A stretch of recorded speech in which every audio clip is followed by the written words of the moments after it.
The heavens and earth stretch into a vast expanse, shrouded in an oppressive aura of darkness that permeates the atmosphere. Amidst this pervasive gloom, an ancient path extends forward, its destination obscured, with flickering shadows that seem to dance, evoking a sense of dread. Flanking the ancient road are fiery red spider lilies, swaying gracefully, their ethereal glow both haunting and beautiful, clad in simple garments. Xian walks along this ancient path, his long hair disheveled, his hands shackled by an unknown chain. Surrounding him are others who share his fate, their faces devoid of emotion, each being guided by shadowy figures draped in black robes, enshrouded in a chilling mist. As they all moved deeper into the path point 20 years prior, he had traversed into this realm, becoming a prince of the Dalian kingdom. Just a day ago, he met his demise, betrayed by the ruthless Empress Xiao, leading him to this road of the underworld. Before him looms a colossal black city, its magnificence overwhelming. All the wandering souls beside him shudder and gaze upon this immense fortress. The city is vast and imposing, a torrent of dark energy rising from its heights, morphing into a colossal, indifferent visage that surveys the entirety of the city. Above the city gate, three ominous characters gleam with a forbidding light, daring no one to gaze directly upon them. Fengdu City Ding, a mechanical voice echoed within Xian's mind. Detection confirms that the host has entered the underworld. Sign-in system activated. Sign in at Fengdu City. Reward, the spectral scripture. Would you like to sign in? At that moment, Xian was taken aback by the chilling mechanical voice. A system? He was astonished. Did it truly require his demise to manifest? Sign in? As a traveler from another world, he was well aware of the system's purpose. This peculiar system only activates upon death, he muttered, though a sense of joy flickered within him. Would you like to sign in? As he reveled in his surprise, the voice echoed once more in his mind. Sign in, he declared, his gaze sharp. Ding. Sign in successful. Reward, the spectral scripture. A ghostly cultivation technique on par with the 9 revolutions profound skill. The host may sign in once daily at any location within the underworld. The more mysterious the place, the greater the reward. Repeated sign-ins are permitted, but rewards will diminish over time. At this moment, Xian comprehended the significance of the system it had finally activated. Though a tad late, it had arrived just before his reincarnation. He understood that with the system's activation, his fate was now bound to the underworld, for it could only function within this realm. Should he be reborn, the system would become redundant.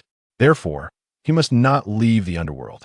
His thoughts turned to Empress Xiao, that heartless woman. After laboriously ascending to the throne as crown prince, he had been ensnared by her machinations and cast into the cold palace. As if that were not enough, she had poisoned him. With the revival of his system, he resolved to navigate the underworld, and once he attained a certain level of power, even if her brother were a celestial being, it would matter not. Yama decrees your death at midnight. Who dares to prolong your existence until dawn? Move swiftly, no dawdling. At that moment, a ghostly figure wielding a whip urged a procession of souls onward. Approaching Fengdu City, you must refrain from gazing about indiscriminately, otherwise you may offend the deities within, and you might find yourselves bereft of even the chance to reincarnate. A ghostly envoy admonished sternly. Xian felt a tumult within. It appeared that Fengdu City was not tranquil either. The hierarchy of this realm was indeed rigid, with demons, deities, and celestial beings towering above, while ordinary souls like them were scarcely acknowledged. At this moment, the cultivation methods and various secrets of the netherworld scriptures were inscribed in his mind. As Xian delved into the teachings, he was struck with trepidation. The ghostly cultivation technique was formidable, rivaling the legendary 9 transformations of Fengdu. How could it be mere trifles? He understood well that his fate in the underworld hinged upon these netherworld scriptures. In his past life, he was a prince of the great Liang kingdom and had encountered records indicating that this realm had recently endured a cataclysmic battle, war of deification. The living beings suffered greatly, and the underworld, as the resting place for souls, was somewhat understaffed at this juncture, displaying even a modicum of Exceptional ability could lead to absorption by the underworld, allowing one to serve as a ghostly envoy. The underworld was in dire need of personnel. Listen closely. Today, the Lord of the Underworld is conducting a review and will personally pass judgment. Behave yourselves, anger the Lord, and you shall know the consequences, intoned a stern specter. At the gates of Fengdu city. Upon hearing this, the multitude of souls, though largely expressionless, could not conceal their astonishment. The Lord of the Underworld? Yang Xian murmured, suddenly changing countenance. The first judge of the Underworld, Lord Shui, in an instant. A flurry of thoughts flooded Yang Xian's mind. This could be an opportunity. If he seized it, perhaps he could avoid the cycle of reincarnation altogether. If he could earn Lord Sui's favor and remain by his side, his existence in the underworld would be significantly more favorable. Shui Ju, Lord Shui, was indeed a prominent figure in the underworld, second only to the 10 Yama Kings. Yang Xian pondered how he might distinguish himself and secure his place in this realm. Meanwhile, the multitude of souls traversed Fengdu city for an extended period before finally arriving at an imposing hall. The grand edifice exuded a chilling aura, its dark crimson pillars adorned with sinister carvings of malevolent spirits. The walls surrounding them were embellished with grotesque murals of deities, their eyes wide and fearsome, instilling dread in the hearts of onlookers. This location was the 5th hall of the underworld, a judicial office under the command of King Yin Luo. At this moment, one soul after another entered, prepared to face judgment. The innocent would exit Fengdu city, crossing the bridge of helplessness into reincarnation, while the guilty would be condemned to the depths of hell, enduring their just punishments. Alas that I have erred. In my next life, I shall not dare to repeat my transgressions. I beseech you, Judge, to show mercy. At this moment, a heart-wrenching wail echoed from within the court. A next life? Let us speak of that only after you have endured your punishment, disloyal and unrighteous, abandoning wife and children, neglecting an aged mother, leading to the starvation of his family on the streets, and his mother being devoured by beasts. Henceforth, let him be sentenced to the frying pot for a century in hell. That anguished cry reverberated. An imposing voice emanated from the grand hall, causing an involuntary shudder within the hearts of those present. The frying pot? Yang Xian felt a tremor run through him and bowed his head, reflecting upon the 2 decades of his life. Fortunately, he had not committed any heinous acts. He glanced around and saw the faces of the surrounding souls etched with terror. Some were even trembling uncontrollably. Suddenly, a spirit dashed forward, attempting to flee into the distance. Thinking to escape? Those who enter my underworld dare to flee? A ghostly official bellowed. Instantly, several ghostly officials surged forth, apprehending those souls who sought to escape. In front of the magistrate's office within the city of Fengdu, a procession of souls clad in plain garments stood outside, awaiting judgment. Among them was Yang Xian, who, embarking on his first journey to the underworld, felt a twinge of apprehension due to his lack of experience. As time elapsed, one spirit after another emerged from the office, escorted by the underworld's emissaries, either to face torment in hell or to be sent forth from Fengdu to the realms of reincarnation. During this interval, Yang Xian did not remain idle. He silently recited the ghostly scriptures, commencing his cultivation. To secure a position among the underworld's ranks, it was imperative to possess strength that surpassed that of ordinary souls. Only then would he attract the attention of the underworld and be integrated into its institutions. The ghostly scriptures were said to rival the 9 transformations of the profound arts, representing an unparalleled technique within the cosmos. Though such cultivation was notoriously arduous, Yang Xian was uniquely gifted. The scriptures had been indelibly etched into his mind, with the essential methods elucidated with remarkable clarity, allowing him to progress through diligent practice. As time gradually passed, a day soon dwindled away, and Yang Xian felt a transformation within his essence. A subtle power enveloped him, akin to a spectral aura.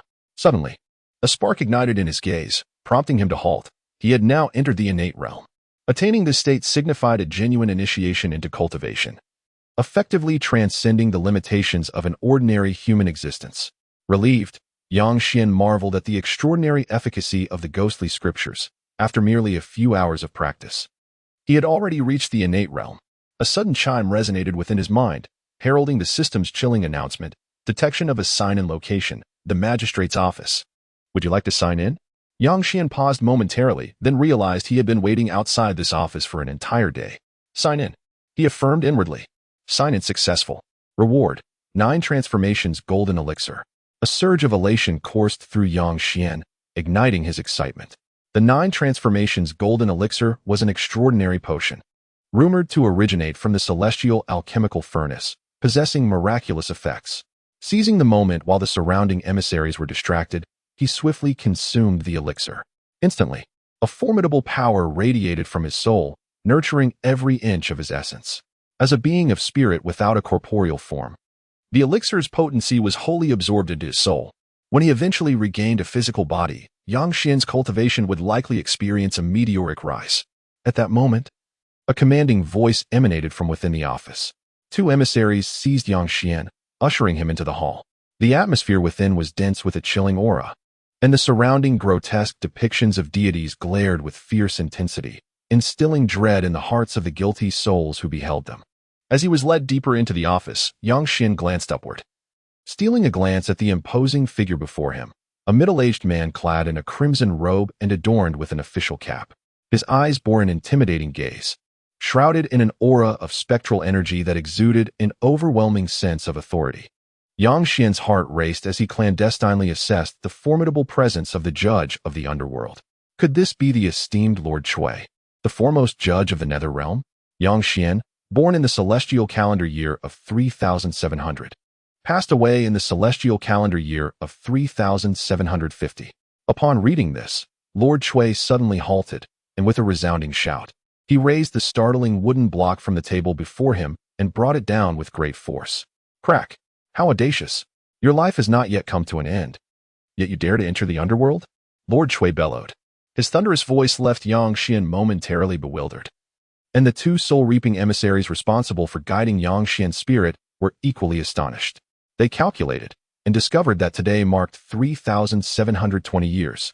While Yang Xian's life was destined to last until 3,750, they had prematurely drawn his spirit by 30 years. The 2 emissaries' expression shifted dramatically as they extracted a small ledger from their garments, and upon inspection, their faces paled in realization. This was a grave error. They had summoned the soul of Dang Xian, not Yang Xian. Terrified, the 2 emissaries fell to their knees, repeatedly bowing their heads towards Lord Shui. Please forgive us. My lord, we acknowledge our mistake. Though they felt a surge of panic, they had indeed sensed a strong aura of death surrounding Yang Xian. He understood that he had been poisoned and, by rights, should have entered the city of wrongful deaths. However, thanks to the 2 soul-reaping emissaries, he had been brought to the Underworld. Otherwise, he might have been doomed to wander the city of wrongful deaths. Immediately return this soul to the realm of the living, and summon the spirit of the expired Dang Xian, commanded Lord Shui. Upon your return, you will face punishment from the Department of Retribution. Yes, yes, the 2 little ghosts replied hastily. Instances of summoning the wrong soul had occurred before, but they had never anticipated such a blunder would come to Lord Shui's attention. It was fortunate that their lives as ghosts were spared. Yang Xian, rise, we shall escort you back to the realm of the living. The 2 emissaries spoke solemnly. Hearing this, Yang Xian felt a surge of urgency. He would never agree to return to the living world. Having finally activated the system, he intended to rise in this infernal realm. At this moment, they informed him of the error in summoning his soul, asserting that his life had not yet ended and that he was to be sent back. Was this not a severance of his path, a hindrance to his ascension? Yang Xian's gaze flickered as he hastily spoke. Lord Judge, please wait. I have something to say. Lord Shui paused, looking down at Yang Xian. Do not speak. You will return in 30 years. We can discuss it then. At this moment, one of the emissaries interjected. Lord Judge, I do not wish to live.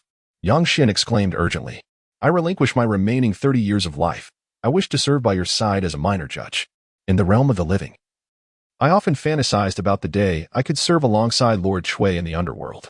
Now that this dream has finally come true, I implore you, please do not expel me. Lord Shui raised an eyebrow in astonishment, intrigued by Yang Xian's unusual disposition. Normally, souls entering the Underworld would plead tearfully to return to the realm of the living. Yet here was one, lamenting and yearning to remain. Was life truly so burdensome? Yang Xian, are you certain you do not wish to live? You desire to serve in my Underworld? Lord Shui inquired with keen interest. Indeed. I wish to serve in the underworld, Yang Xian declared, breaking free from the grasp of the two emissaries. Cui Fujian raised his eyebrows. Observing that Yang Xian had indeed transcended the ordinary realm, having escaped the grasp of two spectral officers. Yang Xian, if you wish to serve in the underworld, it is not out of the question, but you still have 30 years of mortal life remaining. It would be prudent to wait until your earthly span concludes before reporting to the underworld. Upon hearing this, Yang Xian was taken aback and replied, Your Honor, the world is rife with suffering, and I am willing to share my 30 years of life with those who endure hardship. This declaration not only astonished Cui Fujian but also elicited a slight surprise from several officers within the court.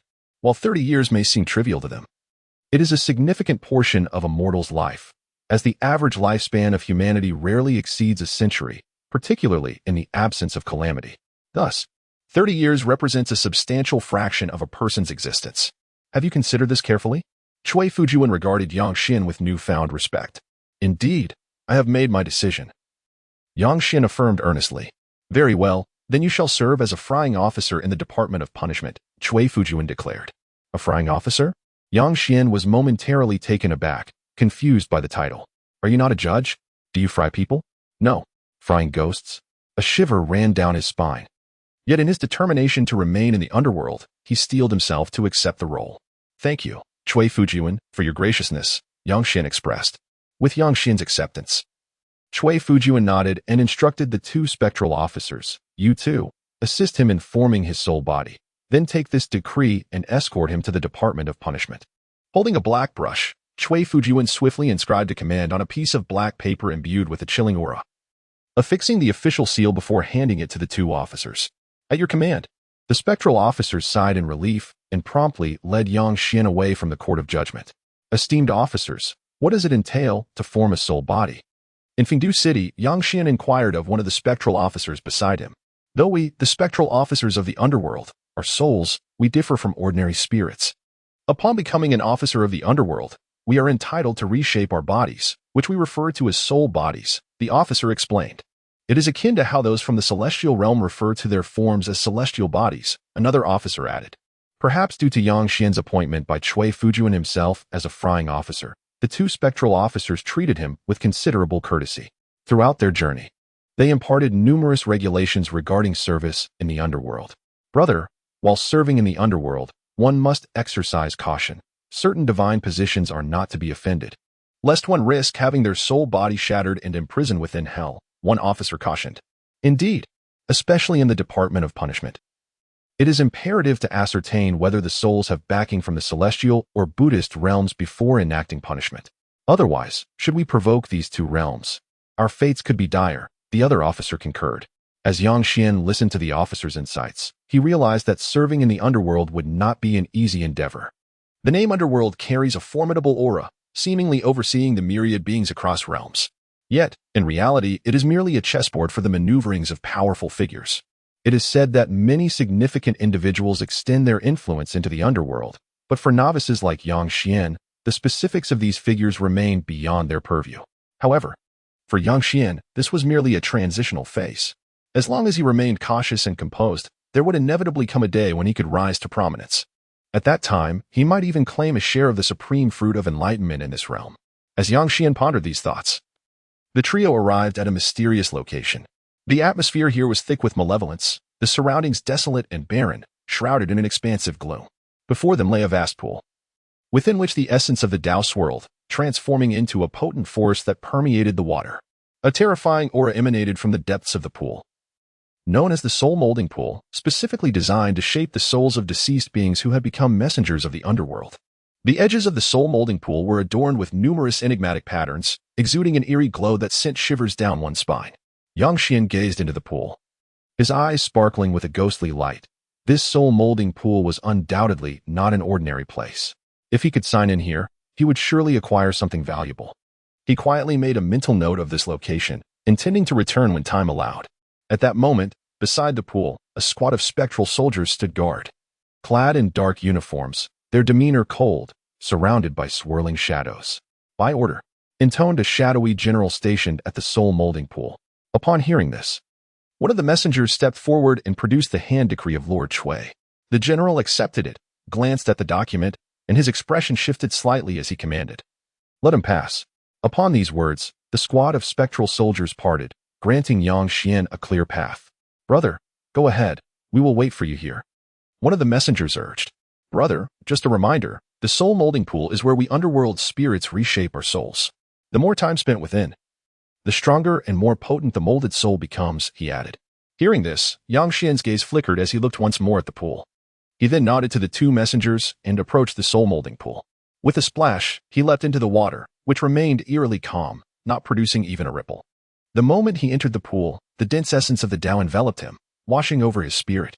Yang Xian closed his eyes, and in his perception, the waters of the pool were transformed by the Tao, infused with the fortunes of the underworld. As he entered, the pool began to reshape his soul according to his spiritual imprint.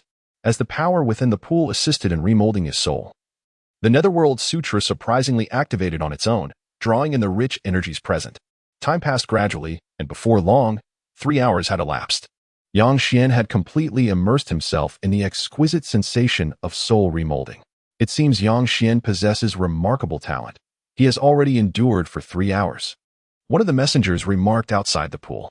Even the general guarding the soul molding pool appeared slightly astonished. Enduring 3 hours within the pool was indeed a formidable feat.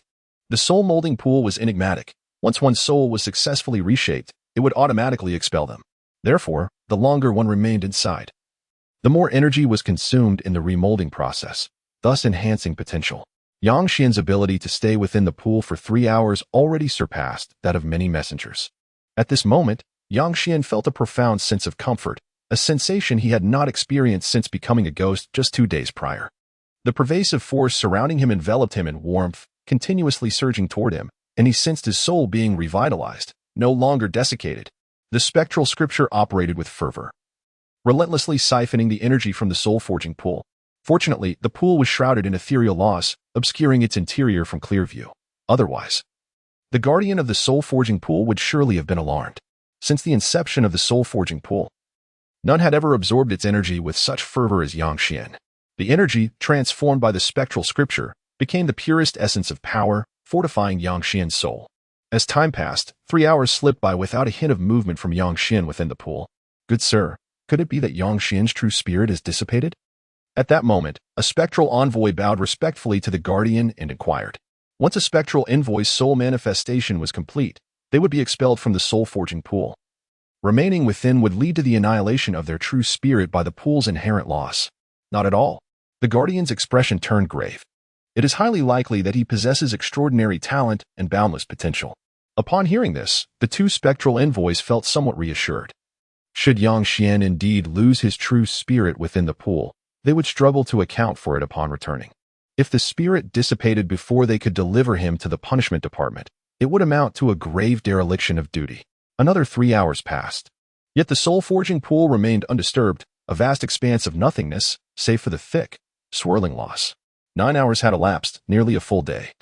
And how could Yang Xian endure such an ordeal? One envoy's expression grew somber, fearing that Yang Xian might not emerge from the pool. His true spirit ultimately extinguished by the laws within. Since the establishment of the soul-forging pool, the longest any of the formidable spirits of the underworld had persevered within it was a month. How long could brother Yang Xian possibly endure? Inside the soul-forging pool, Yang Xian's gaze suddenly flickered. Could someone truly remain within this pool for an entire month? Yang Xian's thoughts were in a whirlwind as he contemplated the situation. Given the current rate at which the nether scripture extracted energy essence, he feared that achieving a solid soul body within a month would be a formidable challenge. If he remained in the soul sculpting pool for an entire month, it would inevitably attract the attention of the higher-ups in the underworld. They might scrutinize him, and his secrets could very well be laid bare. He could not permit such a scenario to unfold. A cautious approach to his development was paramount. Thus, Yang Xian realized he must hasten the formation of his soul body, and the only viable method was to accelerate the operation of the nether scripture, enhancing the energy essence extraction speed, ideally by a factor of 10. In other words, a process that would typically require 30 days could potentially be completed in just 3 days under such conditions. With this thought, Yang Xian wasted no time and exerted himself to operate the nether scripture. Indeed, as he swiftly channeled the scripture, the speed of soul body formation increased significantly, surpassing even tenfold. Under this accelerated pace, 3 days would eclipse the previous 30. Ding. A location suitable for check-in has been detected, the soul sculpting pool. Would you like to check in? At this moment, a voice resonated within Yang Xian's mind. Check-in. Without hesitation, he responded. Ding. Check-in successful. Reward.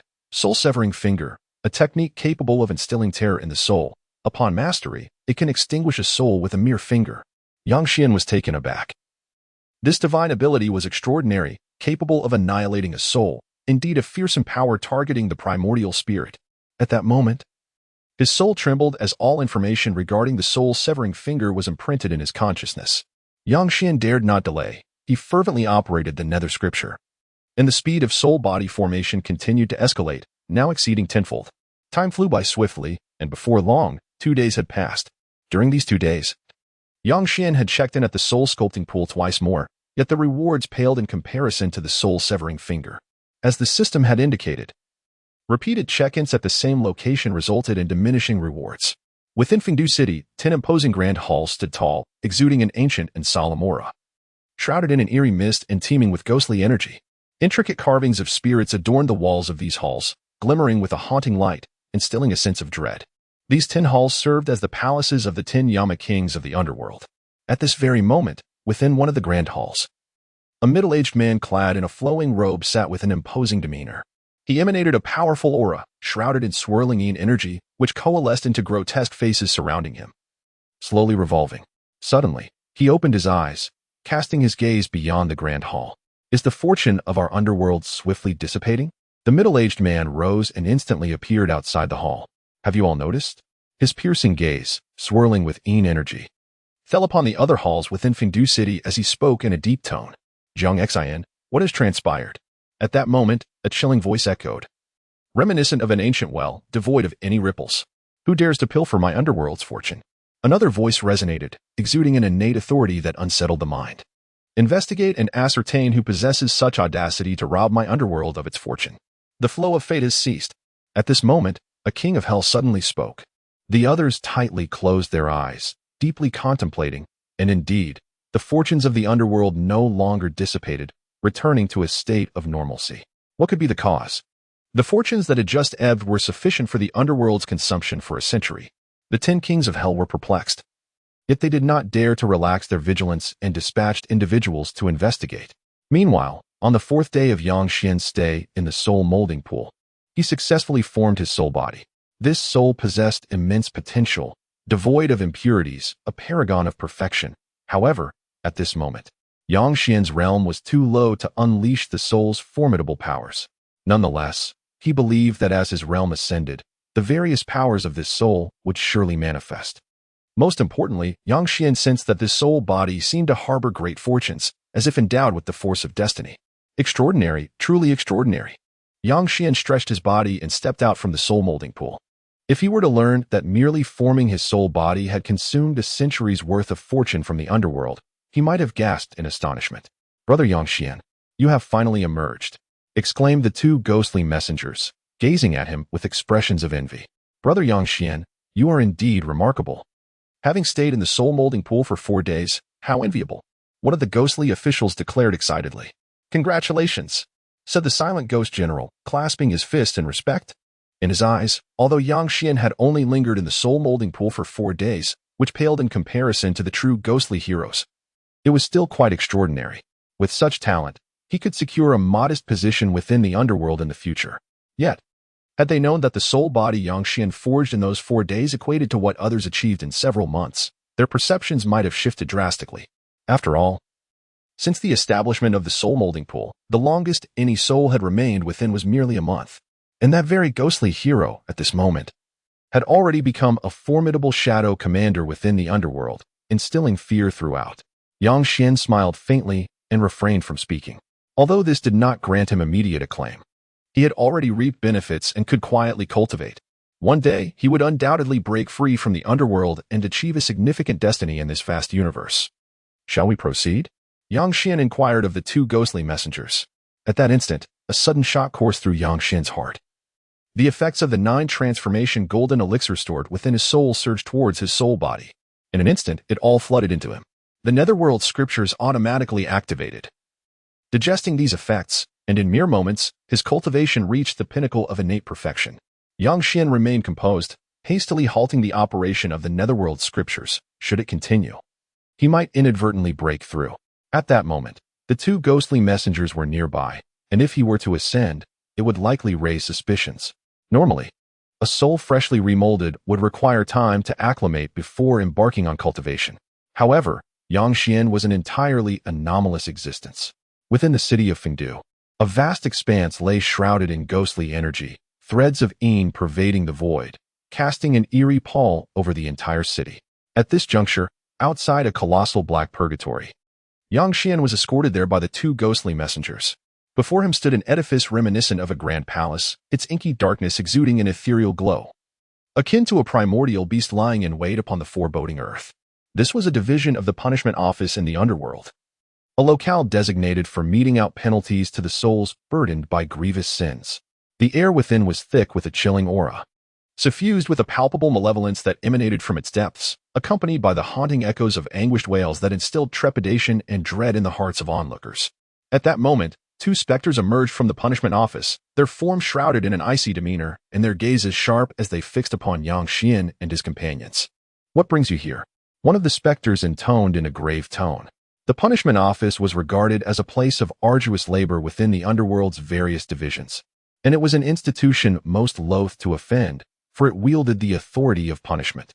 The guardians of this office held the power to impose penalties, and any specter who dared to offend them could find themselves ensnared by an arbitrary charge, subjected to torturous fates, be it sawing, frying, or traversing mountains of blades and seas of fire. The mere thought sent shivers down one's spine. Consequently, none dared to provoke the punishment office, which fostered a sense of arrogance among its specters.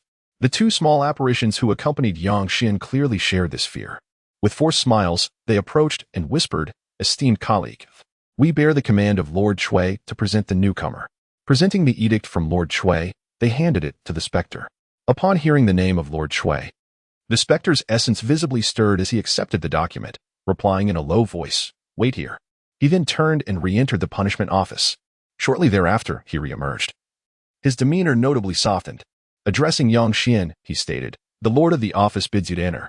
At this, Yang Xian glanced at the two specters who had escorted him. He understood that any division's authority figure could be referred to as Lord. "Brother Yang Xian, we shall not intrude further.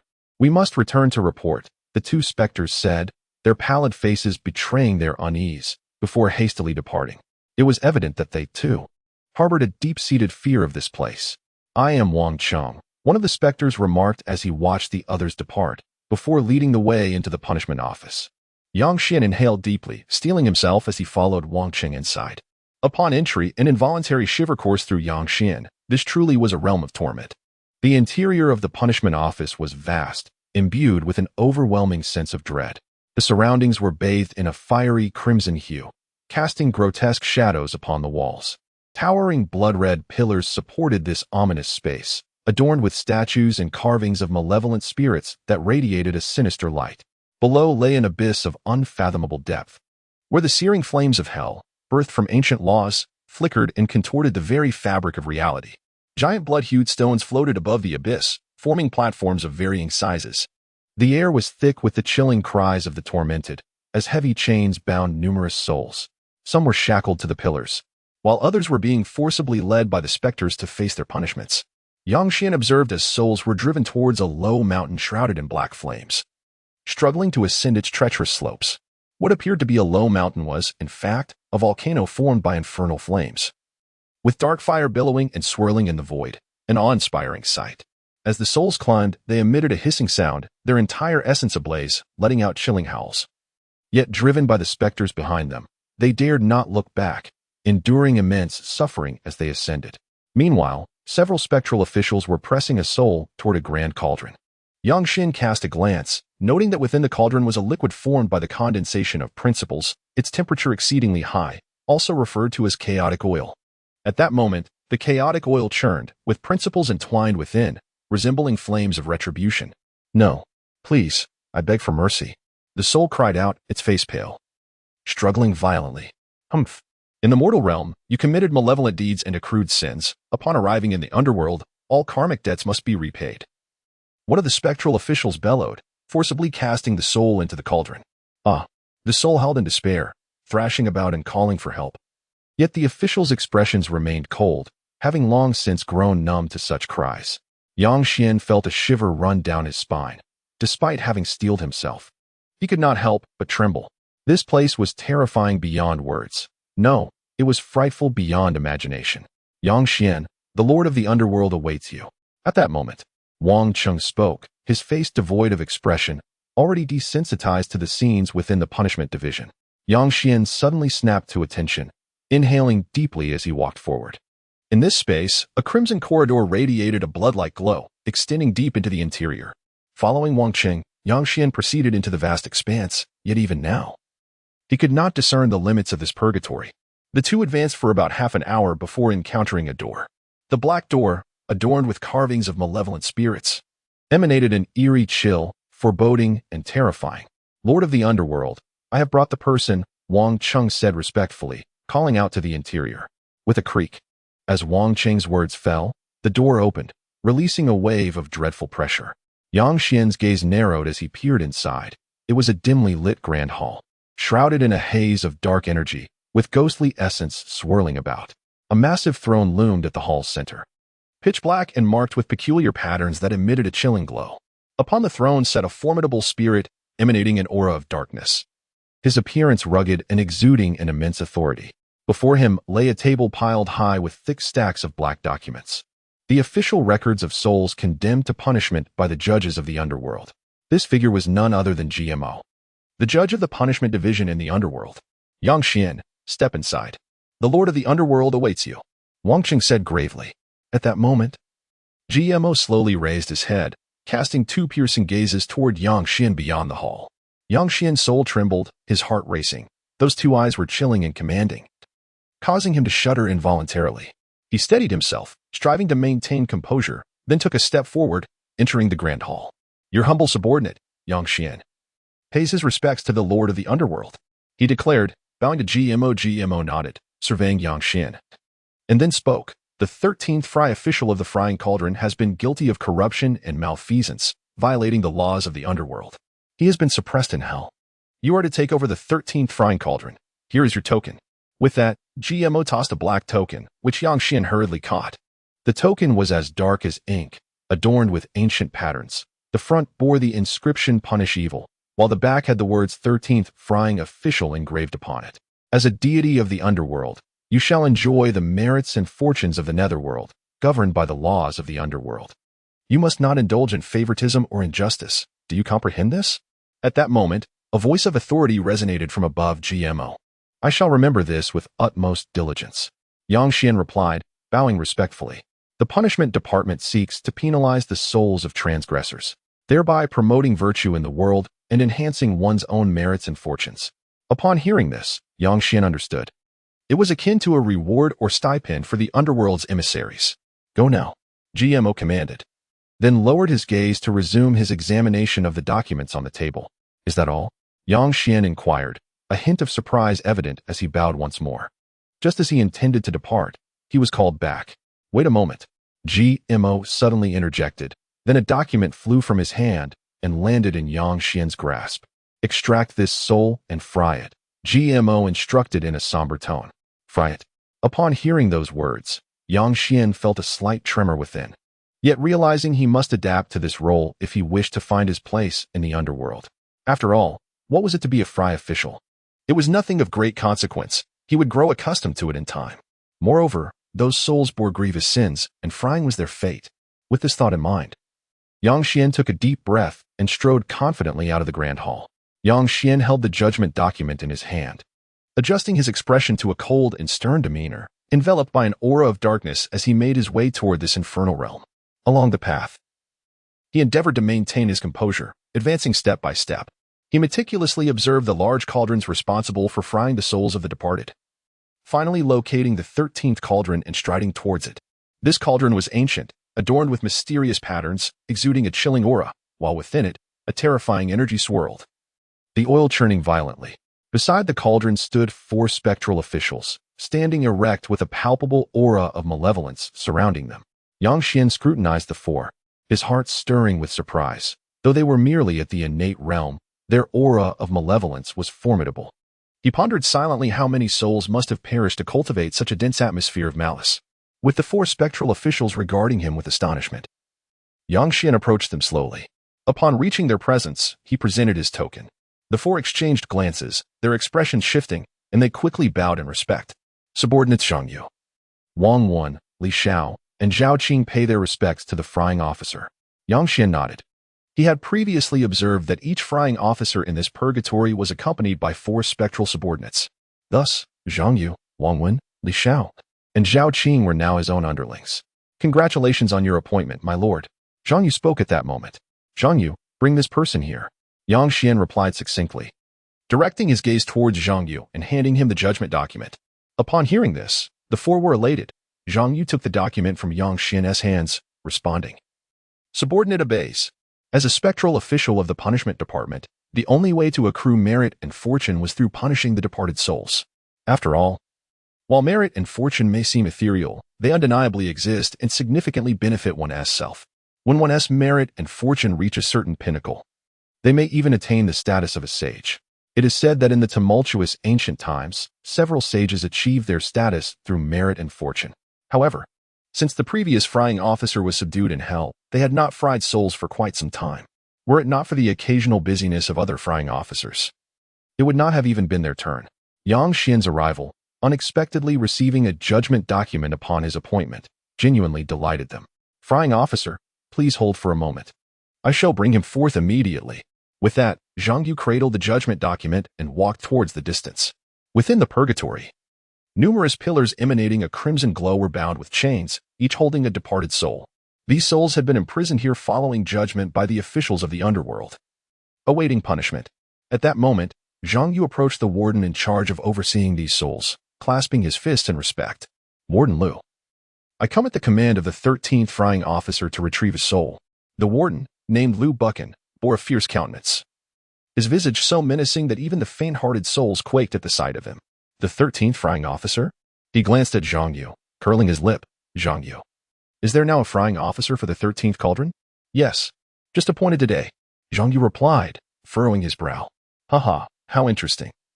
Someone is willing to take on the role of the 13th frying officer, Lu Buchan remarked with a sardonic tone. Lu Jinsho, please expedite the summoning of the individual. The frying officer is awaiting. Zhang Yu remarked. Lu Buchan cast a meaningful glance at Zhang Yu, then turned to inspect the judgment document. Bring Wu Beizue forward. As Lu Buchan's words echoed, 2 ghostly emissaries escorted a spirit forth. The spirit appeared pallid, trembling violently, practically dragged out by the spectral figures. Thank you. Zhang Yu spoke, guiding the spirit of Wu Beizue toward the cauldron of oil. Frying officer, this soul has been delivered, Zhang Yu announced, subsequently handing the judgment document to Yang Xian. Yang Xian nodded, accepting the document, and then gazed at Wu Beizue, his voice somber. Wu Beizue, you have committed numerous heinous acts in the realm of the living, exploiting countless virtuous women and hoarding grain for profit, leading to widespread famine. The sins of the living must be repaid in the realm of the dead. You shall face the punishment of being fried in oil. No, esteemed officer, I was wrong. I shall not dare to commit such transgressions in my next life. I beseech you to spare me. Wu Beizue's voice trembled in fear. Gazing at the boiling oil within the cauldron, his face turned ashen, nearly succumbing to terror. Execute the frying. Commence immediately. Yang Xian declared with a stoic expression. Understood. The 4 ghostly emissaries bellowed, seizing the trembling Wu Beizue and unceremoniously casting him into the cauldron.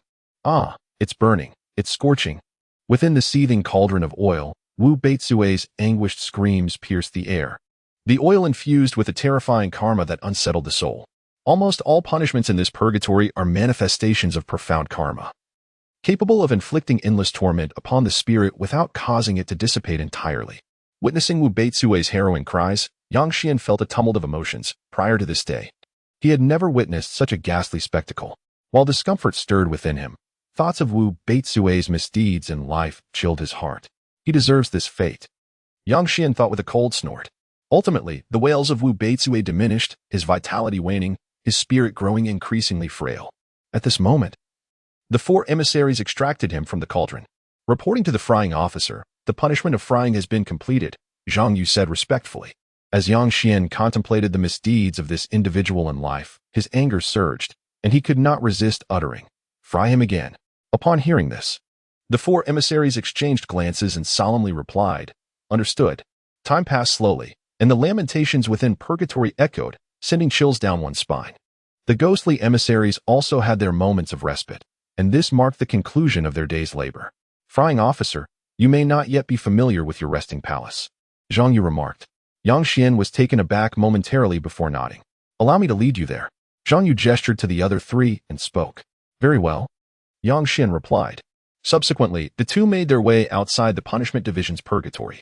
In the Punishment Division, the frying officer held a half-official status, with their own designated quarters. Under Zhang Yu's guidance, Yang Xian arrived before a grand hall shrouded in an eerie atmosphere. The hall was neither magnificent nor small, surrounded by swirling mists and a chilling aura. "My lord, this is your palace, a legacy from the previous frying officer." Zhang Yu gazed at the grand hall before him and spoke. "Thank you." Yang Xian surveyed the surroundings with a sense of satisfaction. This place was serene, nestled in an inconspicuous corner of Fengdu City, offering a tranquil retreat. "You are too kind, my lord," Zhang Yu replied, clasping his fists, and continued, "Please rest. I shall take my leave." Yang Xian nodded and then entered the hall.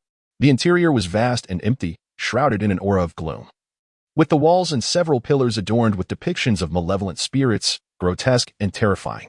Adjacent to the hall was a secret chamber, a sanctuary for the restless souls to meditate and recuperate. Yang Xian glanced around before stepping into the chamber. During the process of forging his soul body earlier, the effects of the 9 turns golden elixir had nearly propelled him into a breakthrough, which he ultimately managed to suppress. Now, with no one around, he was ready to transcend. The chamber was simply arranged, featuring a stone bed and a black meditation cushion. Without hesitation, Yang Xian settled cross-legged upon the stone bed and began to circulate the netherworld scripture. As he channeled the scripture, the potent effects of the 9 turns golden elixir surged forth once more, nourishing every inch of his soul body. His cultivation rapidly ascended, reaching the pinnacle of the innate stage in mere moments. Suddenly, a wave of energy radiated from Yang Xian's soul body. He had achieved a breakthrough into the qi refinement stage. Yang Xian opened his eyes, introspecting upon his newfound state. Indeed, he had entered the qi refinement realm, with ghostly energy flowing through his body, continuously nurturing his soul. In the realm of existence, humans, spirits, demons, and deities each possess distinct characteristics.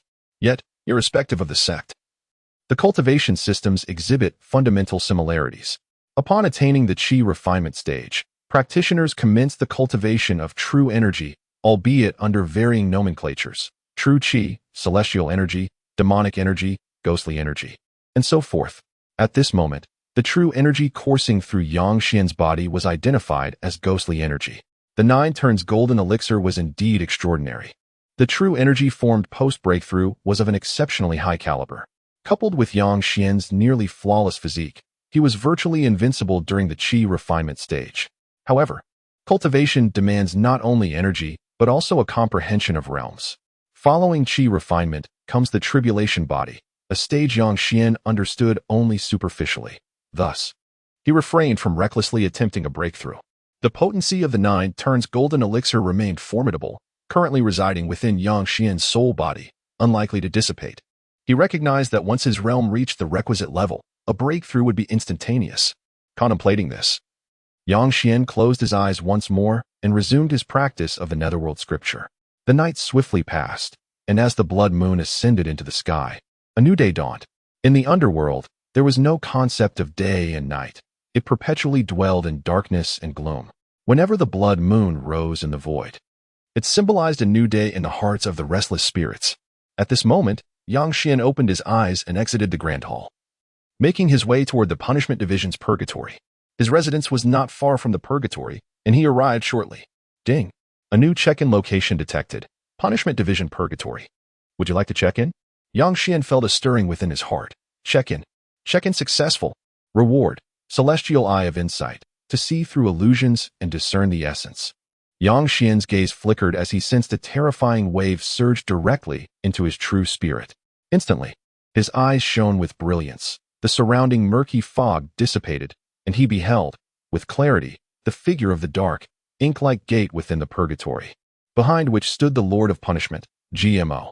Beneath GMO, There were a dozen or so spectral entities, all of whom were officials from the punishment department. Yang Xian cast a fleeting glance at them, and then his eyes regained their tranquility as the surrounding aura of malevolence re-emerged into his vision. How peculiar, he mused. It felt as though someone was observing me just moments ago. In the depths of the underworld, the Lord GMO wore a perplexed expression, murmuring to himself. Could it be that a certain palace lord is conducting a covert inspection? With this thought, GMO hastily straightened his posture, meticulously sifting through the documents laid out before him. Yang Xian felt a surge of elation. With this, it would prove immensely beneficial in the future, facilitating the discovery of those enigmatic realms. He then stepped forward into the underworld, and upon entry, he was immediately greeted by an overwhelming wave of sinister energy. Despite having acclimatized over the course of a day, the dense malevolence, coupled with the haunting wails echoing around him, still stirred a tempest within his heart. At that moment, Zhang Yu and the other three had already arrived, standing solemnly on either side of the frying cauldron, awaiting Yang Xian's arrival. "My lord, you have finally arrived," Zhang Yu remarked, his expression grave. The other three shared his somber demeanor, appearing quite anxious. Yang Xian was taken aback, questioning Zhang Yu. "What has transpired to warrant such expressions from you for?" Zhang Yu replied in a hushed tone, "My lord, according to whispers, the punishment department is likely to deliver a formidable adversary today. The specter, as per the information from the judgment department, was likely of the primordial spirit realm in life, thus possessing great strength. However, this individual was notorious during their existence, and upon arriving in the underworld, they are to face the frying punishment." Hearing this, Yang Xian was momentarily stunned and responded, "And what of it?" Zhang Yu glanced around cautiously before continuing in a lowered voice, "My lord, the majority of the frying officials in the underworld are at the Qi refinement realm, with only a few having reached the body tribulation realm. To execute the frying punishment on a soul from the primordial spirit realm may prove to be exceedingly challenging. Should the execution fail, it would result in a deduction of merit and fortune." Zhang Yu, visibly tense, added, "Moreover, my lord, you are merely at the innate stage." "Oh, my lord, have you broken through?" The other three were equally astonished, having lost the ability to gauge Yang Xian's true strength. "It was merely a stroke of luck," Yang Xian replied. "Please, continue." Zhang Yu steadied himself and elaborated. "According to our customary practices, such arduous tasks invariably fall upon the newly appointed frying officials. Therefore, it seems we are indeed poised to confront a soul from the primordial spirit realm today?" Yang Xian inquired. "Indeed, the 13 frying officials. Lord Ji has summoned you to the hall."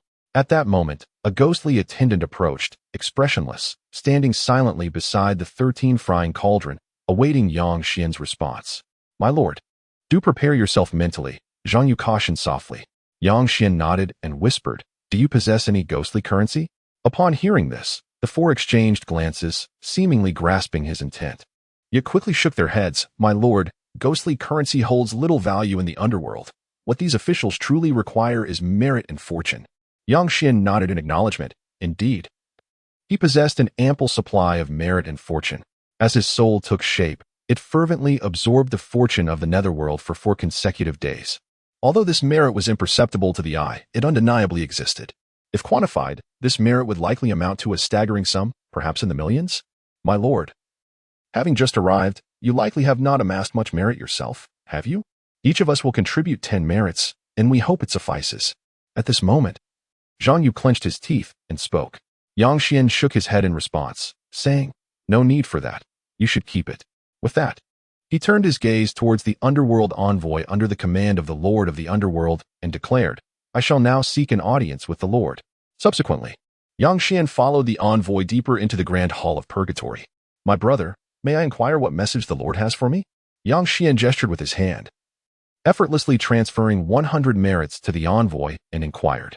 As the saying goes, money can coax even the most reluctant spirits. Yang Xian had no intention of forcing the envoy, but merely sought some information, which did not seem unreasonable. Indeed, upon receiving the merits, the ghostly envoy was initially taken aback, followed by a surge of joy, and then a smile graced his face. There was no denying that Yang Xian's generosity was remarkable. With a mere wave, he had bestowed 100 merits upon him, filling his heart with elation. This sum was nearly equivalent to his entire annual salary. The ghostly envoy glanced around cautiously and whispered, "Yang Xian, I must confess, you may be in for some misfortune." The Lord has decided to assign you the task of overseeing the souls at the primordial spirit level. Upon hearing this, Xian nodded slightly, displaying little reaction. The ghostly messenger, taken aback, inquired, "Are you not concerned about being deep-fried, Xian?" "Concerned about what?" Xian retorted. "Given his heinous crimes, being fried is merely a fitting fate. Moreover, for a soul of his caliber, the merit accrued post-frying should be considerable, would it not?" Upon hearing this, the ghostly messenger's lips twitched. Indeed, the merit was substantial, but did you possess the capability to achieve such a feat? As they traversed the path, they passed numerous frying cauldrons, where many frying officials looked on with malicious glee at Xian. He scoffed inwardly. It appeared that in any realm, newcomers were met with inexplicable hostility. He understood that if he wished to establish a foothold in this purgatory, he must accomplish something that would earn their respect. This instance presented itself as an opportunity. Should he successfully fry that soul at the Yuanshan level, he would certainly solidify his standing here. As Xian proceeded, they arrived before a pitch-black portal. The door, dark as ink, emanated an aura of sinister energy, adorned with carvings of two fierce specters, their eyes wide open in terrifying fury. "Lord of the Underworld, I present Xian," the ghostly messenger proclaimed reverently, bowing before the door. With a creak, a faint tremor emanated as the door swung open. The great hall within was desolate. The several frying officials Xian had observed earlier had departed, leaving only the Lord of the Underworld above. Xian entered the hall, saluting the Lord with a solemn tone. "Your humble servant, Xian, pays his respects." The Lord glanced up and commanded, "Extract this soul for frying." Upon speaking, he produced a document of judgment and handed it to Xian. Resuming his review of the papers on the table, Xian accepted the document and, upon inspection, was taken aback. Indeed, the crimes were egregious. "As you command," Xian replied respectfully. "Go forth." The Lord gestured dismissively. Taking a deep breath, Xian exited the great hall and proceeded towards the area designated for temporarily holding souls. Along the way, numerous frying officials regarded Xian with derisive smiles. They were well aware of the formidable nature of the soul he was to handle today. It would undoubtedly be a challenge beyond his capacity. At this point, Xian had successfully retrieved the soul from the keeper and made his way to the 13 frying cauldrons. The soul he faced was tall and imposing, its essence dense and radiating a powerful aura. As a practitioner at the Yuanshan level, the soul was exceptionally strong, though bound by the soul-binding cords, preventing it from unleashing its full force. The pressure emanating from its essence still caused many specters to gasp in astonishment. "Indeed formidable," whispered the onlookers among the ghostly officials. This kind of soul is not easy to fry. If mishandled, it could potentially overturn the frying cauldron. "Watch closely. Xian is bound to embarrass himself." Unperturbed by the murmurs, Xian remained resolute. If he dared to summon this soul, he possessed the skill to fry it. "My lord." At this moment, Xian had arrived beside the 13 frying cauldrons. Zhang Yu and his 3 companions wore grave expressions, their eyes fixed anxiously upon the formidable soul behind Xian, their essence trembling slightly. The soul, exuding confidence, regarded them with a disdainful smile, as if they were beneath notice. "Little ghost, you think you can threaten your great-grandfather? You are far from capable," the vengeful spirit sneered. "Zhou He, your sins in life are egregious. Now, you shall face the punishment of deep frying," Xian intoned gravely. "Haha, little ghost, do you possess such power? Be careful, or my great-grandfather might overturn your frying cauldron." Zhou laughed heartily. The other officials of the frying court reveled in his misfortune. After all, how could a spirit at the level of Yuanshan be so easily fried? Each of these souls had previously required an extensive ordeal before they could be successfully dealt with. Now, with the arrival of a newcomer, such laborious tasks naturally fell to him. Xian remained composed, his gaze fixed indifferently upon Zhou He. He then pointed a finger, directing it towards Zhou He's soul. Soul-cutting finger. Xian's calm demeanor stemmed from his confidence in the soul-cutting finger. He believed that under its intimidation, no spirit would dare to act recklessly. At that moment, a mysterious wave emanated from his fingertip, surging towards Zhou He's essence. Just as Zhou He was about to retort, his soul trembled violently, rendering him speechless. A profound sense of crisis engulfed him, nearly causing his heart to leap from his chest. Before his eyes lay a chaotic void, the surroundings darkened, and the very fabric of reality seemed to collapse.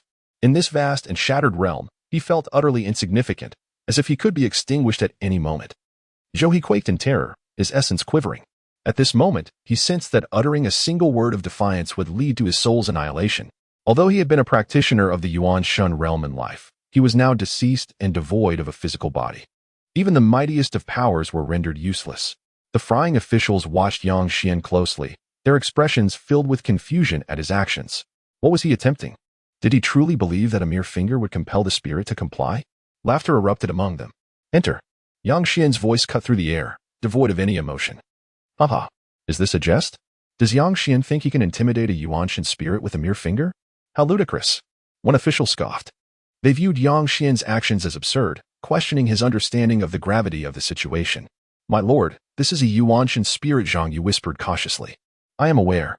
Yang Xian interrupted, unfazed, and repeated with a commanding tone. This is your final opportunity. Enter. Zhou He's face contorted with fear as the power of the soul-cutting finger surged, pushing his entire essence to the brink of collapse. With every word from Yang Xian, the mysterious energy around his fingertip intensified. Zhou He felt his soul quaking, poised to shatter at any moment. In desperation, he fell to his knees before Yang Xian, bowing his head in submission. Stop, stop. I will enter. I will enter. Zhou He pleaded in panic. Without hesitation, he leaped into the frying cauldron. On the moment he entered the cauldron, a piercing scream erupted from Zhou He. As he plunged into the depths, the frying officials surrounding the area were left agape, their eyes nearly popping out in astonishment. They were astounded to witness a spirit willingly plunging into the cauldron of suffering, particularly one at the realm of the Yuanshan.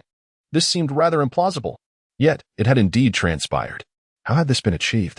One of the frying officials exclaimed in disbelief. It is unfathomable. Could it be that these 13 frying officials possessed such formidable power?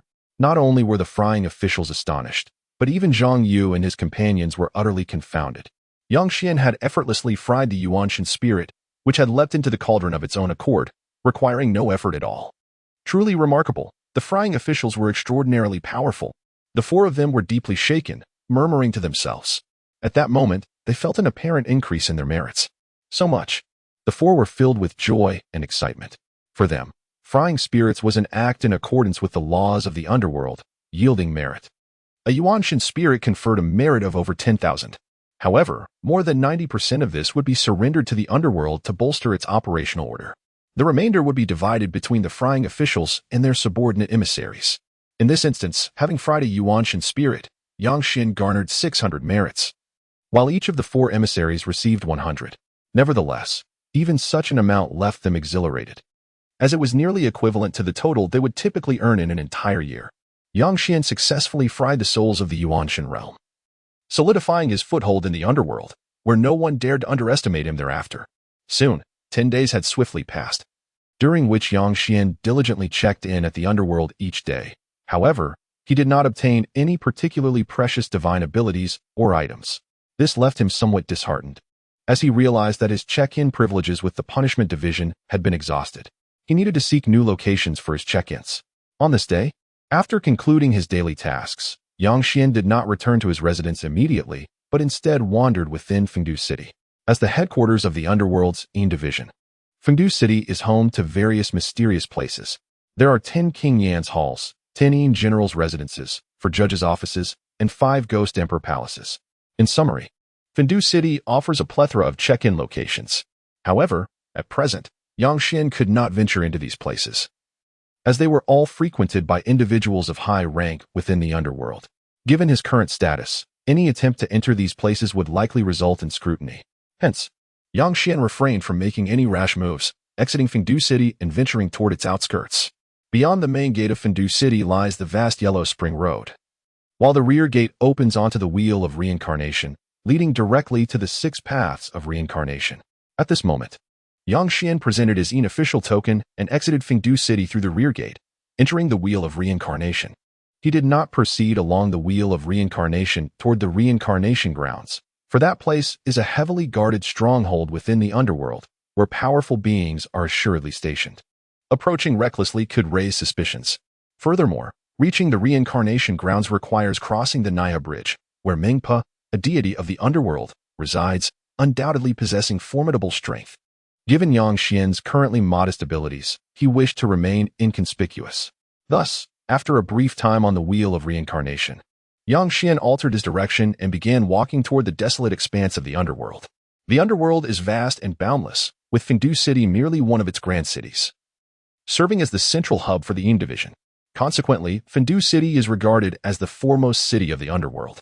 At this moment, Yang Xian walked along a narrow path shrouded in ghostly energy, where he could see many wandering souls around him. These were souls incomplete, unable to enter the gates of reincarnation, drifting about in the Underworld.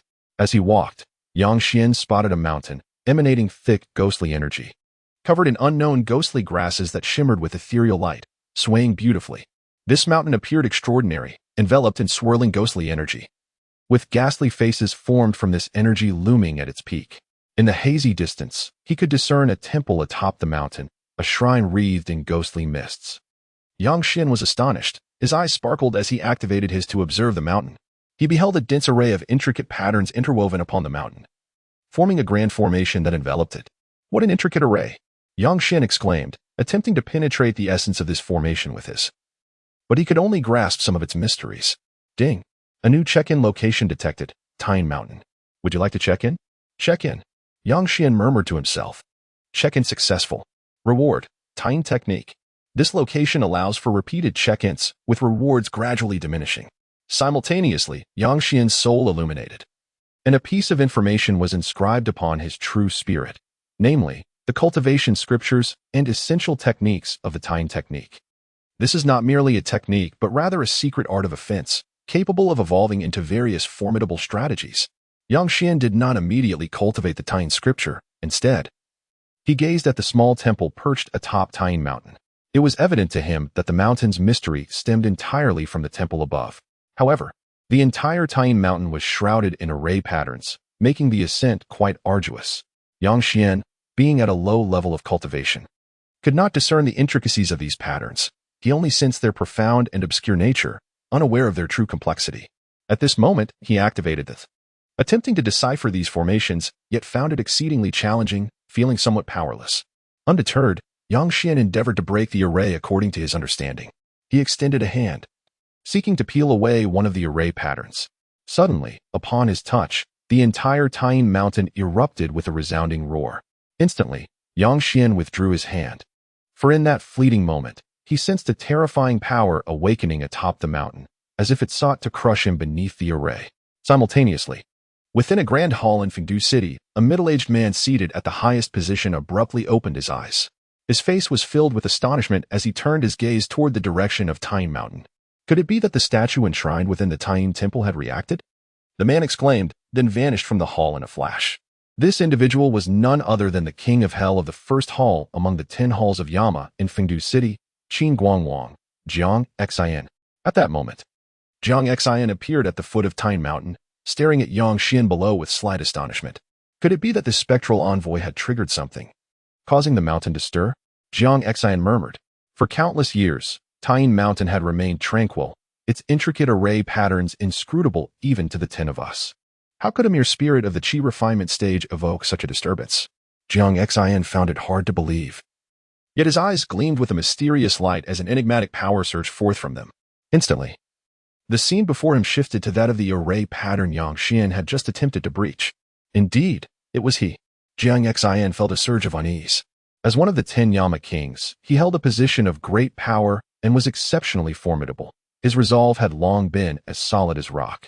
Yet at this moment, he experienced an inexplicable thrill, a tumult of emotions. For many years, since ascending to the throne of Yama, his heart had remained undisturbed, but today, a mere spirit of the Qi refinement stage astonished him. No one knew Tyne Mountain better than he. It concealed numerous secrets of the underworld. However, for countless years, no one had ever caused the mountain to show even the slightest tremor. Now, Yang Xian had managed to instigate such a disturbance, igniting excitement within Qin Guangwang Jiang Xian. This implied that if Yang Xian could assist them, they might very well uncover the secrets hidden atop Tyne Mountain. At this moment, Qin Guangwang regarded Yang Xian as a precious treasure. The enforcers of evil? You may continue your role as an envoy for now. I shall confer with the others before making a decision. Qin Guangwang's gaze was profound, shimmering with brilliance. Then, in a fleeting moment, he vanished from sight. Throughout this encounter, Yang Xian remained oblivious to the subtle disturbances around him, unaware that Jiang Xian had already scrutinized him thoroughly. At this very moment, Yang Xian still felt a lingering trepidation. The earlier surge of energy had been utterly fearsome. Had he hesitated even slightly in retracting his hand, he might have been consumed by it. Yet, the more terrifying this force, the more it indicated the profound mystery of this place, igniting Yang Xian's curiosity about the temple atop the mountain. Upon his return, he resolved to seek out literature concerning array patterns, hoping that one day he might decipher these intricate designs and pay a visit to the small temple situated on Taiying Mountain. Yang Xian departed from Taiying Mountain. Retracing his steps, he had spent a considerable amount of time here, and if he did not return soon, it would likely jeopardize his duties the following day. At this moment, the underworld was shrouded in a vast, ethereal mist, filled with ghostly energy. Yang Xian walked alone along the misty path, heading towards Fengdu City. Just as the blood moon was about to ascend the sky, Yang Xian finally arrived at Fengdu City. Upon entering with his token, he made his way directly to the Department of Punishment. Inside the Department of Punishment, Zhang Yu and others had already gathered, standing by the frying cauldron in anticipation of Yang Xian's arrival. The frying officer. Upon seeing Yang Xian, the four were filled with excitement. Ever since Yang Xian successfully fried the souls of those at the Yuanshan realm, he had become a figure of immense reverence in their eyes. Yang Xian nodded in acknowledgement and proceeded deeper into the department to collect today's frying documents. Before long, Yang Xian emerged from the hall of the department with a frying document in hand. And then he headed to the location of the guard Lu Buchan to escort the souls. Each day, numerous souls were delivered to the Department of Punishment, temporarily detained while awaiting their sentences. Lu Buchan, also known as the supervising officer, was responsible for overseeing these condemned souls. At this moment, as Lu Buchan accepted the judgment document handed over by Yang Xian, his gaze flickered with intrigue. Roger. Lu Buchan's eyelids twitched as he looked at Yang Xian and said, "As the new frying officer, you must find many of our customs perplexing, correct?" Yang Xian was taken aback, not fully comprehending Lu Buchan's intent behind his words. There are those whose lives are inherently precious, who cannot endure punishment. Their presence in the Department of Punishment is merely a formality. Do you understand? Lu Buchan spoke with a smirk. Yang Xian pondered for a moment and then nodded. He grasped the literal meaning, yet sensed that Lu Buchan's words carried a more profound implication than mere semantics. Seeing Yang Xian nod, Lu Buchan smiled with satisfaction, saying, "You are quite astute, frying officer. Do indulge in a drink when time permits." "You are too courteous, Supervisor Lu," Yang Xian replied, after which he took hold of the soul escorted by Lu Buchan, making his way towards the frying cauldron. Watching Yang Xian's departing figure, Lu Buchan sneered softly. A day prior, someone had approached him, requesting that he take care of a particular soul of significant lineage, a descendant of a true celestial being from the mortal realm. This descendant had indeed committed numerous transgressions during his time on Earth, and according to fate, he was destined for frying upon entering the underworld. However, due to certain connections, this celestial being had appealed to the underworld, seeking to spare his descendant from punishment. Thus, Lu Buchan's earlier remarks were a reflection of this encounter. They had approached Lu Buchan for assistance, offering a substantial reward, but since Lu Buchan perceived Yang Xian as a newcomer, he withheld the portion of the reward that belonged to him. Consequently, in his effort to claim that portion, he had chosen to subtly hint at the truth without directly revealing it to Yang Xian, believing he had understood his implications. Unbeknownst to him, Yang Xian was entirely oblivious to the underlying meaning. Along the way, Yang Xian scrutinized the soul he was escorting. It exhibited impressive strength, having already attained the realm of Jiati. This was a young man, fair of face and bright of eye, with his eyelids gently closed, quietly following in Yang Xian's wake. Though he kept his eyes closed, a hint of composure and arrogance lingered on his face, suggesting an unyielding confidence. This individual is far from simple. Yang Xian sighed, recognizing that such tranquility in the face of the oil vat indicated that he must have been the kind of person who remained unperturbed even when faced with calamity. Soon, Yang Xian approached the vicinity of the frying cauldron. Master, Zhang Yu and his companions gazed at Roger, who stood behind Yang Xian, their eyes gleaming with a sinister light. Yang Xian nodded slightly and began to read the verdict. Roger committed numerous heinous acts in his lifetime, accumulating monumental crimes. Today, he shall face the punishment of deep frying, to be executed immediately. Understood. Zhang Yu and the others responded loudly, preparing to act, but were interrupted by Roger. At that moment, Roger suddenly opened his eyes. The calm demeanor he had displayed moments ago now vanished without a trace. His face was filled with horror, pallid and incredulous as he stared at Yang Xian. "Are you insane?" Roger spoke in a low tone. Insane? Yang Xian's expression darkened as he turned to Zhang Yu and the others, commanding coldly, "What are you waiting for? Throw this wicked soul into the oil vat." "Understood." Zhang Yu and the others shouted in unison. "You dare? I am the descendant of a true celestial being from the mortal realm. How can a mere underworld emissary dare to execute me?" Roger bellowed. "Humph, a true celestial being. Yet you dare to disdain the underworld? Fry him." Yang Xian shouted fiercely. The commotion naturally caught Lu Buchan's attention. He looked up, his expression changing dramatically. "What? Has Yang Xian lost his mind? I made it so clear, yet he still intends to deep fry Roger?" Lu Buchan hastily stepped forward, heading towards Yang Xian's 13 oil vats. "Fry him." Just then, a chilling voice emerged from Yang Xian's lips. Zhang Yu and his companions lifted Roger and hurled him into the frying vat. Although Roger possessed considerable strength in life, in his current state as a spirit, he had no power to resist. With a soft splash, Roger's body was thrown into the oil vat. Ah! Immediately, a heart-wrenching scream echoed from within the vat. Upon hearing this sound, Lu Buchan staggered. Nearly losing control of himself, his entire being paralyzed in shock. "It's over. Yang Xian has truly deep-fried Roger. What shall I do now?" Roger was the favored offspring of the true celestial being Luo Xuan, who had specifically instructed against this. Now, a storm is brewing. It is said that the influence behind that celestial being is formidable, and if he were to unleash his wrath, not just Yang Xian, but all underworld emissaries involved would meet their demise. Yet this matter cannot be made public. If the Lord of the Underworld learns that I have profited from this, I would not even need to wait for the celestial being's revenge. He could annihilate me on the spot. No, this must remain a secret from the Lord of the Underworld. I must promptly report this matter, informing the true celestial being that Roger has been deep fried. As for the celestial being's fury, let it all fall upon Yang Xian. With this thought, Lu Buchan took a deep breath, suppressing his fear, and began to devise a strategy. Meanwhile, within a grand hall in Fengdu City, King Qin Guang, Jiang Xian, sat solemnly at the head of the hall, his expression grave. Beneath him were 9 other Yama kings. They all bore solemn expressions, exuding an imposing presence that commanded respect and instilled fear. Several of them had gathered today to discuss a pressing matter. At this moment, Jiang Xian spoke up. "What is it, Jiang Xian? Please do not keep us in suspense." The king of Chu Jiang intoned gravely. "Today, as I ventured outside the city, I encountered a spectral being capable of shaking the very foundations of Tyne Mountain." Jiang Xian declared. "What?" The 9 Yama kings gasped in astonishment, their eyes fixed on Jiang Xian, their faces etched with shock. "What is Tyne Mountain?" "It is a place that existed long before the underworld took shape. Upon its peak stands a temple, the deity enshrined within unknown to all. Both the celestial and the Buddhist realms have dispatched powerful beings of transcendent caliber to investigate, yet all have returned empty-handed. Tyne Mountain remains tranquil, devoid of even the slightest tremor, yet they are unable to ascend its heights or glean any insight." "Jiang Xian, is what you say truly the case?" inquired another Yama king, his tone heavy with gravity. The hall was shrouded in a dense mist, the air thick with the essence of spirits. The walls adorned with grotesque carvings of malevolent entities, their hues vivid and striking. The atmosphere was stifling, and the Yama kings turned their gazes toward Jiang Xian. Did that spectral being truly disturb Tyne Mountain? Jiang Xian's expression was grave as he met the eyes of the other 9 Yama kings, stating solemnly, "It is indeed true. I was in close proximity, and there is no doubt."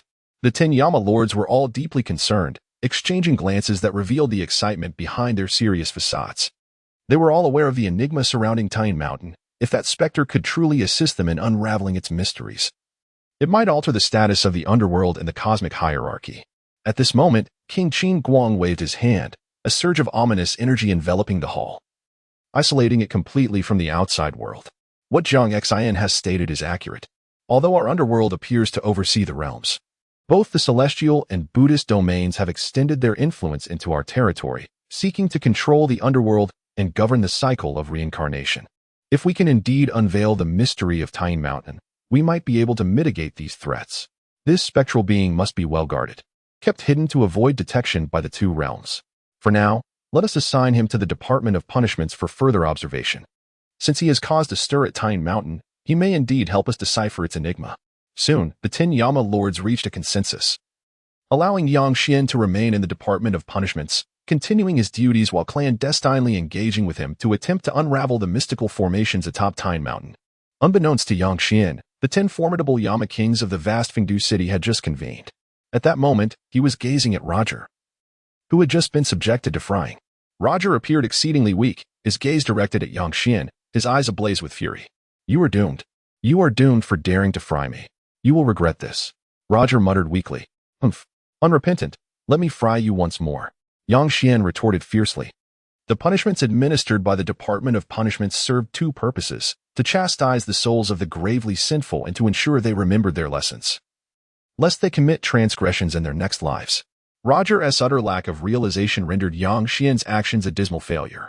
As Roger was once again hurled into the frying cauldron by Yang Xian, Lu Buchan felt an overwhelming urge to leap up. "Yang Xian, you are truly doomed. Once was not enough. You brazenly subjected him to a second frying." Lu Buchan was near madness. "If one does not court death, one shall not perish."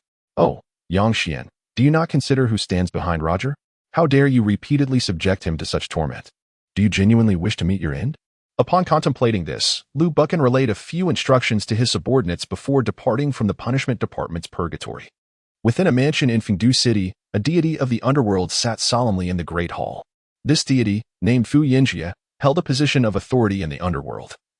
Overseeing a department, the underworld monitors all realms, and within Fengdu City, various departments exist, including the soul reaping department, the punishment department, the judging department, and the reincarnation department, among others. These departments are like institutions. For instance, the soul reaping department is overseen by the dual deities of black and white impermanence, as well as the four spectral generals, Oxhead and Horseface. Beneath their command, the soul reaping department comprises numerous branches, each managing different regions. Fu Yinjie is one such leader of a branch within the soul reaping department. Beneath him sat a middle-aged man, whose complexion was as pale as jade and whose countenance was strikingly handsome.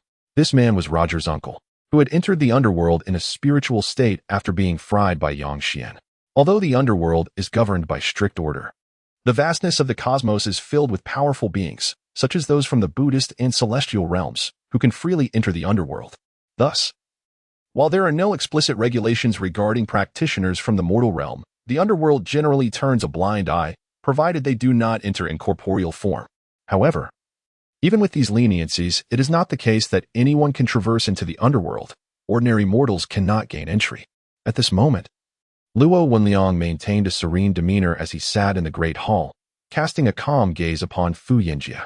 "Fu Yinjie," he began, "my esteemed immortal ancestor has stated that although Roger's lifespan has come to an end, I hope you might intercede to spare him from punishment and allow him to transition peacefully into reincarnation." "Rest assured, Brother Luo," Fu Yinjie replied, his expression grave. "I have already issued instructions. Your nephew will merely go through the motions and will not face any punishment." Yet he continued, "However, what is it?" Luo Wenyang inquired. "However, I fear I cannot assist with the Naiha Bridge. The cold and unyielding Meng Pa requires any soul wishing to cross the bridge to partake of her soup." Fu Yinjie explained. A faint smile graced Luo Wenliang's lips as he responded, "You need not worry about this matter. In due course, my esteemed immortal ancestor will call upon his sect to restore Roger's memories of his past life." At this, Fu Yinjie's soul trembled at the mention of Luo Xuanzi's sect, a source of trepidation for him. Otherwise, with merely the prowess of a true immortal, Fu Yinjie would not be inclined to yield to him. It was only because of his sect that Luo Xuanzi could act with such audacity. "Very well, Brother Luo, await good news. Soon your nephew will emerge from the punishment department's purgatory, full of vitality," Fu Yinjie said with a smile. "Indeed." Luo Wenliang nodded, closing his eyes momentarily as he leaned against the chair behind him. "Your Excellency, Lu Buchan from the punishment department seeks an audience," came the announcement. At that moment, a voice from a servant echoed outside the grand hall. "They have arrived." Upon hearing this, Fu Yinjie's eyes gleamed as he gazed towards the entrance. Simultaneously, Luo Wenyang opened his eyes and turned his attention to the figure entering the hall. He recognized that the person Fu Yinjie had summoned for this matter was Lu Buchan. At this juncture, Lu Buchan appeared grave as he stepped into the hall. Upon seeing Luo Wenyang seated within, a tremor coursed through Lu Buchan's heart. How could he be here? Lu Buchan had encountered Luo Wenyang on several occasions. He was well aware that many young members of the Luo family met untimely fates, their souls claimed by the underworld. He typically intervened to ensure their release from punishment. However, This time, an unforeseen complication had arisen, leaving Lu Buchan with no choice but to shift the blame onto Yang Xian. He certainly would not disclose that he had refrained from revealing the truth to Yang Xian in order to consume the bounty given by the Luo family for his role. He had assumed that Yang Xian understood his words. Little did he expect that Yang Xian would instead have the individual fried to a crisp. Lu Buchan, how did you fare in this matter? Fu Yinjie inquired. Lu Buchan lowered his head, discreetly observing Luo Wenliang beside him, and replied in a subdued tone, Master Sijuan. The task has failed. What did you say? Before Fu Yinjie could respond, Luo Wenliang was already on his feet, his expression darkening as he glared at Lu Buchan. Where is Luo Jie's soul? My lord, please calm your anger. Luo Jie's soul has been destroyed, Lu Buchan stammered. Humph. Fu Yinjie, care to explain? Did you not assure me it was merely a formality? Luo Wenliang's countenance grew cold. The atmosphere within the grand hall was oppressive, filled with a swirling malevolence. As ghostly visages roamed silently, their faces contorted in anguish. The walls and columns were adorned with grotesque carvings of malevolent spirits, vividly realistic and terrifying. In this stifling environment, Luo Wenliang's expression remained dark as he, despite his ethereal state, exuded a formidable presence. He fixed his gaze upon Fu Yinjie and warned, If I do not receive a satisfactory explanation, be prepared to face the wrath of my ancestral immortal. Fu Yinjie's countenance soured as he turned to Lu Buchan, demanding, Speak, what transpired? It was Yang Xian. He deemed the compensation insufficient and thus destroyed Luo Jie. Lu Buchan replied, his voice trembling. Yang Xian? Both men were taken aback. Who is this Yang Xian? A newly appointed friar, Lu Buchan stated. Arrogant. Luo Wenliang scoffed, turning to Fu Yinjie. This Yang Xian, capture him. I intend to bring him back to the mortal realm and subject his soul to eternal torment, to quench the resentment that festers within me. With that, Luo Wenliang fell silent and turned to depart. Watching his retreating figure, Fu Yinjie's expression darkened as he addressed Lu Buchan. What is the background of this Yang Xian? I am uncertain, but it is said that he was personally appointed by Lord Shui. Lu Buchan replied gravely. Lord Shui? Fu Yinjie's eyelids twitched.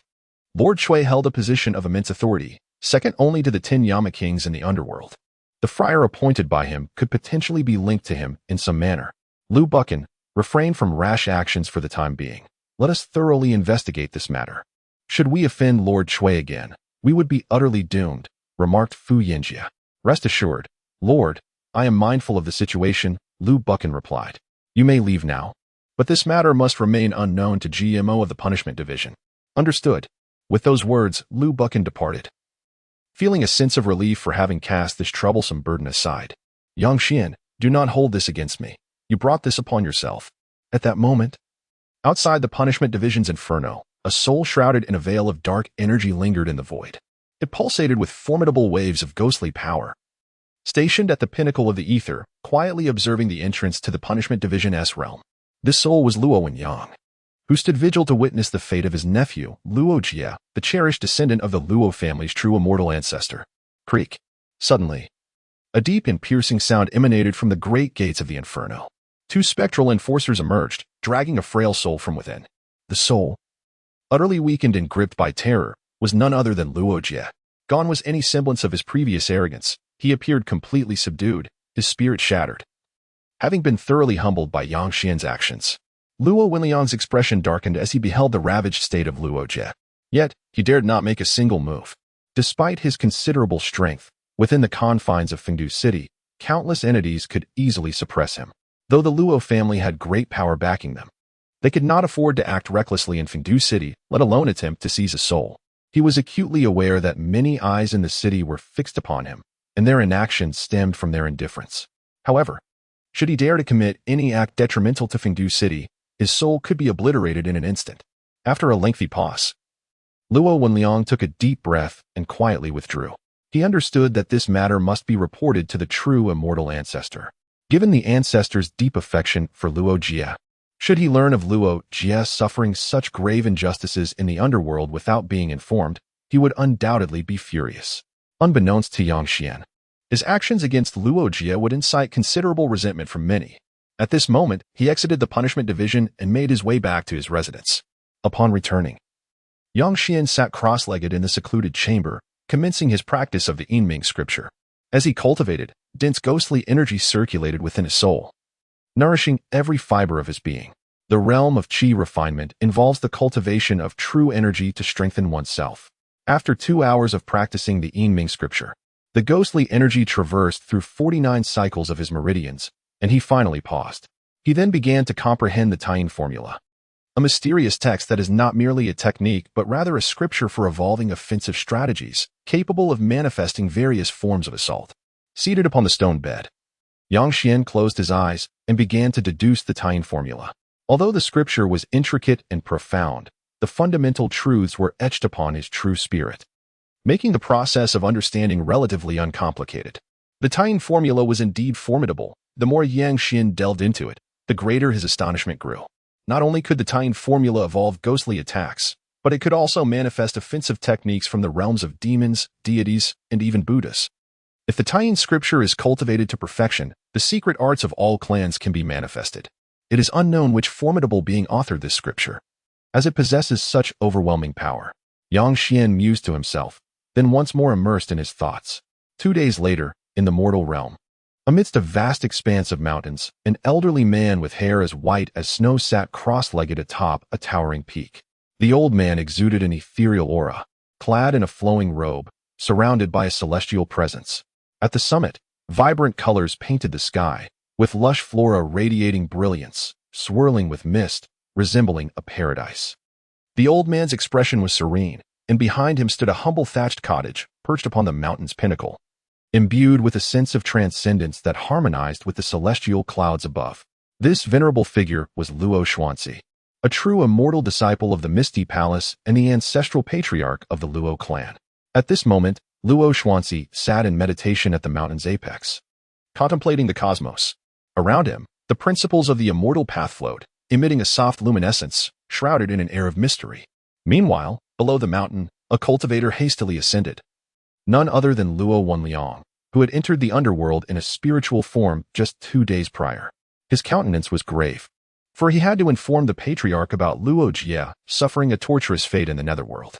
Otherwise, given the patriarch's temperament, should he discover that Luo Wenliang had concealed this information, he would undoubtedly be furious. At the thought of this, Luo Wenliang trembled. For Luo Jie had endured such horrifying torment that he could scarcely bring himself to speak of it. Wenliang, how has the matter progressed? Just as Luo Wenliang pondered, a commanding voice resonated from the mountain's summit, echoing directly within his heart. Startled by the voice, Luo Wenliang nearly leaped up. He hurriedly ascended to the peak, collapsing before Luo Xuanzi in a bow. Luo Xuanzi furrowed his brow and inquired solemnly, Wenliang, has something occurred? Patriarch, I am utterly incompetent. Luo Wenliang repeatedly bowed his head before Luo Xuanzi, lamenting. A flicker of light crossed Luo Xuanzi's gaze as he regarded the prostrating Luo Wenliang, his expression darkening. Cease your bowing and rise to speak. Luo Xuanzi commanded, his voice laced with an ominous intensity. Daring not to defy, Luo Wenliang quickly stood, wiping the blood from his forehead, and respectfully stated, Patriarch, Luo Jie has been blown up.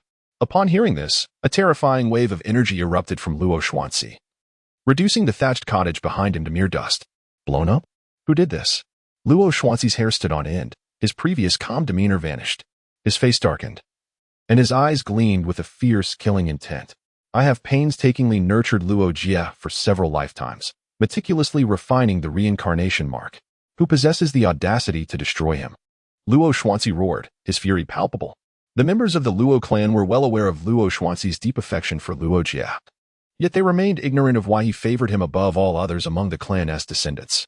This was because Luo Xuanzi had invested countless lifetimes of effort into Luo Jie. The reincarnation mark he had painstakingly cultivated had now been obliterated, and with it, the karma it contained, which would directly annihilate the mark itself. All of his years of labor had been rendered utterly futile. At that moment, Luo Xuan turned to Luo Wenliang and spoke in a low voice. Tell me, who did this? Luo Wenliang trembled at the chilling tone of the ancestor, stammering. Reporting to the ancestor, it was a little ghost named Yang Xian. Yang Xian? Luo Xuanzi's expression darkened as he murmured under his breath. No matter what means you employ, this little ghost must be brought before me. I will personally refine him, Luo Xuan declared gravely. Luo Wenliang's complexion shifted. He could sense the ancestor's fury. As you command. He nodded repeatedly in response. However, he hesitated slightly. What is it? Luo Xuanzi barked, his agitation palpable. Speak plainly. Yes, yes. Ancestor. It is said that this little ghost was personally conferred the title of Fried Official by Lord Shui of the Underworld. I fear he may have some connection with Lord Shui, Luo Wenyang said solemnly. Lord Shui? Luo Xuanzi's gaze narrowed. And what if he does? A mere Fried Official. Does he truly think Lord Shui would dare to turn against my Miao Palace? Not to mention Lord Shui. Even the 10 Yama Kings must show my Miao Palace some respect. Upon hearing this, Luo Wenliang's eyes brightened. Rest assured, Ancestor, within 7 days, I shall bring Yang Xian to this place.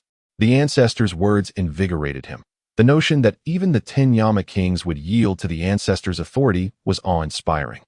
With the Ancestor's command, the likes of Lord Shui would hardly pose a threat. Meanwhile, Yang Xian had concluded his day's work and returned to Tyne Mountain to check in, where he acquired a new divine ability. He harnessed the Void Eye to observe the intricate formations atop Tyne Mountain. Just then, a flash of light appeared in his hand, revealing a book of underworld formations. As he studied the formations on Tyne Mountain, he immersed himself in the contents of the book, his face etched with concentration. What is this lad doing? Not far away, 10 shadowy figures, shrouded in ominous energy, stood behind Yang Xian. They regarded him with solemn expressions, their scrutiny palpable. Despite Yang Xian's keen perception, he was utterly unaware of the presence of the 10 Yama Kings. Perhaps he is studying the formations on Tyne Mountain, Jiang Xian speculated. Can he truly see the formations? Song Diwang Liwen queried in astonishment. This little ghost is indeed remarkable. I have perused his history. He is a prince of the great Liang Kingdom in the mortal realm, who was poisoned to death by the queen and should have entered the city of the wrongly dead. Instead, he was inadvertently drawn into Fengdu City by 2 soul-reaping ghosts. At this revelation, the 10 Yama Kings could not help but direct their gaze back to Yang Xian. Tyne Mountain is enigmatic, and its formations are profoundly obscure. None among us have comprehended them over the years. Even the mighty beings from the celestial and Buddhist realms who descended to decipher them have failed. Yet, a mere little ghost, newly entered into the underworld, manages to grasp those formations, extraordinary indeed. However, he remains too weak, even if he understands. What can he truly achieve? Strength can be acquired over time, but what matters most is his innate talent to induce fluctuations in Tyne Mountain. Jiang Xian. You should first assess his capabilities to determine whether he possesses the necessary qualities. We cannot afford to squander our time on a fool. Wang Luchuan stated with an air of equality. Very well, Jiang Xian replied, and with a swift motion, he manifested before the Tyne Mountain. Yang Xian was deeply engrossed in his study of the array patterns when he suddenly felt a sharp drop in temperature, prompting an involuntary shiver. Why has it suddenly grown cold? Yang Xian murmured to himself. This mountain is no ordinary place. It is one of the most enigmatic peaks in the underworld. A voice of authority resonated from behind him. Startled, Yang Xian turned around to see a middle-aged man enveloped in a shroud of dark energy approaching slowly. The man bore a stern countenance, exuding an unparalleled majesty. He was clad in a flowing robe, radiating an aura befitting a person of high station. Though Yang Xian did not recognize this man, he could tell from his demeanor that he was not an ordinary spirit. There was a calmness that stemmed from long-standing authority, a unique charisma possessed only by those in power. My lord, I apologize for my boldness. Yang Xian bowed respectfully. He was uncertain whether his study of Tyne Mountain had inadvertently summoned this mysterious spirit, which is why he was particularly deferential. Jiang Xian nodded slightly and said, There is no need for concern. You may continue your research. Yang Xian refrained from further contemplation, as he did not wish to reveal too much in the presence of an outsider.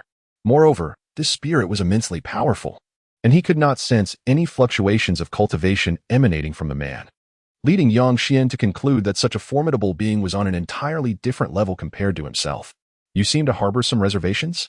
Jiang Xian remarked, casting a glance at the book of the underworld in Yang Xian's hands. My lord, you jest. I merely find the array patterns atop this mountain to be extraordinary and wish to delve deeper into their significance, Yang Xian replied, unaware that no one but himself could discern the patterns on Tyne Mountain. Indeed, as Yang Xian spoke these words, Jiang Xian's eyes subtly flickered. Might I inquire if you have gleaned any insights, young brother? Jiang Xian inquired.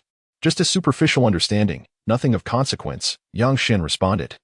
His noble lineage as a prince imparting him with an innate confidence, allowing him to speak freely despite the intimidating presence of Jiang Xian. A superficial understanding? Jiang Xian's heart tightened. Yang Xian had intended to express modesty, But to Jiang Xian's ears, it sounded rather different. They had spent considerable time without uncovering any traces of the array patterns, yet here was Yang Xian, having visited Tayin Mountain merely twice and already grasping a fragment of its essence. Truly remarkable. Come, young brother, let us see what you can do with that fragment of insight, Jiang Xian urged, looking intently at Yang Xian.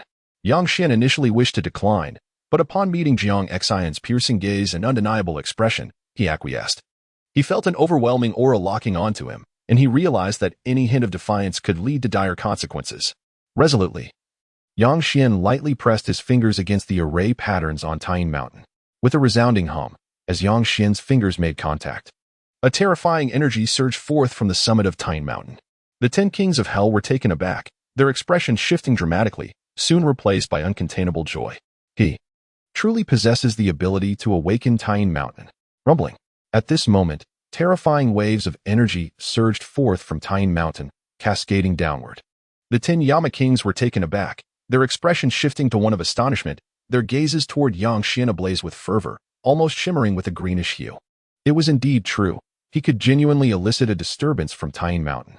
The 10 kings were overwhelmed with excitement, barely able to contain their exhilaration. For countless years, Tayin Mountain had stood unmoving, untouched by the feet of any mortal, and the identity of the deity enshrined atop its peak remained a mystery. Thus, for the myriad spirits of the underworld, the most palpable sensation regarding Tayin Mountain was one of enigma. At this moment, a spirit capable of instigating such tremors had finally emerged, igniting their enthusiasm. As the waves emanated from the mountain's summit, Yang Xian promptly withdrew his hands.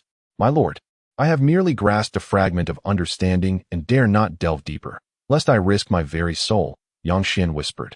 His intent was to feign the disturbance of Tayin Mountain, ensuring that those present would believe he possessed only a superficial knowledge.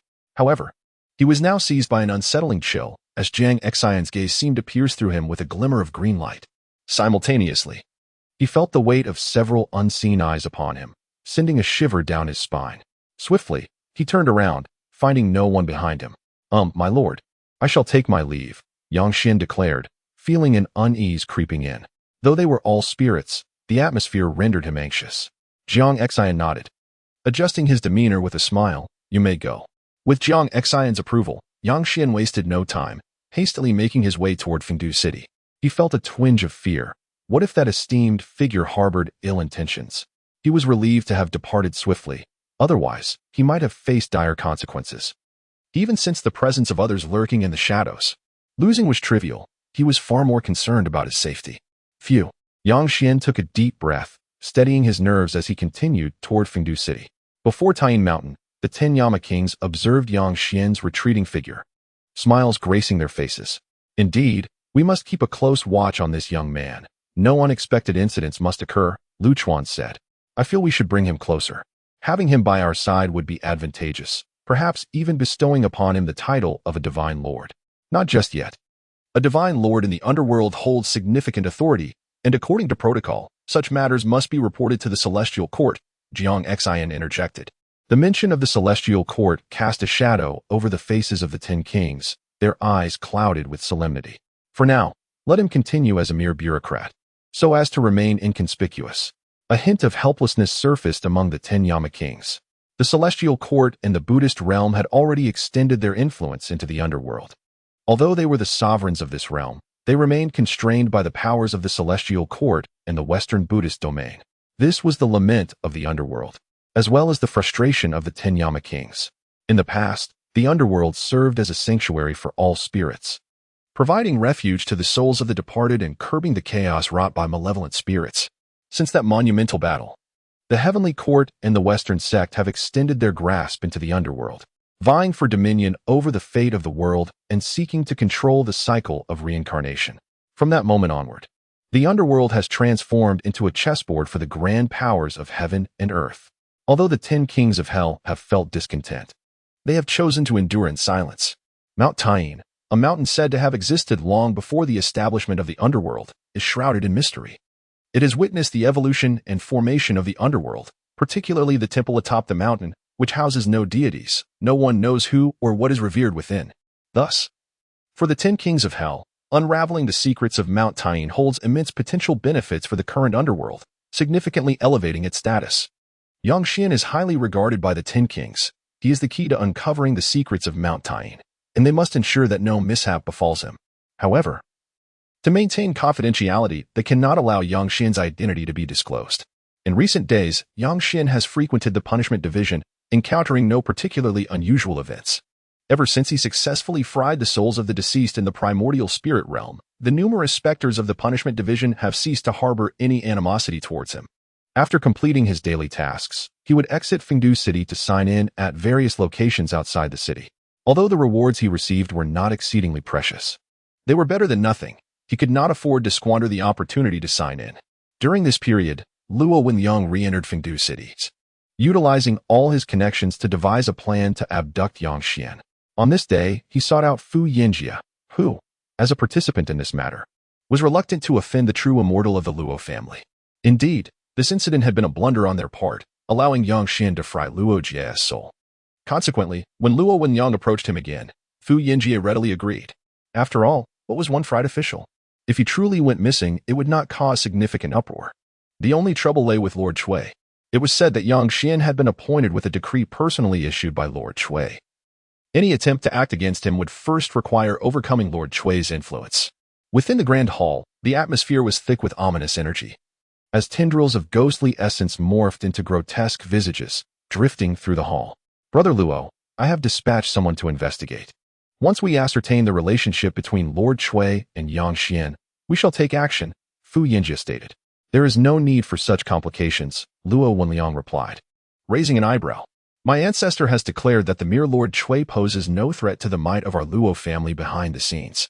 Upon hearing this, Fu Yinjie's brow furrowed. He inwardly cursed, realizing that while the Luo family might be unscathed, he himself could be thrust into peril. Brother Luo, grant me 3 days. After this period, I shall personally deliver Yang Xian to you at the gates of the underworld. Hearing this, Luo Wenyang fell silent for a long moment before nodding in agreement. Then I shall await your news at the gates of the underworld.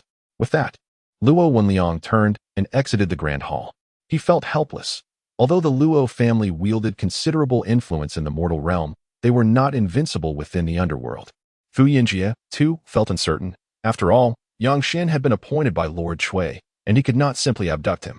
Otherwise, if Lord Cui were to take offense, he would find himself in dire straits. To ensure stability in this matter, it is imperative to seek assistance from a few allies. When the law does not hold the multitude accountable, coupled with the fact that the opponent is merely a minor official, this situation may very well pass unnoticed.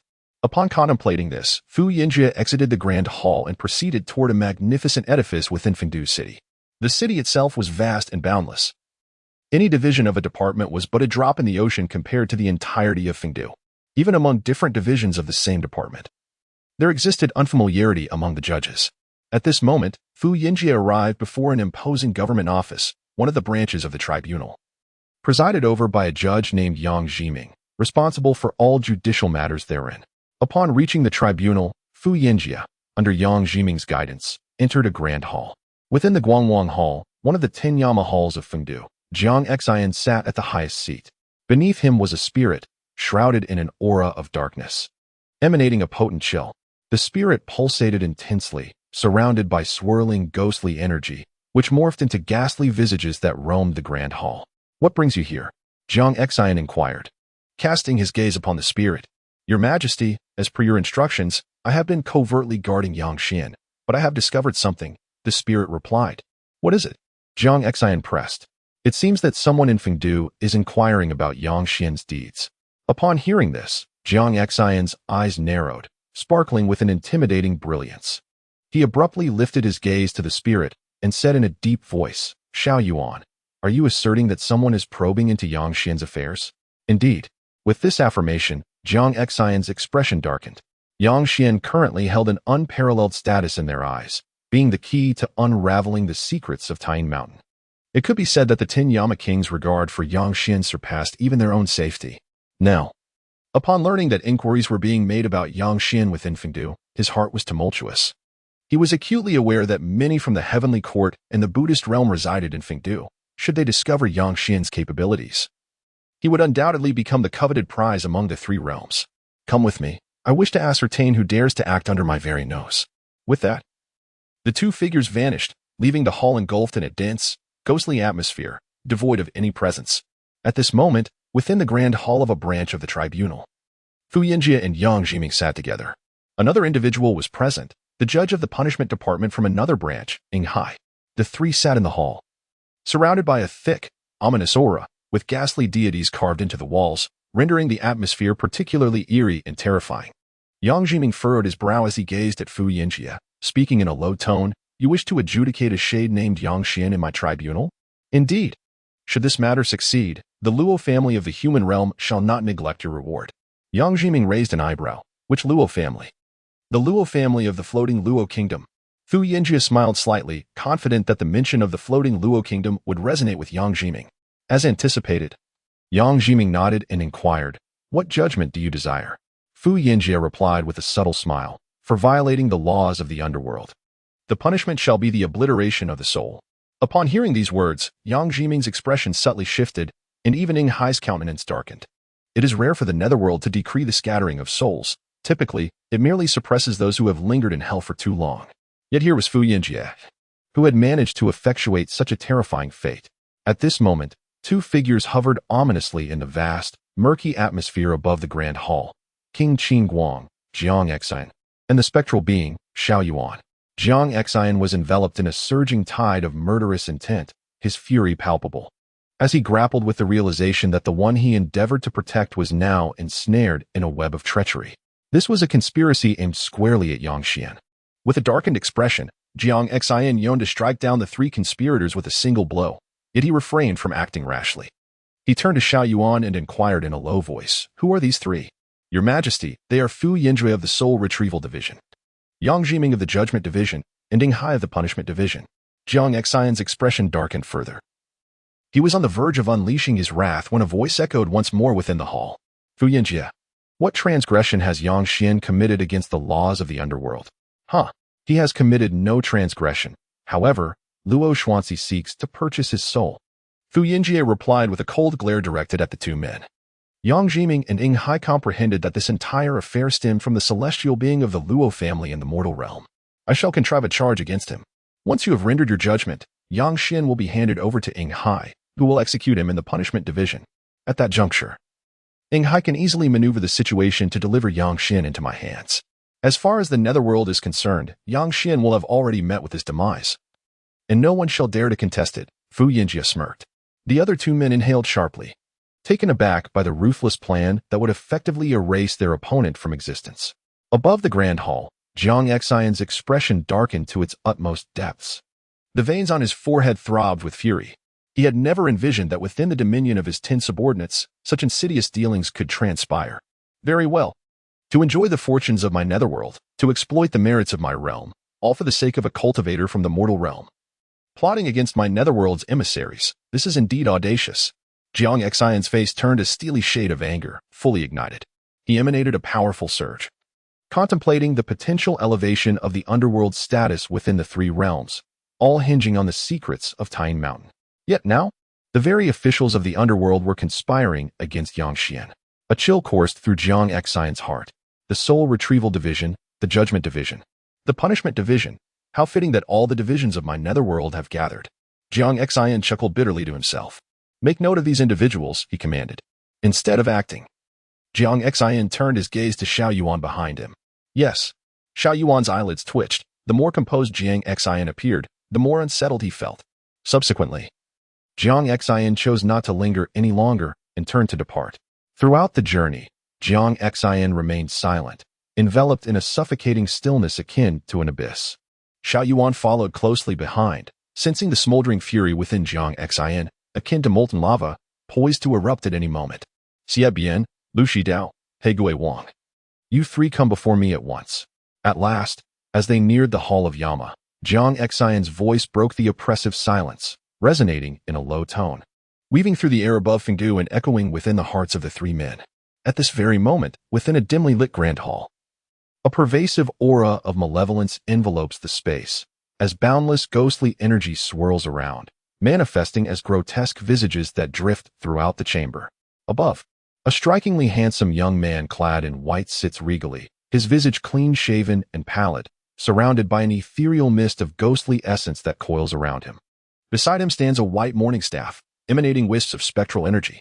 This individual is none other than Xie Bian, one of the two deities of impermanence. Presiding over matters of the soul retrieval department, Lu Zhidao, king of the black ghosts, come forth. An authoritative voice resonated within him. Xie Bian's eyes flew open, and he sprang to his feet, a look of unease washing over his countenance. King Qingguang, the gravity of the voice, laced with a palpable intent for bloodshed, sent a shockwave of trepidation through him.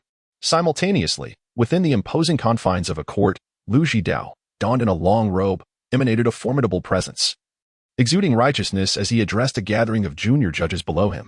Suddenly, a tremor coursed through his soul, causing him to shudder involuntarily.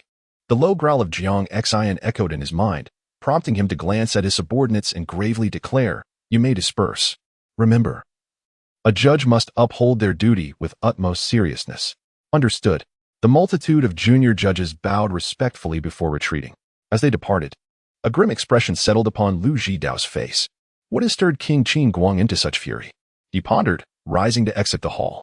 Within Fengdu City, at the Hall of the King of Broad, the atmosphere thickened with ghostly energy, the walls adorned with the fierce visages of malevolent spirits, resembling the current demeanor of Jiang Xian, eerily terrifying. Seated upon the throne, he radiated a potent energy, a haunting presence that instilled fear. The hall stood empty save for Xiao Yuan, who, feeling the intense waves emanating from Jiang Xian, could not help but tremble. At that moment, footsteps echoed from outside, and Xie Bian was the first to appear within the grand hall, followed closely by Lu Zhidao and the King of Black Ghosts. The latter, a deity of punishment with a sinister countenance and fearsome fangs, added to the tension in the air. All three bore solemn expressions, their hearts gripped by a sense of dread. They sensed that Jiang Xian was in a precarious state, on the verge of an explosive outburst. Stealing glances at Jiang Xian, they observed his darkened visage, strands of black energy creeping across his face, a sight both chilling and foreboding. "We pay our respects to King Qingguang." Xie Bian and the others bowed deeply, their unease palpable as they dared not raise their heads. Jiang Xian remained silent, compelling them to stay bowed. "Rise," came his calm yet deep voice, reminiscent of an ancient well, devoid of any ripples. The somber depth was terrifying. The three straightened, their faces now reflecting respect, awaiting his words. Yet, Jiang Xian continued in silence, the atmosphere in the hall growing increasingly oppressive. "To prevent any potential misstep on my part, let Xiao Yuan speak on my behalf." At last, Jiang Xian broke his silence. The revelation struck the three like a thunderclap, their expressions turning to one of sheer astonishment. What on earth has transpired? Even the formidable King Qingguang could not restrain himself from taking action. Xiao Yuan inhaled deeply, gazing at the three individuals before him, and spoke in a grave tone. "A few days ago, Qingguang discovered a spectral entity that holds the potential to unveil the mysteries of Time Mountain. His name is Yang Xian, and Qingguang treasures him, perhaps even more than he values himself. Such a spectral being exists? This is splendid news." The expressions of the three brightened in delight. It is indeed good news, yet some divine officials have been clandestinely engaging in nefarious activities. Enough of that. You can discern for yourselves. Xiao Yuan ceased his discourse and waved his hand, sending forth a wave of energy that conjured images within the grand hall. It showcased the meeting between Fu Yinjie, Yang Jiming, and Ing Hai. Upon witnessing the trio, Xie Bian and his companions' expressions shifted, each recognizing their subordinates. "Brother Yang, I implore you to adjudicate a spectral entity." "Who?" "Yang Xian." At that moment, the voices of the three resonated throughout the hall. Upon hearing this, Xie Bian and Lu Zhidao's expressions altered subtly. The dialogue was precisely between Fu Yinjie, the lord of the 7th Division of the Soul Collection Department, and Yang Jiming, the lord of the 11th Division of the Judgment Department. The Yang Xian they referred to was indeed the spectral entity mentioned by Qingguang. "How shall we judge?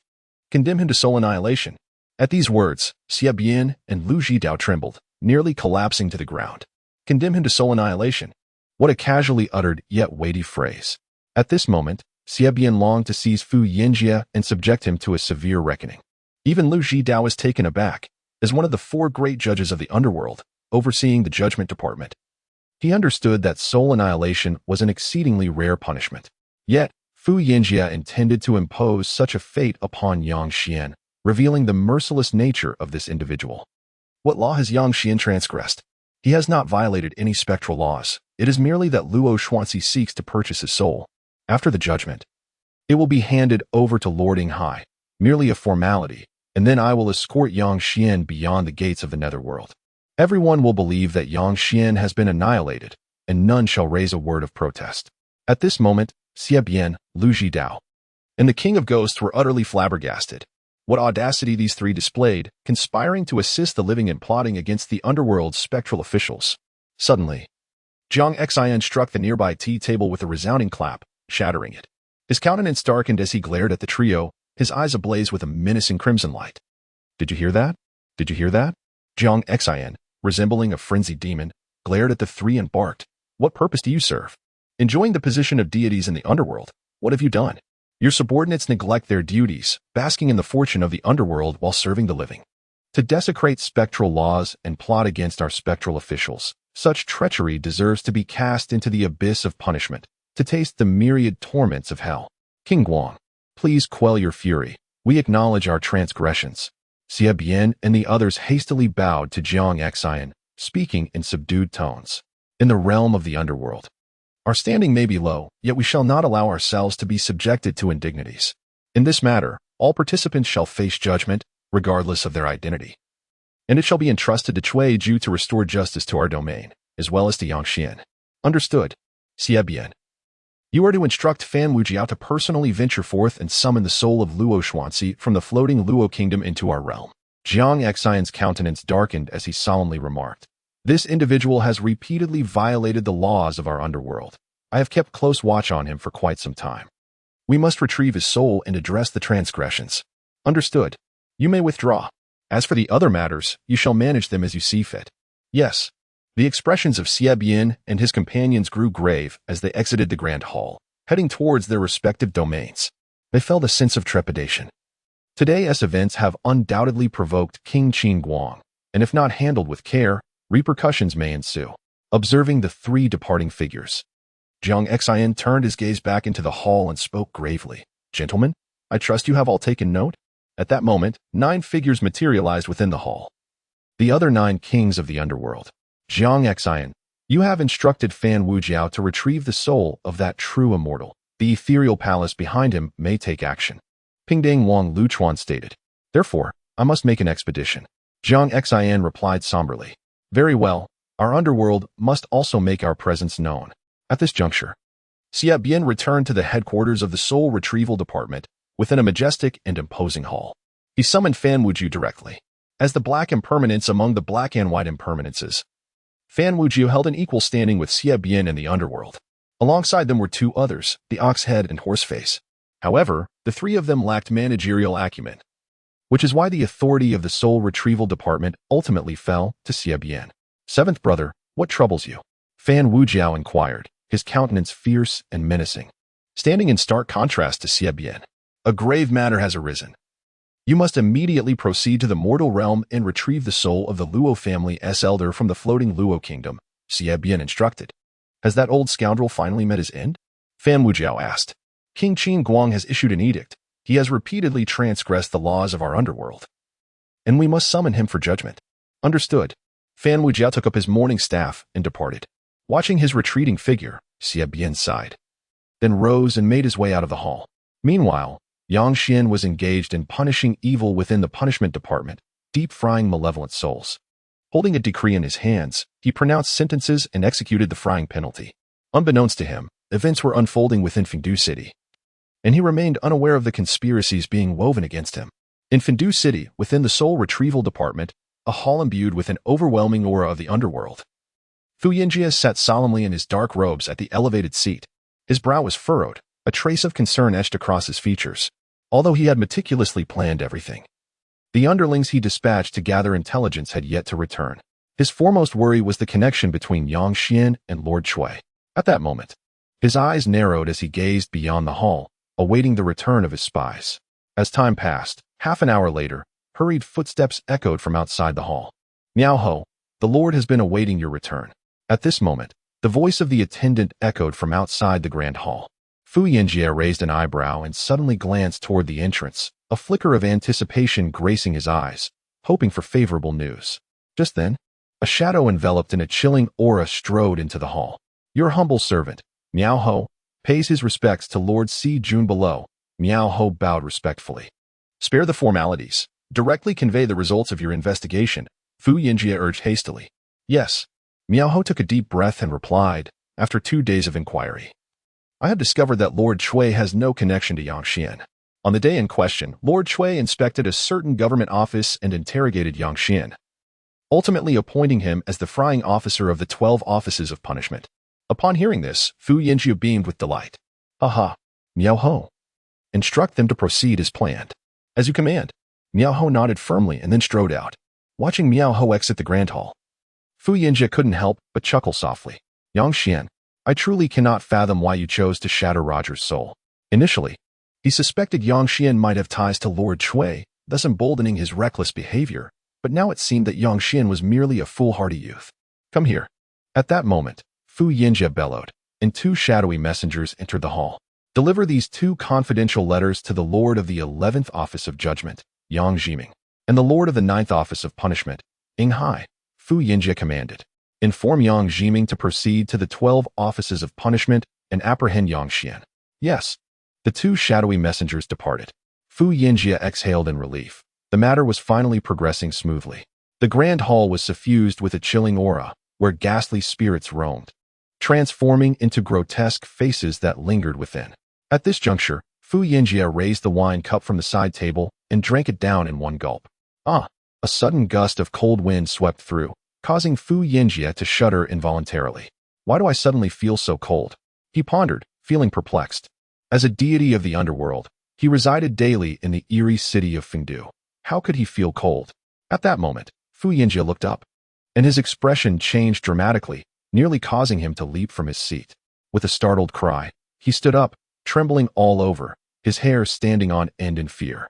Within the hall, an ethereal figure had appeared unbeknownst to him, tall and draped in white robes, with long hair flowing elegantly. His face was as refined as jade, strikingly handsome, yet now shrouded in an icy frost. Upon seeing this figure, Fu Yinjie was utterly startled, quickly descending from his seat to kneel on the ground, exclaiming, I was unaware of your divine presence. Please forgive my transgression. The figure was none other than Xie, the white impermanence, the deity presiding over the soul retrieval office. Presently, Xie expression was frigid as he gazed at Fu Yinjie and solemnly asked, Fu Yinjie, let me inquire how the underworld has treated you? Hearing this, Fu Yinjie's countenance shifted. He was bewildered as to why Xie would pose such a question. The underworld has treated me with immense favor. Immense favor? Xie eyes glimmered with a cold light. Then why do you act as a servant of the mortal realm, plotting against me, the messenger of the underworld? Upon hearing these words, Fu Yinjie understood the source of Xie fury. It was all due to his involvement in the schemes of the celestial beings regarding the punishment of the wicked overseen by Yang Xian. However, how could a mere ghost like Yang Xian attract the attention of Lord Bai Wuchang? This was unusual. Lord, I beg for your mercy, Fu Yinjie pleaded. I was momentarily foolish. Xie expression darkened as he regarded Fu Yinjie, speaking in a grave tone. Fu Yinjie, your actions have provoked King Qingguang. It is he who seeks your soul. King Qingguang? Fu Yinjie was stunned, his face pale with disbelief. How could such a minor figure as Yang Xian be connected to King Qingguang? The latter was the supreme ruler among the 10 Yama kings. So Yang Xian truly possesses such formidable backing? His protector is King Qingguang, not Lord Shui. I have pursued the wrong line of inquiry. At this moment, regret overwhelmed Fu Yinjie. Lord, I beseech you for another chance. I shall not err again. Fu Yinjie cried out, repeatedly bowing his head to Xie, hoping for leniency. Begging for mercy? You still have the audacity to ask for that. Xie raised an eyebrow. Because of your actions, King Qingguang nearly annihilated me, tarnishing the reputation of my soul-reaping division. Fu Yinjie, you may as well dissipate. And no, my lord, I implore you, grant me one more opportunity. Fu Yinjie's voice was filled with despair. Have you ever granted such opportunities to the innocent souls and spirits? Xie shook his head, raising a hand to strike Fu Yinjie's head. No. Spare me, my lord, spare me. With a swift motion, Xie hand, imbued with the essence of the Tao, struck Fu Yinjie's head. Instantly, Fu Yinjie's voice ceased, and his soul dissipated into nothingness. Yang Xian, even in my demise, you shall not find peace. He hissed before his essence vanished entirely. The atmosphere in the grand hall grew oppressive, while outside, several grim reapers trembled in fear. Xiaobian stepped out of the hall, addressing the nearby reapers in a low voice. Did Fu Yinjia leave any instructions? Reporting to you, my lord. He mentioned not long ago that everything should proceed according to plan, but the specifics remain unknown to us. Upon hearing this, Xiaobian's gaze flickered. He was well aware of the plan. King Qingguang had witnessed the discussions among the three lords and had previously shown them a projection of it. This is bad. Realizing the implications, Xiaobian's expression shifted, and he vanished from the Grand Hall. The 12 Punishments Division, where Yang Xin resided, was one of many branches of the Punishment Division. At that moment, Yang Xin sat before a boiling cauldron, observing the wailing wicked souls within. His eyes were cold as ice. Over the days, Yang Xin had grown accustomed to this, even finding a measure of satisfaction when punishing the deeply sinful. It was a gratifying sense of retribution against evil. Just as he continued his grim task, a group of Grim Reapers burst into the 12 Punishments Division. There stood several judges and a dozen grim emissaries, their countenances icy as they advanced directly towards the 13th frying cauldron. Within the punishment department, a sea of flames roared, suffused with an eerie atmosphere and a plethora of tortures that instilled fear. Numerous souls wailed in agony, their cries mingling with chilling screams, creating a spine-tingling sensation that set one's hair on end. Subdue them, commanded Yang Xian, seated above the 13th frying cauldron, gazing at the recently fried malevolent spirit. As you command, replied Zhang Yu and the others respectfully. At that moment, a commotion arose from afar within the punishment department, accompanied by disarray and voices echoing. What are you doing? Bellowed an emissary. Yang Xian of the punishment department has violated the Yin laws. The emissaries from the 11th department have been dispatched to apprehend him. Yang Xian was taken aback, abruptly lifting his gaze, his pupils constricting as he beheld the group of emissaries. The leading figures, donned in official robes, were none other than the judges from the judgment department. I have violated the Yin laws. Yang Xian's expression darkened. He had been diligently punishing malevolent spirits in the punishment department. When had he ever breached the Yin laws? In an instant, comprehension dawned upon him. He was being framed. At this moment, a surge of anger welled within Yang Xian, recalling how he had been wronged by the malicious Empress Xiao in the Dalian kingdom, cast into the cold palace and ultimately poisoned to death by her. Upon entering the underworld, he had hoped to cultivate in peace, and once he attained mastery, to one day annihilate the Empress Xiao to reclaim his honor. Little did he expect that even within the punishment department, he would still be ensnared by treachery. In that moment, a cold glint flickered in Yang Xian's eyes, his aura brimming with Yin energy, pulsating intensely. Rising from his seat and gazing at the imposing emissaries, he evoked a palpable sense of dread among Zhang Yu and the others below, their expressions shifting as they sensed the murderous intent emanating from him. Not far away, Lu Buchan wore a sinister grin, watching the swarm of emissaries from the judgment department approach in haste from beyond the purgatory. Yang Xian, today you shall be extinguished. Do not blame me, it is you who failed to recognize your limits, frying Roger as your just punishment, Lu Buchan coldly mocked, his eyes glimmering with malice. Step aside. Any obstruction to the proceedings of the judgment department, even from you emissaries of the punishment department, must be dealt with in the court, declared a leading judge in a deep voice. The purgatory emissaries hesitated. Although the punishment department was notorious in the underworld, the judgment department wielded considerable power, overseeing the fates of all souls. Moreover, they possessed the authority to supervise the emissaries of the underworld. Thus, even with their fearsome reputation, the punishment department would generally refrain from offending the judgment department. Stand aside. The judges' faces were icy as they strode towards the 13th frying cauldron. Yang Xian, accompany us. You have violated the Yin laws, and by the command of the Lord, we are here to bring you to justice. One judge intoned gravely, directing his gaze towards Yang Xian. Which Yin law have I violated? Yang Xian inquired. You will be informed upon reaching the judge's office. Haha. At this moment, Yang Xian suddenly burst into uproarious laughter, his gaze formidable. Once a prince in life, he exuded an extraordinary demeanor. Previously, he had merely wished to lie low within the punishment department, signing in quietly, thus appearing unremarkable. At this moment, an unprecedented aura erupted from Yang Xian, startling all the ghostly officials nearby. The commanding presence of these 13 officials was palpable, eliciting gasps of astonishment. At that instant, the judge found himself momentarily daunted by Yang Xian's piercing gaze. How audacious to offend this judge. Seize him. Dare to make a move. Just then, a chilling voice emanated from Yang Xian's lips. Cloaked in a shroud of dark energy, a powerful surge ascended within him, and in the blink of an eye, he reached the realm of body tribulation. Body tribulation. The master has attained the body tribulation realm. Zhang Yu and the others exclaimed in disbelief. What remarkable talent Yang Xian possessed. In such a short span, he had already achieved this formidable level. All the ghostly messengers were left in shock. Body tribulation. The infusion of tribulation energy into the body, the merging of vitality and blood.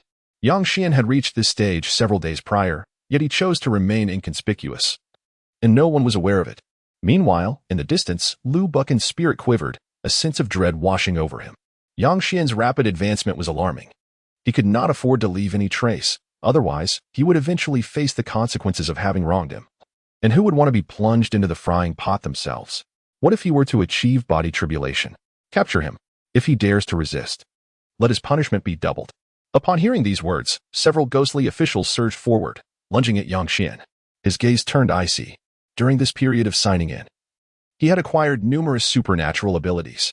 Although he lacked the formidable powers of the soul-severing finger or the grading technique, his abilities were far from ordinary and more than sufficient to deal with these ghostly messengers. As the officials charged, Yang Xian waved his hand and struck out with a palm, unleashing a torrent of dark energy that collided with one of the officials' chests. Boom! The official was sent hurtling backward, a force erupting within him, splitting half of his body apart. Arrogance! The leading judge snorted coldly. Yang Xian, the Lord of the 11th Division of Judgment, is en route. You dare commit violence? No one can save you today. Yang Xian's gaze remained frigid as he turned to the judge, his eyes blazing with a fierce, murderous intent. I have never transgressed any ghostly laws. Why do you wrongfully accuse me? Wrongfully accuse you? Since I became the Lord of the Division, I have never failed to judge a soul or apprehend a ghost. Just then, a chilling voice echoed from afar, as a formidable figure cloaked in ghostly energy approached. Lord of the Division. At this moment, the judges' expressions brightened as they hurriedly paid their respects. Yang Jiming, you come to apprehend. Do you have the necessary documents? From deep within the grand hall, GMO emerged, his expression grave as he regarded Yang Jiming. GMO, do you think I would commit such a blunder? Yang Jiming retorted with a cold smirk. And with a wave of his hand, a black document materialized in his grasp. GMO took it, and upon glancing at it, his expression changed dramatically, quickly passing the document to Yang Jiming. Upon observing GMO's reaction, Yang Xian realized that even the Lord of the Division could not assist him now. We pay our respects to Judge Lu. At that moment, a resounding voice resonated from the entrance of the Underworld. Judge Lu? Everyone's expression shifted dramatically. Judge Lu was one of the 4 great judges of the Underworld, presiding over the Court of Judgment. How could such a divine being possibly find leisure in the inferno of the Punishment Bureau? Could it be? At this moment, they suddenly turned their gaze towards Yang Xian. Could it be that Yang Xian truly committed an unspeakable crime to warrant the personal intervention of Judge Lu? At this juncture, Yang Jiming felt a surge of unease. The sudden appearance of Judge Lu left him unsettled, although he did not believe that Judge Lu had come specifically for Yang Xian. The actions he was currently undertaking were far from honorable. Should Judge Lu become aware of them, would he not face punishment himself? Judge Lu's countenance was imposing. Draped in a long robe, exuding a formidable aura, enveloped in a thick haze of ghostly energy, his demeanor extraordinary. Upon seeing Yang Jiming standing arrogantly ahead, Judge Lu felt a strong urge to cast him into the nearby cauldron of oil, seeking to vent his pent-up resentment. You dare to touch the spirit protected by King Qin Guang? Do you truly wish to bring about my demise? Does Yang Xian know Judge Lu? My superior has graced us with his presence today. Do you believe you can escape unscathed? Yang Jiming sneered as he looked at Yang Xian. In the depths of the inferno, numerous ghostly officials were filled with trepidation, their faces reflecting shock as they beheld Judge Lu approaching step by step from the entrance. Judge Lu held a position of immense authority in the Underworld, ranking among the 4 great judges and commanding the Bureau of Judgment. His arrival indeed astonished everyone present. At this moment, Yang Jiming turned his attention to Yang Xian, sneering. Such a figure, you must have only heard of in tales, am I right? Just then, Judge Lu had arrived, and both GMO and Yang Jiming bowed respectfully to him. Subordinate pays respects to Judge Lu. We pay our respects to Judge Lu. All the ghostly officials bowed in unison. When Judge Lu saw Yang Xian also bowing, his eyelids involuntarily twitched. No need for formalities. He swiftly approached Yang Xian, placing his hands on Yang Xian's shoulders and respectfully assisting him to rise. What a jest! King Qin Guang nearly had the 3 of them fried for this little ghost. How could I dare accept his courtesy? This scene was witnessed by all the spirits in the vicinity, leaving them astonished and captivated by what transpired. What on earth was happening? Judge Lu had actually assisted Yang Xian, who had bowed to him, and his expression appeared to convey a grave seriousness, as if he bore an unspoken burden in accepting such a gesture. What could be the identity of Yang Xian? All the ghostly officials were perplexed, especially Yang Jiming, who was nearly rendered speechless in disbelief. Each encounter he had with Judge Lu left him trembling in fear. Yet here was this same being treating Yang Xian with such courtesy. Could it be that Yang Xian held a significant status? Yang Jiming's heart raced, filled with panic and astonishment. Young brother, you seem distressed. Judge Lu disregarded the multitude of astonished ghostly officials beside him and turned his attention to Yang Xian, a gentle smile gracing his face. Young brother? Judge Lu actually addressed him as such? Yang Jiming felt as though he had been struck across the face, the sting palpable. This was not even the most crucial aspect. The most pressing matter was that he had come to apprehend Yang Xian. Upon contemplating this, Yang Jiming's legs went weak, nearly causing him to collapse to the ground. The very target that he and his companions had designed to apprehend shared an intimate connection with Judge Lu. At this moment, not only was Yang Jiming bewildered, but even GMO and all the Yin officials within the Inferno were equally perplexed. The friar officer, Yang Xian, surprisingly had such an influential figure as Judge Lu backing him. Was he not exceedingly low-key? Lu Buchan trembled all over, his eyes wide with shock, his body quaking. Judge Lu's casual remark of little brother nearly made him lose control. Suddenly, a resounding voice echoed at the entrance of the Inferno. The seventh master of the soul-reaping department has arrived. The Yin officials could not help but feel a jolt of unease. Bai Wuchang, Lord Xiebian, one of the 10 grading commanders, held a status in the underworld almost equal to that of Judge Lu.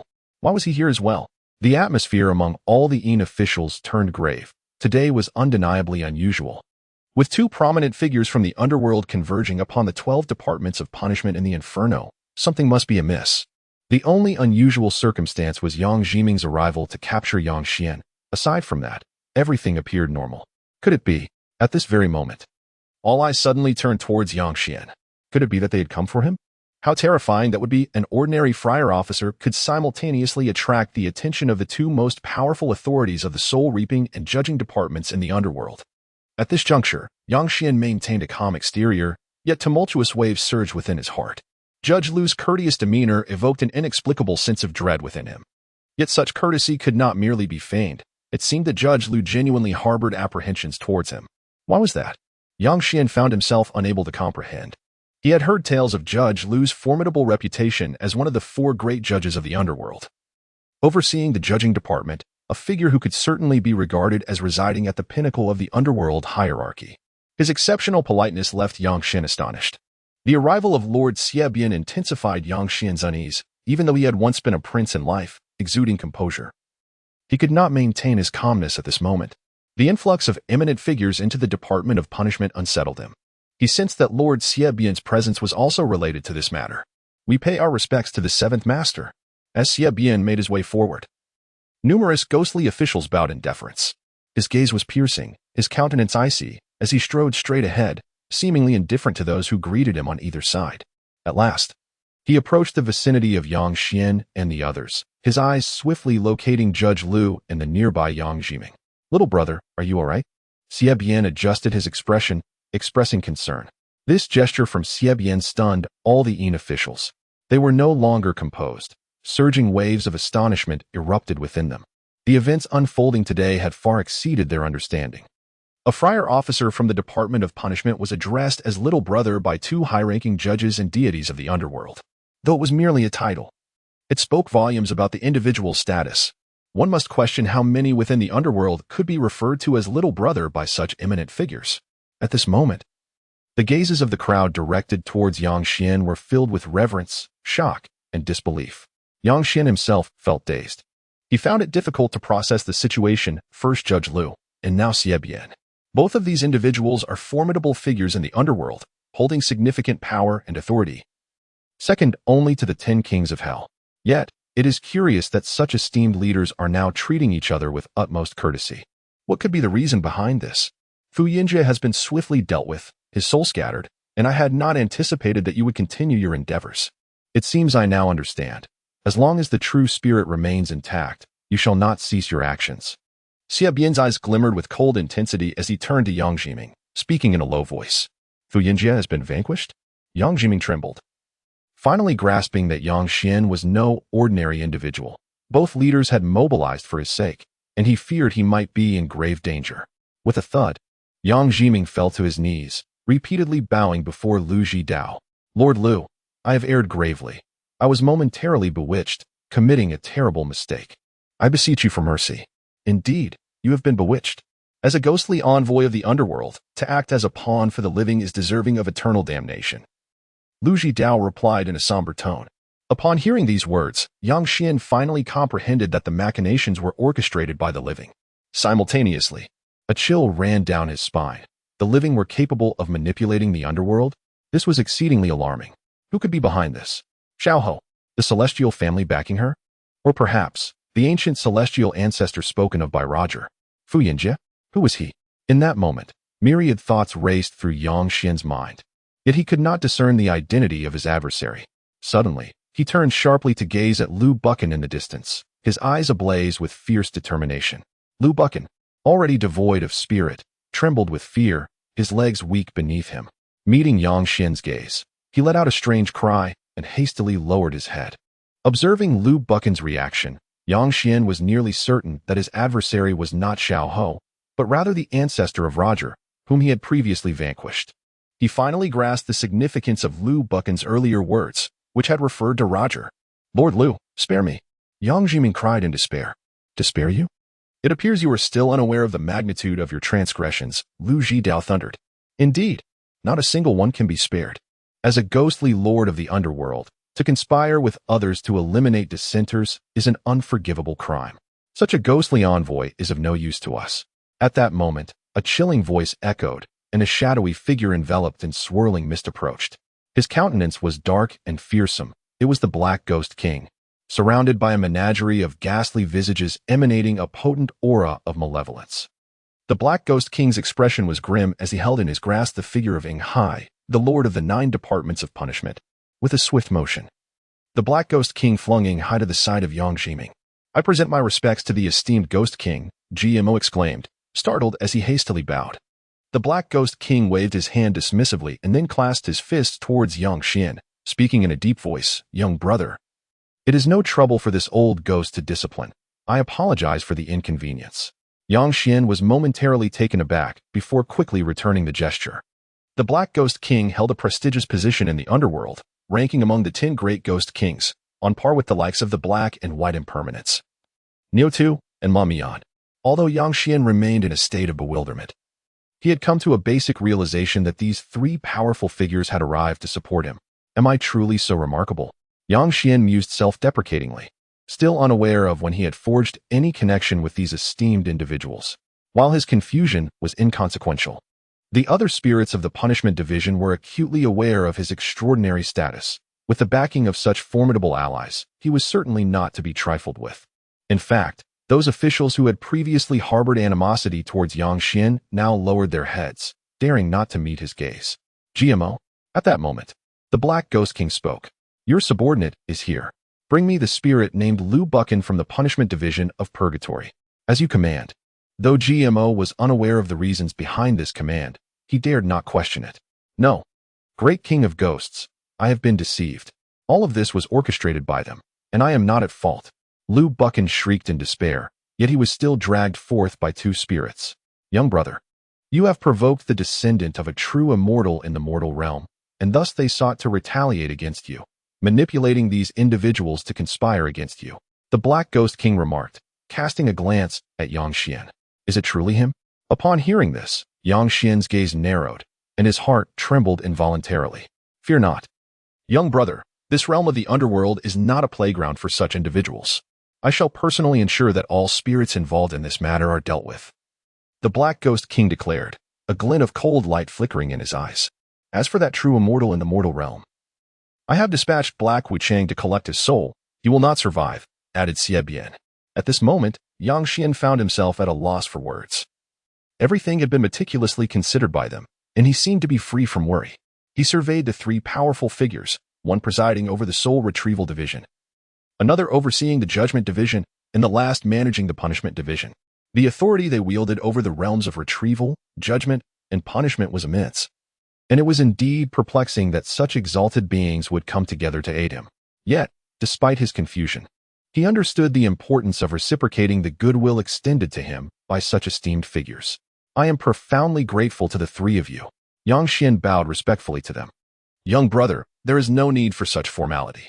Rest assured, no one will dare to disturb your tranquility in the future, Lu Zhidao replied with a smile. Thank you, Yang Xian responded. Subsequently, the three departed, and following that day, Fengdu City underwent a thorough cleansing.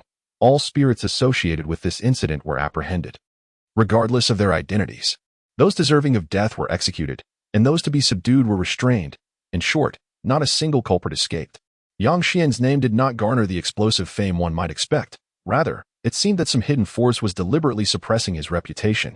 Even Yang Xian himself sensed that there were those who wished to keep him from gaining notoriety. Although he could not fathom the reasons behind this, he regarded it as a blessing, for he had no desire to draw excessive attention to himself. At this moment, at the ghost gate of Mount Luofu, a dense aura of ghostly energy billowed, and strands of eerie mist enveloped the area, creating a vast and desolate expanse. A colossal ghost gate stood firm amidst the mountains of Mount Luofu, surrounded by an oppressive atmosphere, with ghostly silhouettes emerging in the gloom. A specter, wielding a soul-reaping rope, traversed the realm with an eerie grace. Meanwhile, a cultivator sat in meditation atop a distant mountain, several miles from the gates of the Underworld. Adorned in a resplendent robe trimmed with gold, unmistakably noble in bearing. This individual was Luo Wenliang, a scion of the Luo family from the kingdom of Falua, patiently awaiting the arrival of Yang Xian's soul. Fei Yinjia had proclaimed that within 3 days, Yang Xian's soul would be delivered to the ghost gate of Mount Luofu. With 2 days elapsed and no sign of a spectral presence, anxiety gnawed at Luo Wenliang's heart. Suddenly, a chilling wind swept through, enveloping the air in a dense, ghostly aura. Luo Wenliang's expression shifted dramatically as he sprang to his feet, gazing towards the direction of the ghost gate. Yet he discerned neither Fei Yinjia nor the shadow of Yang Xian. It was futile to wait any longer. At that moment, a resounding voice reverberated in his ears, commanding and authoritative, sending tremors of fear coursing through him. This voice was more formidable than even that of his family's revered ancestor, the true immortal. Astonished, he turned with great difficulty, his face paling in shock. Before him, a colossal ghostly visage materialized in the void, exuding unmatched power and an overwhelming aura of malevolence. Regarding Luo Wenliang with disdain. You are the Southern Ghost Emperor? He stammered, nearly paralyzed with terror.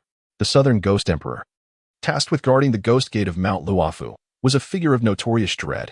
Even the 10 Yama kings would show deference in his presence. Why would such a being appear before him today? I have come at the invitation of the King of the Broad to exterminate you. Do you have any objections? The ghostly monarch intoned coldly.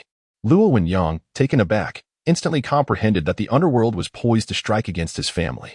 Your Excellency, I have objections, he implored, kneeling before the specter. Objections are noted, the ghostly visage replied impassively, its eyes narrowing sharply. 2 beams of dark energy shot forth, piercing Luo Wenliang's head. He did not even utter a cry before collapsing to the ground, his soul extinguished, obliterated by the Ghost Emperor. Having concluded this grim task, the ghostly face vanished. And with its departure, Luo Wenliang's body began to disintegrate, turning to ash in mere moments. To conspire against a spirit capable of stirring the Tine Mountain. You truly court death, it echoed in the void. In another realm, a majestic mountain loomed amidst an unknown range.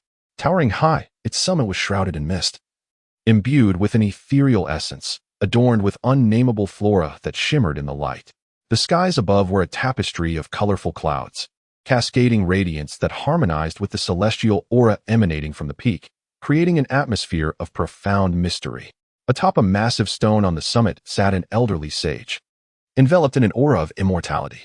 Clad in simple garments, he exuded an extraordinary essence of profound wisdom. Behind him stood a humble thatched cottage, suffused with the flow of mystical energies. This venerable figure was Luo Xuanxi, the true immortal ancestor of the Luo family and a disciple of the ethereal palace. At this moment, Luo Xuanxi's expression was far from serene. His descendant, Luo Jia, had been cruelly dispatched in the underworld, a calamity that struck him like a bolt from the blue. He had invested several lifetimes nurturing Luo Jia, amassing numerous cycles of reincarnation in the process. One could say that Roger's soul, with each reincarnation, always finds its way back into the lineage of the Luo family. His affection for Roger is not rooted in the individual himself, but rather in his soul, which harbors a significant reincarnation imprint crucial to Luo Xuanzi. This is a clandestine secret of his sect. Once one has undergone 9 cycles of reincarnation, they can transform into an immortal battle spirit. At that juncture, Luo Xuanzi intends to present this soul to the mysterious palace, reaping boundless benefits in return. However, at this moment, everything has been shattered, all due to a little ghost named Yang Xian, whose centuries of effort have been rendered futile. Yang Xian had the audacity to obliterate Roger, in which punishment in hell is not forged from the laws and endless karma. This explosion directly annihilated the reincarnation imprint. Consequently, Luo Xuanzi harbors a profound hatred for Yang Xian, vowing to seize his soul, for only by personally refining him can he quell the enmity in his heart.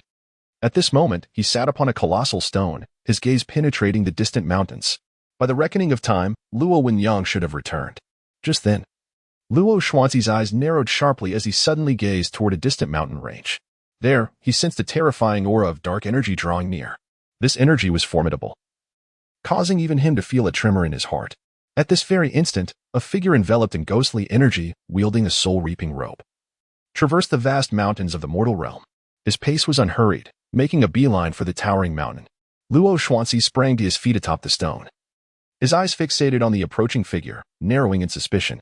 For reasons unbeknownst to him, a sense of inexplicable unease welled up within him. "Who are you?" Luo Xuanzi inquired in a low tone. "I am Fan Wujiao of the Underworld's soul-reaping division," came the response. Fan Wujiao? Upon hearing this, Luo Xuanzi's face paled in shock, and he involuntarily stepped back. The Underworld's Fan Wujiao specializes in claiming the souls of those above the true immortal realm. If this entity has come for him, does it mean he is to be taken?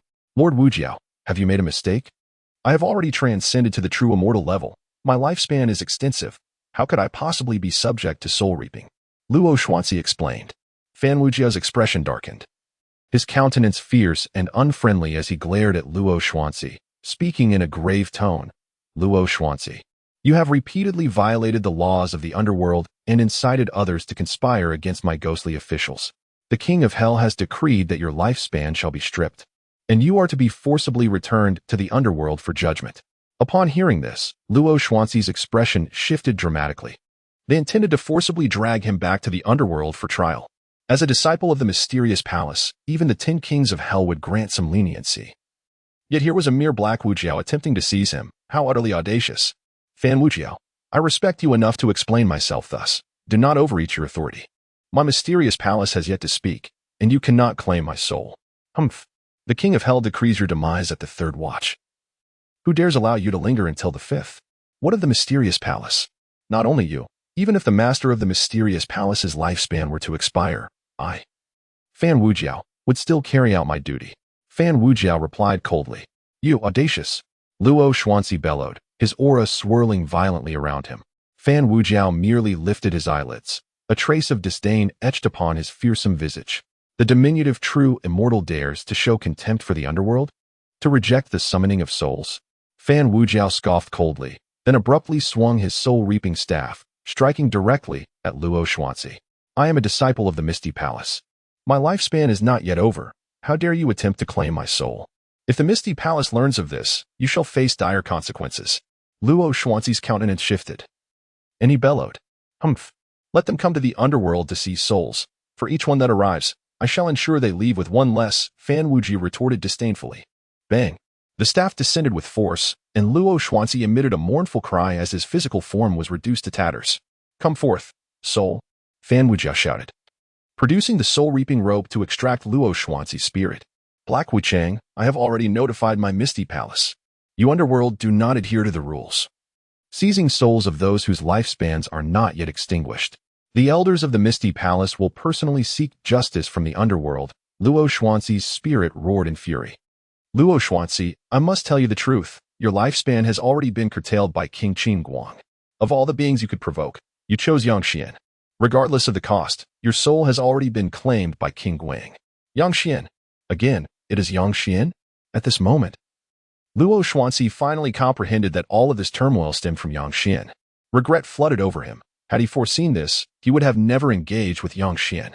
Simultaneously, He cursed inwardly, questioning why, with such a background, he still occupied a position in the punishment department, leading others astray, a truly grievous sin. Yet, regardless of Luo Xuanzi's regret, he understood that his only hope lay with the Misty Palace. Thus, in the critical moment before his soul was seized, he crushed a jade slip, transmitting a message. Luo Xuanzi, disciple of the Misty Palace, has consolidated 5 reincarnation seals. However, he is being taken by the Underworld, on the verge of failure. This message was directed to Luo Xuanzi's master. Although somewhat exaggerated, as long as it stirred the Misty Palace into action to rescue his soul from the Underworld, all would be well. Let us depart. At this moment, Fan Wuji was enveloped in a swirling mist of ghostly energy, saturating the mountains with a heavy, foreboding atmosphere. He held the soul-reaping rope, leading Luo Xuanzi's spirit away from the mountain range. Meanwhile, on a celestial mountain in the mortal realm, palatial structures sprawled across the summit. Mist and clouds enveloped the mountaintop, where cranes sang in harmony and auspicious beasts cavorted.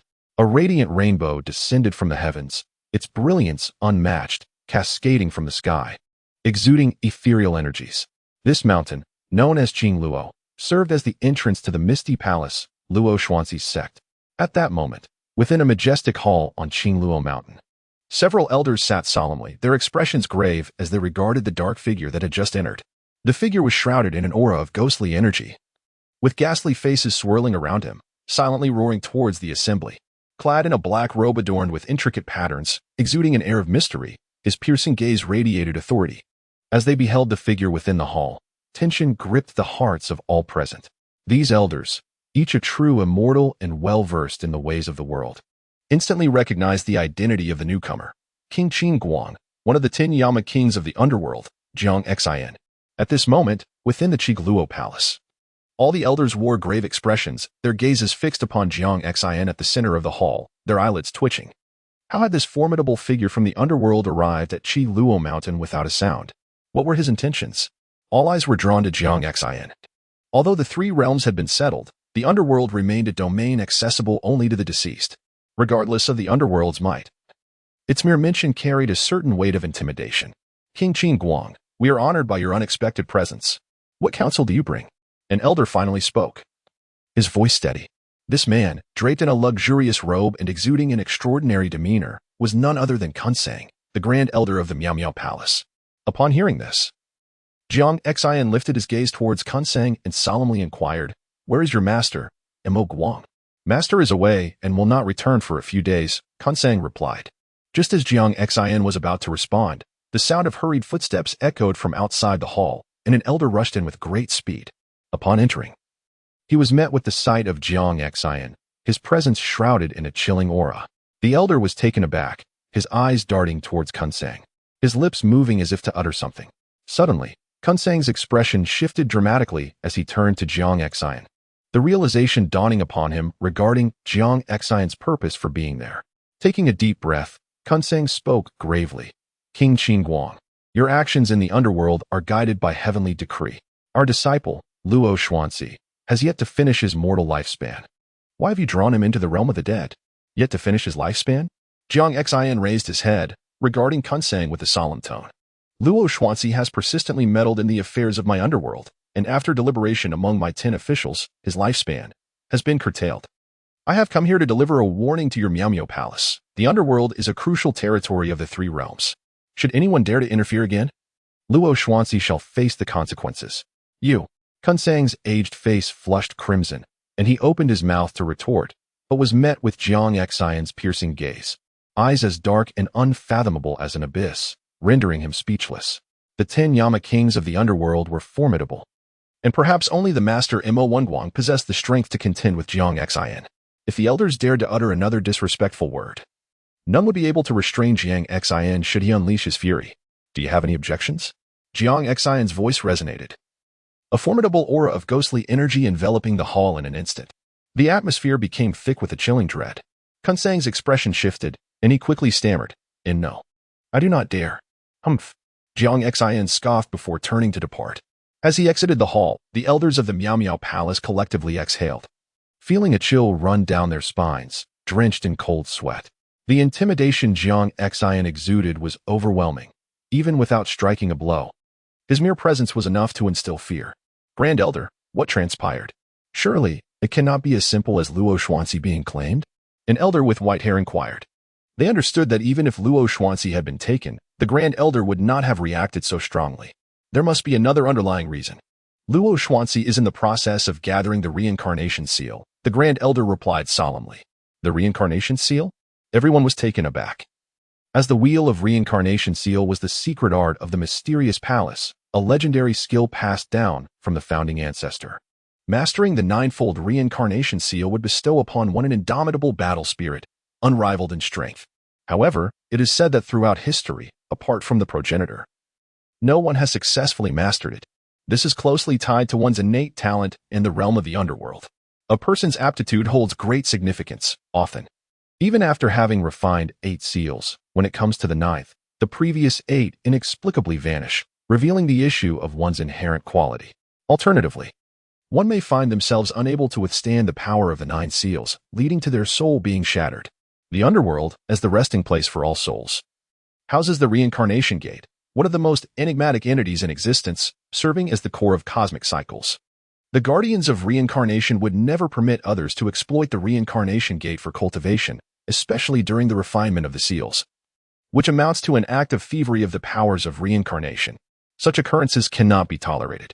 Yet, in every situation, there are those who seek to take shortcuts. No matter how cautious the reincarnation department is, there will always be souls that slip through the cracks. This is also the reason for Jiang Xian and others' disdain towards the mysterious palace. Despite their dissatisfaction, Jiang Xian and the others remained silent. The forces scheming for reincarnation had multiplied. Even the Buddhist sect and the celestial court were subtly maneuvering to extend their reach into the underworld, aiming to seize control of reincarnation. The trifling mysterious palace was hardly worthy of mention. At this moment, when the elders heard that Luo Xuanzi had refined the reincarnation seal, they were filled with excitement. They turned to the Grand Elder and urged, "What is the specific situation? Grand Elder, please enlighten us." "Zhang Jing, you speak," the Grand Elder said, glancing at the elder who had just entered the hall, who was also Luo Xuanzi's master. "Elder Zhang, do share." "To be honest, my information is quite limited. Just before my disciple was taken by the soul reaping, he shattered the jade slip I provided him, conveying a fragment of information that he had refined 5 reincarnation seals. However, he has now been claimed by the underworld, and I am unaware of the specifics. That is all I know. We must see Luo Xuanzi to clarify this matter." The Grand Elder's expression darkened. This Luo Xuanzi is truly infuriating, incapable of articulating clearly. Order an investigation into this matter to ascertain whether Luo Xuanzi personally condensed the reincarnation seal or if it was done using another's soul, the Grand Elder commanded. "But Grand Elder, Wang Qingguang just mentioned that if we dare to meddle in the underworld again, he will take action," someone cautioned. "We cannot concern ourselves with that. The reincarnation seal is too vital. If our mysterious palace can produce a battle spirit with 9 reincarnation seals, we need not fear the king of hell in the underworld." "As you command." The elders nodded and subsequently exited the grand hall. In the underworld, the Department of Punishment for Evil. 2 days had passed since the events of that day. During these 2 days, wherever Yang Xian went, the typically icy enforcers of the underworld made an effort to offer him faint smiles, demonstrating their goodwill. Gradually, Yang Xian grew weary of moving about. He remained within the Department of Punishment for Evil, signing in daily, executing the wicked souls, and quietly cultivating. His understanding of the realm of calamity was deepening. The calamity energy was the turbulent force resisting the currents of the universe. The practitioner is bound by destiny, each possessing their own allotted lifespan. Not even true immortals can evade the inevitability of death. However, cultivation serves to extend one's life, a defiance against fate, thus giving rise to calamity energy. The realm of calamity body involves channeling this energy into one's being, merging it with flesh and blood, also referred to as the unity of blood and energy. Although Yang Xian lacks corporeal flesh, he possesses a soul body, which is of a flawless constitution. Once the calamity energy enters his being, it swiftly integrates within him. As Yang Xian progresses in his cultivation, he gradually realizes that his current stage is merely the introductory phase of the otherworldly Yuming Sutra. Both the calamity body and the subsequent realms of primordial spirit, returning to the void, and merging with the Tao are all foundational, belonging to the mortal level. At this moment, Yang Xian sits cross-legged in the secluded chamber of his dwelling, diligently practicing the Yuming Sutra. This sutra is extraordinarily transcendent, ranking alongside the ancient Nine Transformation Profound Art, though it is a technique for ghostly cultivators, while the Nine Transformation Profound Art caters to celestial practitioners. Based on Yang Xian's understanding of the Yuming Sutra and the various essential techniques imprinted in his mind, he discerns that the sutra is divided into 9 levels, akin to the Nine Transformation Profound Art. However, there exists a distinction. The Yuming Sutra contains a foundational section, which pertains to the chapters below the true immortal level, also known as the introductory chapters. Only upon reaching the true immortal realm does one genuinely embark on the path, with each subsequent level representing a new stage that leads directly to the ultimate truth. Yang Xian is not hasty. Although the Yuming Sutra could facilitate his rapid ascent, he refrains from reckless cultivation. The path of cultivation necessitates constant refinement to solidify one's foundation. Thus, upon attaining each realm, Yang Xian meticulously hones his skills, repeatedly practicing within that stage. At this juncture, after circulating the Yuming Sutra and allowing the ghostly energy to traverse his body for 49 cycles, he comes to a halt. Aside from the Yuming Sutra, he currently focuses on the tying technique and soul-severing finger. He has already mastered the void-seeking heavenly eye, and his primary focus now lies with the tying technique and soul-severing finger. Both of these abilities are formidable, particularly the tying technique, which is reputed to be capable of manifesting all forms of offensive techniques in the world. This implies that if he masters the tying technique to its fullest extent, he can emulate any assault, regardless of whether it stems from humans, ghosts, demons, celestial beings, or divine entities. The soul-severing finger is equally powerful, especially against souls.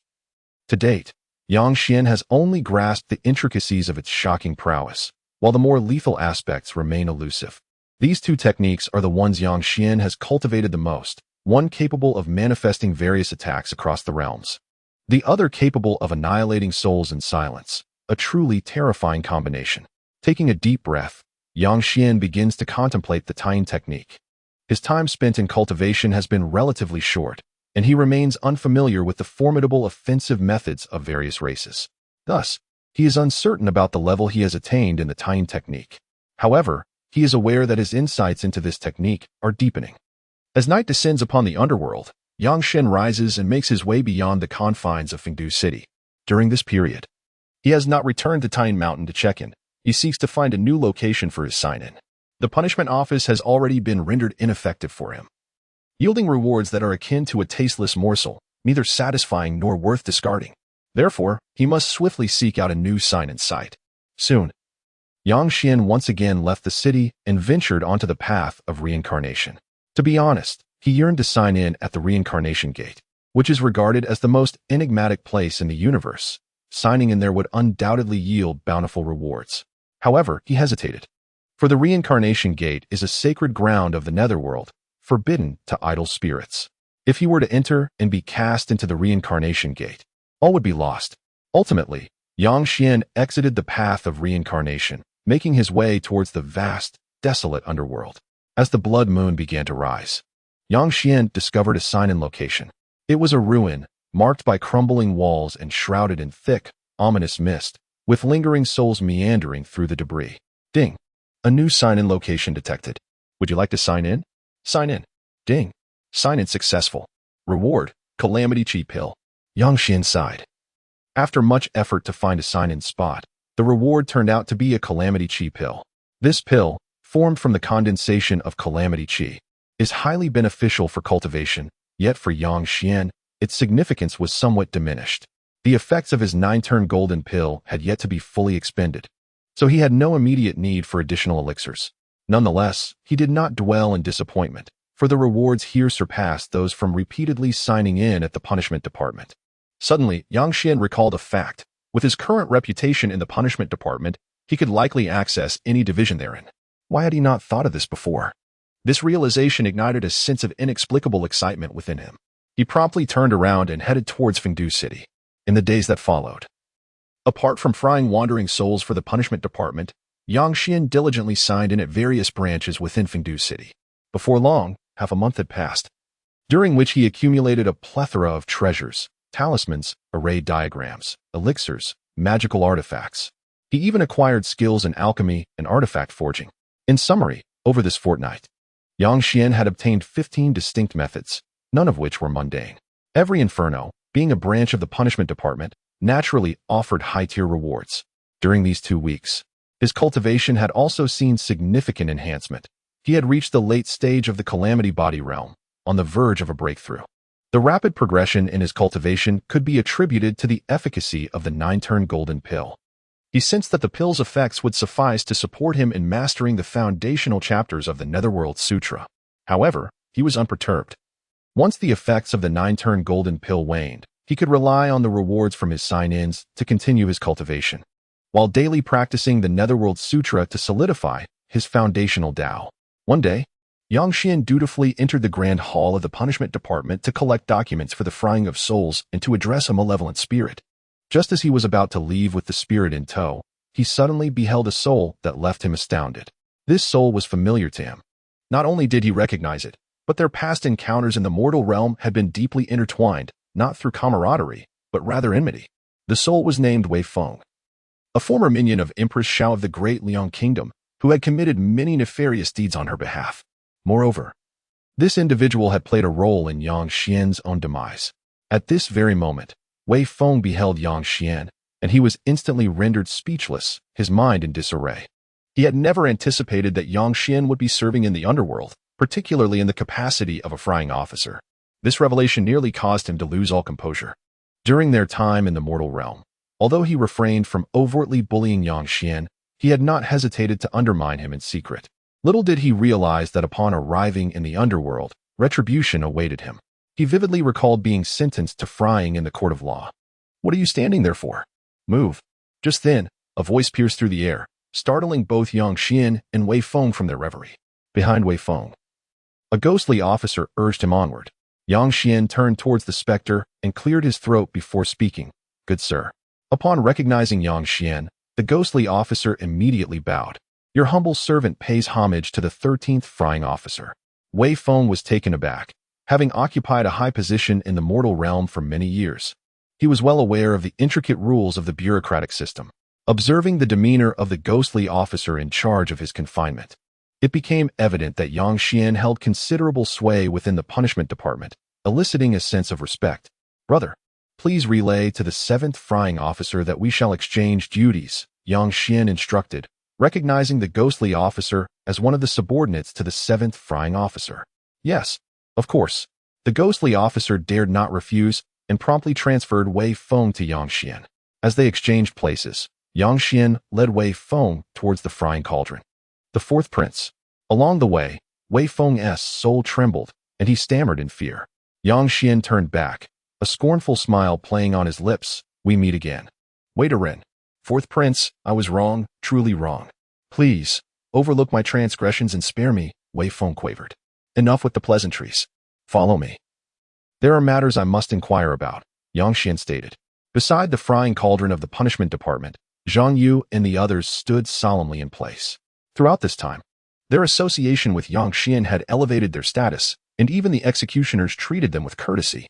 Upon seeing Yang Xian return with the soul in tow, they hurried to meet him, taking the soul from his grasp. "Do not fry him just yet. I have questions to pose," Yang Xian declared. Zhang Yu and the others were taken aback and nodded in agreement. At that moment, Yang Xian turned to Wei Feng and spoke in a low tone. "Wei Feng, I must ask you, what has become of the Great Liang Kingdom?" By now, Wei Feng was so frightened that his very essence quivered, despite his former high rank. He was now merely a malevolent spirit, steeped in sin and awaiting punishment. "4th prince, silence. That was my former identity. From now on, address me as frying officer." Yang Xian's gaze was icy, his eyes blazing with intensity. Zhang Yu and the others exchanged glances. Realizing that this malevolent spirit was likely a foe of the frying officer during his time in the mortal realm, Wei Feng's complexion turned pale as he gazed at Yang Xian in terror and pleaded, "4th, no, frying officer. I will divulge everything. Please grant me mercy. Speak. Tell me all there is to know about the royal palace of the Great Liang Kingdom," Yang Xian commanded in a grave tone. "Yes, yes. After your passing." Consort Lu was utterly heartbroken and soon angered the Emperor of Liang, resulting in her confinement to the cold palace. Wei Feng stammered, trembling uncontrollably. Yang Xian's gaze turned icy as he suddenly fixed his eyes on Wei Feng, speaking in a low tone. "Have we angered that person?" Or is this a trap set by Empress Xiao? Fei was his mother in the mortal realm, although he had traversed through time. It was Fei who had raised him.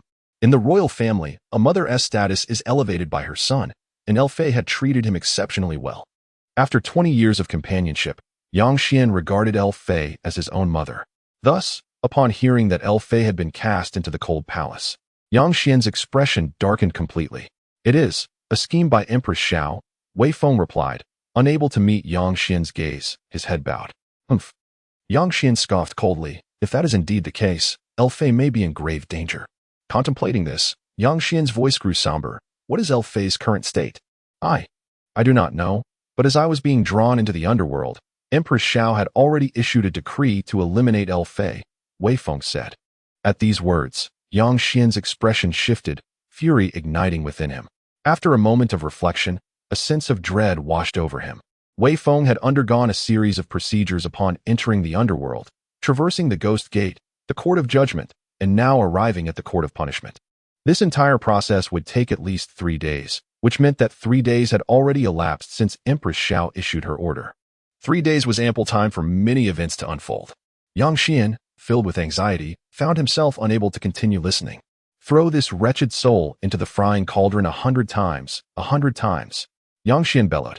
And no, fourth prince, I have revealed everything. Please spare me. Wei Feng's face turned pale. Being fried 100 times would surely obliterate him. Fry him. 100 times, not a single one less. Yang Xian roared. And then he strode toward the depths of the Court of Punishment. The surrounding grim officials were astonished. They could not comprehend why Yang Xian was in such a fury. Although frying a soul 100 times would not annihilate it, it would undoubtedly shatter its spirit. Watching Yang Xian, whose face was darkened with rage as he advanced, none dared to speak. They could all sense that Yang Xian was in a state of unbridled fury. Yang Xian moved swiftly, soon arriving at the door. Shrouded in ghostly energy and adorned with murals of malevolent spirits. Taking a deep breath, he pushed the door open. Inside the hall, Lord GMO was reviewing documents when he heard the commotion outside and looked up, his expression revealing surprise. Before him stood Yang Xian. Enveloped in a swirling aura of ghostly energy, dark clouds spreading across his face, indicating his distress. Lord GMO felt satisfied with Yang Xian. Although the 3 great lords of the underworld had elevated his status, he had not succumbed to arrogance, dutifully performing his role as a frying officer. This composure earned the respect of GMO, who had served as a spirit for many years. Yet, at this moment, Yang Xian's demeanor seemed profoundly unsettling. Yang Xian, what troubles you? GMO asked gravely. Lord G, I seek to enter the mortal realm, Yang Xian replied in a deep voice. In that moment, he intended to leverage the residual influence of Xie Bian and his companions. He understood that his own power was negligible within the confines of the underworld. However, the goodwill previously extended to him by those formidable figures indicated that he held some significance in their eyes. Although Yang Xian remained oblivious to the underlying reasons, it was of little consequence whether he was being exploited or if there were ulterior motives at play. What truly mattered was his desire to return to the realm of the living. He fixed his gaze upon GMO, awaiting a response. Yang Xian, we are all underworld messengers and must not interfere with the affairs of the living, GMO said gravely. I am aware. Yet I must venture to the mortal realm to rescue someone of great importance to me, who is likely facing persecution at this very moment. Yang Xian replied in a low voice, his eyes flickering with a manic crimson glow. This display only heightened GMO's apprehension. He was uncertain of Yang Xian's standing in the underworld, but he recognized that at least the heads of the soul-collecting, judgment, and punishment departments were all supportive of him. At this moment, could he dare to obstruct Yang Xian's intentions? Yang Xian, please calm yourself. After all, we are dead. GMO began, but was interrupted. Sir, my mother is being persecuted by vile individuals, and you ask me to remain calm? Just tell me how I can return to the mortal realm. Yang Xian's agitation was palpable, enveloped by an overwhelming aura of ghostly energy. GMO sensed Yang Xian's presence intensifying, as if he were on the verge of breaking through to a new realm. Such rapid cultivation. GMO was astonished. He recalled their first encounter when Yang Xian was merely at the innate stage. How much time had passed since then? Now, he was on the brink of transcending to a higher dimension. Aside from the soul-reaping messengers, any other spirits wishing to cross into the mortal realm must possess a decree from the King of Hell. Otherwise, they cannot pass through the gates of the underworld. GMO stated solemnly. Yang Xian felt a weight settle in his heart. He understood that this was a regulation of the Underworld, designed to prevent lesser spirits from wreaking havoc in the mortal world. A decree from the King of Hell or a soul-reaping token either would require time, which he could not afford to waste. Is there truly no other way? Yang Xian asked, his voice steeped in despair. There is not, Yang Xian. Given Lord Qi's esteem for you, arranging a position as a soul-reaping messenger should not be difficult, GMO replied. I have no time left. I cannot wait. Without another word, Yang Xian turned and exited the Grand Hall. As he moved forward, his aura intensified, and in a mere moment, he reached the realm of the primordial spirit. This, a breakthrough? GMO was left in utter shock. Inside the punishment department's Grand Hall, he stared in disbelief at the suddenly transcendent Yang Xian, unable to find peace within himself. Yang Xian, come back. What are you attempting to do? After a long pause, GMO finally regained his composure and hurriedly rose from his seat to pursue Yang Xian, but the inferno of purgatory revealed no trace of him. Has anyone seen Yang Xian? GMO inquired, casting his gaze upon the numerous messengers within purgatory. He has exited purgatory. One messenger exclaimed urgently. This is bad. GMO's expression shifted dramatically as he raced toward the exit of purgatory. What has happened? Zhang Yu and the others looked grave. I do not know. The Lord assigned us a task to execute this soul 100 times. We have only completed 2 so far. Continue. Yang Xian emerged from the depths of the underworld, hastening his pace directly towards the grand gates of Fengdu City. Anxious thoughts raced through his mind as he approached the imposing entrance. Taking a deep breath, he retrieved his ghostly envoy token and made his way outside. The city's spectral guardians did not obstruct his passage. They merely glanced at his token before granting him entry.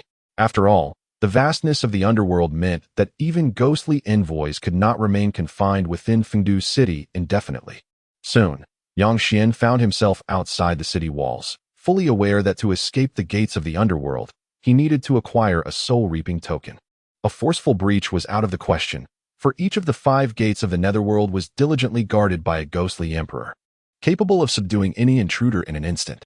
Fortunately, along the path of Huangwan, many soul-reaping envoys hurried to and fro, their forms flickering amidst the ethereal haze.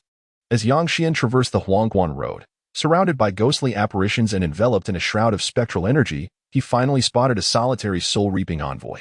Seizing the moment, he approached stealthily. Forgive me, brother, he murmured softly, swiftly subduing the envoy and claiming his soul-reaping token, concealing him amidst the crimson flowers of the other shore.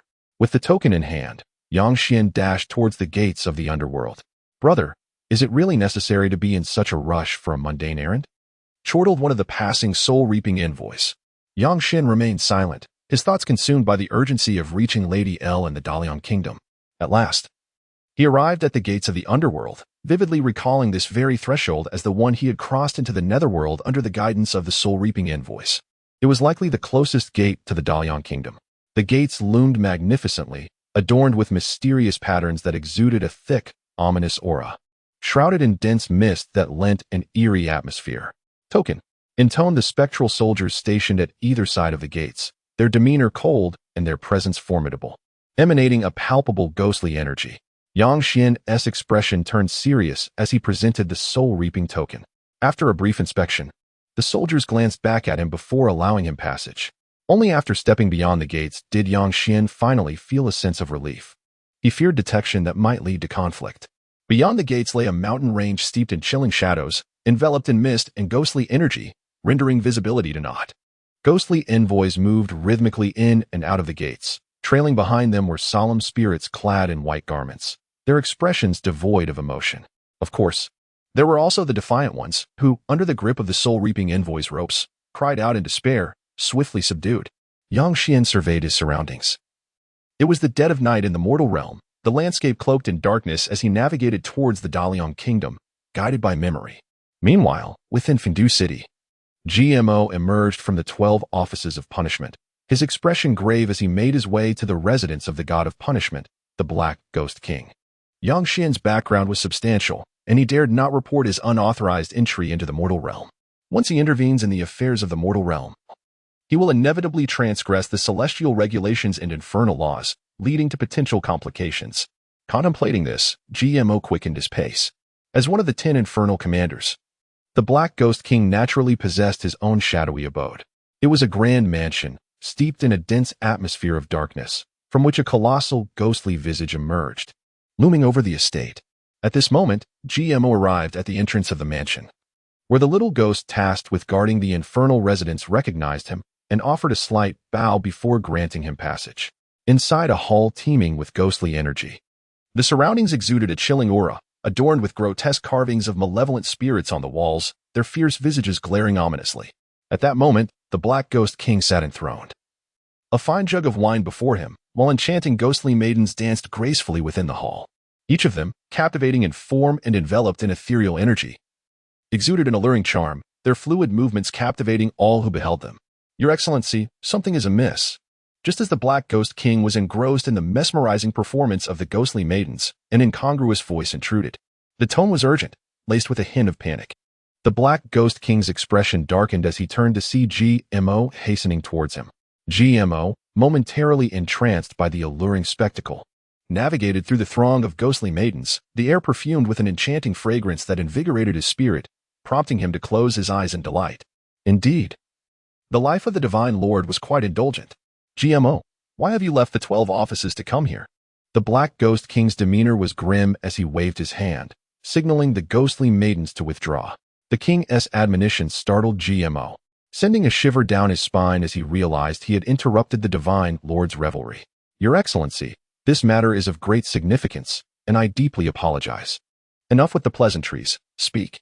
Your Excellency, Yang Xian, has escaped." "What did you say?" The Black Ghost King sprang to his feet, fixing his gaze upon GMO with intensity. "I will grant you another chance. Explain yourself clearly." "Yang Xian has fled." "You fool. As a commander, you cannot even keep track of Yang Xian? What use are you to me?" The Black Ghost King roared in fury. Yang Xian was of utmost importance. The Black Ghost King understood his value all too well. In truth, Yang Xian held a position in the 10 halls of Yama that surpassed even the 10 infernal commanders.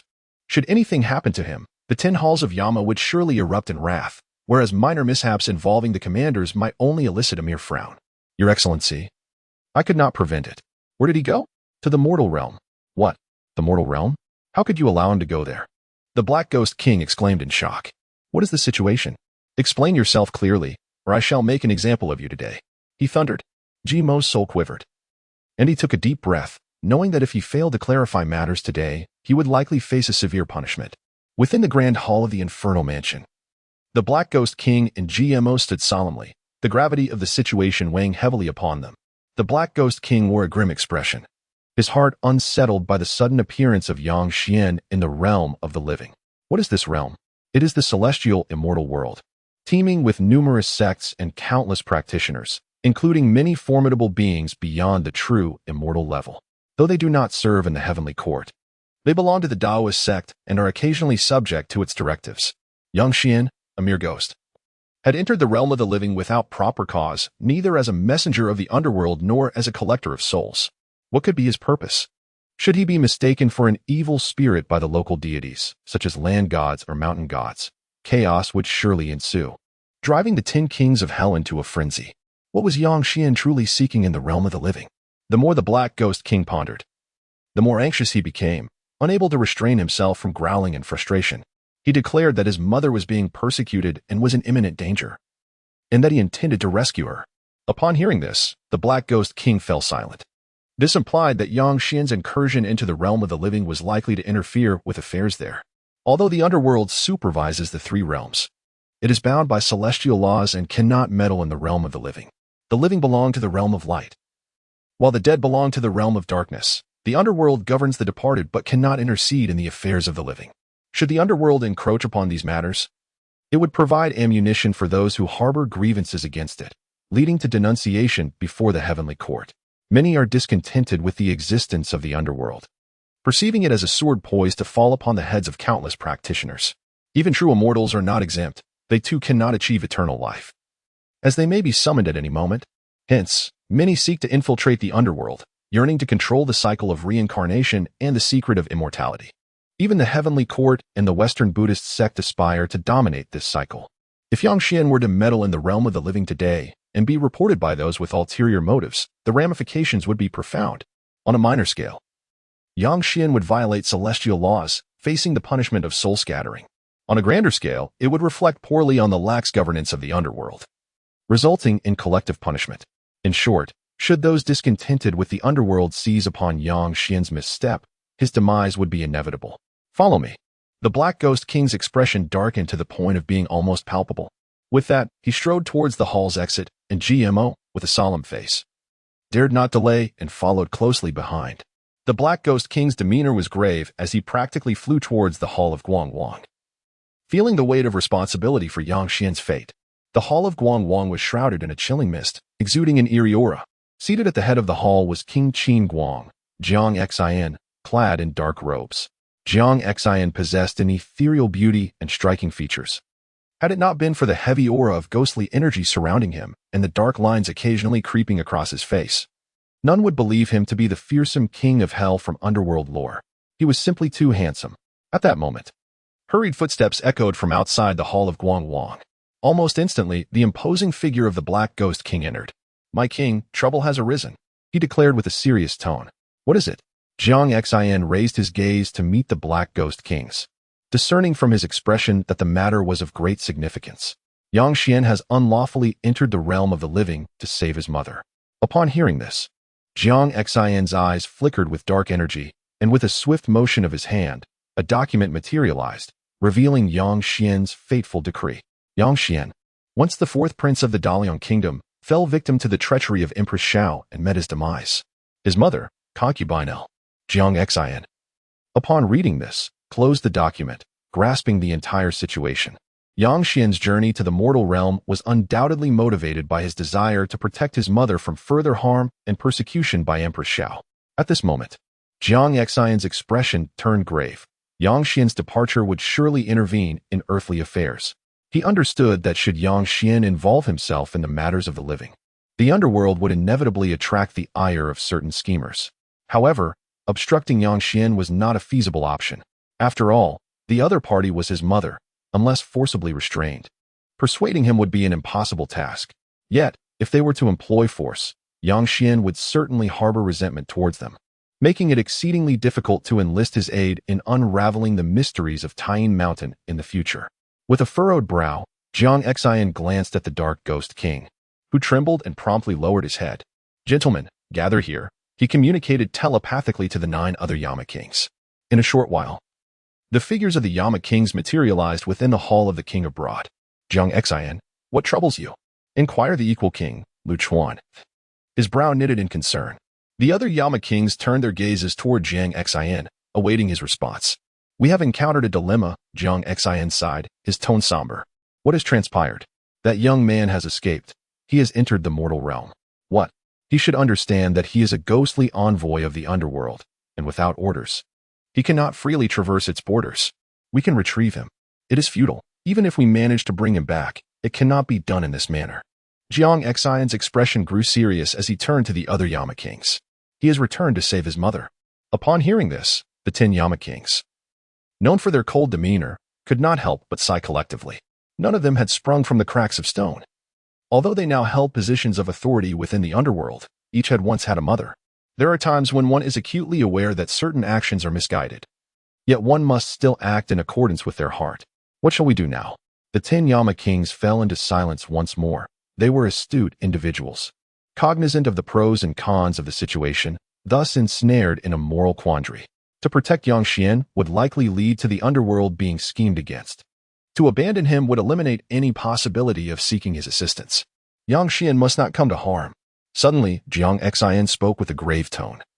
"The underworld has been the target of conspiracies for years. Even if we are ensnared today, what of it? It merely means more conspirators against the underworld. However, Tayin Mountain has remained dormant for countless years. Whether it conceals some secrets of the underworld is unknown, and Yang Xian is the key to that mystery." Upon hearing these words, the Yama Kings fell silent, their expressions solemn as they finally nodded in agreement. "Xuan, Huang Ba, accompany me to the mortal realm," Jiang Xian commanded gravely. "Understood. Inform the black and white impermanents, as well as the ox head and horse face, to personally prepare for the journey to the mortal realm. Should anyone dare to act against Yang Xian, they shall be dealt with accordingly. King of Broad, this contradicts the celestial laws of the underworld. Must we take them even if their lifespans have not yet expired? Since we have resolved to protect him, we shall do so unwaveringly. If their lifespan is not yet complete, Any who dare to lay a hand on Yang Xian shall face the consequences. Jiang Xian's expression was frigid, an aura of dark energy swirling around him. But what if the Celestial Court were to cast blame? The Celestial Court, they may impose restrictions upon us. But can they truly control the Lady of Tranquility? As the thought of the Celestial Court crossed his mind, Jiang Xian's demeanor turned icy. His voice charged with emotion as he exclaimed, "The Lady of Tranquility." At this utterance, every king of hell present in the Grand Hall was struck with astonishment. Even the king of the Black Ghost was taken aback. Goodness! What grievance has King Qin Guang suffered at the hands of the Celestial Court to invoke the Lady of Tranquility? We serve at her command to collect souls. Whether a mortal's life is spent or not, does the Celestial Court dare to utter a word against it? King Guang. The Lady of Tranquility has been absent from the mortal realm for an extended period. Do they truly believe in her mandate? In the hall of King Guang, a dense atmosphere of yin energy permeated the air. Terrifying waves of energy radiated throughout the space, with ghostly visages materializing and wandering among the hall, complementing the sinister carvings of malevolent spirits on the surrounding walls, creating an eerily chilling scene. At this moment, all present bore grave expressions. Jiang Xian's invocation of the Lady of Tranquility was a desperate act. Though the Underworld is one of the three realms, it is, in a sense, still subject to the jurisdiction of the Celestial Court. The Celestial Court itself is not blameless, attempting to manipulate the cycle of reincarnation in the Underworld to seize great merits for themselves, which is the root of the 10 kings' discontent towards the Celestial Court. The Lady of Tranquility, who once transcended the cycle of reincarnation through her physical form, achieving sainthood, is regarded as the foremost figure in the Underworld. Though the Celestial Court wields considerable power, they do not dare to interfere with her. At this juncture, Jiang Xian, in his helplessness, had no choice but to invoke her name. Yet, alas, the Lady of Tranquility has not manifested in the world for a long time, leaving his words unsubstantiated and unlikely to be believed. Regardless of their belief, what truly matters is whether the Celestial Court takes heed, Jiang Xian remarked somberly. Upon hearing this, several individuals fell silent, ultimately nodding in agreement. Meanwhile, in an uncharted mountainous region of the mortal world, Yang Xian was enveloped in swirling dark energy, traversing the terrain. It was the dead of night, the mountain shrouded in darkness. Fortunately, Yang Xian's formidable strength had ascended to the realm of the primordial spirit. And even in the absence of light, he would not lose his way. The speed of one at the primordial spirit level is remarkable. And given the proximity of the Great Liang Kingdom to the Ghost Gate, Yang Xian rushed forward and arrived after 3 hours, just as dawn began to break. He reached the capital of the Great Liang Kingdom. Gazing upon the vast city before him, Yang Xian's heart was tumultuous. However, his thoughts were consumed with concern for the safety of Consort L, leaving him little time to appreciate the grandeur of the city. He pressed on, directly leaping over the towering city walls and entering the inner city. Strictly speaking, he was an ethereal spirit, a ghost. The cultivators of the mortal realm, lacking the requisite skill, were unable to perceive his spirit form, yet there were always a few gifted individuals, born with the ability to see the duality of yin and yang, or who had received some fortuitous blessing from a young age, enabling them to perceive things beyond the sight of others. Thus, to ensure his safety, Yang Xian chose not to use the city gates. Upon entering the city, he was immediately met with a wave of vibrant yang energy. Although the sun had yet to rise, the capital was already bustling with activity. With a cacophony of vendors calling out, Yang Xian floated above various buildings, hastening toward the royal palace. He was no stranger to the capital, even with his eyes closed. He could navigate to the palace. Soon, he arrived outside the palace, at which point he felt a weight of seriousness settle upon him. He was aware that within the palace resided formidable experts, including those of the transcendent void realm, whose cultivation surpassed his own by an entire level. Should he present himself before such a being, he would likely be detected. Although he could engage in combat relying on his unique techniques, a fierce battle would undoubtedly attract the attention of numerous powerful figures within the palace. His purpose for this visit was to rescue Lady L, not to seek vengeance. Yang Xian glanced around before vanishing from the palace grounds in a flash. At that moment, patrolling soldiers were scattered throughout the palace, yet Yang Xian moved with remarkable swiftness, effortlessly slipping past them. Hiss! At that instant, the soldier at the rear inhaled sharply, involuntarily shivering. "Why is it suddenly so cold?" he uttered. "Cold. We feel no chill," another remarked, puzzled. "That frigid aura was so intense just now. My legs couldn't help but tremble." Xiao Qi. Haven't I told you to visit the Red Chamber less often? Just look at you, reduced to this state. Several soldiers burst into laughter.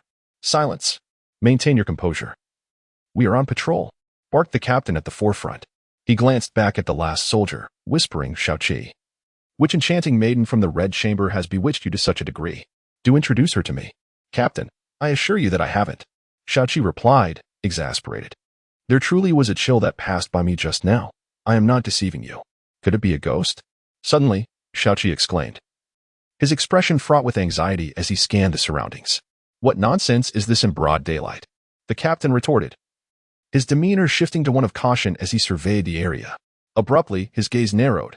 He observed leaves swirling as if stirred by a sinister breeze, gently cascading downwards. Captain, it is said that Empress Xiao has taken action against Lady L. Could that specter be here to claim her soul?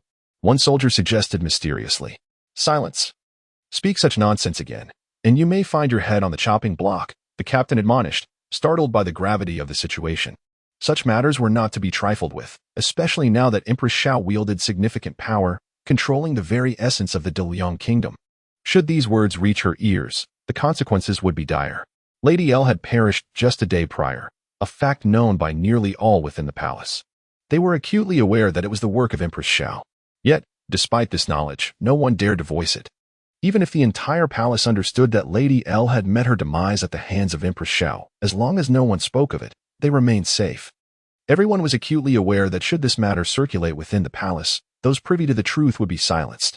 Consequently, no one dared to discuss it. Lady L's body lay cold in the palace of silence, and none dared to retrieve it, even feigning ignorance of her death.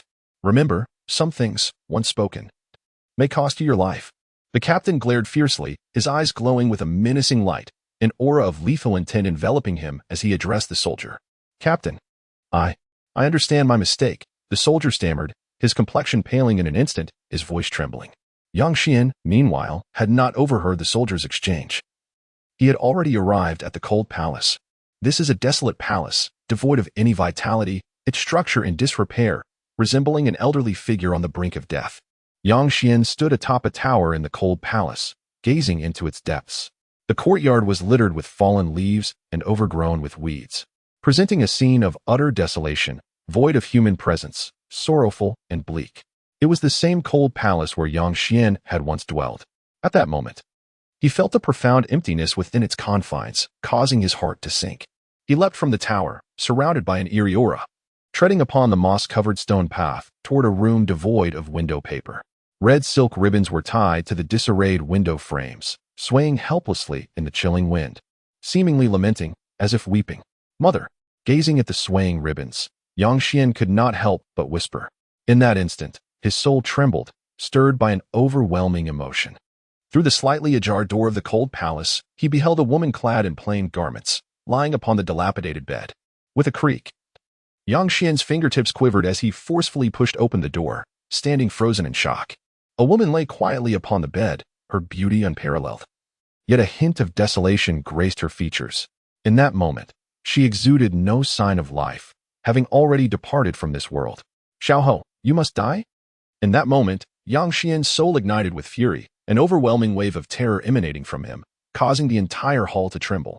At this moment, Yang Xian's soul erupted with fury, his eyes cracked open, releasing wisps of malevolent energy that seeped from the fissures. A ghastly aura enveloped him, pervading the grand hall with a chilling dread. He never anticipated arriving too late. The Empress L had already met her demise. In this instant, Yang Xian's spirit roared. Casting aside all restraint, his singular desire was to exact vengeance upon the Empress Xiao. As Yang Xian's enraged howl resonated, the terrifying waves of his power alerted the patrolling soldiers around the cold palace. A multitude of soldiers rushed toward the vicinity, and at that moment, Yang Xian's form materialized, shrouded in a dense aura of ghostly energy that billowed into the void. Boom! A soldier flung open the doors of the cold palace, instantly struck with horror. Inside, the atmosphere was thick with ominous energy, saturating the air with a terrifying presence. Yang Xian turned to face the soldiers, his voice low and menacing. I do not seek to kill indiscriminately. I only wish to slay the Empress Xiao, who has wronged my mother.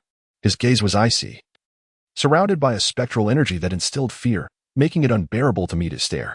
Why, you are the fourth prince? Stammered the soldiers at the entrance, their faces pale with terror. It's truly haunted, exclaimed another, horror etched across his countenance. Yang Xian's expression remained frigid, the ghostly mist swirling around him.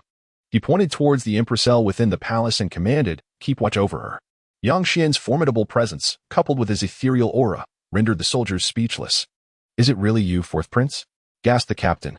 In life, Yang Xian had been the crown prince of the great Liang kingdom. But due to the formidable influence of the Empress Zhao's family, which even produced a true immortal, he was murdered in a plot to seize control of the kingdom. Now, returning as an emissary of the underworld, his presence filled the soldiers with both astonishment and dread. They realized the fourth prince had returned as a vengeful spirit. Yang Xian's heart burned with rage. If the Empress L had perished of natural causes, her soul would have transitioned to the netherworld. Yet, it was evident she had been wronged by Empress Xiao, her lifespan unfulfilled, thus no soul-reaping emissary was present to guide her to the afterlife. This urgency propelled him to the realm of the living, but alas, he had arrived too late. His mother had already passed, and her soul was likely wandering in the city of the wronged. Had he not faced misfortune, he too would have entered that same city, but instead, two emissaries had mistakenly drawn his soul into the underworld. At this moment, his hatred for Empress Xiao had driven him to the brink of madness. "Empress Xiao, today I, Yang Xian, shall slay you." His eyes glimmered with a menacing intensity as he strode towards the cold palace, intent on the Empress Xiao's chamber. He was acutely aware that as an emissary of the underworld, such actions might breach the laws of the netherworld. Yet he comprehended that certain powerful figures there had their own schemes regarding him. Before they could act, he resolved to seize the opportunity to benefit from their machinations. Regardless of the chaos he might incite, they would bear the consequences. He also understood that his unauthorized departure from the underworld would certainly be reported by GMO. And at that moment, Fengdu City in the underworld was likely in an uproar. Within the secluded chamber of the great Liang Palace, a middle-aged man sat cross-legged. Clad in a flowing robe, he exuded a vigorous vitality, his thick black hair framing a countenance that radiated an intense aura of energy, signifying his attainment of the Void Return realm. This man was none other than Lu Zhigue, the foremost powerhouse of the great Liang Palace. At this moment, Lu Zhigue abruptly opened his eyes, which gleamed with a fierce luminosity. Ghostly energy? His expression shifted dramatically as he sprang to his feet, vanishing from the chamber in an instant. On a lofty pavilion, Lu Zhigue released his energy, emanating a formidable wave of power. His demeanor was frigid, his eyes ablaze with intensity as he scanned the palace. What a palpable aura of ghostly energy, which malevolent spirit dares to wreak havoc within the palace. With a swift motion, he leaped from the summit of the numerous palatial structures, racing towards Yang Xian's direction, targeting the Empress Xiao, heedless of the consequences. Lu Zhigue's expression darkened. Simultaneously, several overwhelming presences stirred within the palace, their majestic force soaring skyward as figures surged forth in pursuit of Yang Xian. Which specter dares to disturb the great Liang Palace? Surrender at once. A commanding voice reverberated through the halls. Chaos engulfed the palace. As everyone was struck by the oppressive, ghostly energy, their gazes drawn towards the Empress Zhao's quarters. Although the great Liang kingdom is a realm of mortals, it also harbors numerous cultivators. The royal family has cultivated a cadre specifically tasked with subduing demons and banishing spirits. At that moment, a shadow enveloped in sinister energy traversed the inner palace, leaving a trail of chilling winds in its wake. Ghostly visages flickered into existence, both elusive and terrifying. The palace was rife with unrest. Many witnesses recoiled in horror at the apparitions manifesting in the void. In recent times, the palace had been plagued by a series of mysterious deaths, as Empress Xiao resorted to treachery to consolidate her power over the great Liang kingdom, instilling a pervasive atmosphere of dread. Today, the emergence of ghostly faces amidst the swirling dark winds instilled profound trepidation. "Has someone returned?" murmured a maid, her complexion paling. "Hush. Do not speak carelessly. Such words may invoke dire consequences," another cautioned. Suddenly, two maids felt a chilling breeze sweep past them, as though some sinister entity had glided by. They screamed, a cold sweat breaking out upon their backs. "Qingjie, could it truly be someone returned?" "Xiaolan, cease your reckless words. We may lose our lives." Qingjie replied, her face etched with fear. How audacious of this malevolent spirit to disturb the palace. At that moment, a resounding shout echoed through the void, powerful and resonant, infused with vibrant life force. "It is Lu Zhigue, the real man of Lu." Those stirred by the ghostly visages exclaimed in excitement. Lu Zhigue, the unparalleled might of the great Liang Palace, rumored to have reached the Void Return realm, is immensely formidable.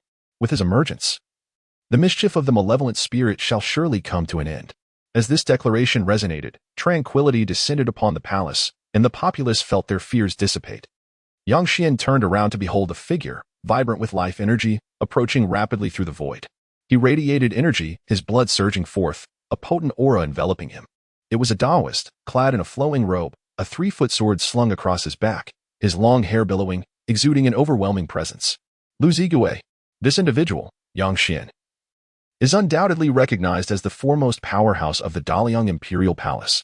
Lu Zigui's penetrating gaze was chilling, as he directed his cold stare towards Yang Xian. His expression shifted to one of sheer horror upon glimpsing Yang Xian's visage.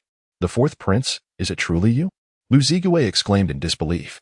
He never imagined that the fourth prince, who had perished months prior, would suddenly materialize within the palace. The ominous aura enveloping him clearly indicated a return from the netherworld. As a practitioner in the realm of returning to the void, he was acutely aware of the existence of the underworld. Now, gazing at Yang Xian, his countenance darkened significantly. Fourth prince, you have already traversed to the netherworld. Why return to the mortal realm to cause chaos?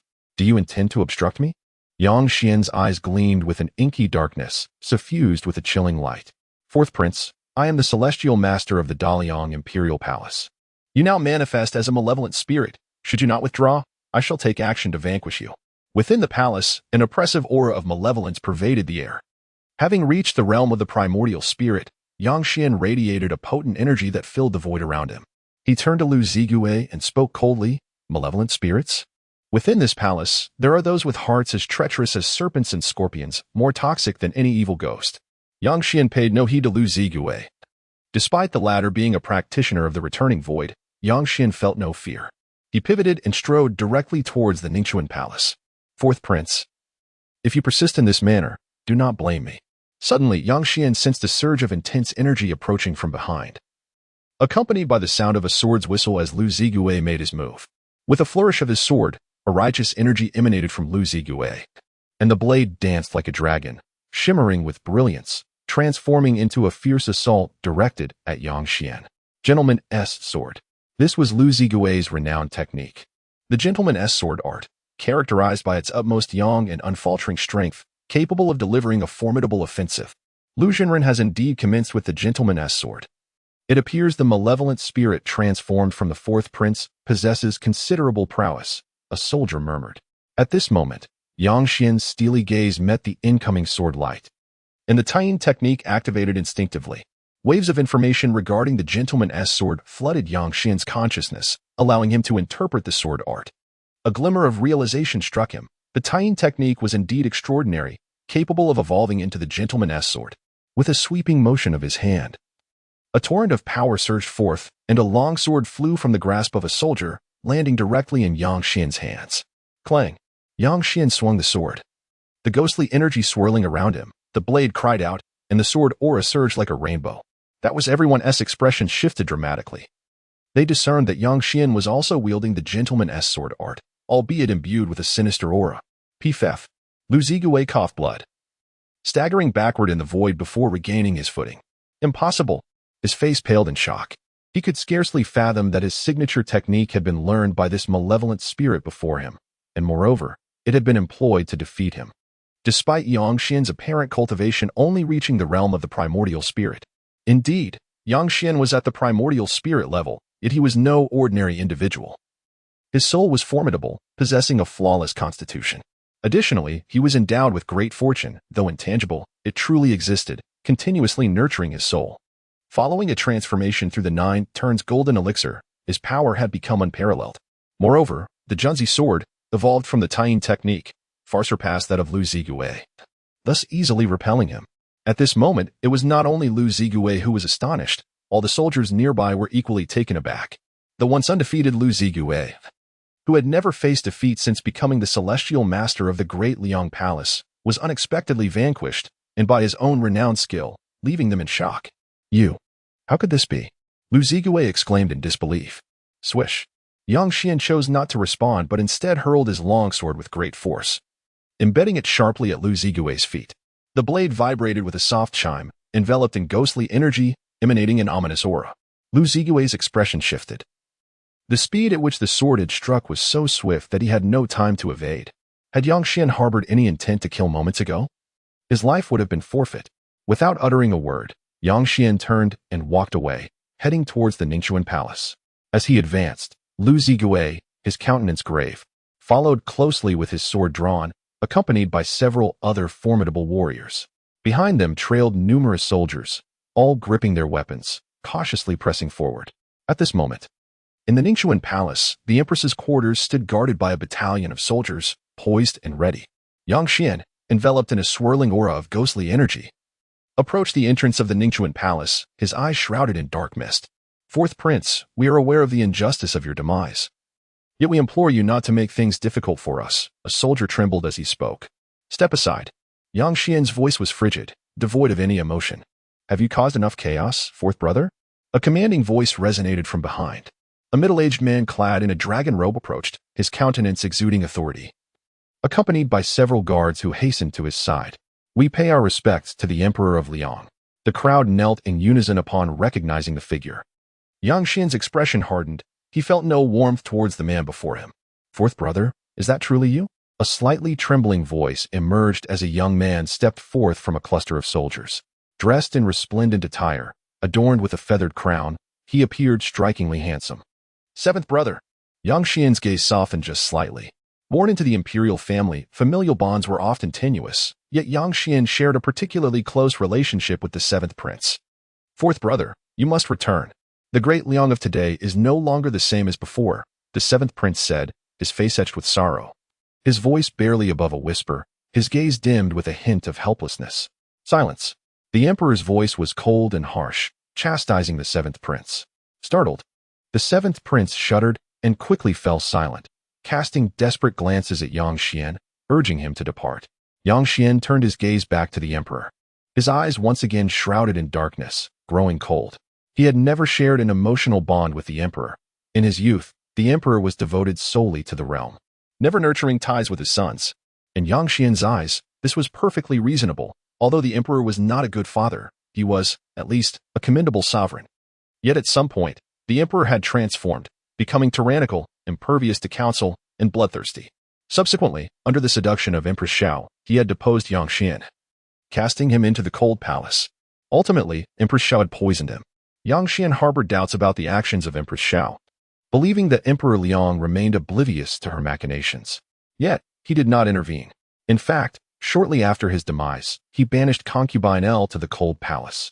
Just a day prior, concubine L had passed away, her soul returning to the netherworld. At this juncture, Emperor Xia emerged, driven by a thirst for vengeance against the ruthless Empress Xiao. "Fourth Prince, indeed you are a wolf with insatiable ambition. Even in death, you dare to disrupt our great Liang. It seems my decision to strip you of your title was not misguided," the emperor declared, his gaze formidable and voice somber. "Disrupt great Liang? You allow the harem to engage in politics, and now you accuse me of causing chaos?" Yang Xian's eyes darkened, his fury igniting. In that moment, the man before him transformed from a father into a deluded monarch ensnared by the enchantress. "Impudence!" Emperor Liang bellowed, turning to the powerful figures at his side. "Seize this malevolent spirit wreaking havoc in the palace and deliver him to the demon execution department for punishment." "Do not," the seventh prince cried out. Urgency etched across his face as he shouted to Yang Xian, "Fourth brother, flee, quickly." At this moment, Yang Xian suddenly found tranquility, dark tendrils of energy swirling around him. A terrifying aura emanated from his being, manifesting grotesque faces that lingered in the void.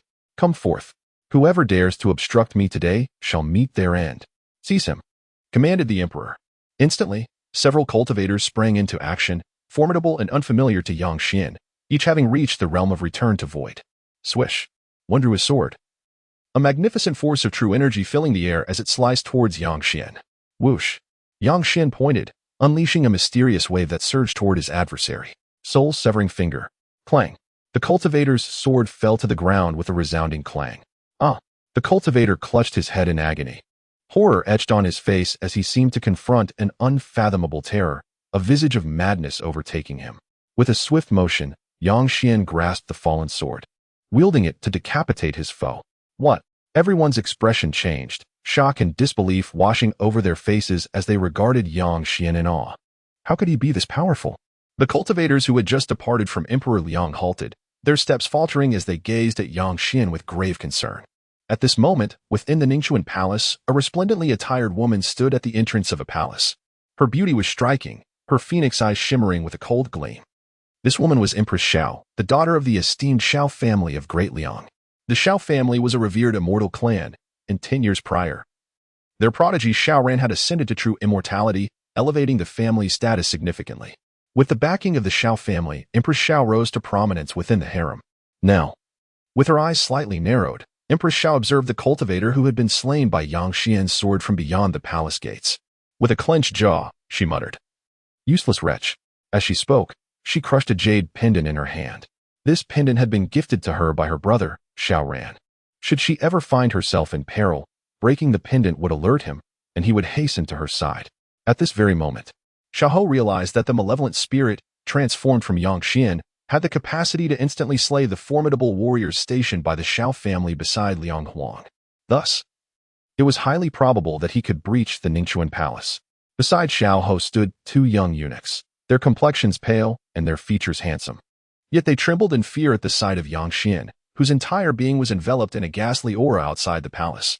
Outside Ningxuan palace, Yang Xian emanated a chilling presence, his eyes cold and piercing as he cast a glance at Liang Huang before turning towards the palace. "Halt him!"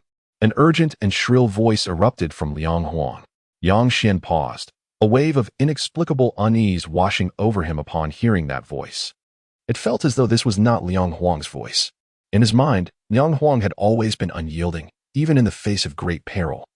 Why did the current Liang Huang seem so unsteady? Turning back to face Liang Huang, Yang Xian's eyes darkened with a swirling shadow. Liang Huang appeared to recognize his own faltering demeanor, his gaze evasive, unwilling to meet Yang Xian's eyes. This only deepened Yang Xian's suspicions. Employing his, he scrutinized Liang Huang, and his expression changed dramatically. Beneath Liang Huang's human facade lay a demon, a cat demon, to be precise. A tempest of realization surged within Yang Xian, and he trembled at this revelation. His father had long since perished, and the figure before him, claiming to be Liang Huang, was in fact a transformed cat demon. Its true nature concealed beneath the guise of human skin, betraying not a hint of its essence. That human disguise was no trifling matter either. In that instant, Yang Xian comprehended everything. It was not that Liang Huang had undergone a drastic change in temperament, but rather that he had been replaced entirely. Suddenly, a chilling thought struck Yang Xian, a terrifying notion. He recalled that many years ago, Xiaoho had kept a cat, which had inexplicably vanished. In retrospect, it was after the disappearance of that cat that Liang Huang's demeanor had shifted dramatically, becoming bloodthirsty and morally ambiguous. "Xiaoho, it was you who truly sowed discord in the realm." A fierce light flickered in Yang Xian's eyes as he surveyed the surrounding soldiers. Abruptly, Yang Xian pointed at Liang Huang and bellowed, "Do you know who he truly is? He is a beast." At these words, the faces of all present paled. Disbelief etched across their features. They found it unimaginable that even if Yang Xian had transformed into a malevolent spirit, he would still dare to insult his own father in such a manner. "Fourth Prince, how can you speak so?" Lu Ziguei remarked solemnly. Though Yang Xian had shown restraint towards him earlier, he could not side with him in matters of such gravity. After all, in his eyes, Liang Huang, despite any faults, remained Yang Xian's father. "Humph. The true Liang Huang has perished. He is a cat demon, the very cat that accompanied Xiaoho." Yang Xian retorted vehemently. At this proclamation, the crowd gasped in shock, their expressions shifting dramatically, even the 7th prince spinning around to gaze at Liang Huang. The revered Liang Huang was, in fact, a cat? How absurd was that? Quickly, slay this little demon. Liang Huang, now visibly flustered, had lost his previous composure, shouting towards the nearby formidable warriors. "Humph, cat demon, reveal your true form. Your powers are still too weak." Yang Xian scoffed, then pointed decisively at Liang Huang. A chilling wave of terror enveloped the atmosphere. The power of the soul-severing finger was formidable as it struck directly at the center of the Liang Emperor's brow. In an instant, the Emperor's visage transformed, as if he had descended into the depths of hell. His face was etched with horror, his very soul quaking, rendering him unable to maintain his human form. And he morphed into a calico cat. A human skin lay sprawled on the ground, shimmering with an eerie glow. Meow. A piercing cry erupted from the creature's mouth, thick with demonic energy that surged through the void. The calico cat cast a glance at Yang Xian before leaping fiercely towards the Ningxuan palace. It was indeed a cat demon, the very one raised by the Empress Xiao. The faces of all present paled in disbelief. If the Liang Emperor was merely a guise of this cat demon, what had become of the real emperor? A wave of dread washed over everyone, for it was evident that the emperor had perished long ago. For years, this cat demon had masqueraded as the emperor, wreaking havoc upon the loyal, obeying the whims of Empress Xiao. The revelation was staggering. Was she truly the malevolent woman behind this? Why would she undertake such treachery? Already the foremost lady of the harem, what compelled her to eliminate the emperor and elevate her cat to his throne? Everyone's expression shifted to one of disbelief and confusion. Did she harbor a secret affection for the cat demon? The officials, both civil and military, shook their heads in bewilderment, unable to fathom Empress Xiao's motives. At that moment, outside the Ningxuan palace, the atmosphere turned grim, and anger simmered among the crowd, including the officials who had hastened to the scene. Unbeknownst to them, they had been puppets in the hands of a meerkat for years. Suddenly, Lu Zhigue sprang into action, swiftly slaying a powerful ally of the Xiao family who had been positioned beside the emperor. "The truth is exposed. We must flee," cried one of the Xiao family's warriors, dashing towards the safety of the Ningxuan palace. Yet, as if to thwart their escape, several cultivators engaged in battle with the Xiao family members. In mere moments, the remaining 3 Xiao warriors fell under the blade. Fourth Prince, Your Highness, please take charge for the sake of the great Liang. The arriving officials, faces flushed with shame, bowed deeply to Yang Xian. "I have met my end. After vanquishing the Empress Xiao, I shall descend to the underworld. The 7th Prince possesses unparalleled talent. You shall support him in stabilizing the great Liang." Haha, a mere corpse. And you still believe yourself to be the prince of the great Liang? At that instant, a melodious laughter resonated from within the Ningxuan palace. Empress Xiao. Everyone's expression shifted as they turned sharply towards the palace. From within emerged a woman clad in an opulent robe, adorned with a magnificent phoenix crown. Her figure was exquisite, her skin fair and smooth like mutton fat. Her beauty was breathtaking, with ruby lips and pearly teeth, exuding an enchanting aura that deterred one from gazing a second time. This woman was none other than Empress Xiao, cradling the calico cat in her arms, its eyes glowing a sinister red, radiating an aura that sent shivers down one's spine. "Empress Xiao, you are already the sovereign of the harem. Why do you conspire against the emperor of the great Liang?"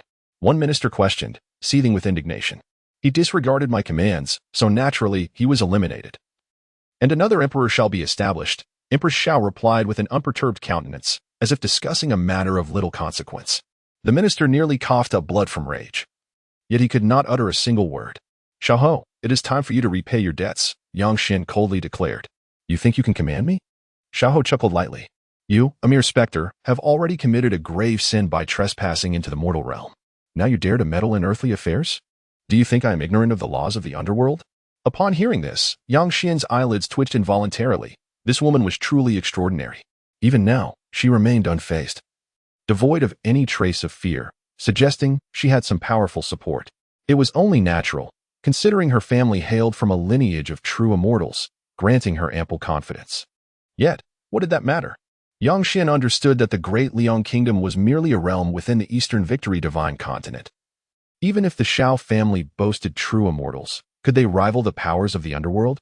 In his mortal life, Yang Xian had distinguished himself among numerous princes, ascending to the status of crown prince of the great Liang kingdom, a testament to his exceptional intellect. He was acutely aware that after he had vanquished the descendant of the Luo family's true immortal, that immortal had silently orchestrated a series of events, ultimately leading to his soul being claimed by the underworld. This indicated the underworld held him in high regard. Now, having intruded into the mortal realm without permission, and yet receiving no summons to return from the underworld, it was evident that the underworld had tacitly approved of his actions today. With the underworld backing him, how could he fear the Xiao family's true immortal? Xiaoho indeed had her support. Her composure stemmed from sensing the ethereal aura above the imperial capital. She understood that her brother had arrived.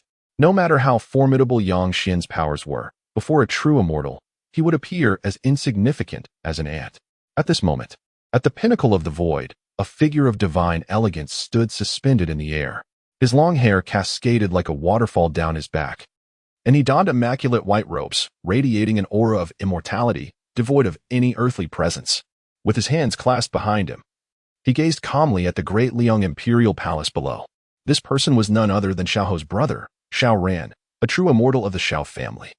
Above him in the void, Three spectral figures loomed, their expressions serene as they quietly observed Xiaoran below. Despite Xiaoran's formidable strength and status as an immortal, he remained utterly unaware of the three spirits hovering above him. Jiang Xin, I just contacted the city god and earth god of the Great Liang imperial capital, and discovered they are astonishingly weak, seemingly deprived of incense offerings for quite some time, Lu Xuan communicated telepathically. At this revelation, both Jiang Xin and Huang Ba were taken aback, their brows furrowing as they turned their gazes toward the Great Liang imperial capital. The city god temple and earth god temple, which housed the deities of the city and land, enjoyed the offerings of the mortal realm. Yet they were sealed by the underworld and governed by it. Those who amassed great merit in life, upon death, might be enshrined as city or earth gods, establishing temples in the mortal realm to receive offerings and ensure the safety of the region. However, at the moment Lu Xuan reached out to them, he found them all in a state of frailty, having not enjoyed human incense for a long while. This left the three in a state of distress. And after surveying the imperial capital, they quickly grasped the situation. They observed that the earth god and city god temples within the capital were alarmingly few, and even the scant remaining temples were devoid of offerings, with hardly anyone coming to light incense.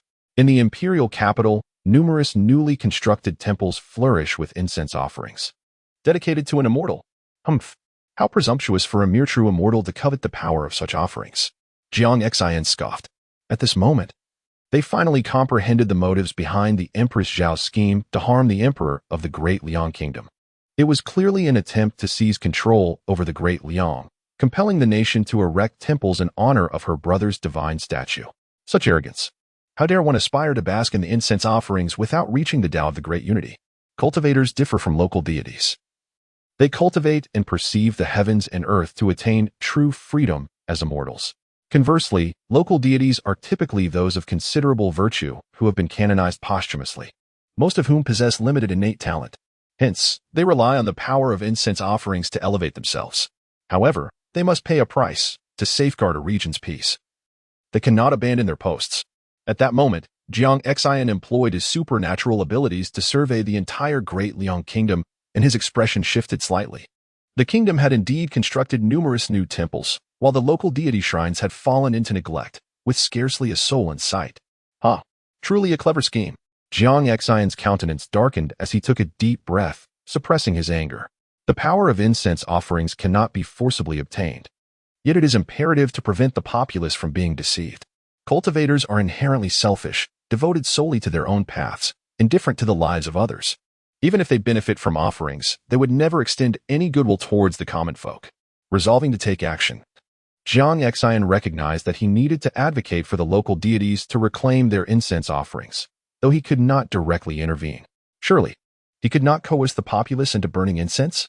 Meanwhile, before the Ningxuan palace, Yang Xian's gaze was formidable as he fixed his eyes on Empress Xiao, dark energy swirling within his irises. Empress Xiao, you truly are a demoness. Yang Xian spoke in a low tone. Behind him stood the civil and military officials of the Great Liang Kingdom, their expressions grim, though a faction of them discreetly approached Empress Xiao. Left Chancellor, General Mou. An elderly official gazed in shock at the few high-ranking officials advancing towards the Empress. We have long followed Empress Xiao. It is time for the Great Liang to experience a change in fortune, the Left Chancellor, clad in official robes, remarked with a cold smile. Yang Xian's demeanor remained indifferent, an aura of dark energy enveloping him as he directed a piercing glare at the Left Chancellor and his associates. Is there anyone else? Who else stands with Empress Xiao? Step forward, he commanded coldly. Upon hearing this, the crowd exchanged glances, and a few more stepped forward. You scoundrels! The Emperor has bestowed upon you immeasurable grace, yet you repay him with such ingratitude. One official sneered. Minister Wang, the Emperor is dead. Can you not see the reality of the situation? Another retorted with a mocking tone. The fourth prince, you a mere ghost. Do you truly believe you can turn the tide? General Mo, clad in battle armor and exuding a fierce aura, spoke gravely. Empress Xiao is backed by a family of true immortals. Even if your cultivation is profound, can you withstand such forces?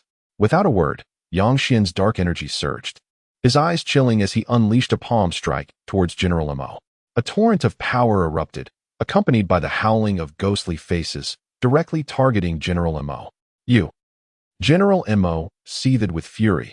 As a prominent general of the Liang Kingdom and a formidable presence in the Yuanshan realm, He felt utterly humiliated by Yang Xian's actions. The slap came directly towards his face. General Mo was taken aback, for Yang Xian's strike was terrifying. Imbued with a dreadful aura. Even before the blow landed, the chilling intent had already pierced his skin, causing him pain. Having registered in the underworld for quite some time, Yang Xian had certainly acquired some secret techniques. This particular strike was one of those techniques, though not an extraordinary martial art. It was sufficient to dominate within the imperial palace of the Great Liang. Xiaohou, save me. Despite having reached the realm of the primordial spirit, General Mo was no match for Yang Xian. As the palm approached, he realized he could not withstand it. With a resounding smack, just as General Mo uttered those words, Yang Xian's hand connected with his face. The force sent him flying, his head spinning 3 times before it drooped limply. Thud. General Mo's lifeless body crashed heavily to the ground, as Yang Xian's strike had obliterated him. A hush fell over the surroundings, and everyone bore expressions of horror. Yang Xian's decisiveness was striking. Without uttering a word, he had swiftly executed General Mo. This left those officials who had sided with Xiaohou trembling, unable to even glance at Yang Xian.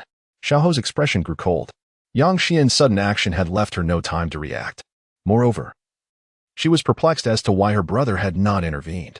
With the power of a true immortal, it should have been easy for him to stop Yang Xian.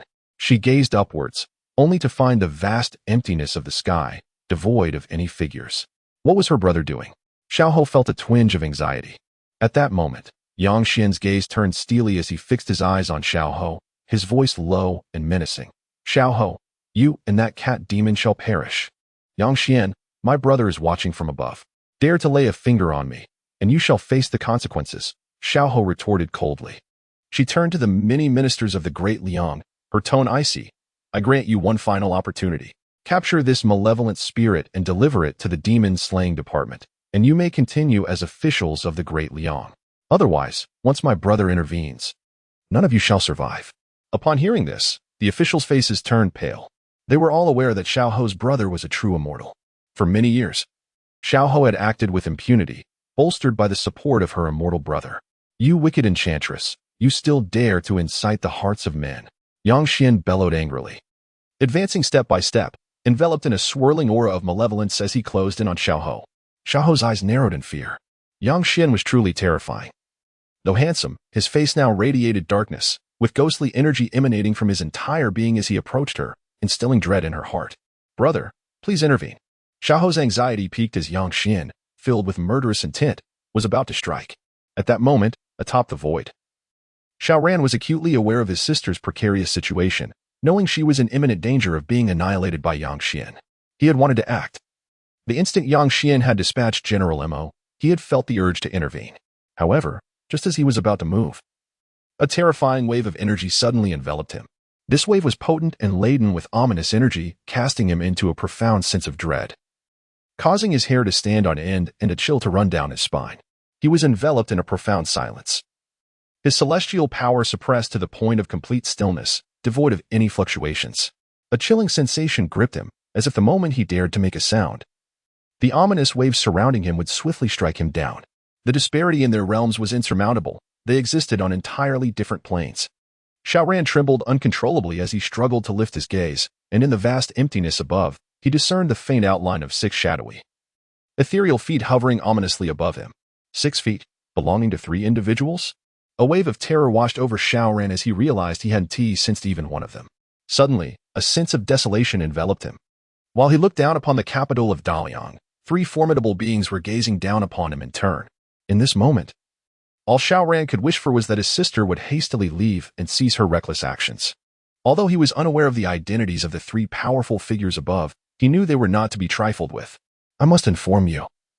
My brother is directly above. I grant you one last opportunity. Whoever subdues this malevolent spirit shall be rewarded with a promotion of 3 ranks and a bounty of 100,000 gold. Just as Xiaoran's heart raced with urgency, pleading for his sister to flee, the cold voice of Xiaohou resonated from below. Upon hearing this, Xiaoran nearly fainted. He was too terrified to move while Xiaohou continued to act recklessly below, which prompted an overwhelming urge to shout in frustration. Below, numerous cultivators wore grave expressions. Xiaohou's offer was indeed generous, yet they understood the grim reality of being alive to spend their riches. Do not be deceived by Xiaohou's words. If her brother were present, he would have intervened long ago. Today, All associated with him shall face the reckoning from Daliang. At this moment, the seventh prince spoke up. Yang Xian's eyes were shrouded in dark mist as he advanced step by step towards Xiaohou, a palpable aura of murder enveloping him. Malevolent spirits swirled around him, morphing into grotesque visages that howled at Xiaohou. Meow.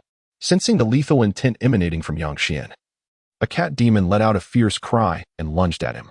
A thick miasma of demonic energy surged forth, and a massive cat demon emerged from the void, leaping towards Yang Xian. This beast has long disturbed the imperial palace and deserves to be slain, Yang Xian scoffed, swinging his sword with a powerful stroke that cleaved the cat demon in two. Holding the bloodied sword, Yang Xian approached Xiaohou step by step, the blood of the cat demon dripping steadily from the blade. Xiaohou's countenance turned ashen. She was utterly bewildered as to her brother's intentions. She had sensed his presence above the capital, yet for some inexplicable reason, he had not made a move. As Yang Xian drew nearer, a sense of panic welled up within Xiaohou. Attack! Annihilate this malevolent spirit! She shouted desperately to those beside her. In that moment, her composure shattered, and she frantically glanced towards the heavens. With a swift motion, Yang Xian struck, directly slaying the cultivator beside Xiaohou. Scalding blood sprayed forth, splattering onto Xiaohou, who staggered backward, her chest heaving violently. Brother, please take action, Xiaohou cried out. At her words, the expressions of all present shifted dramatically as they turned to gaze at the void above. No wonder Xiaohou had been so unafraid. Her brother truly was concealed in the heavens above the capital. As the voice of Xiaohou echoed through the void, there was no response. The true immortal of the Xiao family did not appear. Brother, what are you doing? Are you truly afraid of these underworld spirits? Xiaohou gazed at Yang Xian, whose body was splattered with blood and the lifeless corpses strewn around. Even her usual composure faltered in this moment of panic. All her actions over the past few years had relied on her true immortal brother. With his silence, a wave of unease washed over her. Brother, please come down quickly. What on earth are you doing? Xiaohou was nearly driven to madness as she watched Yang Xian advance toward her, while her brother, the true immortal, remained utterly indifferent. Silence. This is all your fault for being reckless. At last, a reaction stirred in the void, a furious roar, piercing and filled with wrath. Within the grand palace of Daliang, everyone was taken aback. The resounding roar reverberated throughout the entire palace. Was this the true immortal Xiaohou spoke of? It seemed his resolve was rather unstable. Xiaohou stared blankly at the void, unable to fathom that her brother, the true immortal of the Xiao family, would chastise her for her recklessness. Hadn't he orchestrated everything? He had instructed her to control the Daliang kingdom, to construct new temples, to worship his effigy, and to alter the beliefs of the Daliang people. Instead of venerating the land deities, they were to revere him, the immortal. How had it all morphed into her own recklessness? With a face full of grievance, Xiaohou gazed at the heavens, her lips trembling, rendered speechless. In the void, Xiaoran's expression darkened. He trembled under the immense pressure from above, his hair standing on end. At this moment, he harbored a faint suspicion that the figures looming above him were likely significant entities from the underworld. That beings from the underworld had come to the mortal realm to protect a minor spirit left him in sheer terror. Below, Yang Xian continued his slaughter. Soon, all the cultivators besides Xiaohou were dispatched, leaving her standing there in utter shock.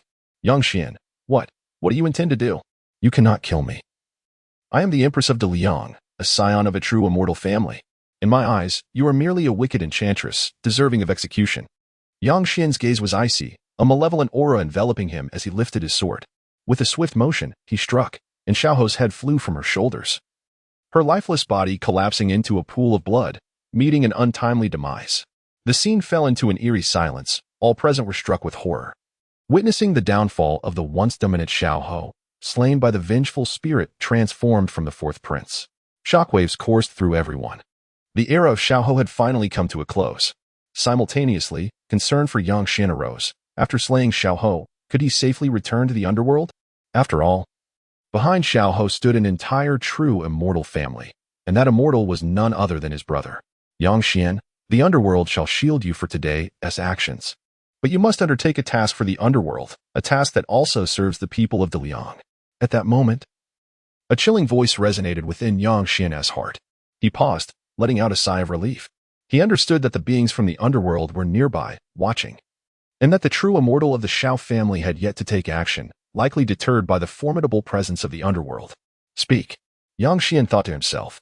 The reason why the Xiao family sought to control the great Liang kingdom was to construct temples to honor their true immortal. Upon hearing this, Yang Xian's expression shifted slightly. He recognized that while cultivators are not dependent on incense offerings, the Xiao family's construction of temples within the Great Liang was a blatant violation of established norms. The absence of offerings to the city god within the borders of the Great Liang had rendered it increasingly feeble, detrimental to its citizens, and he urged reconsideration. Yang Xian understood that worldly matters must be resolved by worldly people. Even if the underworld held great power, it should not interfere with the affairs of the living. I comprehend, Yang Xian replied inwardly.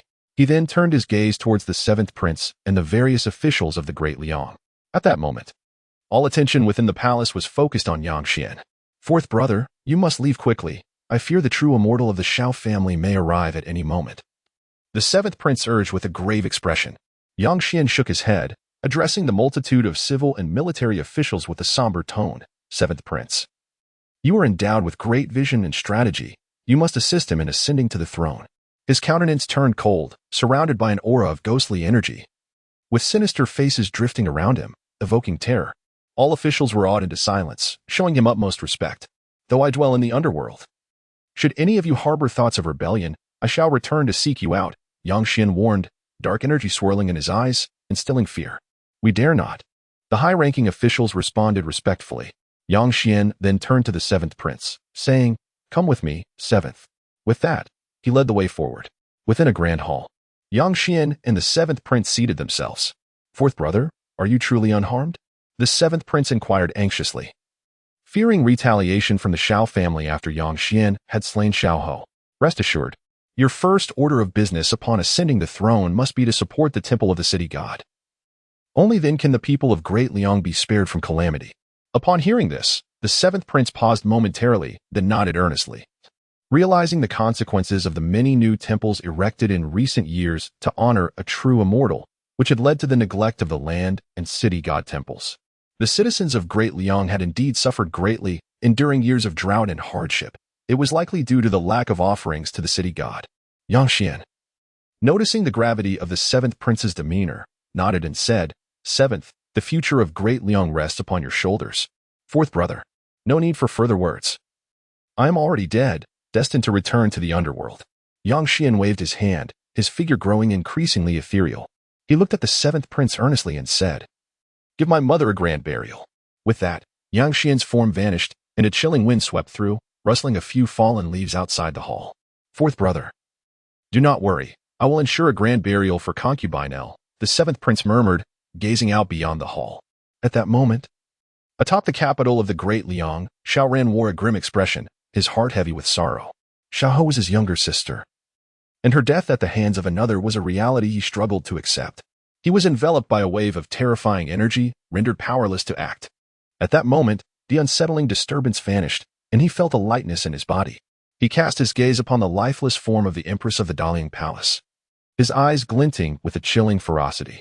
He yearned for vengeance, yet it was evident that Yang Xian had allies behind him, rendering him no match for his adversary. Suspended in the void, he pondered for a moment, and suddenly, a spark of realization ignited within him. Yang Xian, as a specter from the netherworld, had audaciously ventured into the realm of the living, meddling in its affairs, thereby breaching the celestial laws governing the underworld. If he were to bring this matter before the heavenly court, it was certain that Yang Xian would face consequences. However, given his own limitations, he could not directly engage with the heavenly realm. Thus, he needed to seek assistance from a powerful celestial being capable of ascending to the heavens. Yet, before that, he must ascertain the true background of Yang Xian in the underworld. With this thought, a glimmer of cold light flickered in Xiao Ran's eyes, and in an instant, he vanished into the void. After leaving the Daliang Imperial City, Yang Xian proceeded towards the Gate of Ghosts, surrounded by swirling, ghostly energy and an oppressive aura of darkness as he traversed a desolate mountain range. The mountains were serene and uninhabited, towering majestically around him. Unbeknownst to him, a true immortal had been stealthily following in his wake. Xiao Ran's expression darkened as he observed the ethereal figure of Yang Xian gliding ahead. His eyes narrowed with malevolent intent, wishing to strike him down with a single blow. Yet, he restrained himself. For he understood that should Yang Xian encounter misfortune in the realm of the living, the underworld would undoubtedly send someone to seek him out. At that moment, the temperature around Xiao Ran plummeted abruptly, and an eerie chill enveloped him. A biting wind swept through, stirring the fallen leaves within the valley. as a dense wave of ghostly energy began to permeate the air, revealing ghastly visages that loomed ominously. Two figures, each wielding chains, emerged within the valley. The atmosphere was rife with chilling winds and dense specter energy, quickly engulfing the entire valley as ghostly faces drifted through the air, haunting the surroundings. Xuan's countenance shifted. Even he felt a sense of trepidation. Who dares? He bellowed, overwhelmed by an unprecedented fear. In the distance, two indistinct figures approached slowly. Startled, Xuan squinted, shaking his head vigorously as he focused on the advancing silhouettes. They were two figures, shrouded in ghostly energy, emerging from the vast expanse of spectral mist. One was clad in white, strikingly handsome, while the other was draped in black, grotesquely fierce, a stark contrast. Both bore chains, their ominous presence accompanied by the sound of rattling metal as they advanced toward Xuan. Black, the Wuchang of yin and yang. Xuan nearly lost his composure, exclaiming in horror. The Wuchang of the Underworld, tasked with collecting the souls of those who had transcended the realm of true immortals, now approached him with their soul-collecting chains. Were they here to claim his very spirit? Xuan, we have come at the behest of the King of Hell to collect your soul. Come with us, declared by Wuchang. One hand wielding a mourning staff, while the other gripped the soul-collecting chain, his voice chillingly resolute. And no, gentlemen, I believe there has been a misunderstanding. I, Xuan, am in the prime of my life. How could I possibly be subject to soul collection? Xuan stammered urgently. While you may indeed possess abundant years, had you followed that path, you would have lived well. However, the situation has changed. You have no inkling of the forces you have provoked, replied He Wuchang, Fan Wujiao. In a somber tone, Yang Xian, are you referring to Yang Xian? Xuan was engulfed by dread, unable to fathom how such a seemingly insignificant figure could wield such immense power. The Underworld was prepared to go to any lengths to claim his soul. No. Please, I must return immediately and seclude myself, severing all ties with Yang Xian. It is futile. The King of Hell has decreed that today you must return to the Underworld. Xie Bian spoke, subsequently shaking the soul-reaping rope in his hand. Unleashing a wave of terrifying ghostly energy, Xuan's soul was forcibly extracted by the rope, causing his body to collapse to the ground. His spirit was filled with terror, as he could not comprehend that this time, he would never return. Yang Xian remained oblivious to the events unfolding behind him. His sole desire was to return to the Underworld, locate the city of the wronged dead, and find the soul of Lady L to aid her reincarnation. As Yang Xian journeyed forth, he finally arrived at the Ghost Gate. Gazing at the imposing entrance within the valley ahead, he inhaled deeply and advanced. With the soul-reaping token in hand, he smoothly passed through the Ghost Gate and made his way towards Fengdu City, the city of the wronged dead. As part of the Underworld, resided not in the Nether Realm, but in a region of the living world saturated with yin energy. There were 4 such cities located across the 4 great continents. This was a vast metropolis, populated solely by souls who had met untimely deaths due to accidents. In essence, no one who had lived a full life resided there. The city was expansive, drawing in the souls of all those who had perished prematurely, housing them within its walls. Naturally, only mortals below the true immortal realm were present. Once one attained the true immortal status, the concept of untimely death ceased to exist. Above the true immortal level, as long as one had not met their end by the hands of the Underworld, no extraordinary deaths would leave their souls behind. Whether slain or through other misfortunes, typically, both body and spirit would be annihilated, and the soul would scatter. For those above the realm of immortals, they were no longer bound by mortal flesh. As long as their souls persisted, they were not considered dead, and numerous methods existed to reconstruct their immortal forms. The city of the wronged dead was majestic and imposing, shrouded in dense ghostly energy. Atop the city, a vast face of a ghost materialized from the thick mist, overseeing the entire metropolis. Within, countless souls roamed, categorized into different zones as they wandered through the city. These spirits, whose lifespans had not yet concluded, were barred from entering the Underworld, and thus, the city served as their temporary abode. At that moment, a woman clad in simple garments was walking through the city of the wronged dead, her expression one of confusion. She was exquisitely beautiful, yet her face was pale, devoid of color, as she surveyed her surroundings. Am I not dead? Where is this place? The woman murmured, glancing around at the multitude of wandering souls. This woman was Lady L, drawn to the city of the wronged dead after her demise. She had been lingering in the city for several days, lost in a haze of bewilderment. My dear, it seems you too have suffered a tragedy, spoke a pale-faced old woman, her voice soft yet laced with an unsettling chill, her eyes fixated on Lady L. startled. Lady L turned to the old woman and gently nodded. "Grandmother, where are we?" Although El Fei harbored a sense of trepidation within her, she was, after all, El Fei, a woman of considerable experience. She endeavored to maintain her composure while meticulously surveying her surroundings.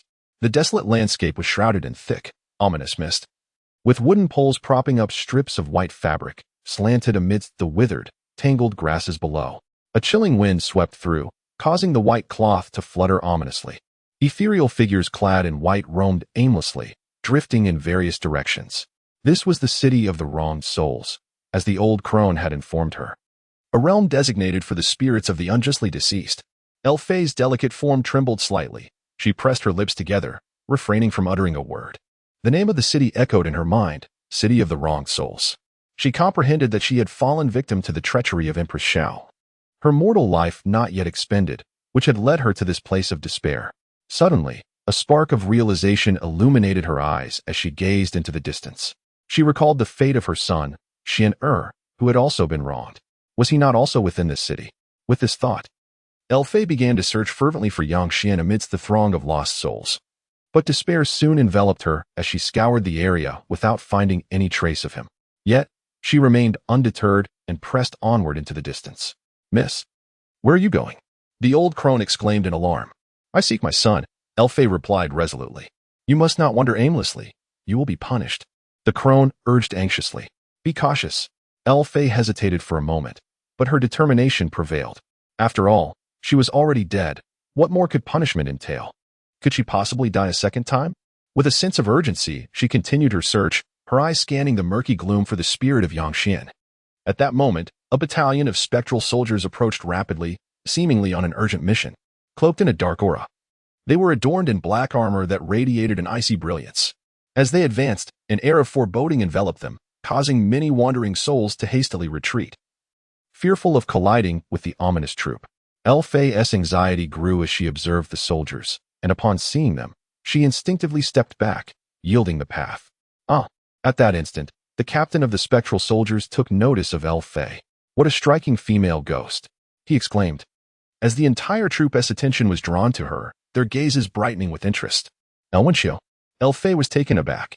How could these soldiers know her name? She nodded instinctively. "Seize this ghost," commanded the captain in a deep voice as he observed her acquiescence. At his command, 2 soldiers advanced towards El Fei. "What do you intend to do?" she queried, panic rising in her tone. "Be compliant and come with us," the captain replied ominously. "What do you want? Is there no law here?" El Fei asserted, her regal demeanor as a former consort of the great Liang asserting itself. Her declaration momentarily startled the 2 soldiers. "Law? You speak of law in the city of the wronged souls?" "Ha! The lord of this realm is the law," the captain sneered. "Take her away." "Release me," El Fei exclaimed, her face betraying her distress. A procession of spectral soldiers escorted Lady L into the vast, ethereal mist, vanishing without a trace. The nearby souls were stricken with dread, gazing at the shadowy figures disappearing into the obscurity, shaking their heads in lament. The fate of this female specter remains uncertain. Could it be a blessing or a curse? An elder spirit sighed at this moment. "Old ghost, what do you mean by that?" Another queried. "Is there truly any fortune in being taken by those spectral soldiers?" "Not necessarily," the elder replied. "A few years ago, a female spirit was also taken by those soldiers, and she ultimately became the concubine of the city lord." The crowd fell silent upon hearing this. Although the city of misfortune was populated solely by souls, where there are people, there are disputes. The unrest within the city of misfortune, marked by conflicts among spirits and the harshness of the spectral soldiers, rendered many restless. Thus, forging a connection with the city lord could significantly enhance one's circumstances within this realm. Even a mere association with a district leader could provide a more comfortable existence. At this moment, within a grand residence steeped in ominous energy in the eastern district of the city of misfortune, Ning Kaiyang sat regally, surrounded by swirling shadows. He bore a sinister smile, exuding an aura of wicked charm. As the district leader of the eastern sector, he was also a trusted confidant of the city lord, Wu Jingyan. A decade prior, he had presented the city lord with a female spirit, winning the lord's favor. 10 years later, that spirit's mortal life had come to an end, necessitating her departure from the city of misfortune to report to the underworld. Even the city lord would not dare to intervene, for such was the decree of the underworld, and none would defy it. Just a day prior, A subordinate reported the appearance of a breathtakingly beautiful female spirit in his jurisdiction, in a bid to curry favor with the city lord. Ning Kaoyang commanded his spectral soldiers to seize Lady Yell, intending to present her to the lord. Meanwhile, within the ghostly city of Fengdu, in the Hall of Punishments, Yang Xian sought out GMO to inquire about matters concerning the city of misfortune. Upon hearing this, GMO swiftly took Yang Xian by the hand and led him toward the residence of the Black Ghost King. Yang Xian's identity was exceedingly sensitive, and GMO felt apprehensive, fearing he might conjure some trouble. Thus, he opted to bring him directly to meet the Black Ghost King, inside a foreboding hall. Shrouded in ghostly energy, Yang Xian encountered the Black Ghost King. The king's countenance was dark, his features grotesque, and a dense aura of malevolence enveloped him, rendering his visage chillingly fearsome. As one of the 10 great spectral commanders, the Black Ghost King held considerable power within the underworld, overseeing the Hall of Punishments. Upon Yang Xian's entrance, the Black Ghost King rose from his seat. They treated Yang Xian with utmost courtesy, for he was favored by King Qin Guang, and they dared not show any neglect. "I am but a humble servant, Yang Xian, paying my respects to your excellency," he said, bowing with clasped hands. "Haha, brother Yang. You are too modest. Please, take a seat." The Black Ghost King chuckled heartily, revealing a set of gleaming white teeth. As he regarded Yang Xian, enveloped in swirling shadows, he inquired, "Brother Yang, what brings you here?" Yang Xian was not surprised by the Black Ghost King's demeanor. The more courteous the king was, the more unsettled Yang Xian felt. This implied that the underworld placed greater significance on him, and the challenges he would face in the future would be increasingly perilous. Yang Xian took a deep breath, bowed once more, and spoke. "I wish to bring a soul from the city of the wrongly dead." Upon hearing this, both the Black Ghost King and GMO were taken aback. Could it be that Yang Xian had returned to the mortal realm without rescuing his mother? "Brother Yang, what about your mother?" inquired the Black Ghost King. Yang Xian's expression grew grave as he nodded. The Black Ghost King, upon realizing this, gazed intently at Yang Xian and said, "I shall accompany you." "That is unnecessary," Yang Xian exclaimed in surprise, feeling unworthy to trouble the esteemed Black Ghost King. "The city of the wrongly dead is under the jurisdiction of my punishment department, although it is not in the underworld, but rather in the mortal realm. I must personally guide you, otherwise you may not find it." Without allowing Yang Xian to refuse, the Black Ghost King descended from the grand hall, gestured grandly, and vanished within. Before the Gate of Ghosts, the figures of the two appeared. "Ghost King, what brings you out for a mortal errand today?" A resounding voice echoed. "Haha. Ghost Emperor, I am always swamped with affairs. Surely, guarding the Gate of Ghosts is a more leisurely task than mine." The Black Ghost King chuckled heartily. Yang Xian, with a solemn demeanor, remained silent, following closely behind the Black Ghost King. The voice did not reappear, and the Black Ghost King let out a dry laugh, leading Yang Xian through the Gate of Ghosts. Once they exited, the Black Ghost King guided Yang Xian through the void. Yang Xian felt as though the world was spinning around him, and time seemed to stretch indefinitely until the Black Ghost King finally came to a halt.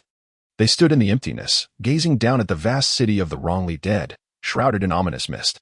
The city was monumental, its ghostly aura coalescing to form a colossal visage, coldly surveying the realm below. Within the city of the wrongly dead, desolation reigned, divided into numerous districts, as it housed countless souls from the entire Eastern Victory Divine Continent, necessitating segmented management. At that moment, within the city lord's mansion, Wu Jingyan sat in a grand hall enveloped in ghostly energy. The hall was alive with song and dance, as ethereal female spirits twirled gracefully. "Wu Jingyan, you seem quite at ease," a detached voice pierced through the revelry. Startled, Wu Jingyan looked up, seeing two shadowy figures cloaked in ghostly mist standing at the entrance. "Sir God," he gasped, nearly leaping from his seat, hastily gesturing for the spirits to withdraw. He then descended from his throne to pay his respects to the Black Ghost King. The Black Ghost King seldom ventured to the city of the wrongly dead, as it was populated by the souls of those who had perished unjustly, of little concern to him. His presence today undoubtedly signified a purpose. "Wu Jingyan, I have come to retrieve his soul," the Black Ghost King stated directly. Upon hearing this, Wu Jingyan breathed a sigh of relief, fearing that the Black Ghost King had uncovered something that might lead to his punishment. "Of course, may I inquire whose soul you seek?" he asked respectfully. At this, the Black Ghost King turned to Yang Xian, who understood the cue and stepped forward to address Wu Jingyan. Wu Jingyan's expression shifted as he regarded Yang Xian, his heart racing with alarm. This young and striking spirit surely held significant status in the underworld, He must tread carefully. Her name is Elwenchio, Yang Xian declared. Elwenchio, please hold on. I shall check immediately, Wu Jingyan responded. In the grand hall of the Lord's mansion in the city of wrongful death, Wu Jingyan wore a grave expression. Before him stood the Black Ghost King and Yang Xian, both fixated intently on Wu Jingyan. A flicker of dark light emerged from his hand, revealing a thick tome that contained the list of souls entering and exiting the city of wrongful death. His countenance was serious, and his eyes glimmered with a dark glint as he searched through the pages. After a lengthy pause, his gaze brightened, and he suddenly turned to the Black Ghost King and Yang Xian, exclaiming urgently, "Divine Lord, I have found it. It is in the Eastern District. Take me there." Yang Xian replied in a low tone, "Very well." Wu Jingyan, not daring to resist, promptly led the Black Ghost King and Yang Xian out of the grand hall. At that moment, a spectral envoy approached, wearing a look of joy yet hesitating as he glanced at the Black Ghost King and Yang Xian. "What is it?" Wu Jingyan asked, his brow furrowing in concern. The envoy took a deep breath and leaned closer to Wu Jingyan, whispering, "Lord, not long ago, Ning Kaoyang from the Eastern District sent a female ghost for you. She is currently waiting in the back hall. I refrained from interrupting as I saw you were occupied with the dance." Upon hearing this, Wu Jingyan's expression shifted, filled with dread as he looked at the Black Ghost King. "Humph." The Black Ghost King scoffed, turning his head away, dismissing the matter. Despite the envoy's soft voice, the Black Ghost King, with his formidable power, heard every word distinctly, though he chose not to delve further into the conversation at that moment. "Where is Ning Kaoyang?" Wu Jingyan inquired, his face darkening. The envoy's expression changed, sensing something amiss. Usually, the Lord was thrilled to hear such news, but now his countenance was clouded with anger. "He has already returned," the envoy replied. "Begone." Wu Jingyan huffed coldly, then turned to the Black Ghost King and Yang Xian, forcing a smile as he said, "Gentlemen, I shall lead you to him at once." With that, he guided them toward the Eastern District. The city of wrongful death was not overly large, yet it was not insignificant either. Apart from the Lord and various district leaders, there were no other substantial edifices. The interior was vast and desolate, densely populated, with makeshift tents serving as residences for the departed souls. Yang Xian felt unsettled. The living conditions in the city of wrongful death were harsh, and he wondered if Lu Fei had endured hardships here. They traversed a narrow path thick with ghostly energy, led by Wu Jingyan. On either side, souls with vacant expressions lingered, having grown numb from the passage of time in this city, perpetually yearning for rebirth in the underworld. Tattered white cloths, supported by withered branches, leaned against the barren ground, rustling in the chilling winds. Wails echoed around them, adding to the desolation that permeated the air. Humans are so sentimental. Having met an untimely end, they linger here, weeping incessantly, a tiresome spectacle, Wu Jingyan remarked. "Wu Jingyan, did you not cry less in your own time?" The Black Ghost King shot him a sidelong glance, speaking in a flat tone. "Ah, indeed." Wu Jingyan chuckled awkwardly. The trio moved swiftly, and before long, they arrived at the Eastern District. In a foreboding mansion, Ning Kaoyang sat within a grand hall, a smile adorning his face. He reclined upon a soft seat adorned with an unknown black fur, emanating a chilling glow. His spirits soared as he contemplated the delight the city lord would experience upon receiving the female ghost he had offered. Reclining against the plush seat, a ghostly maiden attended to him, delicately placing a fruit of the underworld into his mouth. At that moment, a faint cough echoed from outside the hall. Startled, Ning Kaoyang turned abruptly, his expression shifting dramatically. 3 spectral figures had materialized at the entrance, shrouded in a swirling mist of malevolence. Among them stood his superior, Wu Jingyan, whose countenance was far from pleasant, standing silently outside the hall with a brooding demeanor. Before him loomed a dark and formidable specter, its aura thick with malevolence, sending chilling waves of dread rippling through the air. The Black Ghost King, Ning Kaoyang, nearly lost his composure, his scalp prickling in terror as he leapt from his seat and fell to his knees upon the hall's floor. "I pay my respects to the Lord of Shadows," he stammered, trembling uncontrollably. At that moment, an overwhelming fear gripped him. He had not anticipated the city lord's arrival alongside the Black Ghost King at this place of untimely demise, especially while he indulged himself in pleasures. The gravity of the situation weighed heavily, depending solely on the whims of the Black Ghost King. "Humph. It appears that the affairs in this realm of lost souls are rather comfortable," the Black Ghost King remarked with a disdainful snort. The city lord and Ning Kaoyang shuddered at his words, hastily bowing in deference. "Forgive us, esteemed lord," they quavered. I am not inclined to elaborate. The Black Ghost King continued. I have come to assist my brother in locating a soul. His gaze fell upon Yang Xian. Upon hearing this, Yang Xian turned his attention to Ning Caoyang, harboring an inexplicable disdain for the man. Indeed, assisting the Lord in the search for the soul is paramount. Wu Jingyan urged hastily. Ning Caoyang, summon the female ghost known as El Wenxiu from your jurisdiction, Wu Jingyan instructed in a subdued tone. Who? Ning Caoyang's heart sank at the mention of the name. El Wenxiu. The very mention of her sent shockwaves through him, nearly causing him to collapse. Panic enveloped him. He had recently delivered this female ghost to the city lord's estate, and now the lord appeared, accompanied by the Lord of Shadows, demanding her presence. Even as a spirit. A cold sweat broke out across his form. His eyes were filled with confusion, dread, anxiety, and sheer terror, a whirlwind of emotions threatening to unravel him. The reactions of Ning Caoyang did not go unnoticed by the three specters, casting a shadow of concern among them. Yang Xian's gaze turned icy as he stepped forward assertively, demanding, where is she? She.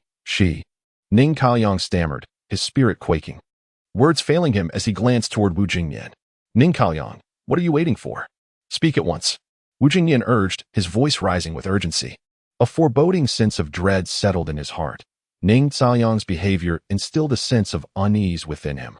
Could it be that he had harmed the ghost? If this is indeed the case, calamity will surely befall the two of them. Yang Xian's identity is evidently extraordinary, even the deity overseeing the punishment of evildoers. The Een Lord Black Ghost King treats him with utmost courtesy, addressing him as a brother. One can only imagine the depth of his background. You. Ning Caoyang stuttered, momentarily at a loss for words. What are you stammering about? Speak up, you wretched fool. The city lord, Wu Jingyan, was on the verge of madness. Here you are, two esteemed gentlemen waiting, and you can't even utter a single word. Are you trying to drive me to despair? Ning Caoyang felt utterly wronged, saying, my lord, how can I respond? Am I to admit that I have delivered that female ghost to you? At this moment, Yang Xian's expression darkened. Judging by Ning Caoyang's various displays of anxiety, it was highly probable that something had gone awry with Lady L. The grand hall was eerie and foreboding, with the grotesque figures of malevolent spirits etched into the walls appearing even more sinister under the swirling shadows. Yang Xian's gaze was icy, and an aura of ghostly energy enveloped him. Although he was merely at the realm of the primordial spirit, his presence was undeniably formidable. He fixed his gaze on Ning Caoyang and spoke each word with deliberate intensity. What has happened to her? Ning Caoyang trembled uncontrollably, not daring to meet Yang Xian's eyes. He glanced at Wu Jingyan and stuttered, my lord, spare my life. Speak. What has transpired? Wu Jingyan, feeling a deep unease from Ning Caoyang's demeanor, barked in a low voice. My lord, that female ghost. I delivered her to your residence. What? Wu Jingyan exploded, his hair standing on end, his entire being quaking with fury. He knew full well what Ning Caoyang's words implied. They had engaged in such activities numerous times before. He also understood the consequences of delivering that female ghost to his residence, which would entail various forms of reprimand. You fool, do you wish to bring about my demise? Wu Jingyan howled, as if he had been stepped on the tail. My lord, I didn't know. How was I to know she was so important? Ning Caoyang protested, his face a mask of grievance. With a resounding slap, Wu Jingyan sent Ning Caoyang flying. Yang Xian turned his gaze toward Wu Jingyan. Dark energy swirling in his eyes, his aura pulsating with lethal intent.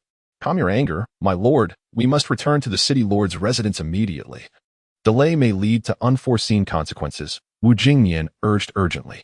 If my mother suffers even the slightest harm, you shall face dire repercussions, Yang Xian growled. Mother?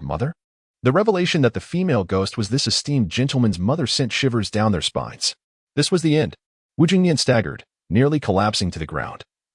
While Ning Caoyang was so frightened he lost control, prostrating himself and bowing repeatedly. Wu Jingyan, I truly wish to strip the skin from your back. The Black Ghost King seethed, his face darkened, emanating a palpable aura of death. It was under his jurisdiction that the city of the wrongfully dead lay, and he had not anticipated its current state of disarray, with even Yang Xian's mother's spirit being tormented here. Follow me, the Black Ghost King roared, his ghostly energy surging as he whisked both men away, vanishing from the grand hall. Ning Caoyang sat there in stunned silence, realizing that he was doomed. It was uncertain whether he could retain his position in the city of the wrongfully dead or even continue to exist as a mere ghost. At this moment, within a secluded chamber of the Lord's mansion, Lady L sat with an expression of palpable anxiety. Surrounding her were several maidservants, their forms enveloped in a sinister aura. Additionally, there was an elderly woman whose pallid complexion and sinister gaze were fixated on Lady L. "What a striking specter," she remarked with a chilling smile. Lady L furrowed her brows, her heart racing as she turned to the old woman and asked in a low voice, "Who are you?" "Haha. Do not concern yourself with the identity of this old crone. Merely understand that to serve the Lord well within this city of the unjustly deceased is the only path to a comfortable existence. Otherwise, haha." Upon hearing this, Lady L's brows knitted tighter as she replied firmly, "You shall not succeed." A deep sorrow welled within her. Having suffered persecution in life, was she to find no peace in death? In this city of the unjustly deceased, she would no longer be at anyone's mercy. The old woman's tone suddenly turned frigid as she whipped around, her face shrouded in dark energy, grotesque and terrifying. She directed her gaze beyond the grand hall and bellowed, "Bring me the soul whip." "Yes." Immediately, a spectral soldier hastened away, returning swiftly with a pitch-black whip. The old woman cackled wickedly as she seized the whip, which emitted a chilling, ominous glow. This soul whip, when unleashed, penetrates the true spirit, inflicting torment while sparing your corporeal form. Do you comprehend the agony that awaits you? Lady L's countenance grew icy, a hint of despair flickering in her eyes as she resolutely shook her head. "Humph, you wretched spirit, so ungrateful." The old woman snorted disdainfully, her eyes swirling with darkness as she swung the whip towards Lady L. At that moment, however, the old woman found herself momentarily stunned, unable to bring the whip down. An overwhelming chill enveloped her, inducing a sensation akin to plummeting into the depths of hell. Struggling to turn, she beheld a pale, striking face, eyes ablaze with a menacing black flame, radiating a palpable aura of death. "You, how dare you? I act under the Lord's command to discipline this maidservant. How dare you impede my authority?" The old woman roared in fury. "Humph." Xuan scoffed, channeling a terrifying force that sent the old woman hurtling away. Bang! With a pained scream, she collided against a pillar wreathed in dark energy within the hall. "The Lord, is it?" Xuan's eyes gleamed with ferocity as he turned his gaze towards the entrance of the hall and bellowed, "Come forth." At his command, a trembling figure cautiously stepped into the hall. Wu was gripped by fear, his spectral form shivering uncontrollably. In that instant, he even contemplated silencing the old woman permanently. "Under my orders? When did I ever authorize you to discipline this spirit?" Observing the quivering lord enter the hall, the old woman felt her legs weaken, collapsing to the ground in submission. She never anticipated that the Lord, who wielded absolute power in the city of the unjustly deceased, would now appear as meek as a child before this youthful specter. "Was it you who instigated this, old hag?" Xuan's gaze was piercing, his intent lethal. This. "No, it was not." The old woman stammered, her spirit trembling with fear. "My dear, I have erred. The elderly woman incessantly bowed her head, her forehead bruised and battered. Xuan, however, paid her no heed, instead directing his gaze towards Lady L. At that moment, her eyes brimmed with tears, her delicate frame trembling with overwhelming emotion. "Xuan, is it truly you?" "It is I. Mother, I have come to escort you," Xuan replied, taking a deep breath before speaking slowly. Just then, the Black Ghost King entered, casting a glance at Wu Jingyan, and spoke in a somber tone. "You are no longer fit to serve as the lord of the city of the wrongly executed. Report to the Department of Punishments in the Underworld. Endure every form of punishment, and then be reincarnated." Upon hearing this, Wu Jingyan instantly felt a wave of weakness wash over him. He sat on the ground, his face blank, trembling uncontrollably. All those involved in this matter were to be taken to the Department of Punishments to undergo the full extent of the law, and then be reborn.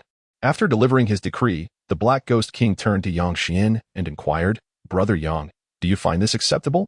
Xuan glanced at the prostrate lord and the elderly woman, then at the Black Ghost King, and nodded in agreement. Lady L was utterly stunned. The highest official in the city of the wrongly executed was now crawling at her son's feet, which seemed utterly illogical. She looked to Xuan, only to find him calm and composed, as if everything were perfectly natural. She understood that her son's status in the underworld must have undergone a profound transformation, far surpassing that of the city lord. "Mother, we must depart. I shall take you back to the underworld." "Back to the underworld?" Lady L felt a twinge of fear. Outside the city of the wrongly executed, surrounded by swirling malevolence, Xuan stood at the city gates, gazing upward at the imposing entrance, not in a hurry to leave. "Brother Yang, are we not departing?" the Black Ghost King asked. Lady L, equally astonished, noted that Yang Xian seemed reluctant to leave the city of the wrongly executed. Ding. A new check-in location has been detected, the city of the wrongly executed. Would you like to check in? The system notification echoed in Yang Xian's mind. Check in. He exhaled in relief. His delay in departing was due to the impending system refresh. Check-in successful. Reward. Soul summoning banner. Instantly, Yang Xian felt a small banner within his soul, enveloped in wisps of malevolent energy. We may proceed. Yang Xian smiled and moved forward. The Black Ghost King regarded him with curiosity, then waved his hand, releasing a torrent of ominous energy that enveloped Yang Xian and his mother, whisking them away from the city of the wrongly executed. As for the city lord and all the specters involved, the Underworld's agents would come to retrieve them. Meanwhile, within the city of Fengdu, Yang Xian and the others had arrived. The Black Ghost King departed, leaving Yang Xian to settle Lady L in his residence. Xianer, how did you manage to find me? Lady L asked, gazing intently at Yang Xian within a grand hall. I encountered a high-ranking official from the Liang Imperial Palace in the Underworld, who informed me that Empress Xiao intended to harm you. Yang Xian recounted the events that transpired within the palace. So, the Liang Emperor has long since fallen victim, Lady L murmured. Xianer. Suddenly, she fixed her gaze on him, anxiety etched across her face. Have you killed Empress Xiao? Has that immortal from the Xiao family sought retribution against you? Rest assured, Mother, your son is now a denizen of the Underworld. He dares not. Upon hearing this, Lady L nodded and remarked, that is good. My son is destined for greatness. Subsequently, Lady L took a deep breath, gazed at Yang Xian, and softly said, Xianer, seeing you safe brings me solace. Yang Xian was momentarily taken aback, for her words instilled within him a sense of foreboding. Mother dislikes this environment. I shall seek rebirth. With this thought, Yang Xian fell into silence, contemplating for a long while before finally nodding in agreement. She truly was ill-suited for the Underworld. And the cycle of reincarnation was a decree of heaven, one to be obeyed. The next day, before Yang Xian could make his way to the punishment department, 2 messengers from the Underworld arrived at his residence. The King of Guang has summoned you, one of the messengers stated respectfully. Yang Xian was taken aback, looking towards the messenger. The King of Guang, King Qin Guang. He wishes to see me? A tumult of emotion stirred within him. Although he had never met King Qin Guang, he understood that his safe return to the Underworld was undoubtedly due to the king's support. Thus, Yang Xian felt a sense of gratitude towards him. Despite being aware of the king's ulterior motives, it was clear that he had been aiding him thus far. I shall come at once. Yang Xian conveyed a few words to Lady L before following the 2 messengers. The city of Fengdu loomed vast and magnificent as Yang Xian was guided towards an imposing hall within. After an hour, he beheld the grand structure, the Hall of King Guang. One of the 10 Yama halls. The Hall of King Guang exuded an ancient and solemn aura, its grandeur overwhelming. At the entrance, 2 menacing stone statues loomed, instilling a profound sense of oppression. Above the hall, the 3 characters spelling Hall of King Guang glimmered ominously, surrounded by swirling ghostly energy, with spectral faces manifesting and roaming about. Inside the hall, an eerie atmosphere prevailed, with crimson columns standing at each corner, adorned with grotesque carvings of malevolent spirits that struck fear into the heart. Ding! A new sign-in location detected. Yama Hall. Would you like to sign in? Sign in. Yang Xian thought silently. Sign in successful. Reward. Soul purification lamp. Cleanses the true spirit, refines the soul. A primitive lamp floated beneath his true spirit, and with a calm demeanor, he entered the hall accompanied by the 2 messengers. The hall was thick with ghostly energy, and waves of pressure emanated from a formidable figure at its pinnacle. This figure, shrouded in a mist of ghostly essence, stood with hands clasped behind his back, gazing intently at a mural above. The mural depicted vast mountains and rivers, showcasing the 4 expansive continents of the celestial realm. Reporting to King Guang, Yang Xian has arrived. The 2 ghostly messengers announced respectfully. At this, the figure waved his hand, and the messengers, comprehending the cue, slowly exited the hall. Yang Xian gazed at the imposing figure standing at the hall's apex, feeling a tumult of emotions. The aura he exuded was like an unfathomable abyss, instilling a deep-seated fear.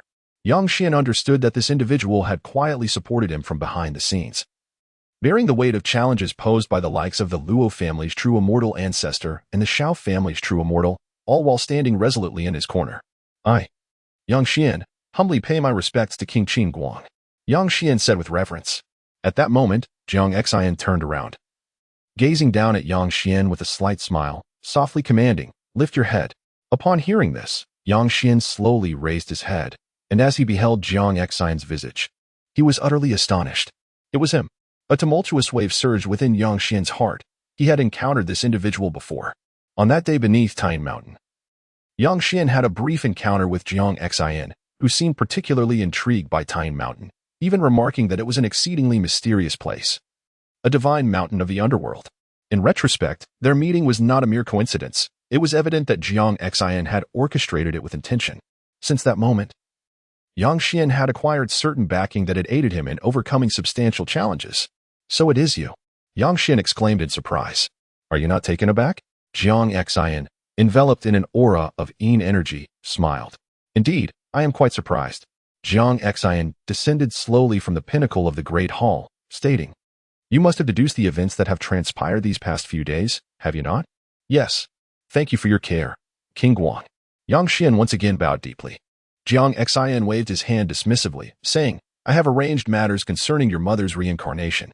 As he spoke, a flash of dark light emanated from Jiang Xian's hand, revealing a document. This is your mother's reincarnation document. Take a look. Upon hearing this, Yang Xian received it with both hands and unfolded the document. Lu Wenxiu. Entering the path of heavenly beings, reincarnating as a benevolent soul for 100 lifetimes, experiencing wealth, honor, and familial bliss. Yang Xian was profoundly shaken. This indicated that, should the reincarnation proceed as per the document, Lu Fei would encounter no suffering and would instead enjoy a life of affluence. Thank you, King Guang. Yang Xian bowed deeply to Jiang Xian, this time with genuine gratitude. Although Jiang Xian had assisted him before, Yang Xian was acutely aware that such aid was not devoid of expectations. Yet, at this moment, Jiang Xian's help in Lu Fei's reincarnation truly moved Yang Xian. Without Jiang Xian's reincarnation document, Lu Fei would, at best, have returned as an ordinary person. Jiang Xian waved his hand again, fixing his gaze upon Yang Xian with solemnity.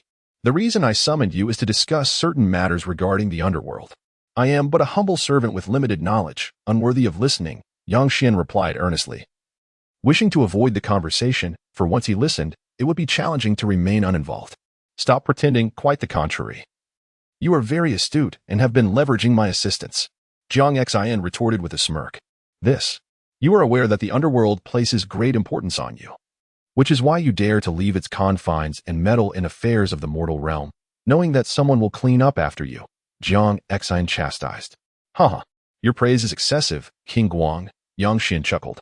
Within the hall of King Guang, where an energy swirled, Jiang Xian and Yang Xian stood at the center, their gazes locked.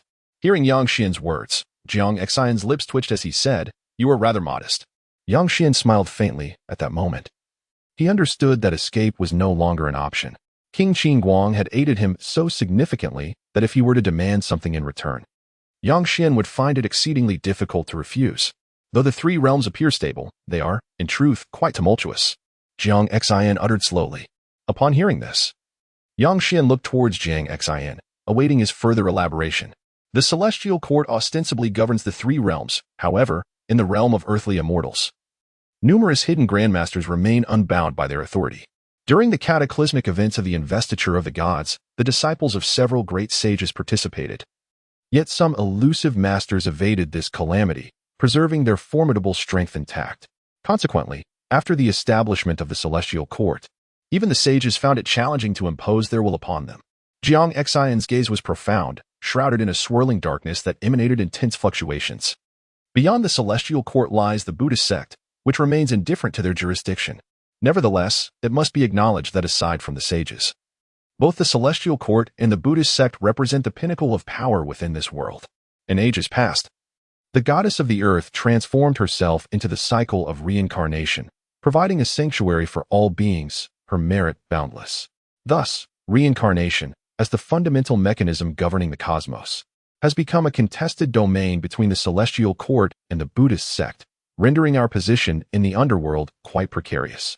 Jiang Xian sighed and shook her head, lamenting the elusive whereabouts of the goddess of tranquility. Bound by the celestial court, the underworld has become a mere subject, further exacerbated by the incessant infiltration of Buddhist influence. Presently, the underworld's circumstances are indeed worrisome.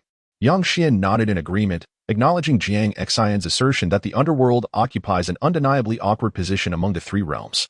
Although it is ostensibly tasked with overseeing all realms and managing the fates of myriad beings, it wields little actual power, compelled to operate within the confines of celestial laws and shadowy regulations. Furthermore, with so many prominent figures across the three realms, whose descendants or disciples would submit to the Underworld's oversight, the manipulation of reincarnation is a frequent occurrence. To them, the Underworld seems merely a decorative facade, akin to their private garden.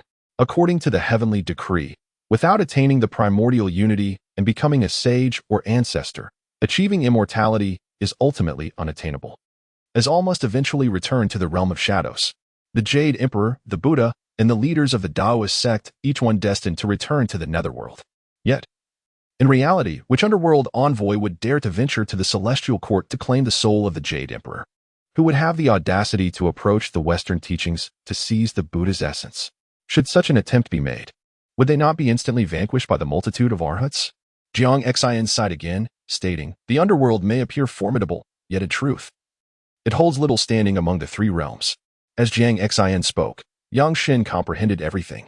With so many powerful figures across the realms, even the Jade Emperor must concede to their influence. When the lifespans of these powerful descendants expire, can the underworld truly claim their souls? At that moment, Yang Xian was reminded of the journey to the west from his past life. The formidable demons were all subdued, while those slain by the Monkey King were the unprotected. This analogy, though perhaps imperfect, resonates profoundly within the current context of the three realms. Those with significant backgrounds are shielded, while the underworld is left to collect the souls of those without protection. Moreover, the influence of the celestial court and the Buddhist sect has already permeated the underworld. Even the 10 kings of hell cannot fully dominate their domain, unless the goddess of tranquility were to reappear. Yet, she has long been absent from the mortal realm, and the underworld's standing continues to diminish, casting a shadow of despair over the 10 kings of hell. They yearn to alter their plight. But the celestial court and the Buddhist sect are overwhelmingly powerful. On the surface, the underworld remains firmly under the jurisdiction of the celestial court, leaving them feeling utterly powerless.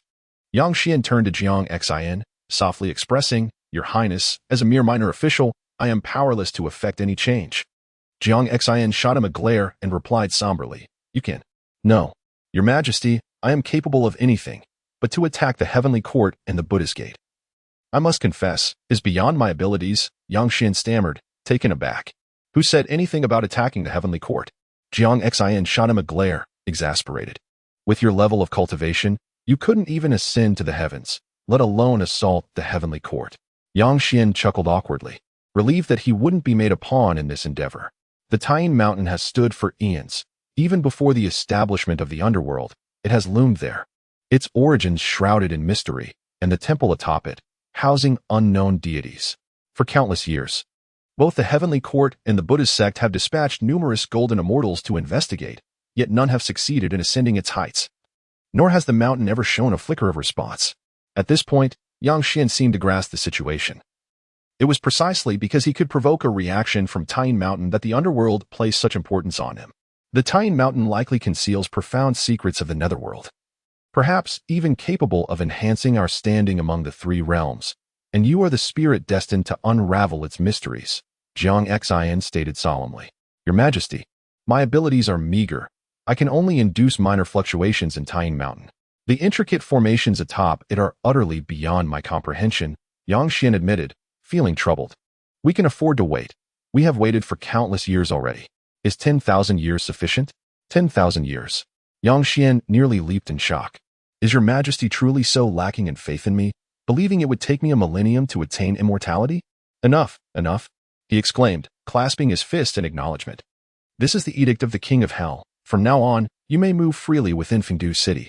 However, the formations atop Tayin Mountain must be unraveled," Jiang Xian stated gravely, handing Yang Xian a dark token, swirling with ghostly energy, upon which the words Qin Guang Wang glimmered ominously. "Thank you for bestowing this token upon me, Your Majesty." Yang Xian felt a surge of excitement. With this decree from the King of Hell, he could traverse Fengdu City at will. "Our time is limited," Jiang Xian suddenly remarked with a serious tone. "Isn't it 10,000 years?" Yang Xian questioned, puzzled. "I was merely speaking hypothetically." Yang Xian fell silent, apprehensive. "I fear that if we delay too long, the heavenly court or the Buddhist sect may completely usurp our power, controlling the underworld and the cycle of reincarnation." After all, the merits within the 6 paths of reincarnation are highly coveted by them, Qin Guang Wang articulated with gravity. Yang Xian nodded. I shall do my utmost. This is not merely a matter of effort. The punishment department has prepared a cauldron. If the formations atop Tying Mountain remain unsolved, I shall personally see you thrown into it, Jiang Xian remarked calmly, casting a sidelong glance at Yang Xian. At that moment, Yang Xian felt ensnared, as if Jiang Xian had led him step by step into a trap. Now, if he failed to diligently decipher the formations atop Tying Mountain, he would face a grim fate. Having spent so long exorcising spirits, to be ultimately consumed by one would be an utter farce. The cunning of the old still prevails, and the guile of ghosts endures. Unbeknownst to him, he had unwittingly embarked on a path laid out by Qin Guang Wang. Yang Xian emerged from the hall of the King of Hell, feeling utterly disheartened. At this moment, he truly sensed that he had fallen into a trap set by King Qin Guang. With so many formidable beings in the 3 realms unable to breach the formation of Tying Mountain, how could he, a mere minor official, be expected to accomplish such a feat? Was this not a self-imposed pitfall? Within the hall, as Yang Xian departed, Jiang Xian stood solemnly, his long hair cascading like a waterfall, an aura of dark energy swirling around him. His deep-set eyes glimmered with an unsettling light. As Yang Xian left, 9 figures materialized within the great hall, each wearing a grave expression, their gazes penetrating the darkness beyond. Let us hope that Yang Xian can unravel the formation atop Tying Mountain. Our realm has become increasingly nebulous in recent years, a voice echoed softly. Upon hearing this, the others sighed in unison. They were indeed powerful beings, yet found themselves impotent to alter the dynamics of the 3 realms while confined to the Underworld. The Heavenly Court and the Western sect both enjoyed the backing of saints, while the Underworld, despite having the support of Lady Pingxin, had seen her fade into the cycle of reincarnation many years ago. The affairs of the mortal realm may have already attracted the attention of the Heavenly Court, remarked one of the 10 kings of hell, their expressions darkening. Yang Xian's emergence from the Underworld to slay practitioners of the mortal realm had already transgressed the laws of the Netherworld. Furthermore, forcibly extracting the souls of true immortals from the mortal realm constituted a breach of heavenly regulations. In truth, these were but minor infractions. Yet they could be exploited by those with ulterior motives, potentially escalating into a significant issue. Do not concern yourselves with them. Mere true immortals are inconsequential. Even if we have seized his soul, what of it? Setting aside his crimes against our Underworld's emissaries, his unauthorized gathering of offerings alone is enough to condemn him, Jiang Xian stated darkly. Yet, even if he is condemned, it is the Heavenly Court that will render judgment. We have indeed overstepped our bounds. Humph. By the time the Heavenly Court renders judgment, those land deities and city gods will have long since withered away.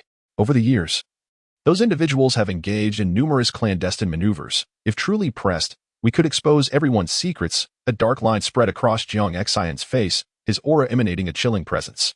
Regardless, Yang Xian must be preserved. Yes, he embodies our Underworld's hope of escaping the control of the Heavenly Court and the Buddhist sect.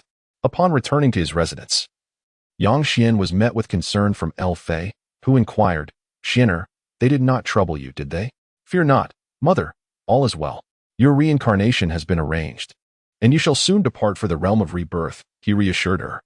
A flicker of joy mixed with sorrow crossed El Fei's face as she gazed at Yang Xian and softly said, Xianer, after I depart, take good care of yourself. Your mother cannot accompany you any longer. Rest assured, mother, I will look after myself, Yang Xian responded. As El Fei prepared for her reincarnation, Yang Xian chose to remain by her side instead of attending to the affairs of the punishment department. 2 days later, a group of emissaries arrived at Yang Xian's residence. Official Yang Xian, we have been commanded to escort El Wenxiu to the realm of reincarnation. One of the emissaries spoke respectfully. Yang Xian nodded in acknowledgement. Although a sense of reluctance gripped his heart, he understood that for El Fei, journeying to the realm of reincarnation was indeed the path home. Xianer, do not be sorrowful. As long as you are well, your mother can depart in peace, El Fei smiled. Yang Xian nodded and subsequently handed the reincarnation manuscript to the leading Yin Chai, offering a few words of advice.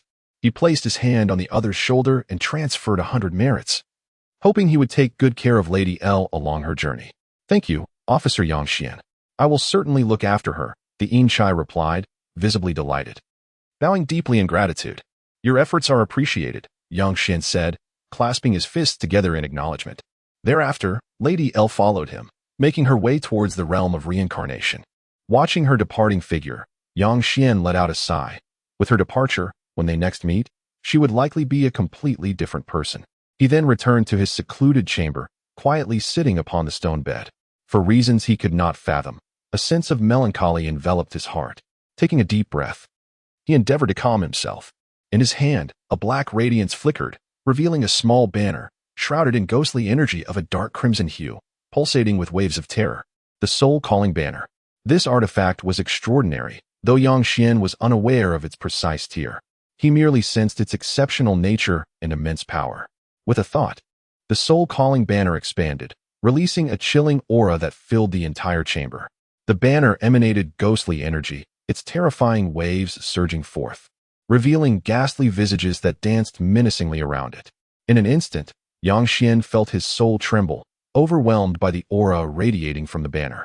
He hastily retracted it. Such a powerful artifact was undoubtedly a treasure across the three realms.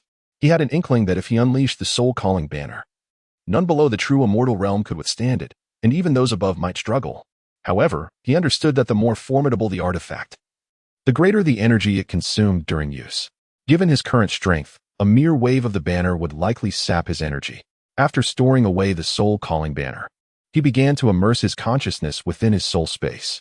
At that moment, his true spirit was seated in the soul space, radiating light and emanating shimmering waves, which could also be referred to as his primordial spirit. Beneath the swirling ghostly energy of his primordial spirit lay an ancient lamp, burning with a faint blue flame. This flame was refining Yang Xian's primordial spirit, sending waves of fiery pain surging through him. This was the soul-cleansing lamp, and under its relentless purifying flame, Yang Xian's true spirit would become increasingly solidified, and his primordial spirit would grow ever stronger. With the 9-turn golden elixir washing over his soul body, and the soul-cleansing lamp refining his true spirit, his strength was steadily advancing. At this moment, Yang Xian felt an immense pressure. King Qingguang had spoken, and if he could not decipher the array patterns atop Taiying Mountain, dire consequences awaited him. Jiang Xian had made it clear, if he failed to break the array, they would indeed resort to drastic measures. Seated cross-legged on the stone bed, Yang Xian reflected on the time he had spent accumulating rewards. Although many of his sign-ins yielded repetitive results, the techniques, spells, and secrets he acquired were still remarkable, especially considering their utility for him at present. Over these days, in addition to obtaining various elixirs and resources for cultivation, he was further rewarded with esoteric knowledge in alchemy, artifact forging, and array formations. These elements were indelibly etched in his mind. With various intricate techniques thoroughly understood, mastery was merely a matter of practice. At that moment, Yang Xian's most pressing desire was to grasp the art of formations. Only by enhancing his understanding of formations could he hope to decipher the intricate patterns atop Mount Taiying. He sat cross-legged upon the stone bed, delving into the profound mysteries of the formations imprinted in his mind. Before him lay a formation diagram, adorned with numerous intricate patterns, each accompanied by explanations of the principles governing them. It was only by comprehending these principles in their entirety that one could be deemed a novice in the art of formations. While contemplating those patterns, Yang Xian also perused the ancient texts on formations he had gathered over time, allowing the two to mutually reinforce each other, steadily elevating his expertise in this discipline. During his cultivation, Yang Xian ventured out daily, casually signing in at various locations within the city of Fengdu. Although the rewards were not particularly precious, he deemed it unwise to squander his daily opportunities for signing in. Every day, Yang Xian would sign in at Fengdu City before returning to his residence to delve into the study of formations. Little did he know, his cultivation progressed by leaps and bounds through this dedicated research. Not only his cultivation, but also his soul and true spirit experienced significant elevation. The Yuming Sutra, reputed to rival the 9 transformations of profound techniques, naturally facilitated rapid advancement in his realm. The 9 transformations golden pill, heralded as a means to instant transcendence, though theoretically, is enough to illustrate its vast potency. Consequently, once Yang Xian reached the requisite realm, the energy from the 9 transformations golden pill would suffice to sustain him. A month later, within the confines of his secluded chamber, a terrifying wave of energy surged forth, sweeping through the air in an instant. Yang Xian had broken through, entering the void return realm. To his surprise, his comprehension of formations had not only deepened, but had also led to this unexpected breakthrough. With a resigned shake of his head, he realized that his understanding of formations had indeed grown considerably over the past month. rising from his seat. He made his way out of the chamber, feeling somewhat fatigued from the relentless simulations he had conducted. Exiting the grand hall, he proceeded toward the 12 departments of punishment. With a chime, he checked in at the department of punishment, receiving a reward, a soul-condensing pill. Yang Xian smirked. Indeed, he had exhausted the rewards from the department of punishment, which could now only offer the most basic of elixirs. Nevertheless, he did not disdain the gift. For even the smallest morsel is better than none. He pocketed the soul-condensing pill and continued toward the department of punishment. Inside the department, a thick atmosphere of malice enveloped the space, with a sanguine hue permeating every corner. Shadows of malevolent spirits filled the air, wielding whips as they executed their sentences. The wails of souls clad in white echoed, their anguished cries failing to absolve them of their overwhelming sins. Yang Xian's presence naturally stirred considerable commotion among the spirits within the department, who gasped in astonishment. They vividly remembered the day when a powerful figure from the Yin command came to protect Yang Xian, a memory etched into their minds. As Yang Xian passed through, many spirits displayed peculiar expressions, greeting him as if to say, "Has this esteemed gentleman finally recalled his duties here?" He smiled and nodded, making his way directly toward the 13th frying cauldron. "Frying official, you finally returned. If you had tea, come back soon." "My brothers and I would have been left to starve," exclaimed Zhang Yu and the others, their excitement palpable. In Yang Xian's absence, they had returned to their previous state, languishing in envy as they watched others fry spirits, their mouths watering at the sight. Occasionally, the department head would arrange for a few souls to be fried for them, or else they would have depleted their merits for cultivation resources. "Have you suffered so much?" Yang Xian inquired. "Frying official, hurry and bring back some sinful souls to fry. We're dying of desire," they implored. "What more can a dead spirit endure? If we are to perish from hunger, just look at your prospects." Yang Xian smirked slightly before turning to stride toward the grand hall deep within the hell. He was well aware that his absence had not been easy for his four subordinates. After all, their greatest solace lay in frying the sinful souls. Yang Xian swiftly arrived at the grand hall's entrance, gazing at the imposing doors adorned with the carvings of two malevolent spirits. Just as he was about to speak, the doors creaked open unexpectedly. GMO, his expression grave, sat at the hall's center, meticulously perusing documents. A whirlwind of thoughts churned in his mind.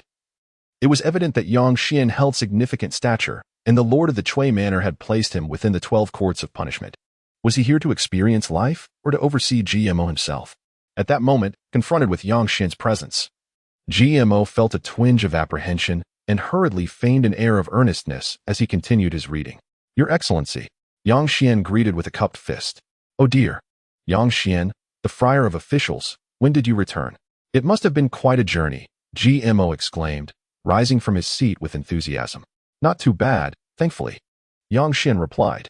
Come, please take a seat." GMO descended to usher Yang Xian to the foremost position in the hall.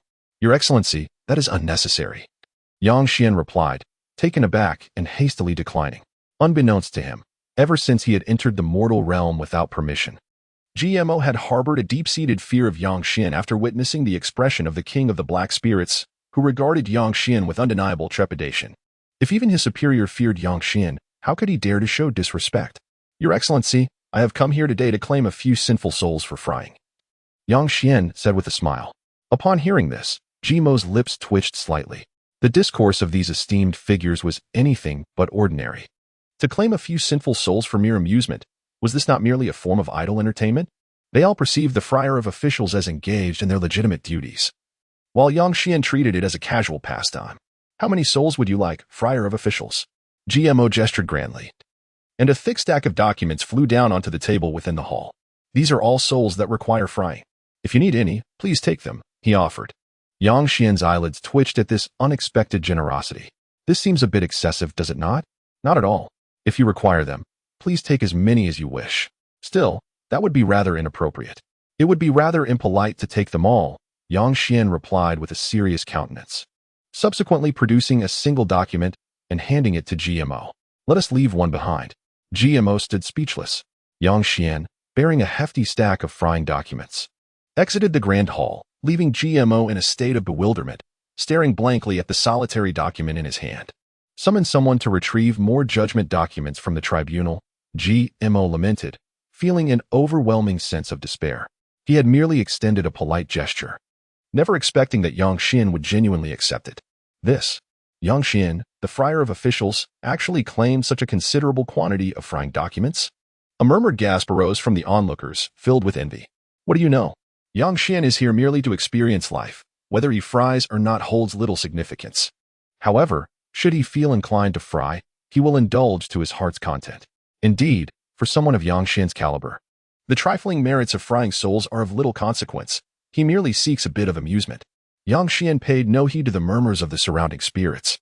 When he placed the stack of frying documents before Zhang Yu and the others, their astonishment was palpable. Friar of officials, you haven't pilfered the frying documents from the Lord. Have you? Pilfered? What nonsense! If you desire it, sir has it. Yang Xian smirked, recalling how he had overheard a remark about needing to adjust the judgment documents before his departure. No. That is sufficient. The four swallowed hard. Taking a deep breath. Seated above, Yang Xian observed Zhang Yu and the others diligently at work below, his body entirely relaxed. Soon, a day had elapsed, and Yang Xian returned to his residence to meditate and contemplate the intricacies of formations. His mastery of the art of formations was steadily advancing, and his understanding of the intricacies deepening. In due time, I shall venture to Taiying Mountain once more, Yang Xian mused. At that moment, King Qin Guang had advised him against frequenting Taiying Mountain to avoid attracting the attention of celestial or Buddhist entities infiltrating the underworld. In the days that followed, Yang Xian spent his time signing in at the underworld, then retreating to his residence for quiet cultivation. When fatigue set in, he would visit the court of punishment to fry a few wicked souls, finding solace in the activity. His cultivation progressed steadily, and his understanding of formations grew increasingly profound. Each day, apart from his studies on formations, he practiced the Netherworld Sutra to solidify his realm. He understood that rapid advancement in his cultivation necessitated the repeated refinement of his foundation to ensure stability. The true spirit, subjected to the purifying flames of the soul lamp daily, became ever more solid and resilient. Time passed gradually, and before long, a month had gone by. Throughout this month, certain events unfolded in the underworld. Yang Xian sensed celestial energy swirling within Fengdu City, as though immortals were traversing its boundaries. Uncertain of the circumstances, he inquired further and was taken aback. It turned out that representatives from the heavenly realm had come to the underworld to seek accountability. Prompted by a simple reason, an underworld spirit had breached celestial laws, meddling in worldly affairs. At that moment, Yang Xian felt a weight in his heart, realizing that the spirit in question was likely himself. Just as his mind was in turmoil, the celestial envoy departed. Yang Xian remained in the dark about the specifics, but thereafter, no one came to demand retribution. He sensed that the underworld had borne the brunt of this situation, though he was unaware of the price they had paid. Yet, he felt increasingly indebted to the underworld. It seemed that fate was determined to thrust him onto this vessel of the underworld. He understood that this realm was far from tranquil. In fact, it was turbulent. The three realms appeared deceptively calm, yet demons occasionally stirred.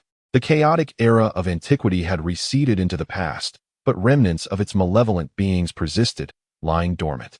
Thus, the three realms were undoubtedly not as serene as they seemed. At this juncture, it appeared that Yang Xian had irrevocably entwined his fate with the underworld. The system permitted him to sign in only within this realm, and he had assumed the guise of a ghost. All signs indicated that he was now a denizen of the underworld. In life, he was of the underworld. In death, he was a ghost. Alas, he was indeed a ghost. Yet, Yang Xian found satisfaction in this, for the underworld, though inhabited by spirits, was home to many formidable beings. The 10 Yama kings, the 5 ghost emperors, the 10 grading commanders, and the 4 great judges, all possessed both literary and martial prowess, sufficient to safeguard their dominion. However, they lacked a sage behind them. Lady Pingxin could be considered a sage, yet her power was confined to the underworld, rendering her invincible only in that realm. Yet she cannot escape the realm of shadows. Once she steps out, her saintly powers dissipate, leaving her with merely the strength of a semi-saint.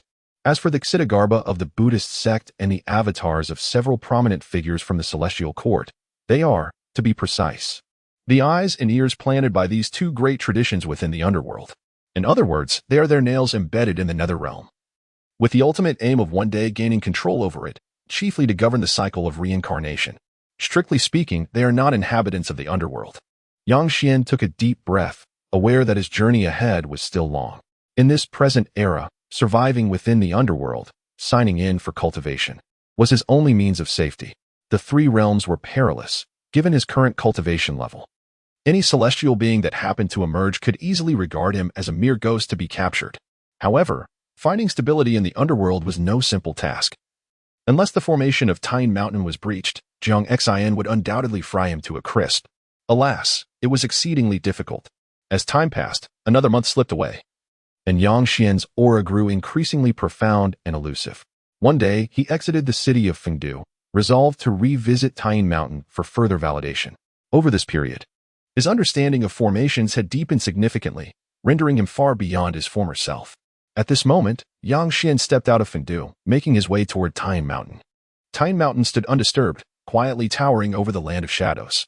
The entire mountain exuded a formidable presence, shrouded in swirling energy. With waves of pressure cascading down from its peak, transforming the mountain into a myriad of grotesque ghostly visages swirling in the void. Yang Xian's eyes gleamed as he activated his, gazing toward the summit. The ancient, quaint temple continued to stand resolutely at its pinnacle, emanating a faint yet imposing aura. Shrouded in mystery. Upon Tine Mountain, enigmatic underworld patterns flickered with ethereal light, evolving into small formations enveloping the mountain. Yang Xian's expression grew grave as he scanned his surroundings. Taking a deep breath, he felt the energy surge around him, extending a hand to touch the mountain's surface. Upon contact with the array on Tine Mountain, a terrifying wave of energy surged back to life, and an overwhelming power instantaneously erupted from the ancient temple atop the peak, cascading downward. Yang Xian was taken aback. Hastily withdrawing his hand, his face filled with astonishment as he gazed at the small temple on the summit. The temple was ancient and quaint, enveloped in a shimmering glow, exuding an aura of profound mystery. Who was enshrined within? Even Yang Xian's could not discern, yet it was clear that the being worshipped within this temple possessed unparalleled might. Otherwise, it would not be so difficult for even the formidable beings sent by the celestial court and the Buddhist sect to ascend Tine Mountain. At this moment, as Yang Xian looked towards the small temple atop Tine Mountain, he seemed to grasp something. Once someone endeavored to breach the formation, a terrifying power would descend from the temple.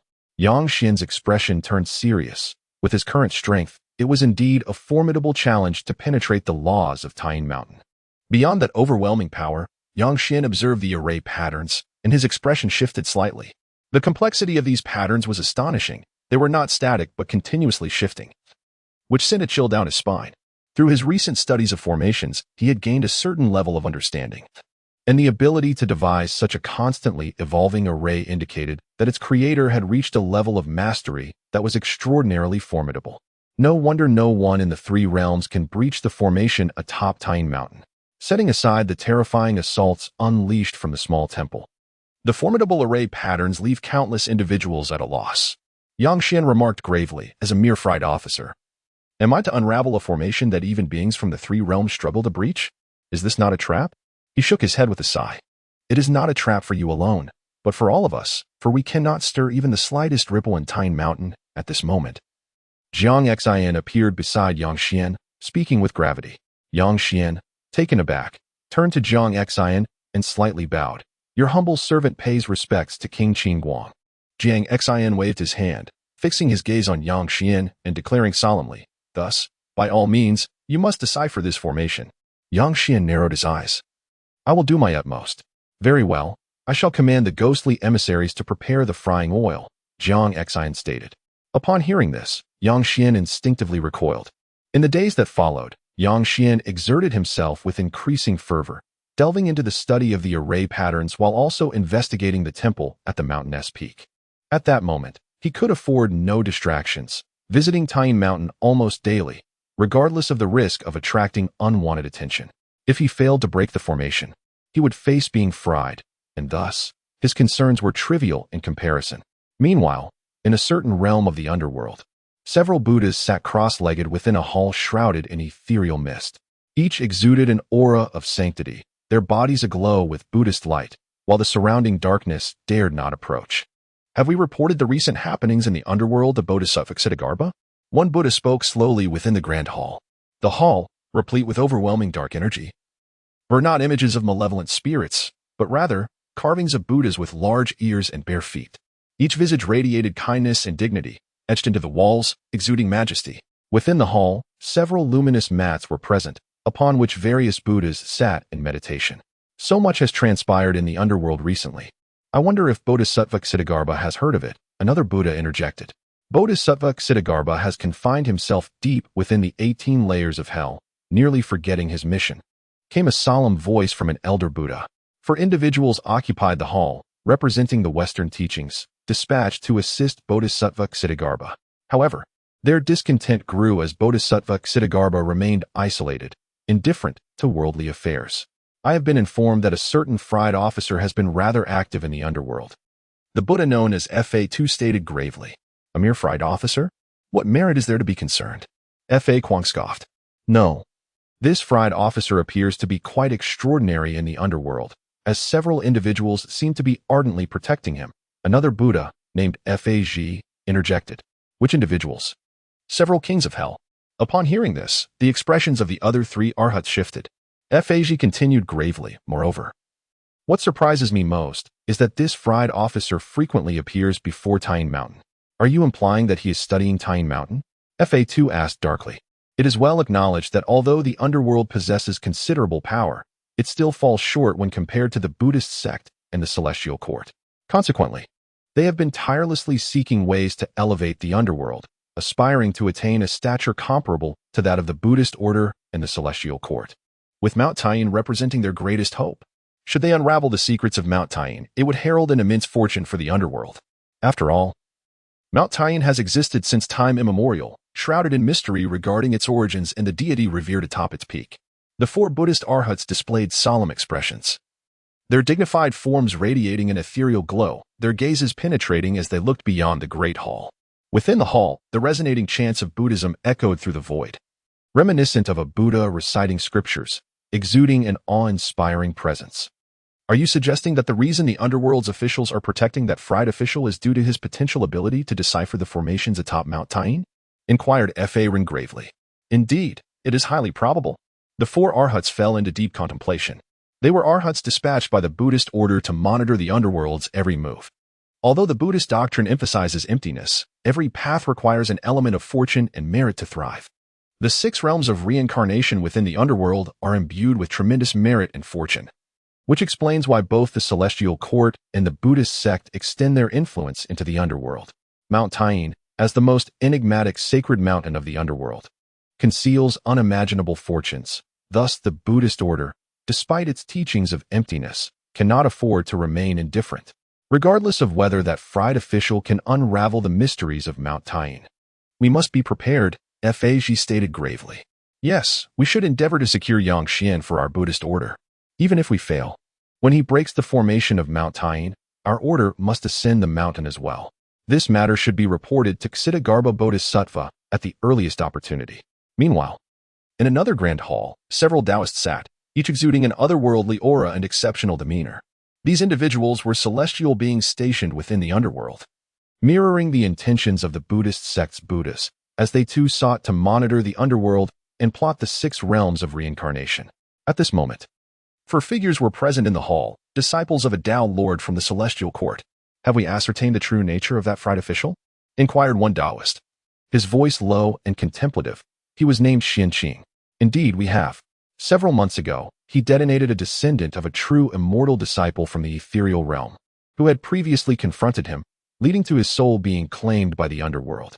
Not long after, he absconded from the underworld, intervening in matters of a realm on the mortal plane, where he also slew several cultivators. Ultimately, this incident was exaggerated by certain celestial beings, prompting accountability from the celestial court, which the underworld helped him bear. Thus, he is indeed extraordinary." Another Taoist stroked his beard and smiled. "Do you believe the 10 Yama kings would allow him to come to harm, considering his capability to unlock the mysteries of Mount Tyne? We must observe that little ghost. And if the opportunity arises, we should draw him to our faction. It may prove challenging. Regardless of the difficulty, we must make the attempt. If we succeed, the strength of our celestial court within the underworld may flourish even more, making it difficult for both the Buddhist sect and the River of Hades faction to restrain us. It is prudent to exercise caution, for the forces of the underworld are exceedingly complex, and the influential figures from the celestial realm possess their own informants within its depths. Should they become aware of the possibility of the opening of Tyne Mountain, swift action would undoubtedly follow. The identity of the fried official remains enigmatic. His mere presence has unsettled the entire underworld, causing a tumultuous undercurrent that suggests preparations are underway. The question now is who possesses the strength to win the allegiance of this fried official. During this period, Yang Xian's research on Tyne Mountain has attracted the attention of various powerful factions within the underworld. Beyond the 10 kings of Fengdu City, at least 4 other forces exert their influence: the Heavenly Court, the Buddhist sect, the Celestial Realm, and the Blood Sea of the underworld. The entirety of the netherworld is even more intricate, vast beyond measure, rivaling the Celestial Realm itself. Unbeknownst to Yang Xian, he has already drawn the gaze of these factions. Remaining engrossed in his studies of the formations of Tyne Mountain, his curiosity regarding the temple atop the mountain has only intensified. Periodically, he would deliberately invoke the energies of Tyne Mountain, compelling the temple at its summit to descend with its might. Gradually, he began to sense a familiar resonance emanating from the temple's assaults. In an attempt to harness the Tyne scripture, he found himself able to resonate with the temple, perceiving its outline beneath the scripture. This revelation filled Yang Xian with delight. He activated his insightful heavenly eye, striving to discern the temple's true nature, yet was met with a piercing pain that threatened his vision, compelling him to avert his gaze from the temple. Ding! Signing in at Tyne Mountain grants a reward, 5 spice pill. A day later, Yang Xian scoffed and resumed his studies of Tyne Mountain. During this time, he discovered that as he delved deeper into the mysteries of Tyne Mountain and the temple at its peak, his own Tyne scripture had progressed remarkably, enabling the evolution of powerful offensive techniques. At this moment, 2 figures suddenly materialized behind Yang Xian, enveloped in swirling celestial energy, their presence radiating intense fluctuations. As the principles of the Tao surged around them, Yang Xian's heart stirred. The richness of their celestial aura was unmistakable. They turned abruptly, revealing an elderly man and a young man approaching. Yang Xian's gaze narrowed as he observed them drawing closer. The elder, with hair and beard as white as snow and surrounded by a vibrant celestial aura, had evidently attained the realm of true immortality. The young man, though not yet immortal, was on the cusp of achieving the pinnacle of harmonization, mere steps away from the realm of true immortality. Both individuals regarded Yang Xian with smiles. The elder, with a kindly expression, softly inquired, "Are you perhaps Yang Xian?" At this, Yang Xian's mind grew wary. He recalled the underworld's regulations forbidding the living from entering its domain. This meant that whether it be demons, monsters, humans, immortals, or Buddhas, entry into the underworld required a soul state. Yet, these 2 cultivators had clearly appeared in physical form. This was evident from the dense celestial energy surrounding them. Yang Xian could not help but feel the weight of gravity in the situation. These 2 had called out his name upon arrival, indicating they possessed extensive knowledge of him. To enter the underworld in corporeal form likely invited severe repercussions.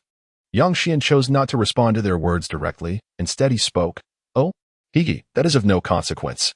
I shall speak at once." The elder raised an eyebrow and chuckled. Yang Xian furrowed his brow. It seemed the celestial beings from the heavenly court had grown accustomed to their carefree existence in the underworld, exuding an innate sense of superiority. He pondered the potential repercussions should he decide to obliterate these 2. However, it was evident that they were merely minor figures. Otherwise, they would not possess such limited strength. "Are you 2 beings from the celestial realm?" Yang Xian inquired, raising an eyebrow in a probing manner. "Haha, indeed, my young friend is quite astute." The elder responded with a grin. Yang Xian merely curled his lip in silence. "Our celestial realm is vast and magnificent, with the heavenly court standing proudly within it. The deities possess formidable powers, commanding respect wherever they go. Would you be interested in joining our heavenly court? By entering, you could ascend to the ranks of the immortals and partake in the merits and fortunes bestowed by the court," the elder continued, stroking his beard with a smile. Yang Xian was taken aback. He had not anticipated that their appearance was to recruit him. What merit did he possess? As Jiang Xian had remarked, given his current cultivation, he had yet to attain immortality, unable even to ascend to the heavens. Who would take notice of him? If one were to deduce their intentions, it was evidently straightforward. Tyne Mountain.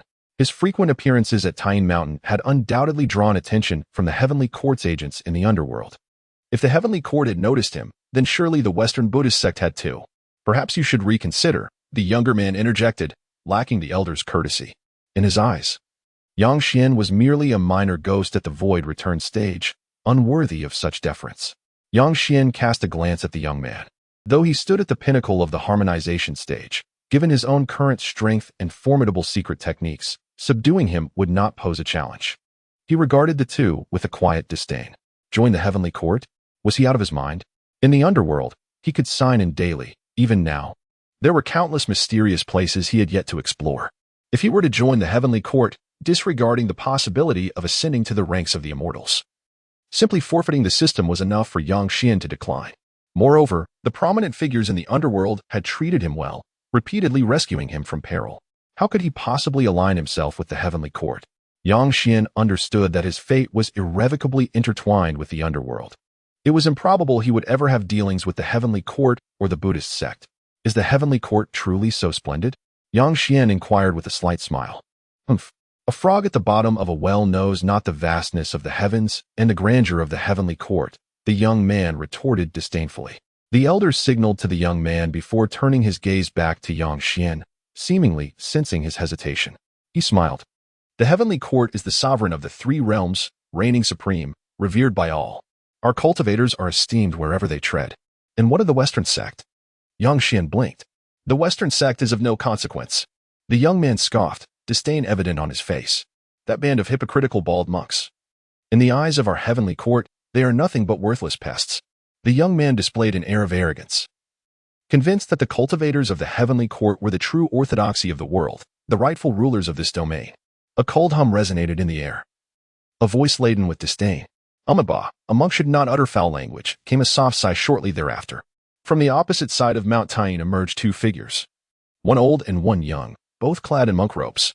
The elder possessed a benevolent countenance, his face beaming with a warm smile, while the younger bore an expression of fervor and indignation, evidently incensed by the recent words of a young man from the celestial realm. As the two monks approached, Yang Xian could not help but smile, pondering the audacity of these celestial and Buddhist figures to appear so brazenly at Mount Tyne, seemingly unperturbed by the ire of the 10 Yama kings. Young benefactor, the old monk greets you with respect, the elder monk said, bowing with a smile. Master, have you also come in a corporeal form? Yang Xian inquired, eyeing the two monks with a peculiar expression. The old monk paused, taken aback for a moment, before recovering and responding with a smile, merely a stinking fleshly body. If one wishes to abandon it, so be it. Such nonchalance. Yet, Mingyuan, have you truly discarded your golden form? Interjected the elder from the celestial realm. Ba, the Buddhist path is one of compassion when it comes time to relinquish.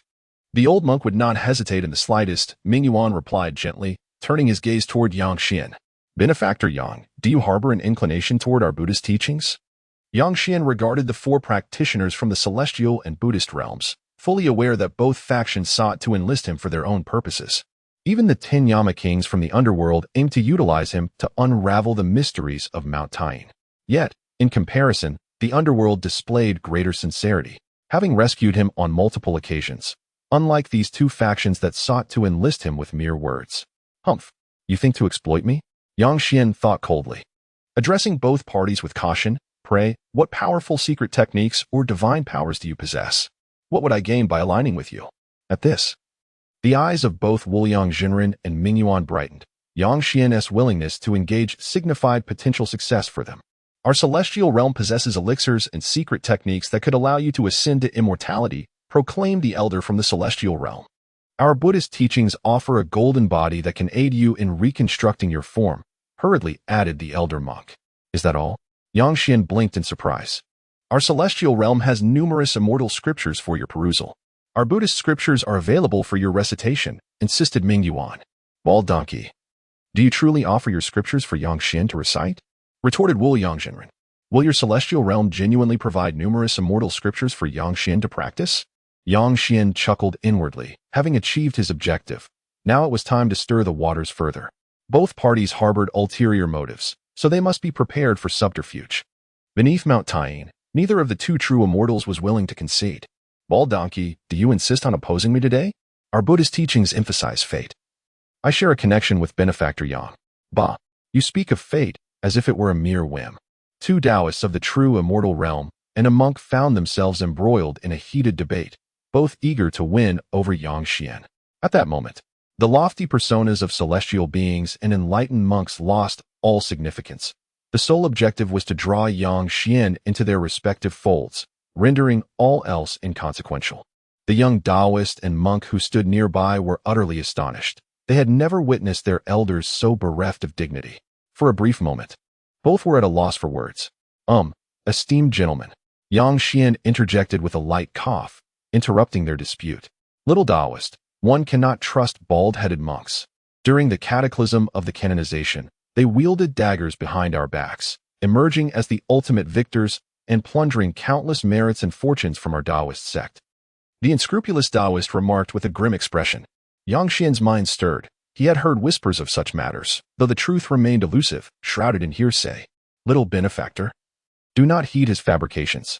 Upon noticing Yang Xian's bewilderment, Ming Yuan grew anxious, a hint of smoke rising from his barren crown as he fervently declared, Little benefactor. The events of that era were prompted by our Buddhist saints, who could not bear to see sentient beings suffer. Their actions were indeed born of compassion. Utter nonsense. You speak of compassion while claiming to save lives, yet those you rescued inexplicably became part of the Buddhist fold. Is that truly salvation? Retorted the unscrupulous Taoist. What ulterior motives drive you to slander my faith? I merely cannot bear to witness my Taoist brethren deceived by you bald-headed monks. You act as if the celestial court is so exalted, yet you too have extended your hands into the underworld, seeking to taint the cycle of reincarnation, bald-headed monk. You have gone too far.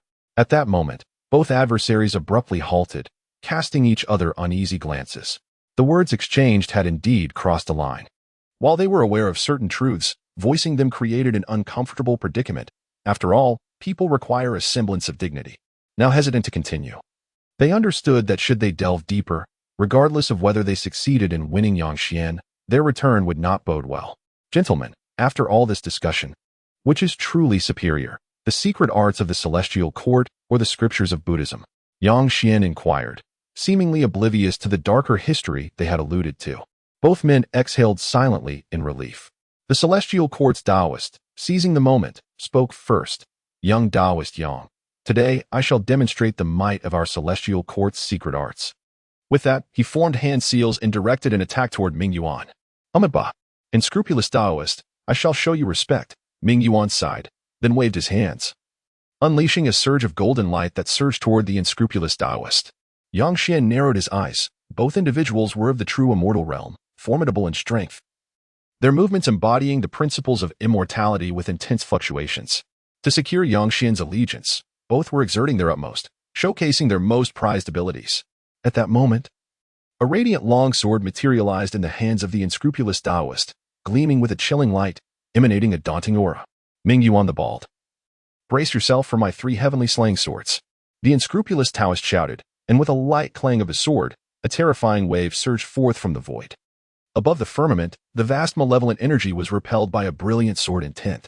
A colossal shadow of a luminous sword materialized in the heavens, striking towards the Buddhist monk Ming Yuan. Yang Xian's expression turned to one of astonishment as he fixated on the radiant sword in the void.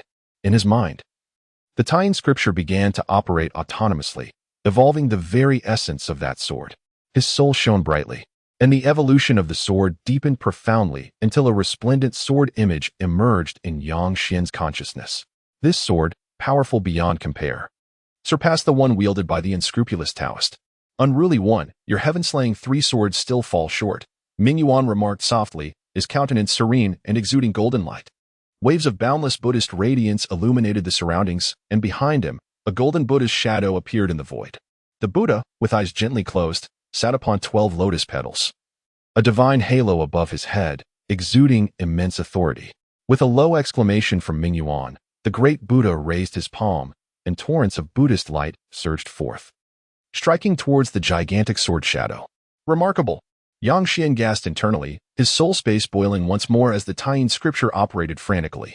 In mere moments, a great Buddha emerged within his soul, raising its palm to strike downwards. Bang!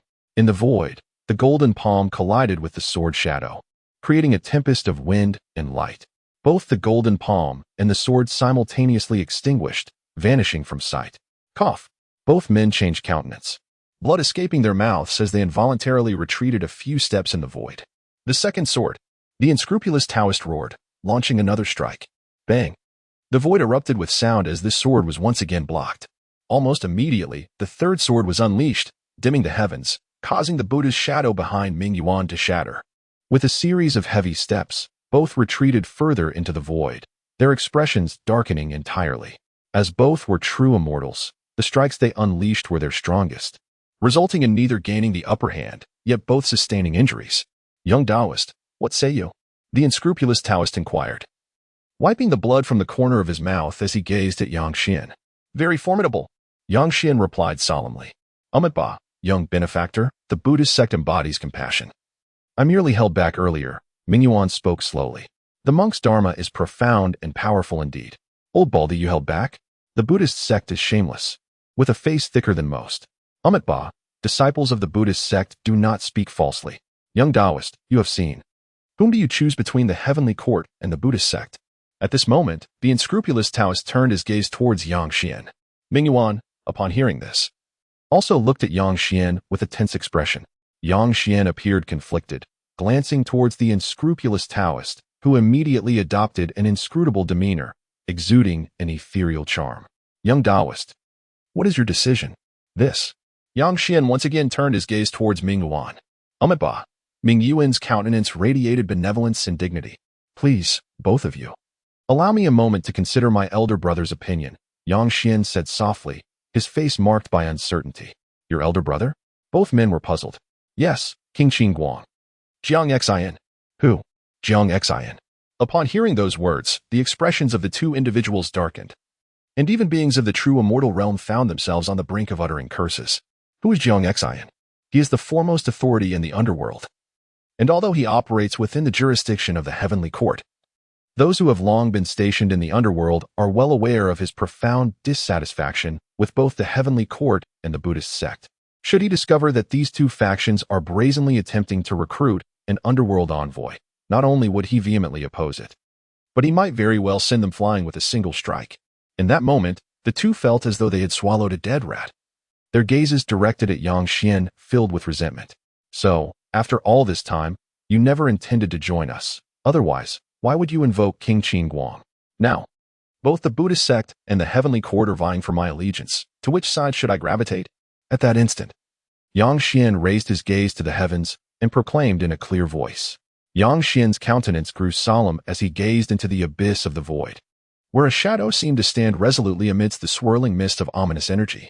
Upon his utterance, both Ming Yuan and the unscrupulous Taoist were taken aback, their expressions shifting dramatically. They abruptly lifted their heads towards the zenith of the void, their bodies suffused with an unsettling trepidation. "Young Taoist Yang, is King Qingguang truly present here?" the unscrupulous Taoist inquired gravely, noticing no response from the void. "Indeed, he may very well be contemplating my situation," Yang Xian replied with a smile. "Contemplating, you say?" The unscrupulous Taoist cursed inwardly, wishing he could disperse Yang Xian with a mere slap. If King Qingguang were indeed present, there would be no contemplation. A single strike would obliterate both him and Ming Yuan. Suddenly, their bodies trembled as a terrifying force cascaded from the void, enveloping them in an instant. Startled, their faces blanched. "King Qingguang, I beg your pardon. We shall take our leave," the unscrupulous Taoist exclaimed in horror, his urgency palpable. "The same goes for this old monk." Ming Yuan, flustered, lost all semblance of a dignified sage. Boom. At that moment, a dreadful power descended from the void, crashing upon the two. Puff. They were hurled backward, coughing up blood, their corporeal forms battered and on the brink of collapse. "King Qingguang, please temper your wrath." Both men, their faces etched with terror, quickly bowed to the void. Despite their status as true immortals, they felt utterly insignificant before the might of King Qingguang. "Today, I shall spare your lives. Remain obediently within your dwelling. Should you dare to flaunt your corporeal forms in arrogance again, I shall shatter your bodies and fry you alive." A magnificent voice reverberated from the void, waves of sound shaking the surroundings. "Yes, we shall comply." Ming Yuan and the unscrupulous Taoist stammered in fear. As for the young monk and Taoist, they had already plopped to the ground, their faces reflecting sheer astonishment as they gazed into the void. "Go back and inform Fei and Xianjun that if their hands dare extend even a fraction further, I shall sever their claws." "Yes, yes." The two frightened cultivators scrambled to snatch up their dazed juniors and hastily retreated. Yang Xian turned his gaze deeper into the void, yet found no trace of King Qingguang. His earlier words had merely been a casual remark, and he was astonished that he had inadvertently summoned the king. What are you looking around for? If you wish to avoid being fried, hasten to study the Tying Mountain, came the voice of King Qin Guang once more. Startled, Yang Xian turned to see a colossal, ghostly visage materializing in the void behind him. The ghostly face was surrounded by an aura of malevolence, pulsating intensely, warping the very fabric of the void. Waves of ghostly energy surged forth, spreading in all directions. Yang Xian instinctively recoiled, bowing before the immense ghostly face. King Qin Guang, do the practitioners of the Buddhist sect and the heavenly court not transgress the laws of the underworld by entering with their corporeal forms? Upon hearing this, the ghostly face fell silent, offering no reply. Indeed, after a lengthy pause, the ghostly face finally spoke. Then why not fry them? Such acts would accrue merit. Fry them? The ghostly visage twitched its eyelids. They are all emissaries from the heavenly court and the Buddhist sect, tasked with assisting me in managing the underworld. Unless they commit a grievous error, it would be unwise to enact such a fate upon them. Yang Xian nodded, clearly aware that King Qin Guang was eager to obliterate them. Under the guise of assistants sent by the celestial court and the Buddhist sect to manage the affairs of the underworld. Their true intent was to surveil every move of the nether realm in order to orchestrate the cycle of reincarnation. Although the 10 Yama kings of the underworld loathed them to the core, they were compelled to turn a blind eye due to the influence of the celestial court and the Buddhist sect. Yang Xian inquired if King Qin Guang implied that they could be annihilated for any significant transgression. The ghostly visage visibly faltered, gazing thoughtfully at Yang Xian before affirming, indeed. Should they act too recklessly, annihilation is possible. Yang Xian nodded and resumed his study of the formation patterns atop the Tying Mountain. The vast Fengdu city exuded a dense aura of yin energy, resembling a colossal ancient beast sprawled across the netherworld S-land, menacing, eerie, and fearsome. Above Fengdu city, a gigantic, ghostly face materialized from the vaporous yin energy, emanating a terrifying resonance. This cold visage hovered atop the city, surveying the entirety of the realm below. In a certain area within Fengdu city, there lay a stronghold of the celestial court, where its practitioners were stationed. The celestial court, ostensibly the pinnacle of the three realms, boasted formidable strength and profound heritage. Although the underworld fell under the dominion of the celestial court, the netherworld was vast and shrouded in mystery. It had existed long before the establishment of the celestial court. Moreover, the transformation of Lady Pingxin into the cycle of reincarnation occurred eons ago, indicating that the underworld had been in existence even prior to the War of the Gods. Despite the underworld being governed by the celestial court after the war, the latter had yet to truly master it, especially the intricate workings of reincarnation. Thus, the celestial court maintained a presence of powerful beings within the underworld. One such being was a sage lord, immensely powerful, yet currently absent from Fengdu city. Presently, the leadership of the celestial court in Fengdu city was entrusted to 4 disciples of the Xian lineage, Xianzhen, Xianqing, Xianda, and Xianyu. Each of them was formidable, overseeing all matters pertaining to the celestial court in Fengdu city. However, their position was not one of ease. Even though they represented the celestial court, the 10 Yama kings of the underworld still afforded them a modicum of respect. Nonetheless, this was still the underworld, where none among the 10 Yama kings were weak. Not to mention, even the 10 grading generals held them in disdain. The deities of the underworld only feared the celestial court that stood behind them. At that moment, within a grand hall, the 4 Taoists sat, their expressions grave. The atmosphere was tinged with thinning energy, interspersed with wisps of celestial aura. They had previously dispatched individuals to Tying Mountain, attempting to win over Yang Xian. Even if they could not persuade him, fostering a good relationship was paramount. Once the mystery of Tying Mountain unraveled, they too could ascend and partake in its secrets. As they calculated the passage of time, they believed this endeavor should be nearing fruition. Suddenly, a Taoist boy hastily entered the hall, bowing respectfully. "The Honorable One has returned," he proclaimed. "Let him enter." Xianzhen's eyes brightened as he spoke. "Yes," replied the boy, swiftly exiting the hall. Before long, a disheveled Taoist entered. His appearance was none other than that of Wu Liang. His countenance was grim, blood streaming from his body, indicating severe injuries. "Wu Liang, what has transpired?" The expressions of the 4 individuals shifted dramatically.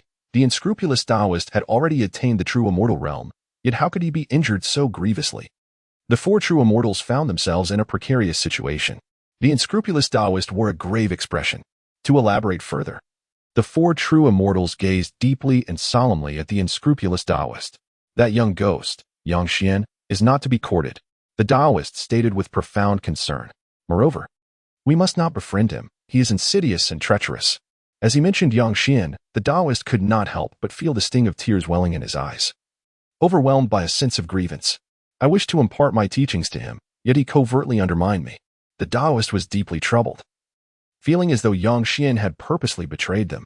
Knowing very well that King Qin Guang resided near Tine Mountain, he still deliberately led them into an alliance. He even instigated a confrontation between himself and that bald monk of the Buddhist sect, ultimately summoning King Qin Guang. Was this not a betrayal? Who was King Qin Guang? To openly attempt to curry favor with the Underworld's emissaries in his presence was tantamount to courting death. What do you mean by this? Inquired another Taoist, his expression grave. If Yang Xian is not the one responsible, then how did you sustain such injuries? It was King Qin Guang's doing, the unscrupulous Taoist replied, his face a mask of grievance. He disregarded the rules of combat, employing his might against the weak. What transpired? Another Taoist interjected. Miang Yuan of the Buddhist sect and I engaged in a fierce battle in an effort to win over Yang Xian, unaware that King Qin Guang was nearby. And then he intervened. Are you suggesting that you attempted to court Yang Xian in the presence of King Qin Guang? The four Taoists exchanged incredulous glances. Was this not inviting disaster? Indeed. The very fact that you returned alive is nothing short of miraculous. Surely, you are aware of King Qin Guang's reputation? The four true immortals nodded, acknowledging their ignorance of his presence. Had we known, we would never have dared to court Yang Xian, lamented the unscrupulous Taoist. Moreover, that young ghost, Yang Xian, is exceedingly treacherous. I sense that he harbors no intention of fostering a relationship with our heavenly court. What do you mean by this? Upon hearing these words, the expressions of the four Taoists darkened. He is deliberately toying with me and the Buddhist sect's Miang Yuan. From my observations, even if he can decipher the secrets of Tine Mountain, he would never allow us to ascend. Upon this revelation, a glimmer of cold light flashed in the eyes of the four Taoists. If this were true, they must not permit him to unravel the mysteries of Tine Mountain. They understood well that the heavenly court still maintained a semblance of surveillance within the underworld, as the latter harbored a modicum of apprehension towards the former. Should they unravel the enigma of Tine Mountain and gain immense fortune, the underworld's power could potentially surge. At that point, it would be unlikely for the heavenly court to freely dispatch immortals into the underworld as they currently did. It is imperative that we prevent their success. Otherwise, our heavenly court may lose its advantageous position, making it difficult to control the cycle of reincarnation, and we may all face retribution from the heavenly court. Is there any news from the holy monarch? At this moment, Xianxing spoke up. None as of yet. He has exited Fengdu city and ventured into the depths of the underworld, likely heading towards the Blood Sea in search of traces of the Nether River lineage. But has the Nether River lineage not perished long ago? That cannot be. As long as the Blood Sea does not dry up, the Nether River cannot be extinguished. They cannot be entirely severed. The four great beings wore grave expressions, for the holy monarch was the true authority of the heavenly realm in the underworld. In his absence, even though they were his disciples, they dared not hastily reach conclusions. Now that the holy monarch was not present, what were we to do? Xian spoke solemnly. Regardless of the circumstances, we must not allow Yang Xian to successfully decipher the secrets of Tine Mountain. Wu Yang, has Ming Yuan from the Buddhist sect said anything? At this moment, Xianxing turned to Wu Yang Taoist. Nothing. Upon hearing this, the four exchanged glances, each recognizing the weight of concern reflected in the other's eyes. We cannot allow the Buddhist sect to remain aloof, otherwise we would offend the underworld, and they might very well take advantage of the situation or seek to undermine us. I shall pay them a visit. Xinyu spoke, turning to the other three, and continued, time is of the essence, I shall go at once. At this very moment, in another corner of Fengdu City, within a magnificent hall. Outside the hall lay a vast expanse of dark energy, while within, golden light surged vibrantly. The hall was grand and imposing, resonating with the sound of Buddhist chants that echoed throughout the surroundings. Within the hall, for glowing golden lotus seats cradled four monks, the revered arhats of the Western teachings. Beneath the hall sat monk Ming Yuan, clad in tattered robes stained with blood. Even his bald head bore wounds, ceaselessly oozing blood. A myriad of laws swirled around his injuries, preventing them from healing, continually eroding his flesh. Though unable to fully restore, his wounds did not worsen, seemingly intended to leave a mark, a reminder for him. Amiba, Ming Yuan, what has befallen you? At that moment, Faji spoke with compassion, his voice resonating profoundly, reverberating in Ming Yuan's heart. Master Faji, I am powerless. I failed to persuade Yang Xian. Ming Yuan sighed. Yang Xian refuses to join our Buddhist sect? Fazquang spoke in a low tone. This child's ties to the underworld run deep and are irreparable. Then we must forcibly guide him. Fazquang's eyes narrowed. Absolutely not, Mingyuan urged. Today's events have already attracted the attention of the underworld's Yama. My injuries were inflicted by King Qingguang. He has acted? He dares to lay hands on our Buddhist sect? Fazquang exclaimed in anger. Fazquang, be calm. One of our order must not harbor anger. Faji said slowly. Mingyuan, have you offended King Qingguang? I was unaware he was also at Tying Mountain. Thus I attempted to win over Yang Xin before him, Mingyuan explained. Umadba, what a miscalculation. Faji shook his head, sighing. What did the Ksitigarbha Bodhisattva say? Fazquang inquired grimly. The Ksitigarbha Bodhisattva said nothing, merely nodded. What does that nod signify? I do not know. The Ksitigarbha Bodhisattva has gone too far, intent on attaining sainthood, forgetting the commands of Ling Mountain. Fazquang, do not speak recklessly. The Ksitigarbha Bodhisattva's dharma is profound, beyond our comprehension, Faji Arhat replied. The other two Arhats exchanged glances, their expressions shifting as they cast a glare at Fazquang. The four Arhat masters. I shall take my leave, Mingyuan said, his eyelids twitching, his heart filled with trepidation. The fervent monk truly lives up to his title, fearlessly voicing his thoughts. He even dares to make unwarranted comments about the Bodhisattva Ksitigarbha. Is this not a sign of recklessness? Although those of the Buddhist path maintain a state of purity, it is hardly reasonable to allow others to discuss them indiscriminately. As Mingyuan departed, silence enveloped the grand hall, with only the lingering sound of the Buddha's teachings echoing within. The four Arhats remained silent. The matter concerning Tying Mountain was undoubtedly significant. Yet with the Bodhisattva Ksitigarbha's ambiguous stance, they found it difficult to draw conclusions. At that moment, a figure approached from outside the hall, a Taoist clad in robes, with white hair and youthful visage, exuding an ethereal quality that dispelled the surrounding gloom. Umadba, it is a joy to have friends come from afar. The master Faji remarked as he beheld the approaching Xinyu, who gracefully carried a whisk, radiating an extraordinary presence. Master Faji, it has been quite a while. Xinyu replied, his demeanor poised and distinguished as he approached. Please, take a seat. Faji gestured towards a golden cushion at one side of the hall. Thank you. Xinyu said as he settled down, casting his gaze towards the four Arhats above. What are your thoughts on the matter of Tying Mountain outside Fengdu City? He inquired slowly. Humph. Any obstacle to the flourishing of our Buddhist teachings shall be transformed, one of the Arhats declared, their voices resonating within the resplendent hall filled with Buddhist verses. On the opposite side of the hall sat the youthful Xinyu, who, upon hearing a remark from the fervent monk, turned his attention towards him. What Master Feikong states is indeed accurate, Xinyu replied with a subtle smile.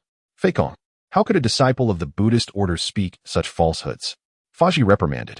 The members of our Buddhist community maintain purity of senses and have no particular opinions on Tying Mountain. We are merely here to assist the Yama in managing the underworld, and dare not interfere in other matters.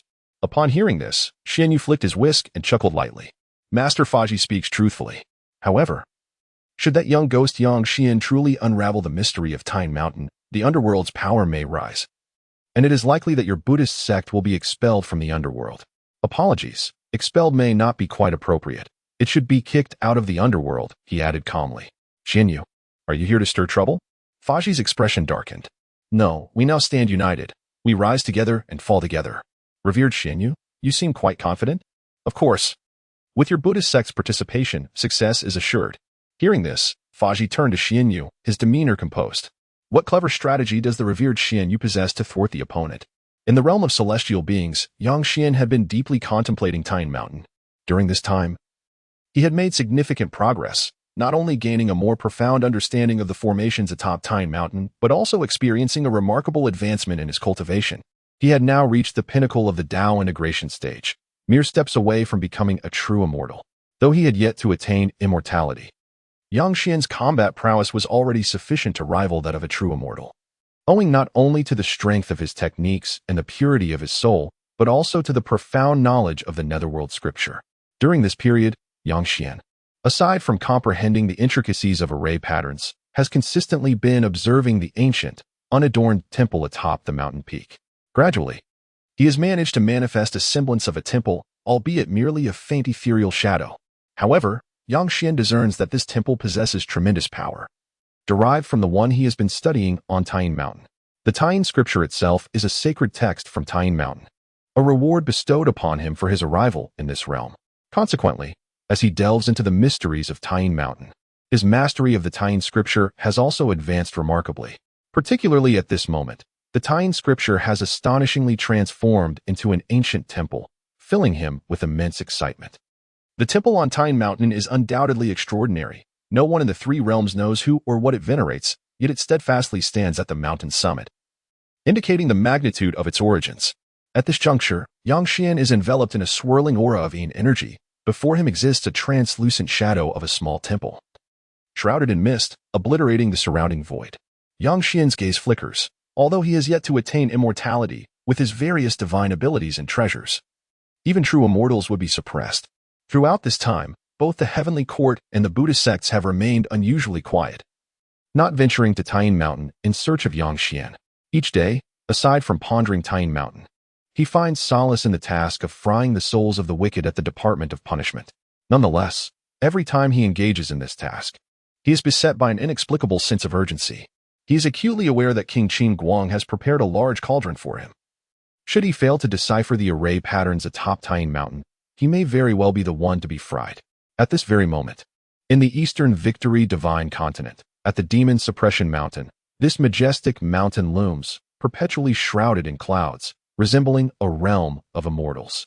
At its summit, the celestial herbs flourish in vibrant green, and myriad flowers exude their fragrance, creating a picturesque scenery. This mountain is the sacred peak of the Demon Suppression Palace in the earthly immortal realm, also known as Demon Suppression Mountain. The entire sect of demon suppression is devoted to slaying demons, traversing the world to eradicate the remnants of ancient fiends. Presently, a group of 10 true immortals has descended rapidly from the heights of Demon Suppression Mountain, hastening towards the distance. A voice echoes from the mountain peak, proclaiming that the palace master has issued an order to immediately venture into the underworld to capture the demon known as Xuan. They have been in pursuit of this notorious demon, yet have thus far been unsuccessful. However, today, news has emerged that the demon Xuan has infiltrated the underworld and is surprisingly serving in the nether realm. Upon hearing this, the Demon Suppression Palace has promptly dispatched its celestial beings to apprehend him. Peach Mountain, situated in a region of dense yin energy within the Eastern Victory Divine Continent, is a site of perpetual mist, shrouded in darkness year-round. Within Peach Mountain lies a colossal ghost gate standing resolutely in the valley. The ghost gate exudes a formidable presence, its grandeur overwhelming, adorned with manifest runes, as yin energy surges forth, distorting the surrounding void and obliterating all in its wake. The valley's periphery is enveloped in a vast expanse of ghostly energy, manifesting as ghastly visages that permeate the valley. Surrounding this area are intricate nether patterns. Any unsuspecting individual who inadvertently trespasses here would only sense an eerie dread, entirely oblivious to the existence of the ghost gate. Within the valley, numerous soul-reaping specters, wielding their soul-reaping ropes, continuously traverse in and out of the ghost gate. At this moment, a group of over 10 practitioners from the Demon Suppression Palace swiftly approaches through the void, the very true immortals dispatched on their mission. They were all clad in white garments, bearing long swords, their entire beings enveloped in an ethereal aura, exuding an extraordinary presence. This group of over 10 individuals moved with remarkable swiftness, swiftly arriving before the gates of hell. With a whoosh, they descended into the valley, observing the restless spirits flitting about. Their faces displayed an air of arrogance and a hint of indifference as they approached the gates. The surrounding spirits, upon seeing them, turned pale and retreated, fearful of colliding with these formidable beings. The prowess of those at the true immortal realm vastly surpassed that of these soul-reaping specters. Order of the Hand. One of the shadowy guards stationed at the gates of hell intoned solemnly, gazing at the approaching celestial beings. We are disciples of the Demon Extermination Palace, here to apprehend the fiend Xuan. At this moment, a true immortal from the Demon Extermination sect spoke up. Order of the Hand. The shadowy guard, enveloped in an aura of gloom, continued, his expression unyielding. The true immortal's countenance darkened as he produced a golden token inscribed with the words Demon Extermination. Our netherworld only acknowledges the orders of the underworld. Should you insist on entering without the proper authorization, you must leave your mortal forms behind. Arrogance. We, of the Demon Extermination Palace, rid the world of demons and can even confront the celestial court, let alone your mere netherworld. The true immortal retorted coldly.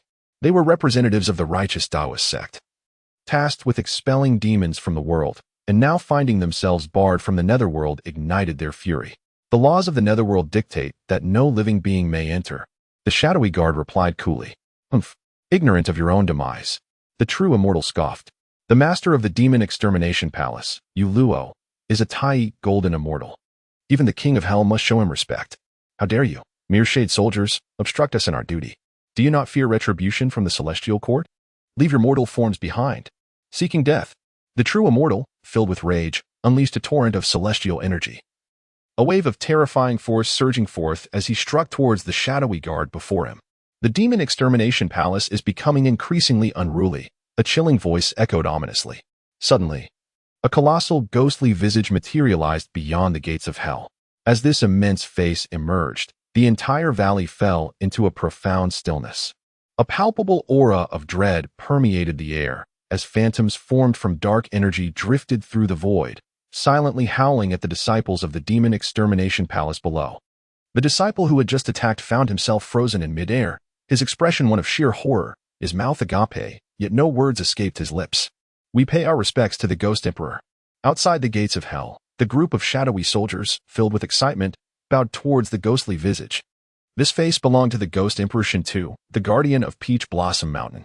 Since the establishment of the gates of hell, Shintu and his companion Yulei had safeguarded this realm, their formidable powers ensuring its protection. They acted under the orders of the Lady of Tranquility, and even the 10 kings of hell dared not impose upon them. At that moment, a sharp crack echoed as the true immortal who had attacked was obliterated in an instant. His primordial spirit drifted aimlessly in the void, and seemingly recalling something. He let out a piercing scream, yet no sound emerged. All present turned pale, retreating hastily. At this moment, a chilling wind swept through, and the true immortal's primordial spirit finally realized its ability to move. With a face full of terror, he hastily retreated, distancing himself from the ghastly visage.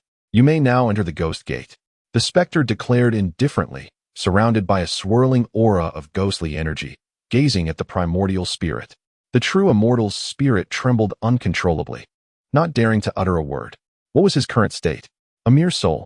All his celestial power was stored within his celestial body. Now that the body was shattered, hardly a fraction of his cultivation remained. Although a primordial spirit of the true immortal realm is formidable, he was not primarily a soul cultivator. Should he recklessly enter the netherworld, it would be exceedingly difficult to return. In 3 breaths' time, either enter or be gone. The ghastly face spoke. With this proclamation, everyone hastily paid their respects and swiftly fled. What was the point of entering? With their physical forms lost, they would merely be fodder for torment. Observing the multitude of true immortals retreating in panic, the ghastly visage gradually faded away, disappearing from sight. What to do now? Unable to enter the netherworld. What course should be taken? The disciples of the demon subduing palace remained undeterred. The news of the demon Lord Yang Shi residing in the netherworld had been conveyed by the heavenly court. And as the demon subduing palace sought to eliminate evil from the world, they were promised celestial merit as reward. Yang Shi, being a demon lord of the true immortal realm, would undoubtedly yield great merit upon his extermination, hence their unwillingness to concede. Let us return to seek an audience with the palace lord. With a decree from the heavenly court, we shall gain entry into the netherworld. Go forth. I must return to reconstruct my celestial body. The true immortal's spirit replied despondently. Rest assured, we shall not forget your contributions, they assured him. Beneath the Taiying Mountain, Yang Xian held an ancient tome, inscribed with archaic underworld patterns. These had been sent by the emissaries of King Qin Guang, hoping to aid Yang Xian. In bygone days, golden immortals had ventured to Taiying Mountain for study. The formations were so obscure that they could barely be discerned, even by those possessing the heavenly eye. Yang Xian's ability to analyze the formations atop Taiying Mountain stemmed from his heavenly eye, a formidable divine ability that granted him insight into all things worldly. Without it, no matter how diligently Yang Xian labored, he would find it nearly impossible to decipher even a fragment. Since the last incident involving the heavenly court and the Buddhist sect, no one had come to the mountain. Through his recent studies, Yang Xian's understanding of the formations atop Taiying Mountain deepened significantly. Yet, for reasons unknown, whenever he attempted to unravel the formations, terrifying powers would rumble from the temple at the summit, threatening to descend upon him. If he did not cease his efforts promptly, that power would descend and obliterate him. This left Yang Xian perplexed, even causing King Qin Guang to furrow his brow in frustration. Continue your research. Jiang Xin left behind the solitary command before turning to depart. Nonetheless, he treated Yang Xian well. Periodically, he would send an abundance of elixirs and resources for Yang Xian's cultivation. Although Yang Xian had little need for them, possessing the 9 turns golden pill, whose effects lingered within him for his cultivation requirements, he could not refuse the offerings entirely. He stored them away, knowing that the path of cultivation is long, and there would surely come a time when they would prove useful. On this day, the city of Fengdu was illuminated by radiant Buddhist light. As a Buddha descended from the heavens, landing within its confines, in an instant, the sound of the Dharma echoed, vast and resounding. The various authorities within Fengdu trembled. From the 10 halls of Yama, 10 formidable figures surged forth to greet the divine illumination. Among them was an elder Buddha, benevolent and gentle, clad in a golden robe, adorned with a halo, exuding an air of solemnity, his entire being radiant with golden light, dispelling the surrounding ominous energies. It was the king of the earth, Tathagata. At the pinnacle of Fengdu, Jiang Xian's expression shifted as he gazed at the elder Buddha. "Amitabha, how fare the 10 kings of the underworld?" inquired the elder, who was none other than the revered Tathagata Bodhisattva. His golden radiance surged forth as he nodded toward the 10 Yama kings atop Fengdu.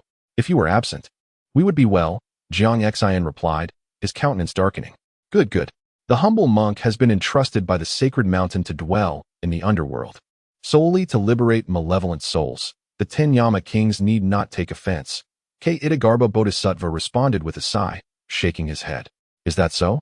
Then why does the king of the earth find time to emerge from the netherworld today?" Jiang Xian retorted, his tone indifferent yet tinged with unease. The humble monk feels compelled today to engage in discourse with several Yama kings. As he spoke, he stepped forth from the void, making his way directly to the hall of King Qin Guang. Jiang Xian and the others exchanged glances, their expressions grim. Tathagata Bodhisattva possessed profound Buddhist wisdom, already having attained the great Luo realm. Indeed, there were whispers that he had reached a semi-saintly status, though this remained unverified. While Jiang Xian and his companions were not fearful of him, they lacked confidence in overcoming him should a confrontation arise. Witnessing him stride toward the hall of Yama, the 10 followed with troubled expressions. "Jiang Xian, today seems rather peculiar," remarked the Wheel King, Xuan, his face taut with concern. A compass emanating dark energy appeared in his hand, trembling slightly, indicating instability. "Xuan, what troubles you?" the other Yama kings inquired, their expressions turning serious. "The specifics elude me. The heavenly secrets have been obscured. However, the instability of the ghostly compass may be foretelling something significant," he replied gravely. "Exercise caution," Jiang Xian urged, his demeanor serious. At that moment, a surge of celestial brilliance erupted, a long rainbow racing toward Fengdu from beyond its gates. It was a Taoist, clad in loose robes, exuding an ethereal presence, surrounded by the laws of celestial cultivation, powerful and unparalleled. Tathagata suddenly felt a stirring within. "I too wish to listen." The Taoist stood atop Fengdu, slowly beginning to speak. "Tian Sheng Jinjun." Jiang Xian's expression darkened completely. These 2 figures, one a bodhisattva dispatched by the Buddhist order to the underworld, the other a true monarch appointed by the celestial court, were like 2 sharp nails, deeply embedded within the realm of the dead. Though the underworld was nominally under the dominion of the celestial court, the 10 Yama kings, despite their discontent, were bound by the decree of fate and could say nothing. With both individuals arriving simultaneously in Fengdu, any claim of coincidence would be incredulous. The imposing city of Fengdu, shrouded in dense, ominous air, became even more suffused with dark energies upon the entrance of the celestial and the Buddha. Yang Xian, puzzled, gazed toward the direction of Fengdu, his heart tumultuous. He undoubtedly sensed the 2 formidable auras just now, the fluctuations emanating from the realm of the great Luo Golden Immortal, intensely powerful, not only within the city of Fengdu, but even at a considerable distance outside its walls. One could perceive such profound waves of energy.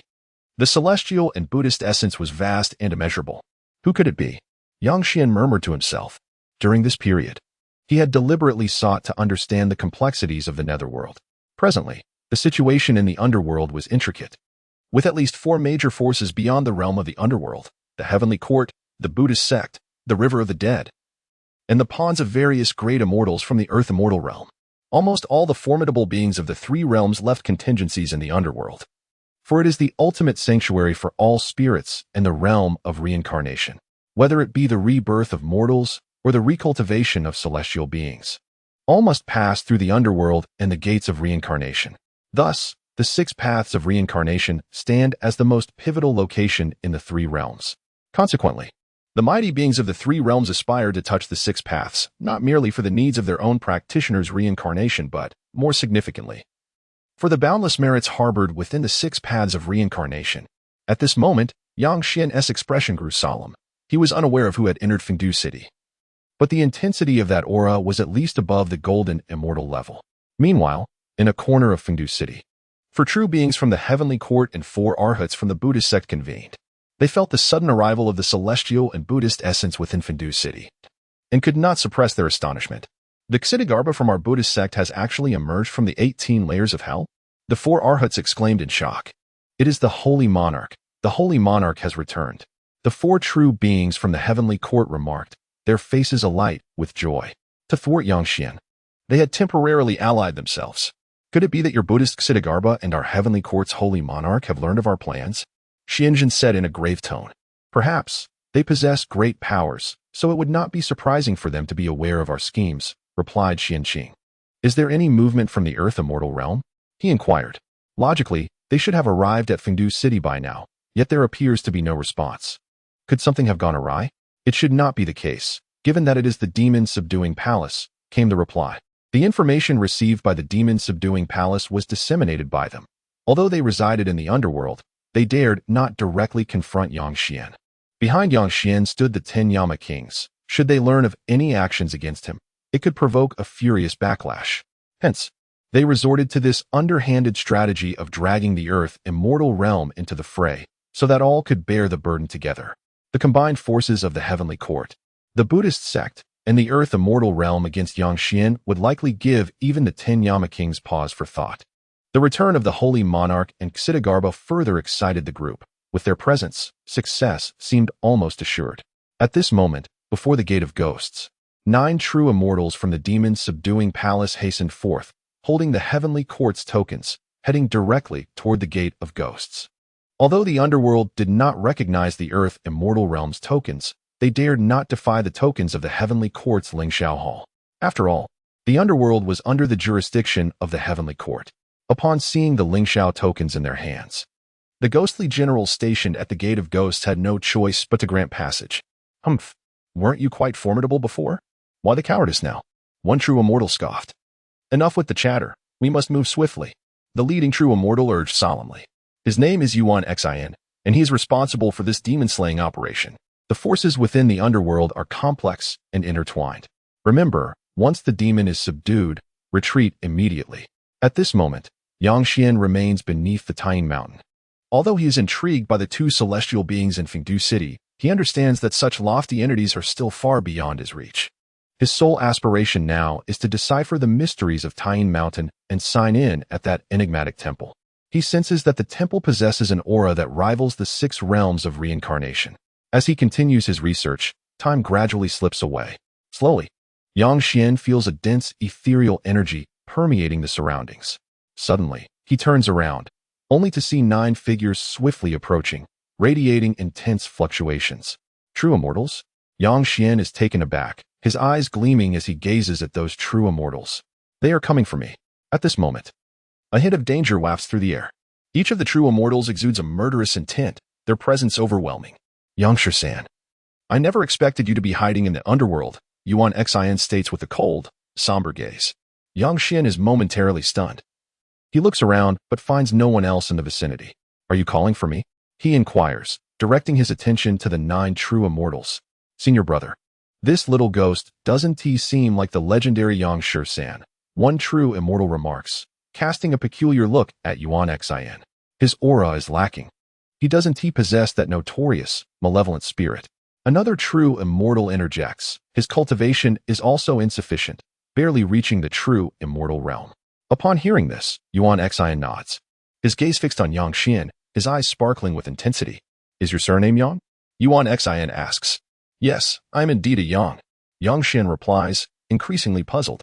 But are you rank 13th? After a moment of contemplation, Yang Xian nods, acknowledging that he indeed holds the 13th position within the punishment division. It is undoubtedly you. Yuan Xian suddenly grows tense, his celestial energy swirling around him, pulsating strongly. Yang Shisan, do you think that by hiding in the underworld, we would be unable to find you? You, the demon who has wreaked havoc upon the world, have committed unspeakable sins, and today, as disciples of the demon's subduing palace, we shall eradicate you for the sake of all living beings. Yuan Xian exclaims. Yang Xian's eyelids twitch. Has he now become the ultimate villain? Yet, he realizes that there must be some underlying truth to this situation. Having ascended to the position of crown prince in the Dalian kingdom during his previous life, his intellect is far from ordinary. With a moment's thought, he discerns the crux of the matter. There are two possibilities. Either these 9 true immortals are falsely accusing him, or they have been manipulated by someone else, being used as pawns. Judging by their reactions upon seeing him, it is likely the latter. They have been exploited. Presently, he has no enemies in the underworld. Why would anyone wish to harm him? His gaze flickers, thoughts racing. If someone truly sought to harm him, it would merely be because his existence threatens certain vested interests. First, he is an emissary of the underworld, currently aiding in the unraveling of Tyne Mountain's mysteries. The underworld would never conspire against him.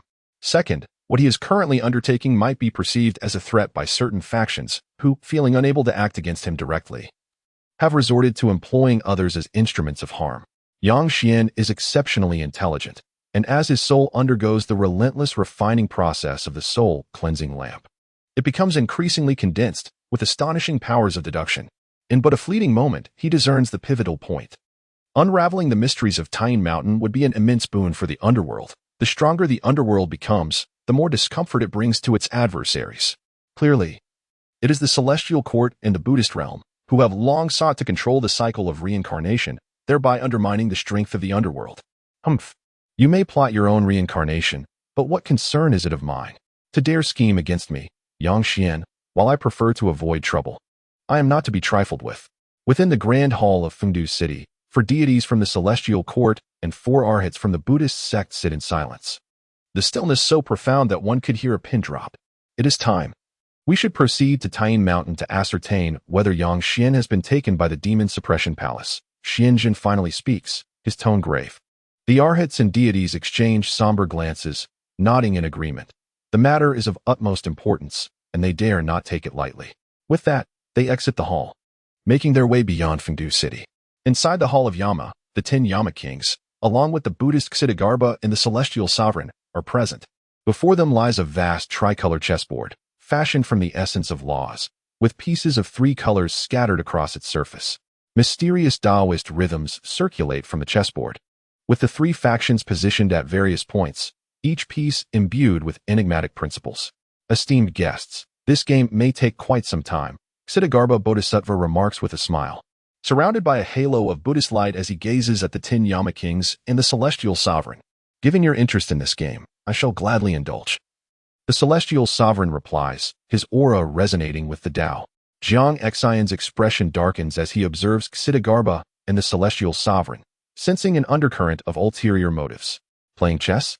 When have they ever engaged in such pastimes over the years?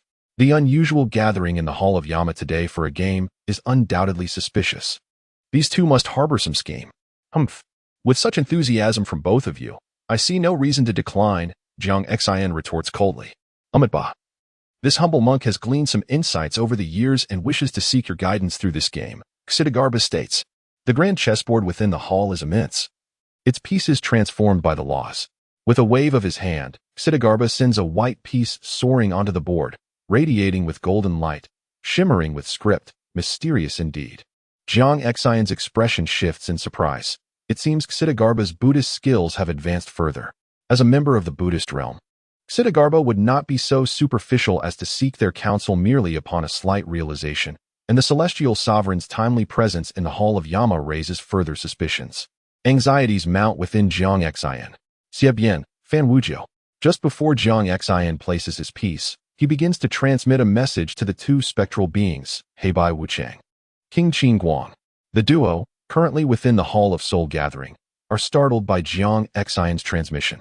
You 2 must leave the city at once. Head to Tyne Mountain and investigate whether something untoward has transpired.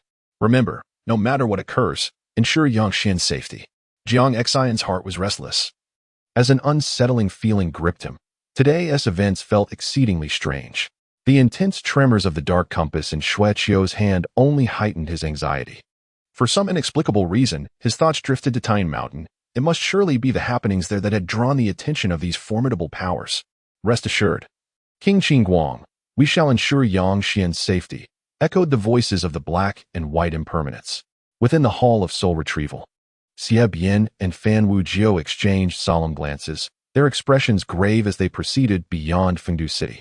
Meanwhile, beneath Tine Mountain, Yang Xian's gaze grew cold, enveloped in a thick aura of Yin energy as he faced the 9 true immortals before him. You are but pawns, manipulated by others. I am not the demon you claim me to be, Yang Xian spoke icily. Yang 13, there is no need for your deceit. We possess irrefutable evidence that you are indeed Yang 13, the heinous demon, Yuan Xin retorted coldly. What a jest! The messages from the celestial court cannot be false. He continued, sensing the presence of the messenger not far from Tine Mountain. If my conjecture holds true, it must be those sent by the celestial court to relay information to you. Brother, this little wretch appears to be stalling for time, whispered a disciple from the Fumo Palace. Yuan Xin fixed his gaze on Yang Xian, a sinister smile curling upon his lips as he stated, Yang 13. Let us settle this matter at the Fumo Palace. Capture this demon, he commanded vehemently. Yang Xian chuckled. Ever since he had attained the pinnacle of the Dao integration stage and manifested the shadow of that small temple, he had refrained from engaging in battle. Yet, he sensed that dealing with those of the true immortal realm would be a trivial task. With Yuan Xian's shout, the 2 true immortal practitioners charged forth, attacking Yang Xian. His expression turned frigid, exuding an aura of chilling intensity as he waved his hands, unleashing a mysterious wave from his being. Suddenly, behind Yang Xian, a small temple, radiating a soft luminescence, materialized in the void. This ancient edifice, imbued with the essence of the Tao, exuded an air of mystique. As soon as the temple appeared, a terrifying wave surged forth, directly impacting the 2 true immortals. What is that? A temple? The immortals gasped in astonishment. They had never encountered such a structure, which bore no resemblance to the temples of the Taoist or Buddhist sects. It seemed to stand apart, embodying an archaic essence. It appeared to be a relic from the primordial era. At that moment, a fearsome wave descended from the temple, enveloping the 2 immortals who had charged forth. How could this be? They exclaimed, their faces paling as they found themselves unable to move. It felt as though they were ensnared by an ancient power, vast and sacred, beyond reproach, as if the temple's master reigned supreme over the heavens and earth. Brother, something feels amiss, a practitioner beside Yuan Xin murmured anxiously. That temple is too uncanny. What are you 2 dawdling for? Subdue this demon. Yuan Xin barked, his countenance darkening. Brother, help me, the 2 stammered, turning back with trembling bodies. At this very moment, they were engulfed in an unparalleled terror, experiencing a fear unlike any they had previously known. The temple before them was utterly formidable, as if it harbored a living entity within, its eyes seemingly containing the vastness of the cosmos, and the weight of its gaze left them trembling in dread. Suddenly, with a resounding thud, Yang Xian struck. With a sweeping motion of his hand, the soul-summoning banner was unleashed. Beneath the shadow of Tine Mountain, the cries of the tormented echoed, as an overwhelming force emanated from the banner, directly engulfing the 2 true immortals. No! The 2 true immortals howled in absolute horror. A sickening crack echoed as their celestial bodies were obliterated by the soul-summoning banner, leaving 2 shimmering souls suspended in the void, their faces etched with bewilderment. My celestial body shattered? One of the souls murmured, gazing down at itself in a stupor. It was inconceivable that a being of such exalted status as a true immortal could have their celestial form shattered by a mere mortal who had yet to ascend. Yuan Xin and the others stood in stunned silence, utterly perplexed by the unfolding events. The 2 practitioners of true immortality appeared as helpless targets, their celestial forms reduced to fragments by a single banner. If word of this were to reach the celestial realm, it would surely provoke laughter among the immortals. Stretching from the southern heavenly gate to the Lingxiao Hall, could this truly be the infamous demon, Yang 13? In the distance, several formidable beings from the realms of celestial and Buddhist powers displayed expressions of astonishment. Yang Xian's performance left everyone utterly astonished, both those in the light and those in the shadows. Their expressions shifted dramatically. Disbelief etched across their faces as they struggled to comprehend the scene before them. A cultivator of the harmonious Tao realm had shattered the physical bodies of two true immortals. "You audacious fiend!" Yuan Xian bellowed, charging forth with a lethal intent. He swung his sword towards Yang Xian, leading the remaining 6 true immortals in a fervent assault against him. The speed of the true immortals was astonishing, and in the blink of an eye, they were upon Yang Xian. At that moment, a terrifying wave of energy erupted from the ancient temple behind Yang Xian, enveloping the assailants in its overwhelming might. What kind of sorcery is this? The true immortals found themselves ensnared by this malevolent power, their bodies racked with excruciating pain, rendering them immobile. Meanwhile, Xianzhen and the 4 arhats from the Buddhist sect were equally frightened. Yang Xian was truly formidable. The true immortals were no match for him, easily subdued in mere moments. Such combat prowess bordered on the monstrous. "That temple looks strangely familiar," murmured Fag. "The temple atop Mount Taiying," Xianzhen exclaimed in shock. "How is this possible? How could he possibly manifest the temple from Mount Taiying?" Their composure shattered. They gazed upwards, invoking secret techniques to peer at the summit of Mount Taiying. Through the oppressive waves of dark energy that engulfed the mountain, they caught a glimpse of an ancient temple radiating a profound aura. The temple, unadorned yet imbued with a divine essence, was elusive in its mystery. Indeed, it was that very temple. How could he have achieved this? The 4 true beings of the celestial court and the 4 arhats from the Buddhist sect were filled with dread as they stared at the ancient temple behind Yang Xian, their hearts tumultuous with fear. "You brazenly trespass into my realm, committing acts of violence, and dare to seek my demise. Do you not realize you have violated the laws of the underworld?" Yang Xian's entire being radiated with dark energy as he thundered in rage. He was genuinely furious. Their intent to extinguish his true spirit had utterly provoked him. With a resounding bang, after uttering his words, Yang Xian brandished the soul-summoning banner, unleashing a torrent of ghostly energy that enveloped the assailants, annihilating their physical forms. "No, please, don't." Yuan Xian and the others cried in horror, their faces pale with terror. "You vile creature, the palace of demon subjugation will not let you go." "A vile creature? Humph." Yang Xian scoffed. "In that case, you shall be sent to the punishment division." He bellowed. "This is bad. We must stop him," Xianzhen exclaimed. They were all too aware of the punishment division's reputation, and even they would not dare to venture within its confines. Should these individual souls endure torment there, their only escape would be to drink the Mengpa soup and enter the cycle of reincarnation.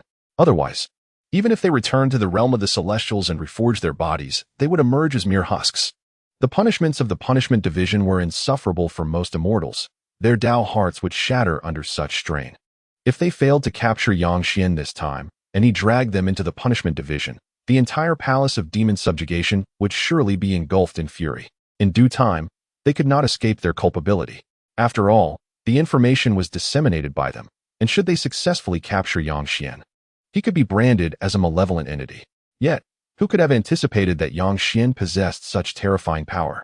9 true immortals had been vanquished by him, their celestial forms shattered.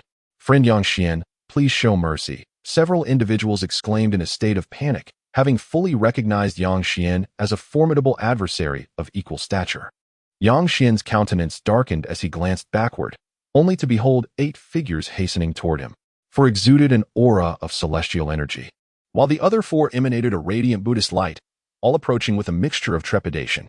Yang Xian's brow furrowed. He understood that these disciples of the Demon Suppression Palace were undoubtedly summoned by them. "Friend Yang Xian, please show mercy," the 8 implored as they soon arrived before him. "Who are you?" Yang Xian inquired. "We are the Celestials of the Heavenly Court." "Celestials of the Heavenly Court?" Yang Xian recalled King Qin Guang's warning that should they run rampant in the mortal realm, their forms would inevitably be shattered. Upon hearing this, the faces of the 4 grew stiff and visibly distressed. "Friend Yang Xian, this is a misunderstanding. I implore you to show mercy," Xianzhen interjected with a smile. At this moment, Yuan Xian and the others realized that it was all a trap. They were merely pawns in someone else's game. Gazing at Xianzhen and the others, the disciples of the Demon Suppression Palace seethed with barely contained fury.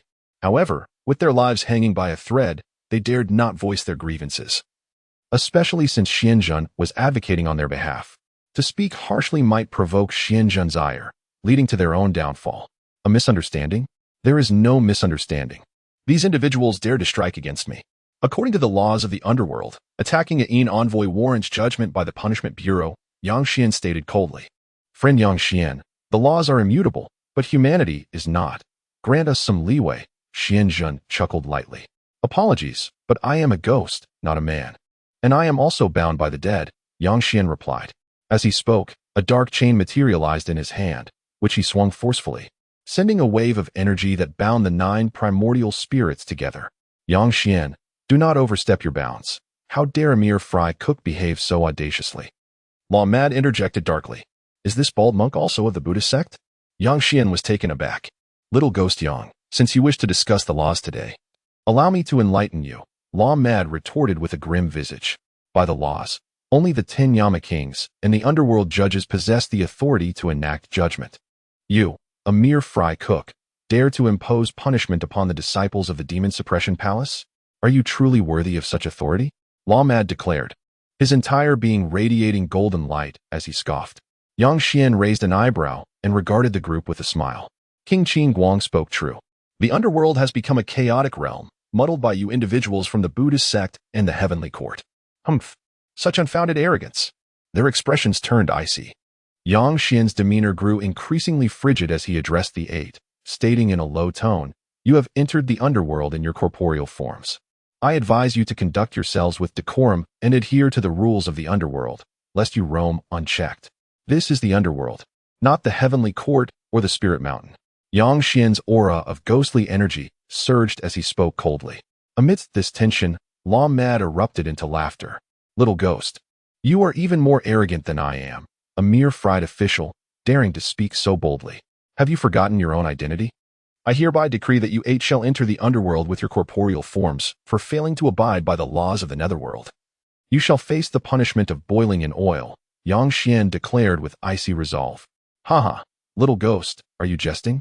Yang Xian remained silent. A flicker of dark light in his hand revealed a token, inscribed with the 3 luminous characters of King Qin Guang, the King of Hell's decree. Upon seeing this token, the laughter of the group abruptly ceased. You actually possess the King of Hell's decree. The decree is akin to the presence of the king himself, wielding his authority. How is this possible? Such an important artifact.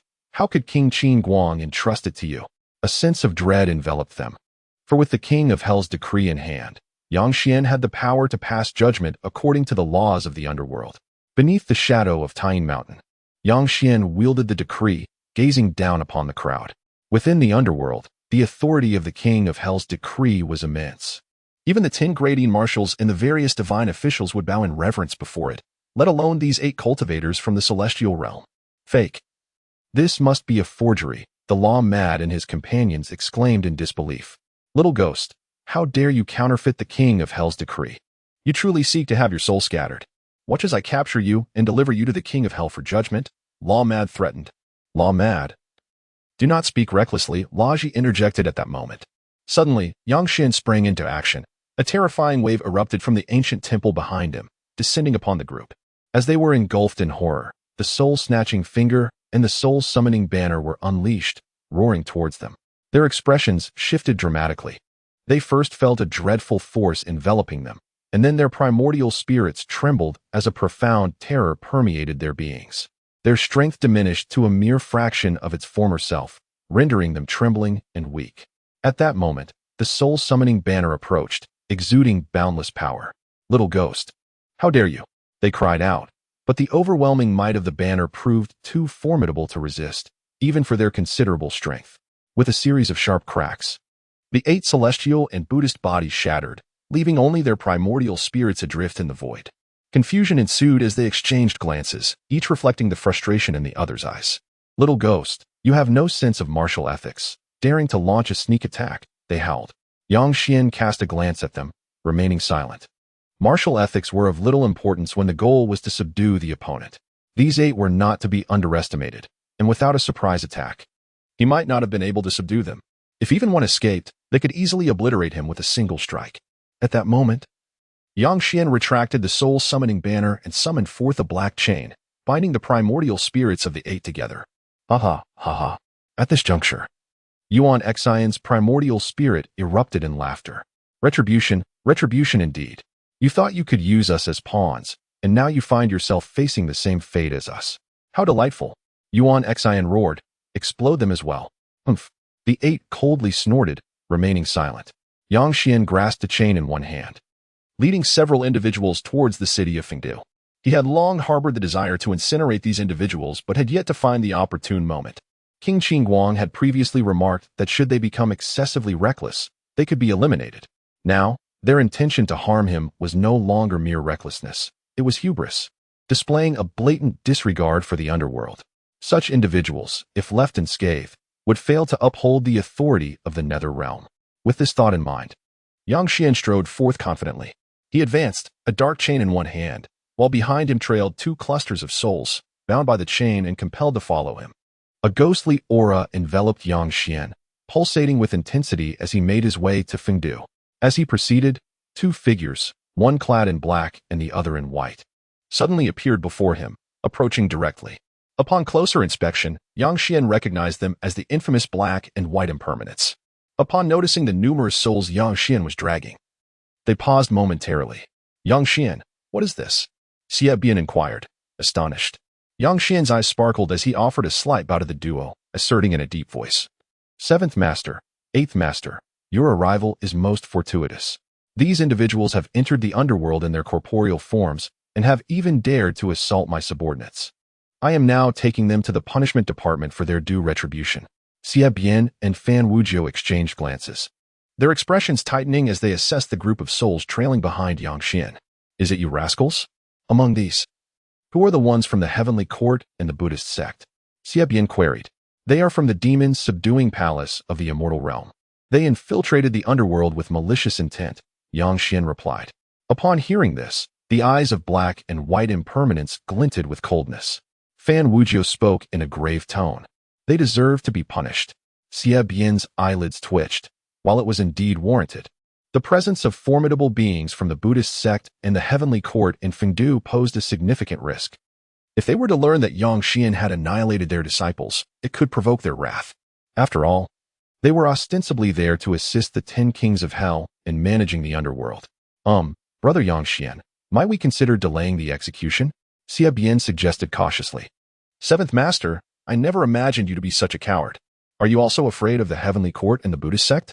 Yang Xian feigned indignation. Of course not. Xie Bian responded earnestly.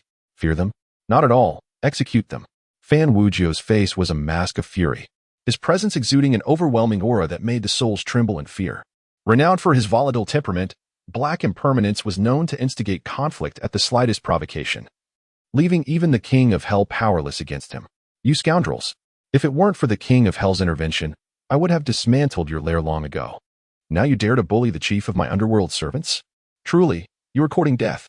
Black Impermanence seethed, turning to Yang Xian with a low voice. Brother Yang Xian, let them burn a few more times. After that, let the punishment department administer all forms of punishment. The terrified souls quaked in fear, not daring to utter a word. 8th Master, your might is commendable.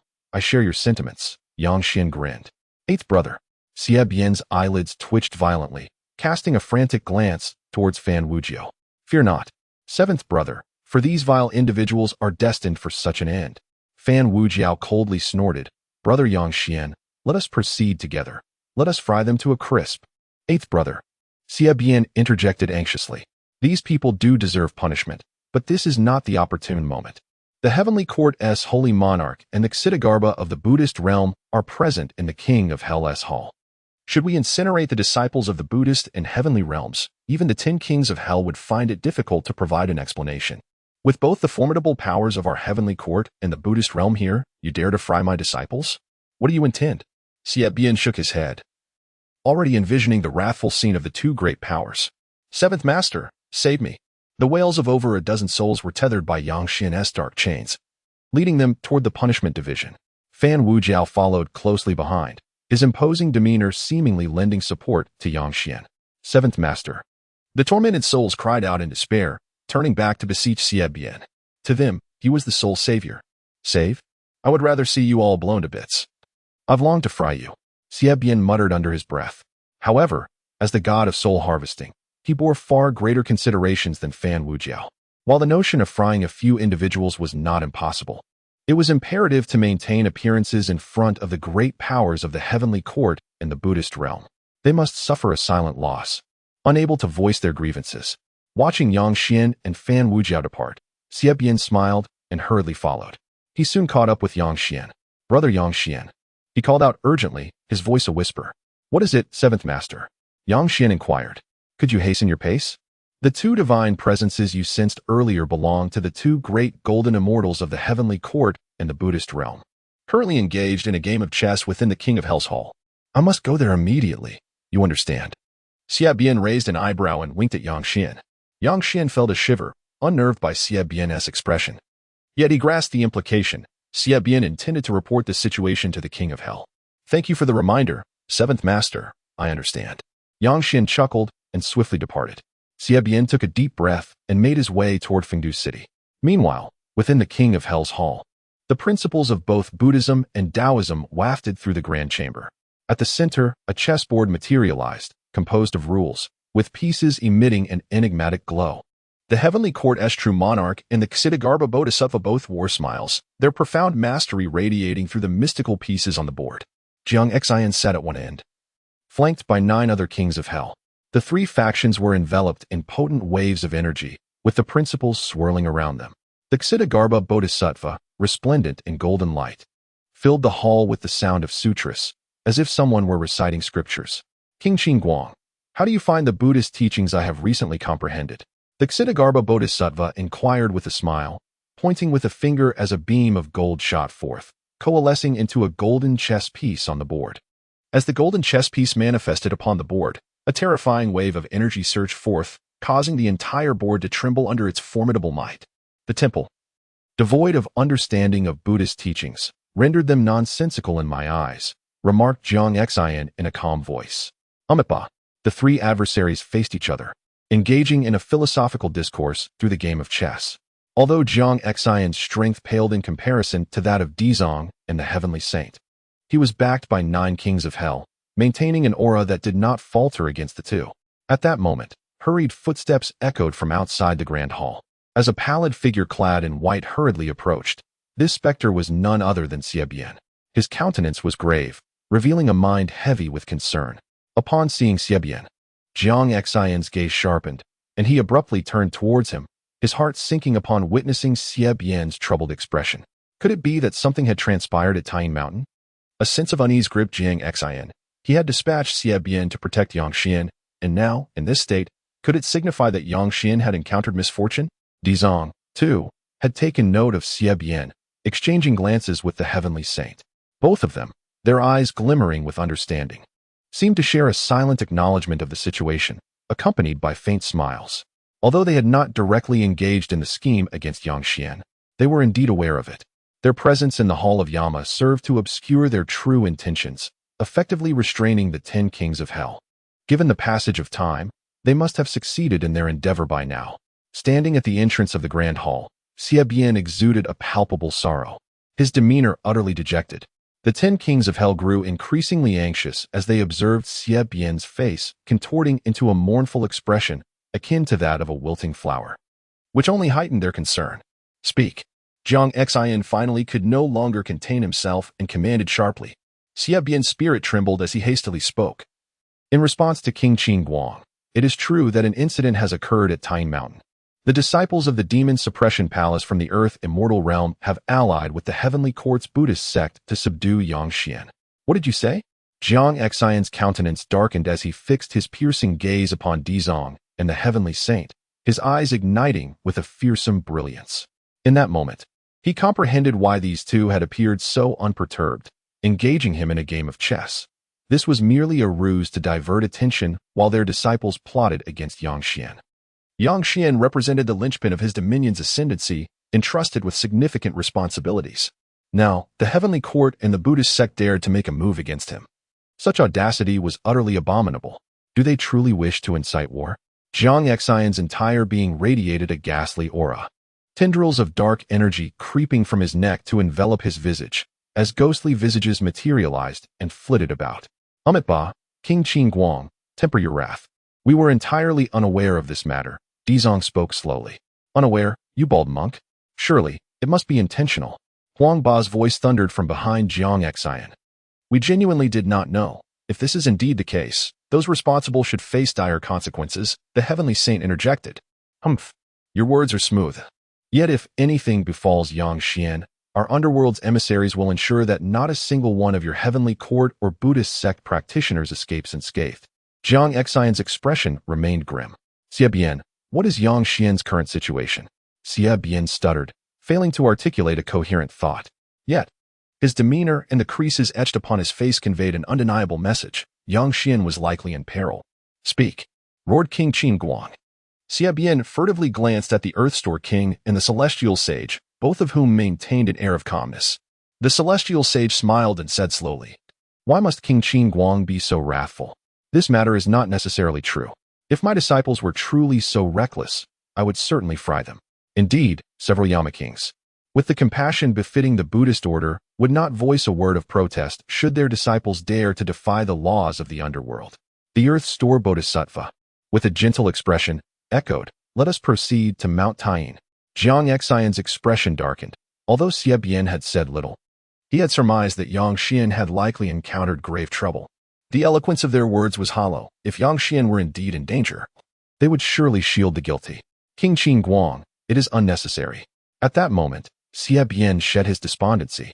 His eyes clouded with a malevolent aura as he turned towards the Earth Store and the Celestial Sage. Earth Store Bodhisattva, Celestial Sage, I have comprehended your words. He stated matter-of-factly. What? In response, both the Earth Store and the Celestial Sage were left baffled, and even the 10 Yama kings appeared utterly confused. Xie Bian, what are you doing? Hurry and lead the way, Jiang Xian admonished. In response to King Qin Guang's inquiry, it is too late. It has already transpired. Upon hearing this, both the Earth Store Bodhisattva and the Celestial Sage's expressions brightened as they breathed a sigh of relief. It seemed their scheme had succeeded. Too late. Jiang Xian's heart sank. Do you mean? Indeed. The 9 true immortals of the Earth Immortal Realm suddenly appeared at Mount Taiying to assassinate Yang Xian, followed by the 8 celestial beings from the Buddhist realm and the heavenly court, who besieged the defenseless Yang Xian, Xie Bian explained slowly. And then, what happened in the end? Jiang Xian's countenance turned grim. In the end, Yang Xian obliterated their physical forms and annihilated their primordial spirits. Within the Yama Hall, as Xie Bian uttered these words, not only were the 10 Yama kings left astounded, but even the Earth Store Bodhisattva and the Celestial Sage were taken aback. The powerful beings from the heavenly court, the Buddhist realm, and the Earth Immortal realm had been vanquished by a mere specter of the harmonization realm. Was this even plausible? All eyes turned to Xie Bian, whose gaze sharpened as he suddenly addressed the Earth Store and the Celestial Sage, urgently stating, You need not intervene. Yang Xian has already dealt with them. The Celestial Sage's expression darkened. A tremendous surge of power emanated from him, causing the entire hall to tremble. Even the Earth Store could not maintain his composure. Within the underworld, the disciples of the Buddhist order held high status, and today, they had been utterly humiliated, leaving him unsettled. Meanwhile, the most elated were Jiang Xian and the 10 Yama kings. Seasoned as they were, they quickly grasped the gravity of the situation.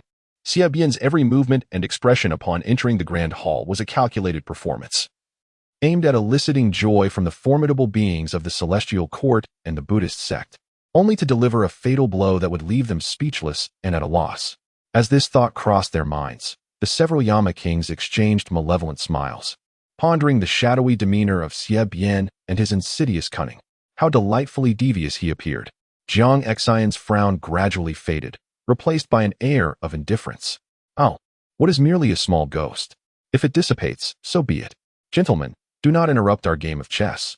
Now, who moves next? With a demeanor as calm as a gentle breeze, Jiang Xian gazed at Xie Bian and spoke in a low voice. Xie Bian, what a trivial matter this is. Look at your lack of composure. Quickly leave, and do not delay my game with these two. Xie Bian forced a smile and respectfully replied, King Qin Guang, I apologize for my impudence. I shall take my leave at once. As he spoke, he took a step back, preparing to exit the hall. Wait. At that moment, a commanding voice rang out, and the expression of the true monarch of heavenly sanctity darkened, his fury boiling over. Is this how you repay the diligent efforts of my celestial cultivators who assist you in managing the underworld? Calm your anger, true monarch. I assure you, I will severely punish Yang Xian and provide you with an explanation. Jiang Xin stated slowly. An explanation? What sort of explanation can you offer? He has obliterated my disciples. What can you possibly say? The true monarch of heavenly sanctity shimmered with celestial energy, his aura tempestuous, seemingly on the verge of eruption. He understood all too well that with his disciples annihilated, Jiang Xin would be powerless to act. At most, he could issue a few verbal reprimands. Wait, true monarch. Did you not just mention wanting to obliterate your own disciples? Now that Yang Xian has done it for you, shouldn't you express gratitude? Xie Bian interjected, incredulous. Have you forgotten your own words? You. The true monarch of heavenly sanctity's eyes darkened, his face a deep shade of fury. Even a being of the great Luo realm, with a heart as steadfast as a mountain, felt a surge of blood rising in this moment. He had not forgotten his earlier words. He had assumed his disciples had succeeded, and that the Fumo Palace had already taken Yang Xian away. Who could have predicted that it was Yang Xian who had caused their demise? But returning to the matter at hand, how had Yang Xian managed to do so? A mere ghost of the harmonious path, not yet ascended, how could he subdue the three great powers of the celestial court and the Buddhist realm? Xie Bian. What are you suggesting? The true monarch represents the celestial court in my underworld and is a being of great Luo golden immortal status. He would not go back on his word. How could they not feel gratitude for the assistance Yang Xian has provided? Jiang Xin reproached. Indeed, I have been reckless. I shall take my leave and notify Yang Xian that the true monarch and Ksitigarbha Bodhisattva have rewards for him. Xie Bian's face turned a shade of purple as he hastily exited the grand hall. Ha! Ha! From a distance, Xie Bian's boisterous laughter echoed through the hall. Inside, the true monarch of heavenly sanctity and Ksitigarbha Bodhisattva wore grim expressions, nearly choking on their wrath. Dear sirs, there is no need for gratitude. Since you have come to the Yama Hall, let us complete this game of chess, Jiang Xin remarked with a smile. To hell with your game. The heavenly sage Xinjuan was on the verge of grinding his teeth in frustration. Anger coursing through him as he realized today's events were clearly a cunning ploy by those wicked specters of the underworld. While the destruction of a few celestial cultivators was of little consequence to him, the matter at hand was one of dignity. As a dignified great Luo golden immortal, being bullied by spirits to such an extent, and finding himself without justification to retaliate, had shaken his Tao heart, nearly leading him astray into madness. Ah, Xinjuan, why does your face appear so dark? At that moment, Xueqiu exclaimed in astonishment. Xinjuan, what is that billowing black smoke above your head? Is it a new Tao technique you've recently comprehended? The several Yama kings stood by as the heavenly sage Xinjuan, with a heavy heart, declared, I suddenly feel unwell and shall take my leave. His teeth ground audibly as he swept out of the Yama hall with a scowl. Ksitigarbha Bodhisattva wore a grim expression. Feeling as though stars were exploding in his head, a torrent of rage surging within him akin to enduring boundless karmic flames, nearly causing him to burst. Taking a deep breath, he forced a smile that was more sorrowful than tears, and slowly said, Amitabha, this humble monk also bids farewell. Do not leave yet. Your teachings have yet to be fully imparted. Jiang Xin laughed heartily. Without a word, Ksitigarbha turned his back and departed. Haha, Jiang Xin. How did I not realize Xie Bian is such a talented performer? The Wheel King Xueqiu chuckled. Today, Xie Bian has certainly made a fool of that bald donkey and the Taoist priest. Just thinking about their expressions as they left fills me with mirth. By the way, how did Yang Xian manage this? How could a dozen celestial cultivators be subdued by him? Could it be that Xie Bian intervened? No, I did not intervene. When I encountered him, he was already on his way back to Fengdu City, and those celestial beings had all perished, their souls strung up for return. At this moment, Xie Bian had unexpectedly reappeared, his face solemn.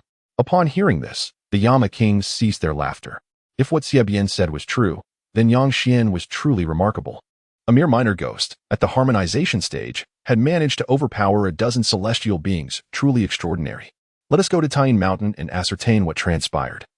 To discover how Yang Xian achieved this, Jiang Xin stated, leading the way out of the grand hall, while the others nodded in agreement and followed suit. Within Fengdu City, the heavenly sage Xinjuan and Ksitigarbha moved swiftly, transforming into two radiant arcs, one gold and one white, rushing toward Tayin Mountain. They shared the same curiosity as the 10 Yama kings, eager to uncover the truth behind Yang Xian's feat. Ksitigarbha, can you swallow this humiliation? Along the way, the heavenly sage Xinjuan spoke in a low tone. Amitabha, a monk does not speak deceitfully. Since it has been stated that he would deal with my disciples, then let it be, Ksitigarbha replied softly. Speak deceitfully? Have you not spoken deceit? The expression on the heavenly sage Xinjuan grew darker. Within the Underworld's punishment department, the entire assembly of Yin officials stared in disbelief at Yang Xian as he strode into the punishment office, holding 2 iron chains that bound a dozen souls. No, not souls, but primordial spirits of the true immortal realm. They even bore the celestial aura swirling around them. Beside Yang Xian stood another figure. And upon recognizing this person, many Yin officials gasped in shock. We pay our respects to Lord Eighth. All the ghostly marshals bowed in unison, paying their respects to the formidable Black Wuchang. No need for formalities. I am here today to assist Brother Yang Xian in frying these individuals. So you need not be overly courteous, Fan Wujiao remarked with a stern countenance. The numerous ghostly marshals exchanged uneasy glances, their eyelids twitching. The 13 frying officials undeniably possessed a powerful backing. Even the souls they were about to fry had the esteemed company of top-tier Yin leaders. Such a formidable background. Venturing into the punishment department for an experience was nothing short of inviting trouble. GMO, I pay my respects to the 8th master. At that moment, a voice echoed from the end of the ominous corridor, and GMO hastily emerged from the depths. No need for formalities. At this juncture, Yang Xian turned around, giving GMO a nod before striding directly towards the 13 frying cauldron. GMO's eyelids jumped as he gazed at the 2 strings of primordial spirits trailing behind Yang Xian, a tremor coursing through his heart. None of the more than 10 primordial spirits were weak. All surpassed the celestial realm, and even he felt his soul quiver. 13 frying officials, who are these? GMO could not help but inquire. They are cultivators from the heavenly court, the Buddhist realm, and the earth immortal realm who have violated the Yin laws. I intend to fry them, Yang Xian replied nonchalantly. The heavenly court, the Buddhist realm. Within the punishment department, the ghostly marshals displayed expressions of horror. GMO was taken aback and hurriedly said, 13 frying officials, please wait. What is it? Our punishment department has a specialized frying cauldron for those above the celestial realm. I shall apply for it immediately. No need for such trouble. The 13 frying cauldron will suffice, Yang Xian stated. But, 13 frying officials. I fear that these celestial primordial spirits may shatter the frying cauldron. GMO's face was filled with concern. He truly feared the cauldron would be damaged by the true celestial primordial spirits, and he would bear the responsibility. Rest assured, with me and the 8th master present, these troublesome cultivators shall not pose any significant threat. GMO hesitated, observing the 2 of them, and implored, then, please be gentle, do not break it. You need not worry, Yang Xian replied, guiding the numerous primordial spirits towards the 13 frying cauldron. My lord, Zhang Yu and the others were already impatient. Frying the celestial primordial spirits would surely yield considerable merit. Yang Xian, if you dare to fry us, the Buddha will not let you off easily. At that moment, the primordial spirits all displayed expressions of terror, unable to restrain their outcries. The heavenly court will seek justice for us. Yang Xian, you little ghost. I have subdued countless demons. If you dare to fry us, the lord of the Yuluo palace will ensure your soul is scattered. Slap. You lot are truly insufferable. Fan Wujiao delivered a resounding slap. Immediately, the primordial spirits fell silent. That single blow nearly extinguished their lives, scattering their souls. Simultaneously, the slap suppressed all their soul power and celestial laws, rendering them akin to mere mortals, devoid of any fluctuations of power. You 17, having intruded upon the underworld in your corporeal forms, intending to harm the underworld's ghostly marshals, have violated the Yin laws. I hereby sentence you to the frying punishment. To be executed immediately, Yang Xian bellowed. Fry them. As you command. Zhang Yu and the others shouted in unison. Swiftly seizing a primordial spirit and tossing it into the bubbling cauldron of oil. Ah, no. Ah, it hurts. A chilling and anguished howl emanated from the frying cauldron, causing the faces of the surrounding spirits to pale and tremble in fear. Yang Xian, release me. I am willing to toil like a beast. I implore you, spare me. At that moment, a true immortal spirit from the demon suppression palace fell to its knees, pleading desperately to Yang Xian. Unmoved, Yang Xian bellowed. Next. Upon hearing this, Zhang Yu and the others dragged forth the first tormented soul from the cauldron. The spirit appeared utterly despondent, its countenance vacant, as if it had been ravaged beyond recognition. The foul oil within the cauldron was a manifestation of profound karma, not only searingly hot, but also relentlessly assaulting the true essence of the souls, rendering them a fate worse than death. Zhang Yu and his companions cast the spirit aside and approached the kneeling figure. "No, please, no," the spirit pleaded, its terror palpable. "Throw it in," Yang Xian commanded sharply. With a splash, a heart-wrenching scream erupted from the cauldron, sending shivers down spines. Strange, one would expect that frying a true immortal spirit would yield substantial merit. "Why is there none?" Zhang Yu muttered. "They have not yet exhausted their lifespan, and their fates do not align with the underworld. Hence, there is no merit." Fan Wujiao explained. No merit? Zhang Yu and his companions were left dumbfounded, casting a venomous glance at the spirit inside the cauldron. "Damn it, what a wasted effort. Increase the heat." Zhang Yu fumed. "Yang Xian, we do not wish to be your enemies. It is they who have bestowed upon us numerous treasures." Claiming there was a demon in the underworld. "It was for that reason we ventured into the underworld to confront you. This is all they're doing, not ours." At this moment, Yuan Xin could no longer withstand the horror. The wailing and howling from the inferno threatened to shatter his sanity. "Yuan Xin, what are you saying?"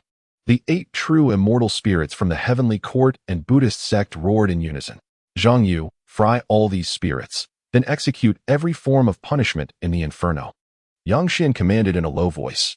Once the punishments were completed, the spirits would be cast out through the ghost gate, directly into their respective realms in the heavenly court and Buddhist sect. "As you command. 8th Master, let us depart." Upon finishing, Yang Xian turned to Fan Wujiao. "Let us go." Fan Wujiao replied, then turned to GMO and said, "Fry them a few more times." "I shall obey the 8th Master's orders." GMO's ethereal form trembled as he spoke. Subsequently, Yang Xian and Fan Wujiao made their way out of the punishment division. "Brother Yang Xian, why not join my soul-reaping division? It would be splendid to reap the souls of immortals together," Fan Wujiao suggested. "Do immortals also perish?" Yang Xian inquired, astonished. He was aware that He Wuchang had reaped the souls of immortals, including the ancestors of the Luo family and the renowned Xiao Ran of the Xiao family, all claimed by the underworld. However, this was due to their transgressions against the laws of the afterlife.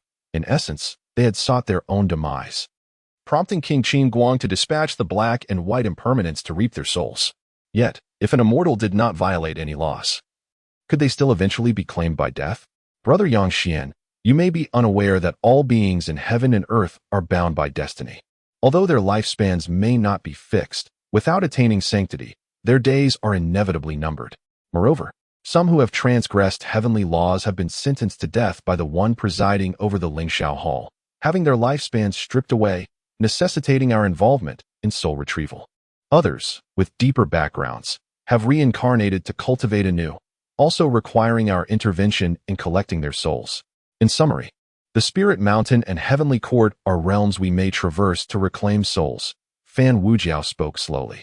Can we truly retrieve the souls of the Jade Emperor and the Buddha? Yang Xian blinked in curiosity. The inquiry regarding the Jade Emperor and the Buddha startled Fan Wujiao, causing him to retract his neck and gaze sharply at Yang Xian, whispering, "Brother Yang Xian, do you wish to collect their souls?" "Nay, I was merely inquiring." Yang Xian quickly waved his hands in denial. What a jest. Their positions within the 3 realms are unparalleled. Their mere footfall could shake the very foundations of existence. One is the sovereign of the heavenly court, commanding the 3 realms, while the other is the revered leader of the Western teachings. It can be said that beneath the saints, these 2 hold the highest status across the realms. Theoretically, it is not entirely impossible, for without attaining sainthood, it is arduous to achieve eternal life. Even the De Luo Jingxian, despite appearing to possess lifespans equal to that of the heavens, will ultimately face the depletion of their longevity. However, the souls of those 2 are not sought after by anyone. Just as Yang Xian felt trepidation for his unguarded question, Fan Wujiao's voice echoed mysteriously, "Can they indeed be retrieved?" Yang Xian was taken aback. He had merely posed the question casually, never contemplating the idea of collecting the souls of the Jade Emperor and the Buddha.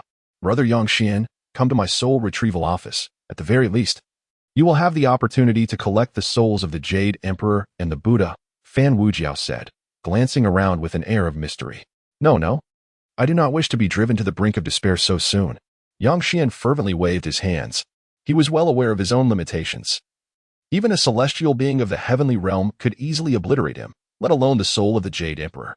Furthermore, he bore the weight of a significant task: finding safety within the realm of the underworld, where the 10 Yama kings provided protection, ensuring he faced minimal danger. Should he venture beyond the underworld, tranquility would elude him, as the three realms are filled with formidable figures who could easily provoke unwanted attention.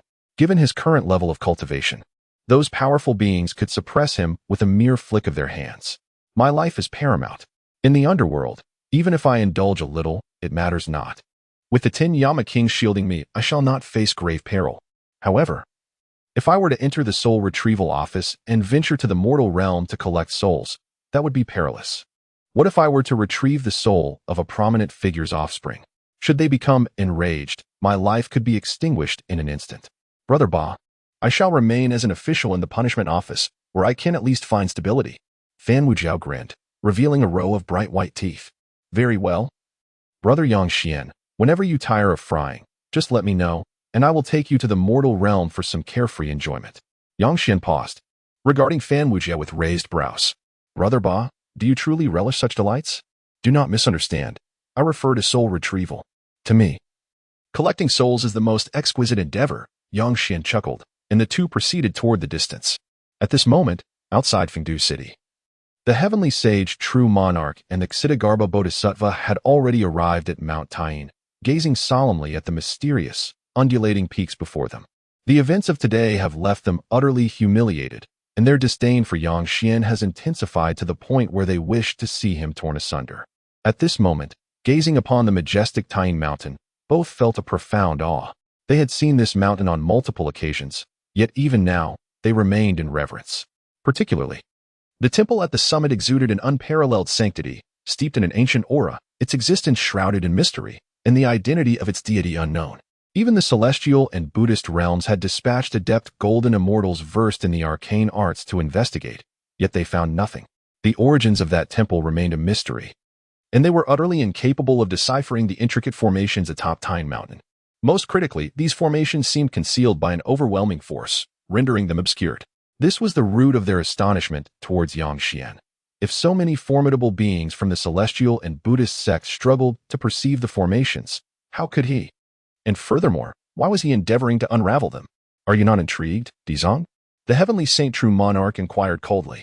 The celestial and Buddhist factions maintained a facade of harmony, yet in the shadows, they were embroiled in a struggle for the merit and fortune of the three realms, each seeking to elevate their own traditions. Ba, as a monk, my senses are purified.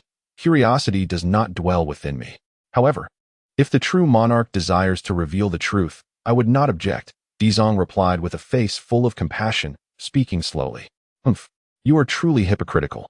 If you are not curious, then depart. What purpose do you have in remaining here? Ba, I merely wish to witness the truth, devoid of any curiosity, Dizong retorted. The heavenly saint true monarch chose to disregard Dizong, instead directing his gaze towards the mountain's summit. His eyes, profound and swirling with celestial energy, emanated mysterious waves. Through the mist enveloping Taiyin Mountain, he beheld the ancient temple at its peak, old, imposing, and enigmatic. Who could possibly be worshipped within? The heavenly saint true monarch's expression turned grave as he murmured to himself. Subsequently, he shifted his focus away from the temple and began to employ secret arts to trace the past. His hands moved gracefully, and light flared forth, causing the void before him to twist. Gradually, images emerged beneath Taiyin Mountain, depicting Yang Xian engaged in a fierce battle against a multitude of true immortals. No, it could not be termed a battle. It was more akin to a crushing victory. Yang Xian, enveloped in ghostly energy, wielded a large banner that fluttered with a commanding sound. Behind him loomed a phantom of a small temple, radiating a mysterious glow. With a flourish of the soul-calling banner, an overwhelming force surged forth, obliterating the corporeal forms of 9 true immortals from the Earth Immortal realm. It became clear that he wielded a formidable weapon. No wonder he could suppress immortals with a mortal body. This soul-calling banner was undoubtedly a powerful artifact. The heavenly saint true monarch spoke in a low tone. Ba, that is the soul-calling banner, a spiritual treasure from ancient times, Dizong exclaimed, unable to contain his surprise. The two continued to observe the unfolding scene beneath Taiyin Mountain. At that moment, practitioners from the Buddhist and celestial realms emerged, only to be annihilated once more by the soul-calling banner. Shameless, to resort to such treachery. The heavenly saint true monarch scoffed, his gaze becoming icy, his heart shaken. Those immortals appeared as mere targets before Yang Xian, utterly immobile. Suddenly, the heavenly Saint True Monarch's expression shifted as he cast a sharp glance at the phantom of the ancient temple behind Yang Xian. It is that ancient temple, where he has imprisoned several true immortals. The heavenly Saint Jinjuan was taken aback, his gaze fixed upon the temple, his expression growing increasingly grave. That is the Tying Temple. He has actually summoned the Tying Temple. The heavenly Saint Jinjuan's face reflected his astonishment. The Tying Temple atop Tying Mountain has almost become one of the most enigmatic places within the three realms. He never expected that Yang Xian could evoke the phantom of the Tying Temple, which filled him with trepidation. Even cultivators at the Great Luo Golden Immortal level felt an overwhelming shock. At this moment, Dizong too wore a face of surprise, his eyes intently fixed on the image of the Tying Temple. Ba, who exactly is this child? He has summoned the Tying Temple. Who in the three realms possesses such ability? Dizong exclaimed. At this very moment, not far from Tying Mountain, the 10 kings of hell all wore solemn expressions, their faces reflecting shock as they gazed at the scene unfolding beneath Tying Mountain, waves of turmoil stirring within their hearts. Jiang Xian, am I not mistaken? Is that the Tying Temple? One of the kings stammered. It is indeed the Tying Temple, truly the Tying Temple, Yang Xian. Has he truly grasped the mysteries of Tying Mountain? Jiang Xian was filled with excitement. Beneath Tying Mountain, both Dizong and the heavenly Saint Jinjuan wore grave expressions, their faces reflecting astonishment as they observed the unfolding scene. A dense aura of yin energy enveloped Yang Xian, and amidst this thick essence, an ancient small temple floated in the void. How has he achieved this with the Tying Temple? The heavenly Saint Jinjuan's gaze was profound as he fixated on Yang Xian's silhouette in the image, murmuring to himself. Suddenly, 10 terrifying fluctuations surged forth. As 10 ghostly figures appeared beneath the Tying Temple, the 10 kings of hell. Each one wore an excited expression, staring blankly at Yang Xian in the image. What is the origin of this child? The heavenly Saint Jinjuan's face was solemn. He is merely an obscure little ghost, with no significant background, Jiang Xian casually remarked. Jiang Xian, this is a matter of great importance.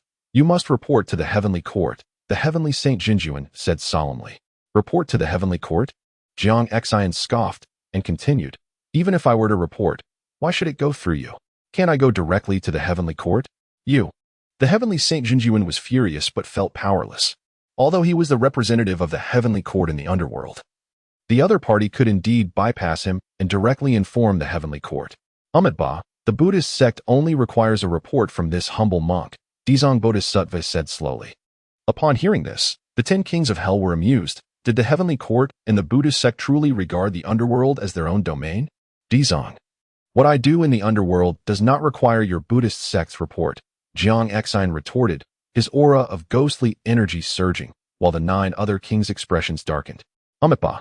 Dizong shook his head and then began to walk slowly toward the city of Fengdu. Gentlemen, I shall report to the Lingshao Hall myself. You all should act wisely. The heavenly Saint Jinjuan's body radiated powerful fluctuations, his gaze icy and somber. After speaking, the heavenly Saint Jinjuan vanished beneath Tying Mountain. Quickly, find Yang Xian at the swiftest speed, Jiang Xian urged. Understood. The kings all recognized the significance of Yang Xian. He unexpectedly managed to manifest the ethereal shadow of the Tying Temple, which speaks volumes about how pivotal Yang Xian is to the underworld. In an instant, the figures of the 10 Yama kings vanished, and tranquility returned beneath Tying Mountain.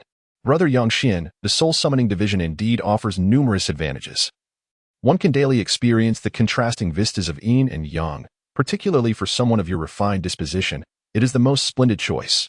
At that moment, within the city of Fengdu, Yang Xian and Fan Wujiao traversed an ancient path shrouded in ethereal mist. Fan Wujiao continued his attempts to persuade Yang Xian. Suddenly, a formidable pressure enveloped the surroundings, startling both Yang Xian and Fan Wujiao.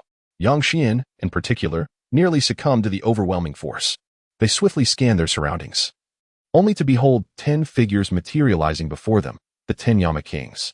Each was imposing, exuding a formidable aura, imbued with an undeniable air of authority. We pay our respects to the 10 Yama kings, Yang Xian and Fan Wujiao exclaimed, their expression shifting as they hastily bowed. Jiang Xian gestured for them to rise, his gaze penetrating as he turned to Yang Xian, intoning, Yang Xian, how did you accomplish this? Yang Xian, taken aback, struggled to grasp Jiang Xian's inquiry. How was that temple manifested? Jiang Xian seemed to discern his confusion and prompted him further. Upon hearing this, Yang Xian was taken aback.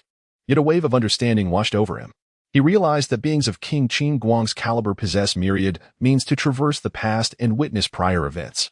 In response to King Qin Guang, I have devoted my days and nights to pondering the intricacies of Tayin Mountain, and over time, I inadvertently manifested that temple. Yang Xian stated earnestly. You manifested it merely by observation? Jiang Xian's lips twitched, his skepticism apparent regarding Yang Xian's explanation, though he found no better alternative. The oil in the punishment division's cauldron is already boiling. When will you decipher the formations atop Tayin Mountain? Upon hearing this, Yang Xian recoiled slightly and replied with a hint of grievance, King Qin Guang, Tayin Mountain has existed for countless ages. No one across the three realms has been able to break the formations above, thus one can only imagine their complexity is of hellish caliber. The Underworld also possesses such complexities, even to the extent of 18 levels, yet I do not find it particularly daunting, Yang Xian retorted. Currently, my strength is quite limited. If I am to unravel the mysteries of Tayin Mountain, it will indeed require time. Jiang Xian, let it be. Do not press too hard. I believe our young friend Yang Xian has exerted his utmost efforts, Chu Jiang Wang interjected calmly. In response, King Qin Guang nodded. Then suddenly turned his gaze toward Fan Wujiao, stating gravely, Fan Wujiao, for the time being, you need not venture forth on assignments. Remain at Tayin Mountain to safeguard Yang Xian. Should any further threats to him arise, I shall hold you accountable. But, King Qin Guang, there are still 2 ethereal souls awaiting my summons. You may seek out the Black Ghost King, as he is quite idle. Silence. Speak another word, and you shall find yourself fried. At this, Fan Wujiao quickly silenced himself. Following this exchange, Jiang Xian departed with the other 9 Yama kings. Suddenly, the 10 turned abruptly, clasping their fists towards Yang Xian, and with grave expressions, Jiang Xian and the others implored, Young friend Yang Xian, we beseech you. Upon witnessing this scene, Yang Xian was taken aback, nearly leaping to his feet. He hastily returned the gesture of respect, exclaiming, Esteemed lords of the Underworld, what is the meaning of this? The group inhaled deeply before turning to depart. Yang Xian sensed that the lords appeared to be preoccupied with grave matters. At this moment, Fan Wujiao turned to Yang Xian and said, Brother Yang Xian, do not dwell on it. The 10 kings of hell yearn for the resurgence of the Underworld, and our hopes for such revival lie atop Tayin Mountain. You are our sole hope for unraveling its mysteries, which is why they regard you with such seriousness. Yang Xian nodded, realizing the weight of their seriousness. Pei Wuchang, one of the 10 Yama kings, had been assigned to protect him. It was evident how significant he was in their eyes. Elder, what level of strength do the 10 Yama kings possess? Yang Xian could not help but inquire. Hearing this, Fan Wujiao's expression turned solemn as he responded, The 10 Yama kings are all ranked among the Great Luo Golden Immortals. Though they are not at the pinnacle of that realm. Great Luo Golden Immortal. Yang Xian felt a surge of astonishment. Over time, he had gained some understanding of the realms within the 3 realms. Below the realm of immortals, from the primal stage to the harmonized stage, all are considered mortals. Above the immortal realm lies the true immortal, celestial immortal, golden immortal, Tai golden immortal, Great Luo Golden Immortal, Quasi-Saint, and the Primordial Saint. Beyond these is the legendary Heavenly Tao and the Great Saint of the Tao. Presently, Yang Xian stood at the harmonized stage, merely a step away from becoming a true immortal. Only by attaining the true immortal realm could he truly grasp the essence of the Yuming scripture, as his current practice was limited to its foundational aspects. The realm of the 10 Yama kings, being Great Luo Golden Immortals, was not weak in the context of the 3 realms. Rather, it was quite formidable. 10 Great Luo Golden Immortals were sufficient to command respect across the 3 realms and oversee the Underworld. However, the Underworld lacked top-tier power since the departure of Empress Pingxin. There had been no successors. Although Empress Pingxin possessed the combat prowess of a saint within the Underworld, once she stepped beyond its borders, she would be at most a quasi-saint. Yet, she had long since vanished, leaving the Underworld status in the 3 realms increasingly diminished. To escape this predicament, the emergence of an extraordinary being, such as a quasi-saint, was imperative. Should they ascend Tayin Mountain, the 10 Yama kings might achieve breakthroughs. Even a single breakthrough would grant them complete control over the Underworld, freeing them from the constraints imposed by the Celestial Court and the Buddhist realm. Elder, what of the 5 emperors of the directions and the 10 grading generals? What is their strength? Yang Xian continued to inquire. The 5 emperors of the directions have existed for a considerable time, even longer than the 10 Yama kings. They report directly to Empress Pingxin, and even the Yama kings may not have the authority to summon them. Fan Wujiao slowly explained. It is said that their strength surpasses that of the 10 Yama kings, likely reaching the pinnacle of the great Luo golden immortal level. Yang Xian nodded, feeling a sense of awe. The strength of the underworld was indeed formidable. Aside from the absence of any quasi-saints, they were not in the least inferior to the celestial court or the Buddhist sect at the great Luo golden immortal level. As for our 10 great Yin generals, some reside within the Tai golden immortal tier, while a few have transcended the great Luo realm. Yang Xian could not help but marvel at the formidable strength of the underworld, albeit lacking in quasi-saintly figures. Should a quasi-saint emerge from the underworld, they would no longer be at a loss against the Buddhist sect and the heavenly court. Simultaneously, Yang Xian realized he had overlooked a significant aspect, the realm of reincarnation.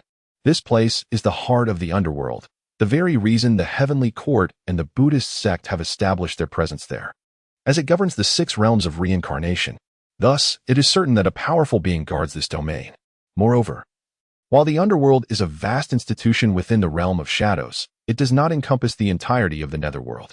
From Yang Xian's understanding, there exists another substantial force in the underworld, known as the River of the Dead, whose strength is formidable. As for the existence of other powers, Yang Xian's limited time in the underworld has left him without comprehensive knowledge. As the two conversed while walking, they soon exited Fengdu City. Brother Yang Xian, can you truly manifest the Temple of the Dark Moon? Fan Wujiao looked up at the ancient temple perched atop the mountain.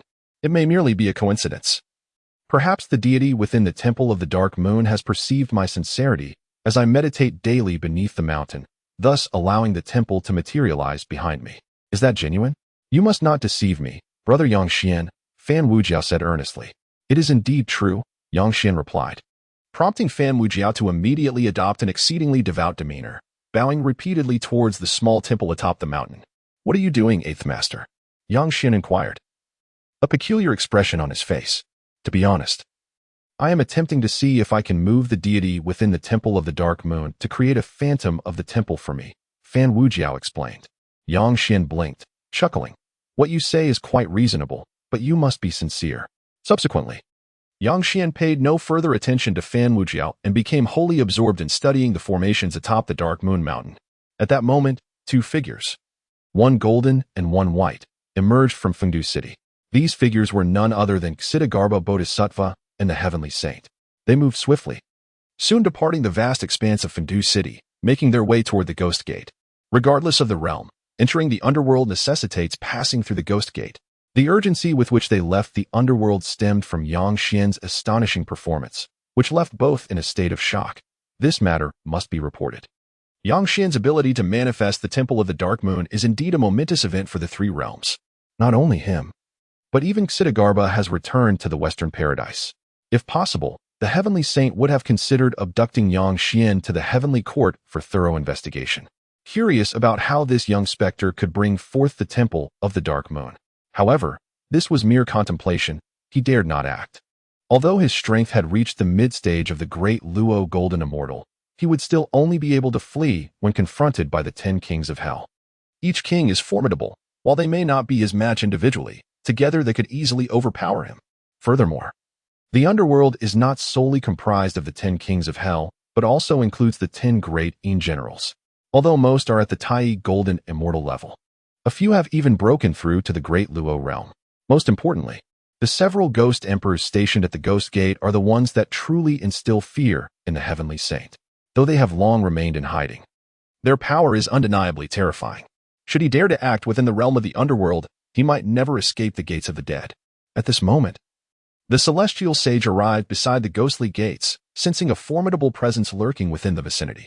Just then, he felt a terrifying wave descending upon him, enveloping him entirely. Sage, are you departing? A voice echoed within the heart of the celestial sage. The ghost emperor. The sage's expression shifted, abruptly halting his steps. Sage, may I inquire the purpose of your return? The voice of the ghost emperor resounded once more. Faced with such a powerful figure, the celestial sage dared not exhibit the slightest negligence. I have pressing matters to attend to in the celestial court. I implore the ghost emperor to grant me passage. If the sage wishes to depart, how could we dare to hinder you? Upon this declaration, the sage felt the overwhelming presence that had encased him gradually dissipate. Taking a deep breath, he stepped forth and exited the gates of the dead. In a flash of brilliance, he transformed into a radiant arc, soaring into the distance. It is rare for the celestial sage to emerge from the ghostly gates. What could compel him to return to the celestial court today? Atop the gates, a voice emerged. He is indeed a being of the celestial court. It seems only natural for him to return. We should not concern ourselves with such matters. Many years ago, Lady Pingxin commanded us to guard the ghostly gates, and our duty is to uphold that. Another voice chimed in. The 5 ghost emperors are not 5 individuals, but rather represent the imperial positions of 5 directions. The Eastern Ghost Emperor, Shintu, and Yulei, guarding the ghostly gates of Taohua Mountain in the east, connecting to the eastern divine continent of the earthly realm. The Western Ghost Emperor, Zhao Wenhe and Wang Xinren, overseeing the ghostly gates of Panzhong Mountain in the west, linking to the western divine continent. The Southern Ghost Emperor, Du Ziren, safeguarding the ghostly gates of Luofu Mountain in the south, connecting to the southern divine continent. The Northern Ghost Emperor, Zhang Heng and Yang Yun, defending the ghostly gates of Luofeng Mountain in the north, linking to the northern divine continent. The Central Ghost Emperor, Zhou Qi and Ji Kong, stationed at the central Baodu Mountain, bridging the 3 realms, the Celestial Court and the Spirit Mountain. The 2 conversing ghost emperors at this moment are Zhou Qi and Ji Kong, stationed at Baodu Mountain. Both are formidable beings, prominent figures at the late stage of the Great Luo Golden Immortal, having guarded Baodu Mountain for countless years without stepping away even an inch. At that instant, a radiant figure surged forth from the distance, emanating a golden light. The King of Hell. The eyes of the 2 ghost emperors flickered as they turned sharply toward the King of Hell. As the celestial sage emerged from the ghostly gates, the King of Hell arrived. What could have transpired between the celestial court and the Buddhist realm? Zhou Qi mused, his gaze profound. Before the ghostly gates, a monk enveloped in radiant Buddhist light approached swiftly. His steed was a ferocious beast, the revered Ti-Ting of the Buddhist realm. The expression of the King of Hell turned grave, his divine halo shimmering above his head as he hastened toward the ghostly gates. King of Hell, are you also departing the ghostly gates? A voice resonated from the summit of the gates. It was Zhou Qi speaking. Esteemed emperors, I have urgent matters to attend to in the Spirit Mountain, and I shall not linger, replied the King of Hell, as he rode the divine beast Ti-Ting, soaring into the clouds. What urgent matters could compel these 2 powerful beings from the celestial court and the Buddhist realm to hastily leave the underworld? There is no need for concern. With 10 of them governing the underworld, there shall be no disorder. Time passes swiftly, and in the blink of an eye, 3 days have elapsed. Yang Xian stands solemnly beneath the Taiying Mountain, exuding an enigmatic aura that envelopes him entirely. Should a master versed in array patterns be present, they would undoubtedly discern that the fluctuations emanating from Yang Xian closely resemble those of Taiying Mountain itself. His eyes grow increasingly bright as he seeks to comprehend the pulsations of the mountain. The array patterns enveloping the summit exhibit a profound and mysterious resonance, one that he has become increasingly familiar with through months of contemplation. He refrains from attempting to breach the array, for the onslaught descending from the mountain's peak is terrifying in its ferocity, an assault he finds himself ill-equipped to withstand. At this moment, he endeavors to merge himself with the array patterns, hoping to discover an alternative method of infiltration. Throughout this period, Yang Xian has diligently delved into the intricacies of array techniques, and with his true spirit having been tempered by the soul-cleansing lamp, his analytical prowess has reached an astonishing level. Thus, he is exceedingly well acquainted with the array patterns atop Taiying Mountain. The reason he has yet to decipher them lies in his trepidation. Any attempt to breach the barrier would unleash a formidable wave of energy from the ancient temple at the mountain's summit, a force that could easily obliterate him if he does not cease his efforts. Consequently, Yang Xian has not yet succeeded in unraveling the array atop Taiying Mountain. Beside him stands Haiwucheng Fan Wujiao, who gazes reverently at the Taiying temple perched upon the mountain's peak. On this day, at the central ghost gate of Baodu Mountain, an ethereal mist swirls, shrouding a grandiose ghost gate that stands resolutely within a valley of the mountain. The atmosphere is thick with Yin energy, dense fog permeates the area, and ghostly figures flicker in the periphery. Above the ghost gate, the Yin energy rises, pulsating fiercely, and an air of dread surrounds it. At this moment, 2 figures imbued with celestial energy materialize before the ghost gate. They are 2 strikingly handsome young men, exuding an extraordinary presence, clad in white garments with flowing dark hair, embodying an aura of immortality as they stride towards the gate. Pass. The sentinel of the ghost gate intones in a booming voice. One of the young men in white smiles, producing a gleaming token that bears the words Heavenly Court in radiant letters. Upon seeing the token, the guard's expression shifts dramatically, and he hastily bows, clearing the passage. The two young men share a smile before entering the ghost gate, proceeding towards the realm of the dead. Fengdu City looms with grandeur, shrouded in rolling waves of yin energy, resembling an ancient beast of prey lying in wait upon the underworld soil. At this moment, the two young men from the heavenly court enter Fengdu City, making their way directly to the Yama Hall of King Qingguang. Inside the hall, the atmosphere is thick with yin energy and a multitude of ghostly presences. King Qingguang, robed in splendid garments, sits solemnly upon the throne, his brow furrowed as he peruses a document. Your Majesty, a servant hastily enters the hall, bowing before King Qingguang. What is it? King Qingguang inquires, lifting his gaze towards the servant. Envoys from the heavenly court. The heavenly court? King Qingguang's eyes narrow, and he abruptly looks towards the entrance of the hall. Allow them to enter. At once, the servant responds before exiting. Before long, two young men, guided by a servant, entered the grand hall. They gazed upward at King Qingguang, offering a slight bow. We humbly greet you, King Qingguang, they announced, with a penetrating gaze. King Qingguang surveyed the two visitors, his eyes radiating an intimidating brilliance. Grant them seats, he commanded, his voice deep and resonant. Thank you, King Qingguang. The two replied, maintaining their composure and smiles as they settled beneath the hall's grandeur. Have you traveled all the way from the heavenly realm for a pressing matter? Jiang Xian inquired, already suspecting their purpose, likely concerning Yang Xian. The recent incident involving Yang Xian's transformation into the Temple of the Moon had been nothing short of astonishing, and he knew the heavenly court would surely send emissaries to investigate. In response to King Qingguang, my brother and I have come at the behest of the Jade Emperor to summon the ghostly officer Yang Xian from the underworld. Qin Feng smiled as he spoke. Upon hearing this, Jiang Xian's expression subtly shifted. He abruptly turned his gaze toward the two young men and spoke gravely. The Jade Emperor wishes to see Yang Xian? Indeed. Qin Feng replied, a smile still gracing his features. I understand. You may leave now, Jiang Xian said, inhaling deeply as he spoke. King Qingguang, when might Yang Xian accompany us back to the heavenly court for his report? Qin Feng asked. Once I have made the necessary arrangements, he shall accompany you. King Qingguang responded. Please, specify a precise time so we can prepare accordingly. Qin Feng pressed, meeting Jiang Xian's gaze. Jiang Xian was taken aback, fixing his stare on Qin Feng as he articulated each word deliberately. Young man, this is the underworld. Should you dare to defy my authority again, I shall make you regret it. Do you believe me? You. Qin Feng's expression hardened, anger bubbling within him. Calm yourself, Qin Feng. At that moment, Qin Xian intervened to restrain his companion. The other party is the head of the 10 halls of Yanluo. Even if he were to eliminate you, the heavenly court would merely reprimand him verbally, Qin Xian conveyed in a hushed tone. Upon hearing this, Qin Feng clenched his teeth in frustration. Yet no words escaped his lips. Qin Xian was correct. If Jiang Xian truly sought to harm him, given his status in the heavenly court, they would not risk a rift with the underworld over such a matter. Jiang Xian's gaze deepened, exuding an aura of authority as he addressed Qin Feng. Young man, Yang Xian currently bears significant responsibilities in my realm.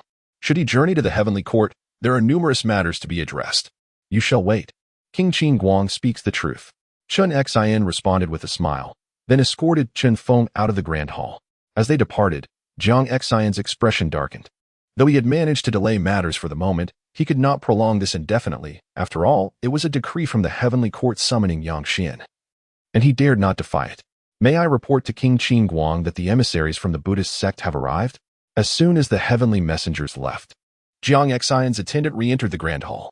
The Buddhist sect? Jiang Xian's countenance soured. It was evident that they too sought to summon Yang Xian. These monks cannot resist meddling in affairs that do not concern them, Jiang Xian exclaimed in frustration. He understood that this entire situation stemmed from reports sent back to the heavenly court and Ling Mountain by the Earth Store Bodhisattva and the true monarch of heavenly sanctity. Let them in, Jiang Xian commanded, his expression grim. Amit Ba, I am the humble monk Jing Hai, and I greet you, King Qingguang. An elderly monk and two young acolytes entered the grand hall, paying their respects to King Qingguang. Have you come here to seek Yang Xian as well?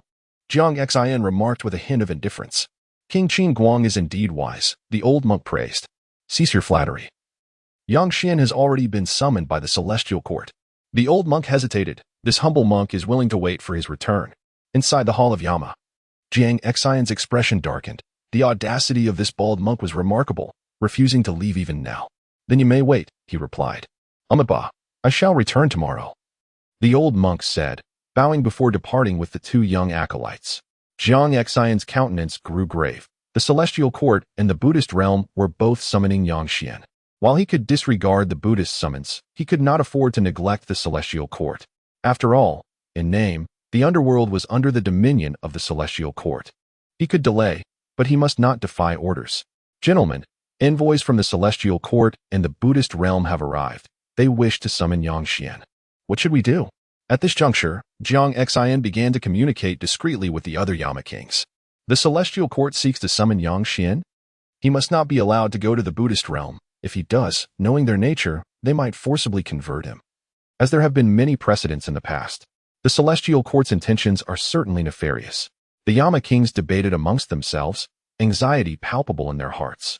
"Let us delay as much as possible, hoping that Yang Xian can achieve results soon.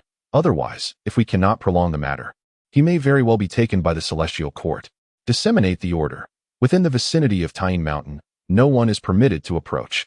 Those who defy this command will face severe punishment, especially those from the celestial court and the Buddhist realm. They must not come within a single step of Tyne Mountain." As this decree spread, numerous spectral soldiers emerged from Fengdu City, hastening towards the Tyne Mountain. The area within hundreds of miles around Tyne Mountain was guarded by the underworld's ghostly warriors, preventing anyone from crossing even an inch. Meanwhile, beneath Tyne Mountain, Yang Xian was intently studying the array patterns, accompanied by Fan Wujiao. During this time, Fan Wujiao had been diligently paying homage at the temple atop the mountain, yet had gained no insights from the ancient shrine. Gradually, he lost interest, believing Yang Xian had deceived him. How strange. Why has the aura of Yin energy suddenly thickened within this radius? Fan Wujiao asked, a look of puzzlement on his face. A flicker of dark light danced across his fingers, and as it passed over his eyes, they turned pitch black, with black mist swirling within. Through the dense Yin energy surrounding him, he could discern the scene several hundred miles away. "What is happening? Are we surrounded?" Fan Wujiao exclaimed in alarm. At the edge of his vision, he saw numerous ghostly soldiers clad in black armor, standing 500 miles beyond Tyne Mountain, emanating an overwhelming aura of menace. Their presence formidable and oppressive. At that moment, Yang Xian abruptly emerged from his contemplation. He turned and began to walk towards the distance of Tyne Mountain. "Brother Yang Xian, are you heading out again?"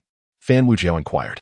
During this period, Yang Xian had been leaving Tyne Mountain daily, though his excursions were brief, often lingering within Fengdu City or the surrounding areas of Tyne Mountain.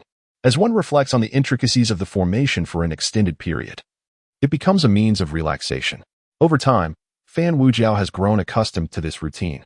"Indeed, let's take a stroll," Yang Xian suggested. "It's no use, we're surrounded," Fan Wujiao replied, subsequently pointing a finger, casting a dark radiance upon Yang Xian's eyes. Just as Yang Xian intended to employ the Eye of Void, he felt a surge of black light upon his gaze, and instantly, the hazy malevolence before him dissipated. In the distance, several hundred miles away, he discerned a multitude of shadowy soldiers encircling the Tyne Mountain, their formation tight and vigilant, seemingly on guard against some impending threat. Could there be turmoil in the underworld? Yang Xian pondered. "I don't know. In any case, since you're here to unwind, why not meander around the vicinity of Tyne Mountain?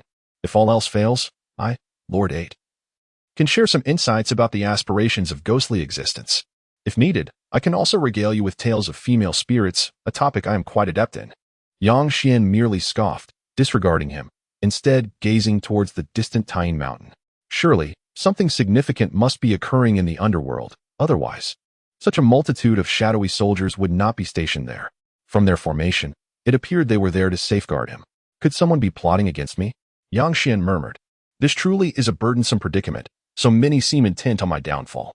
Lord 8, you must remain vigilant. There may be threats against the two of us."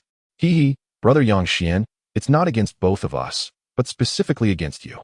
Yang Xian's expression darkened as he whispered, "Regardless of whom it affects, King Qin Guang has tasked you with my protection.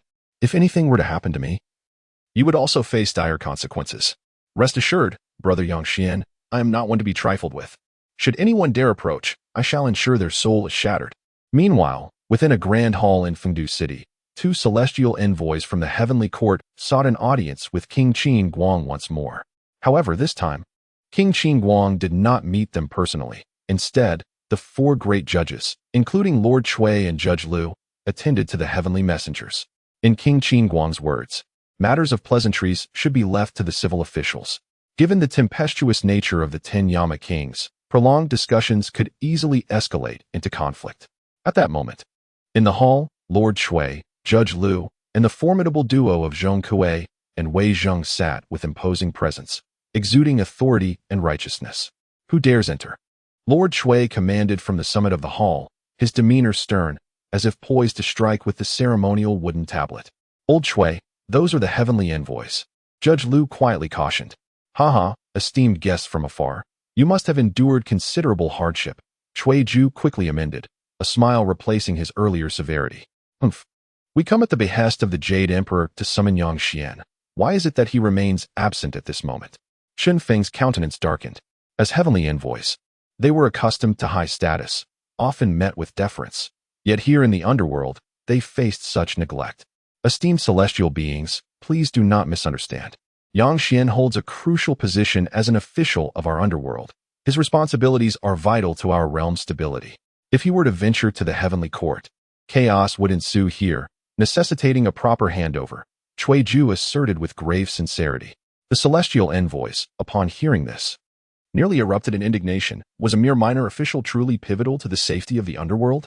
If the Jade Emperor wishes to meet a Yama, must he not descend personally into the underworld? Otherwise, if a Yama were to depart, would it not result in chaos in the nether realm? Humph. Bold Judge Shui, do you think we are fools? Shen Feng exclaimed. Currently, the entire Tine Mountain is surrounded by spectral soldiers. Yang Xian has not transitioned anyone at all. Please do not misunderstand, the two of you. Surely you have seen the scene surrounding Tine Mountain. It stretches over 500 miles. With countless spectral soldiers awaiting their turn for the transition. Judge Chui's countenance turned serious. What did you say? Shen Feng and Shen Xian's eyes widened in disbelief, nearly causing them to collapse. There must be at least tens of thousands of spectral soldiers beyond Tine Mountain. If they are all waiting for a transition, when will we ever be served? Brother, do not heed his words. He is merely toying with us. At this moment, Shen Xian stepped forward and whispered. They are merely stalling for time, with no intention of allowing Yang Xian to accompany us. Shen Xian spoke in a low tone. What shall we do? We must report to the heavenly court and claim that the underworld is disobeying orders. Within the Yama Hall, the four judges maintained their calm demeanor, gazing indifferently at the celestial beings within the grand hall. Shen Feng and Shen Xian's expressions darkened, particularly Shen Feng, whose initial sense of superiority upon arriving in the underworld had long since dissipated. What remained was an overwhelming fury and frustration. As a distinguished emissary of the heavenly court, being manipulated by these ancient specters in the underworld filled him with rage. Behind Shen Feng, Shen Xian remained considerably more composed, fully aware of their precarious situation. The underworld was withholding individuals, leaving them utterly powerless. Their only recourse was to report to the heavenly court. Esteemed judges, my brother and I have overstepped our bounds. We shall take our leave and await further developments in Fengdu City, Shen Xian stated, clasping his hands in respect. Subsequently, he dragged the nearly bloodied Shen Feng out of the grand hall. Old Shui, do you think they will report to the heavenly court? After the celestial emissaries exited the grand hall, Judge Liu spoke slowly. There is nothing we can do. King Qinguang's intention is to delay as long as possible. Let us continue to stall. Meanwhile, within Fengdu City, the two celestial emissaries walked with grim expressions. Two esteemed immortals, have you seen Yang Xian? At that moment, a voice called out from ahead. The two looked up to see an elderly monk accompanied by two young acolytes approaching slowly. A practitioner of Buddhism? Shen Feng's gaze narrowed. The celestial beings held little fondness for Buddhist monks. The two sects were at odds, each vying for dominion over the cosmic fortunes, thus their relations were far from harmonious. It turns out that the esteemed monk has informed us that Yang Xian is within the Yama Hall and shall soon enter the heavenly court with us, Shen Feng stated, bowing respectfully. Upon hearing this, the elderly monk's expression subtly shifted, and he hurried towards the Yama Hall. The two celestial emissaries exchanged cold smiles. One proceeded towards the area of the heavenly court stationed in Fengdu City, while the other exited the city to report back to the heavenly court. Shortly thereafter, an elderly monk emerged from the Yama Hall, his face flushed with anger, his lips trembling as he strode directly towards the outskirts of Fengdu City. Old Shui, do you think you were a bit harsh with that elderly monk? Inside the Yama Hall, Judge Liu chuckled softly. Harsh? Had it not been for the advanced age of the individual in question, this lord would have deemed it sufficient to refrain from further actions against him. Lord Shui remarked with a cold snort. The heavenly court summons Yang Xian and provides justifications. After all, our underworld falls under the jurisdiction of the heavenly court. But what authority does the Western sect possess? Such grandiose summons for Yang Xian. Are we obliged to heed them? Laughter erupted amongst the three judges of the underworld, who could not contain their amusement at the situation. This matter soon faded, and no further envoys from the heavenly court or the Buddhist sect returned to the king of Hell's Hall. Consequently, King Qin Guang praised Lord Shui for his exceptional abilities in both civil and martial affairs, successfully subduing the envoys from the heavenly court and the Buddhist sect. However, within a few days, celestial beings from the heavenly court returned, this time several great Luo golden immortals, who held significant status even among the celestial ranks. Leading them was a bald immortal with unruly hair, save for the top of his head, which was completely bare. His complexion was dark, his beard unkempt, and he appeared rather disheveled. Strangely enough, he was also a cripple, relying on an iron crutch, lacking any semblance of an immortal-esque grace. Yet, with his celestial powers, he could easily alter his appearance. However, even immortals sometimes prefer to retain their original forms. It is a matter of sentiment. Accompanying him were several individuals radiating celestial energy, exuding an air of nobility. It was he, Tai Guili, the foremost among the 8 immortals. King Qin Guang's expression shifted as he gazed upon the peculiar immortal slowly approaching the grand hall. This individual, Tai Guili, also known as Li Xian, possessed formidable strength. Though not conventionally handsome, his mastery of Tao is undeniable. Ha, brother Zheng Xian, it has been quite some time.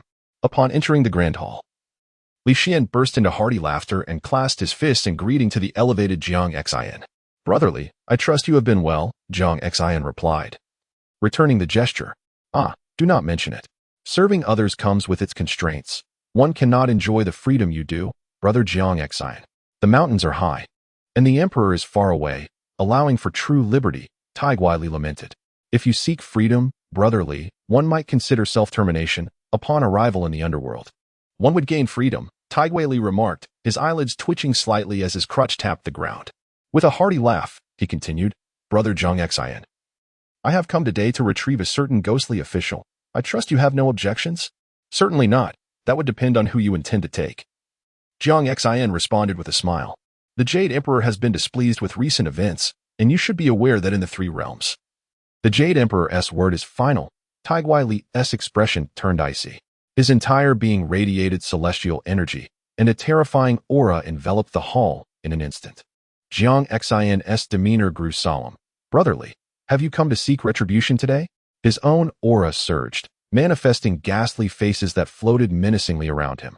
Brother, the Jade Emperor has issued 3 edicts demanding that Yang Xian present himself to the heavenly court, Tai Guili stated, his voice grave and his energy pulsating strongly. Upon hearing this, Jiang Xian's expression turned serious. He understood that they could no longer delay.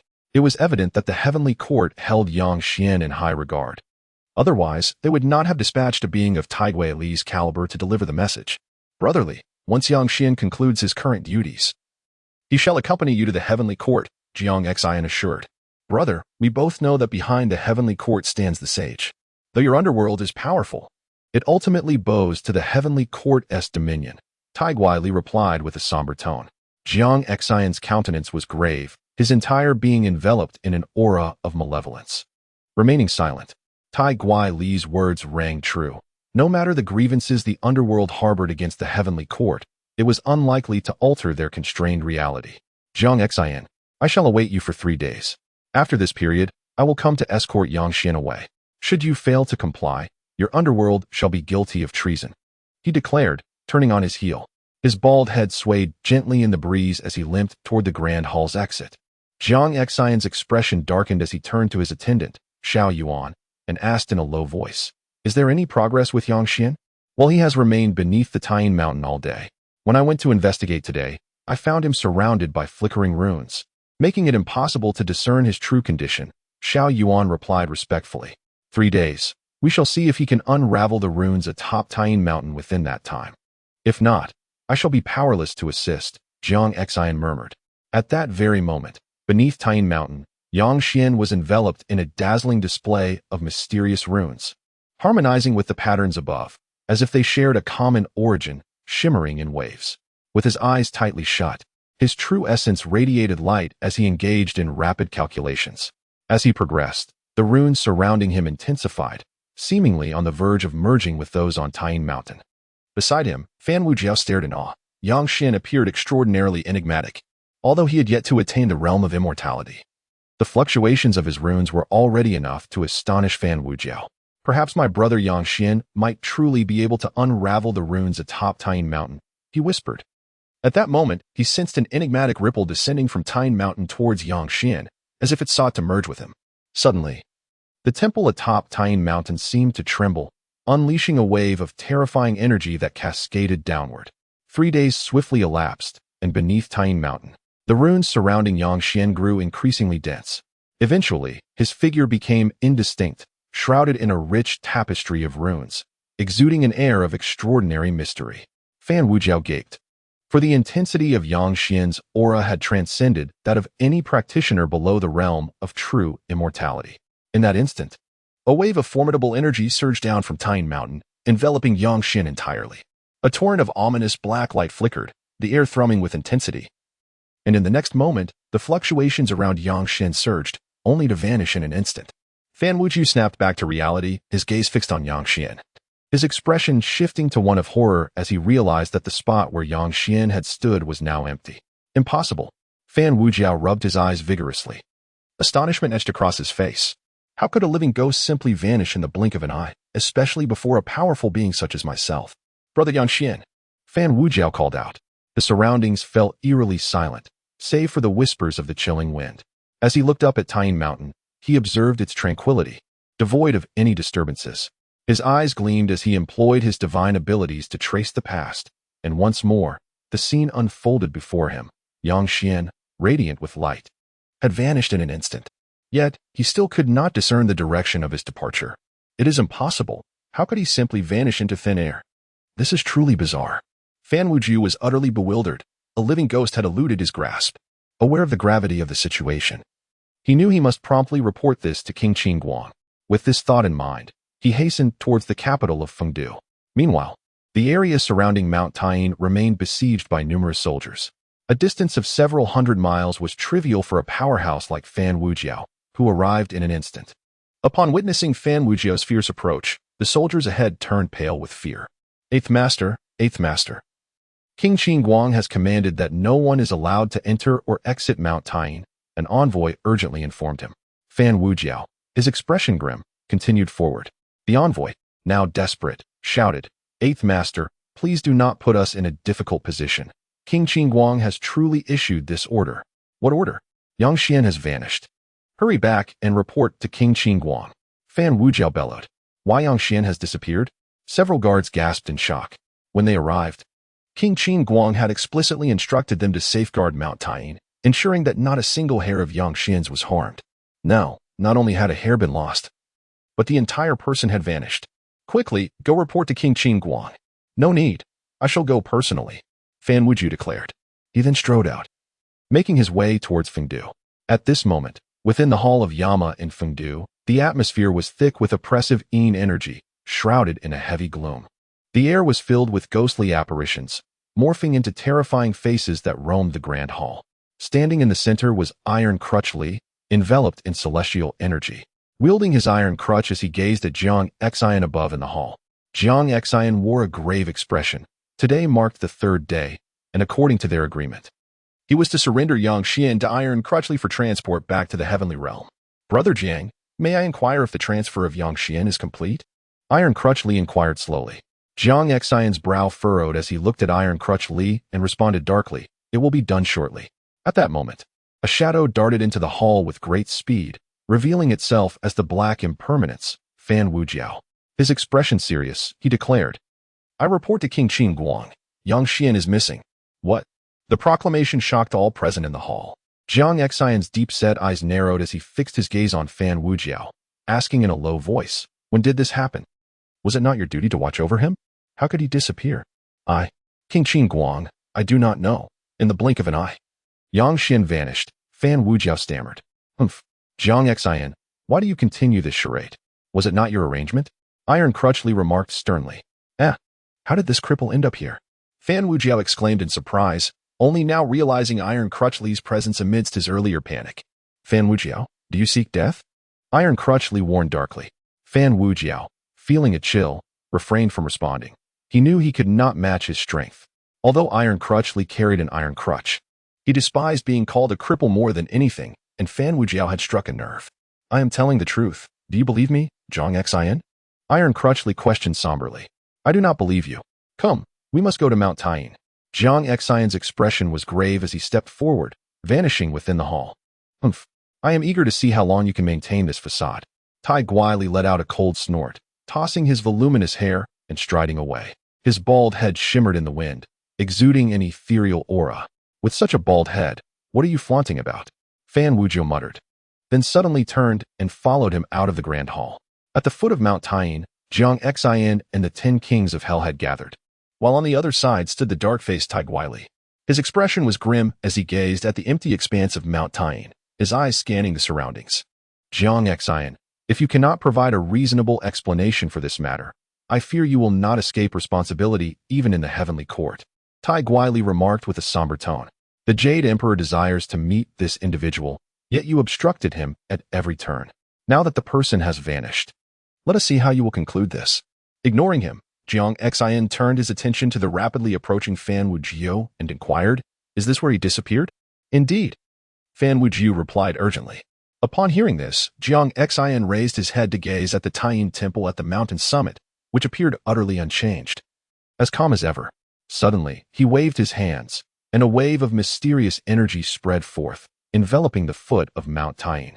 Instantly, a series of images flashed by, depicting Yang Xian studying the array patterns of Mount Tying. Suddenly, the patterns surrounding Yang Xian flickered, rendering him hazy, and in a blink, he vanished without a trace. The onlookers' expressions shifted. Even they, despite their strength, could not discern how Yang Xian had departed, leaving no evidence behind. Jiang Xian, do you still claim this was not your orchestration? How could a mere fledgling, not even a true immortal, create such a stir? Tai Guili questioned. I assure you, if I say it was not me, then it was not me, Jiang Xian replied with a darkened expression. Humph. Save your words for the Jade Emperor in the heavenly court, Tai Guili replied gravely. With a sweeping gesture, he summoned his long sword, which soared into his grasp with a resonant cry. The overwhelming sword intent surged towards the heavens, dispersing the surrounding mist. Jiang Xian, accompany me back to the heavenly court to clarify everything to the Jade Emperor, Tai Guili commanded, sword pointed toward him. As soon as he spoke, the 10 kings of hell sprang into action, unleashing a wave of terrifying energy that manifested into grotesque faces of vengeful spirits, filling the void with their wrathful roars. The atmosphere turned oppressive beneath Mount Tying, the 10 kings exuding an aura that reached the skies. They cast their piercing gazes toward the golden immortals of the heavenly court, their eyes glowing with a fierce light. The golden immortals, led by Tai Guili, bore solemn expressions, despite their formidable power. They felt immense pressure in the presence of the 10 kings. Brother, consider carefully, should you act today, it may provoke the wrath of the heavenly court. Tai Guili cautioned, his tone serious. Humph, cripple, with your abilities, you cannot hope to take my brother. Gather the 8 immortals, and then we shall see. Song Di Wang retorted with a cold snort. Who are you calling a cripple? Tai Guili exclaimed, his tousled hair standing on end as he shouted in anger. In this place, you are the only cripple. Who else could I be referring to? How absurd. This enrages me. Iron Crutchley bellowed, brandishing his sword towards Emperor Song. Come forth, Emperor Song exclaimed, his entire being enveloped in a chilling aura as he boldly advanced. The clash unleashed a terrifying force, with an overwhelming power of Tao surging forth, permeating the void. The surrounding space trembled and began to vanish inch by inch. Endless malevolent energy coalesced into grotesque faces. Drifting around the peaks of Tying Mountain, specters danced wildly in the void, shadows thickening around them. On the other side, Iron Crutchley, being the foremost of the 8 immortals, radiated celestial energy, his sword aura soaring like a rainbow. His formidable sword intent enveloped the expanse, extinguishing all in its path. After their initial exchange, both warriors retreated. Emperor Song's expression turned grave, realizing that he had not gained the upper hand. Even he, as the emperor, was no match for the unparalleled might of Iron Crutchley. With a swift motion, Iron Crutchley struck again, unleashing a sword strike that transformed the heavens and earth. Its unmatched momentum rushing towards Emperor Song. Humph. Li Xian, do you truly believe the underworld is so easily bullied? King Chuzhong scoffed, swiftly leaping forth to join Emperor Song and blocking the attack. As their clash resonated, the surrounding void shook violently, causing Iron Crutchley and the few golden immortals behind him to change their expressions, fixating on the 10 kings of hell. Each of the 10 kings emanated an overwhelming aura, their terrifying malevolence rising to obscure the sky, manifesting colossal ghostly figures that overshadowed the realm. Jiang Xian, do you dare to defy the decree? Iron Crutchley's face darkened as he shouted. Jiang Xian's expression was icy. He regarded Iron Crutchley and replied in a low voice, I have no intention of opposing the Celestial Court, yet do not overstep your bounds. Jiang Xian, the Celestial Court merely seeks to summon Yang Xian, yet you obstruct us at every turn. What schemes do you harbor against Yang Xian? Cripple, do not slander me by casting such baseless accusations upon the underworld. How dare you insult me with such humiliation, calling me a cripple? Iron Crutchley's countenance darkened. Despite his formidable strength, he realized that forcibly apprehending Jiang Xian within the underworld was utterly impossible. Should the 10 kings unite, he would only have the option to flee. Within 3 days, I shall certainly locate Yang Xian. Should I fail, I willingly accept my punishment at the Celestial Court. Jiang Xian stated solemnly. Iron Crutchley's expression soured. The day's events had spiraled beyond his control. He had anticipated that once the deadline arrived, he could return with Yang Xian to the Celestial Court. Little did he realize there was a disappearance to contend with, and Jiang Xian's reaction suggested he was not the orchestrator of this enigma. This left Iron Crutchley perturbed. Despite their great power, they had failed to discern how Yang Xian had vanished beneath Tyne Mountain. Jiang Xian, was this truly not your doing? Iron Crutchley inquired, his gaze flickering. Jiang Xian shook his head, saying, I too wish to understand how Yang Xian disappeared. Very well, I shall grant you another 3 days. If Yang Xian does not appear by then, you will be compelled to return to the Celestial Court, regardless of the circumstances, Iron Crutchley declared darkly. With that, Iron Crutchley waved his hand, tossing his tousled hair, and strode away, leaning upon his black iron crutch. Jiang Xian, are you confident in locating Yang Xian? The Emperor Song inquired gravely. Jiang Xian shook her head. Yang Xian's disappearance was shrouded in mystery, and even they could not discern a single clue. At that moment, Jiang Xian turned her gaze towards Fan Wujiu, as did the 10 kings of hell. Fan Wujiu felt a shiver run down his spine under the scrutiny of the 10 pairs of eyes. He truly had no insight to offer. Upon hearing this, Jiang Xian sighed and looked towards the peak of Tyne Mountain, which appeared eerily tranquil. The ancient shrine atop the mountain exuded an unsettling calm, devoid of any disturbance. Could he have ascended Tyne Mountain? One of the kings spoke up. No, the mountain remains undisturbed, and the intricate formations enveloping it show no signs of being unraveled. He cannot ascend. Where could Yang Xian have gone? If he does not reappear, not only will he face calamity, but our netherworld may also bear the burden of treachery against the sovereign. Many within the 3 realms harbor animosity towards our netherworld. They may seize this opportunity to strike a blow. Dispatch orders to search for Yang Xian. The 10 kings of hell felt a heavy weight in their hearts. If Yang Xian remained unfound, they could not evade blame, and the heavenly court would not let this matter rest. The heavenly court held Yang Xian in high regard, as he was the spirit capable of awakening Tyne Mountain, a truly extraordinary being. Numerous celestial beings were eager to witness the spectacle. However, with the netherworld's continued delays and Yang Xian's total disappearance, should this news reach the heavenly court, it would undoubtedly incite the wrath of many prominent figures in the Lingxiao Palace. Should that occur, the 10 kings of hell might face severe punishment. And if the Jade Emperor were displeased, a change in the 10 kings could very well ensue. At that moment, Fengdu City sprang into action, as countless spectral soldiers emerged from the city to commence their search in the netherworld. Yang Xian's vanishing act was exceedingly sinister. Even the 10 kings of hell suspected that the river of the underworld had covertly intervened to abduct him. To this end, they dispatched powerful beings to probe the depths of the abyssal blood sea for information. However, the reports returned indicated that the river of the underworld showed no signs of activity whatsoever. This only deepened the 10 kings' confusion. How could a living spirit disappear without a trace? Jiang Xian, 2 days have elapsed, and we have scoured the vicinity of Fengdu City for tens of thousands of miles. Yet we have found no sign of Yang Xian. In the Hall of Kings, one of the kings looked towards Zhang Xian, his expression grave. Do you think that Yang Xian might be the incarnation of some great figure from the three realms, returned to his original form? Another lord spoke solemnly.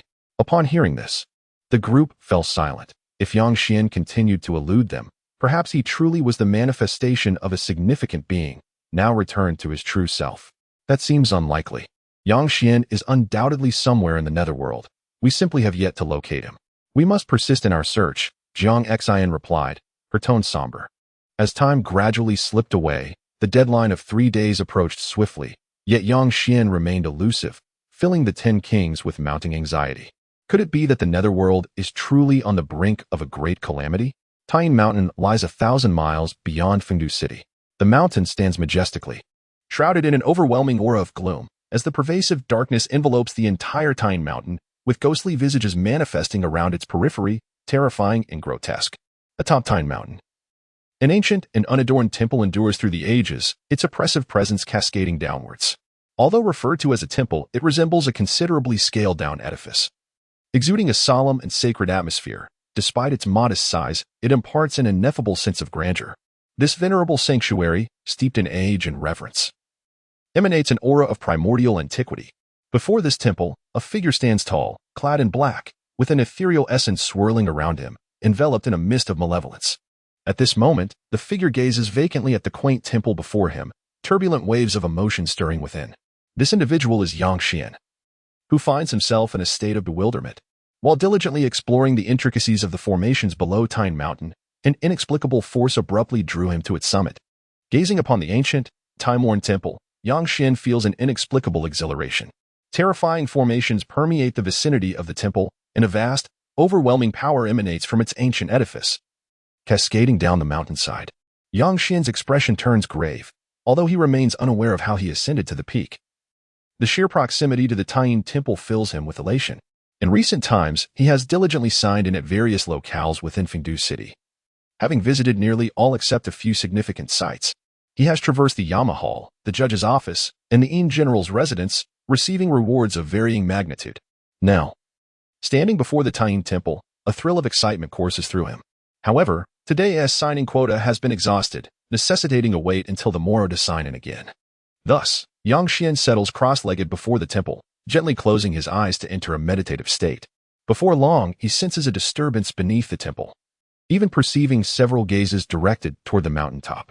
Strangely, they seem utterly oblivious to his presence, their attention briefly sweeping over a vacant space beside the Tayin temple before shifting away. At that moment, Yang Xian perceives an anomaly, his brow furrowing slightly. The several gazes lingered upon that particular empty space for a moment, suggesting that something unusual must be afoot. Yet, as Yang Xian gazes towards it, all appears ordinary, devoid of any discernible strangeness. Curious, his eyes glint as he channels his inner sight, invoking the eye of insight to scrutinize the area. Instantly, the illusion there distorts, revealing the ethereal image of an ancient temple. This Yang Xian is astounded. The spectral image of the temple is indeed what they had observed from below. It turns out that what they beheld was merely a projection of this sacred temple. Yang Xian peers down to the foot of Tayin Mountain and discovers that celestial beings from the heavenly court are engaging in a conflict with the Yama of the Underworld. Could this be due to my presence? Yang Xian's brow furrows in contemplation. Otherwise, why would the celestial beings commence hostilities immediately following his disappearance beneath Tayin Mountain? Before long, the denizens of both the heavenly court and the underworld disperse, leaving only a contingent of spectral soldiers stationed below. Yang Xian refrains from further observing the situation beneath and resumes his cross-legged meditation before the temple atop the mountain. Time gradually passes, and soon, a day swiftly concludes. Ding! A new sign and location, the Tayin temple, has been detected. Do you wish to check in? As the dawn of a new day arrived, Yang Xian's heart resonated with the cold, emotionless mechanical voice of the system. Sign in. Yang Xian suddenly opened his eyes. Ding! Sign in successful. Reward. Pengu's true blood. Instantly, Yang Xian felt a drop of blood materialize within his body, a drop imbued with unfathomable power. Pengu's true blood. It was indeed Pengu's true blood. Yang Xian's face turned pale, his heart filled with astonishment. He was acutely aware of what Pengu's true blood represented. It was the heart's blood of Pengu, the most precious essence in all of creation. Should this true blood merge with his soul, he would possess the bloodline of Pengu. Yang Xian was overwhelmed with excitement. He had never anticipated that checking in at the Tian Temple would yield such a reward. Feeling the vibrant life force and energy emanating from the Fengdu true blood within him, Yang Xian's heart raced. Merge. Without further contemplation. He was solely focused on fusing with the Fengdu true blood. It was imperative for him to bolster his strength in light of the impending crisis. He understood that the gathering of numerous soldiers on Tian Mountain in recent days was undoubtedly linked to him. The heavenly court might have become aware of his existence. As Yang Xian began to merge with the Fengdu true blood, his soul trembled violently. That drop of blood, situated at the core of his soul, unleashed a torrent of terrifying energy that surged forth, permeating his being. His soul experienced excruciating pain, akin to being torn apart, even with his formidable soul strength. He felt as though he might be overwhelmed by the power contained within that drop of true blood. It is worth noting that Yang Xian possessed an unparalleled soul, formed from a century of accumulated fortune in the underworld, making him the strongest soul in the realm. Yet, even he was nearly crushed by the might of this true blood. This speaks volumes of the formidable power harbored within Fengdu's true blood. As the energy radiated from the true blood course through Yang Xian's soul, he sensed a transformation occurring within. Despite the immense pain threatening to shatter him, he felt himself growing stronger. In his perception, the energy within Fengdu's true blood was reshaping his body. Meridians were rapidly expanding, flesh and blood were stirring, and his form was becoming more robust. This, flesh and blood were actually manifesting. Yang Xian exclaimed in astonishment. Though his body was racked with agony, his heart was filled with incredulity. Although this corporeal form was not yet fully realized, Yang Xian could already sense the power within it. At this moment, within his heart, a drop of vibrant true blood pulsed with mystery, as if 3,000 principles flowed within it, unfathomable in nature. With each beat of his heart, waves of energy surged forth, spreading throughout Yang Xian's limbs and bones. As time passed, Yang Xian's body grew increasingly formidable, his flesh complete, resonating with terrifying power. Though still shrouded in ghostly energy, he had undeniably attained a physical form. The strength of this corporeal body could likely rend apart even an immortal, Yang Xian marveled. He felt an unprecedented surge of power. The body sculpted by Fengdu's true blood was extraordinarily potent. Furthermore, with each heartbeat, a torrent of immense energy flowed through his blood, nurturing every inch of his flesh. At this moment, he sensed a terrifying energy still lingering within his dantian, reminiscent of the formidable power of the nine-turn golden elixir, which now seemed to be boiling. Although the efficacy of the nine-turn golden elixir was indeed formidable, it paled in comparison to the essence of Fengdu's true blood. As time gradually passed, another day had swiftly arrived. At this juncture, Yang Xian's physical form reached its zenith, having been reshaped by a single drop of Fengdu's true blood, endowing him with flesh and blood, rendering him increasingly powerful. Though he had not yet transcended to immortality, even ordinary celestial beings were no longer his adversaries. With a mere swipe, he could obliterate their ethereal forms. Yang Xian was uncertain of the exact level his corporeal form had attained, but it seemed reasonable to assume it was at least at the celestial immortal stage. At this moment, Yang Xian lifted his gaze towards the Yin temple, his expression shifting dramatically. Before the temple, unbeknownst to him, stood a woman poised at the entrance. The Yin temple was shrouded in mystery, ancient and solemn, emanating overwhelming power that radiated down the mountainside. Surrounding it, a chill mist rose, manifesting into grotesque faces that roamed the vicinity. In front of the ancient temple stood an unparalleled figure, quietly poised. Clad in white garments, she exuded an ethereal grace, her long hair cascaded down to her waist. Her form was exquisite and alluring, radiating an aura of sanctity. Even the celestial beings of the heavens would feel dwarfed in her presence. This was a woman who could overturn the world, captivating all with her beauty, compelling one to bow in reverence. Yang Xian's eyes widened in astonishment as he beheld this extraordinary woman, his heart racing with emotion. To his surprise, she had garnered the favor of Fengdu's true blood. The woman spoke, her voice clear and melodious, enchanting yet imbued with an ineffable aura of Tao that instilled a profound sense of reverence within him. "You, who are you?" Yang Xian inquired, his heart racing with trepidation, astonished that his acquisition of Fengdu's true blood had been so readily perceived. "I am Hudu," she replied, "or you may call me Pingxin." "Pingxin? Lady Pingxin?" Yang Xian was taken aback, his complexion shifting dramatically as he trembled at the realization that he had encountered the legendary Lady Pingxin atop the Xin mountain. "I, Yang Xian, pay my respects to Lady Pingxin." Overwhelmed, he hurriedly bowed. Pingxin nodded slightly, her exquisite lips parting as she spoke. I did not expect you to possess such fortune. The 9-turn golden elixir is indeed remarkable, but it is regrettable that it is squandered.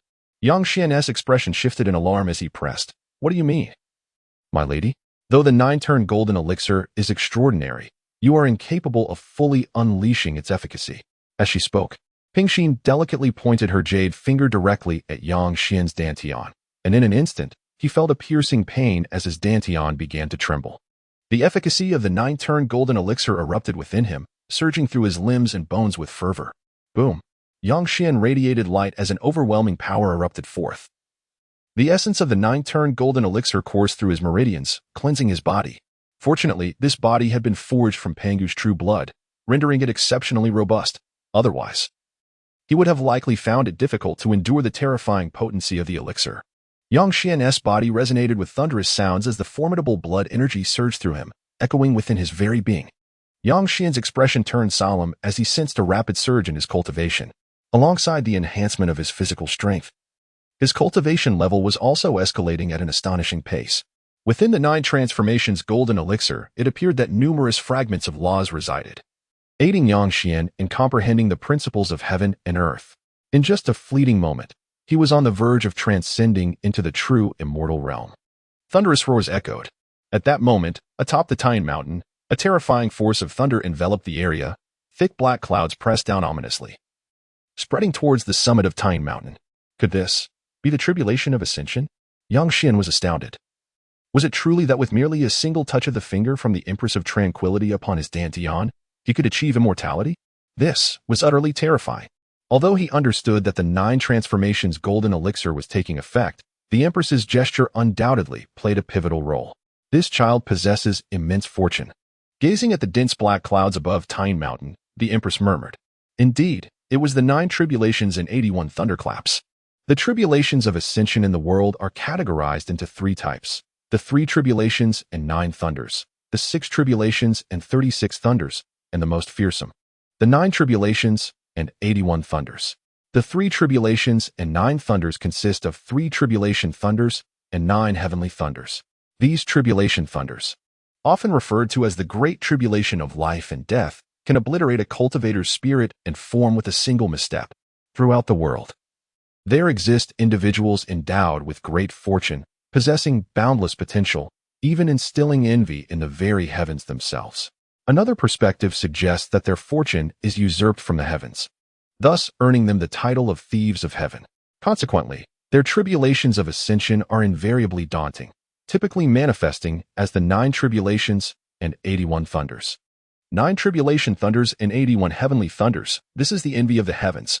Any individual with extraordinary talent and fortune is subject to the jealousy of the cosmos, which seeks their annihilation. Feeling the oppressive black clouds at the pinnacle of heaven, Yang Xian's countenance grew grave.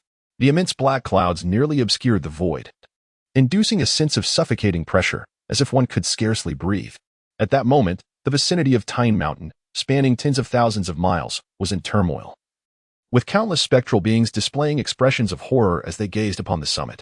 The black clouds above Tine Mountain were so dense that they shrouded the earth and veiled the sky. Whose tribulation of ascension could be so terrifying? One of the spirits trembled in inquiry. Could this level of tribulation clouds possibly belong to the legendary 9 tribulations and 81 thunders? Surely not. Could any cultivator withstand such a thunder calamity? Leaving aside the most fearsome 9 tribulations, even the 81 heavenly thunders alone would be enough to reduce a cultivator to ashes.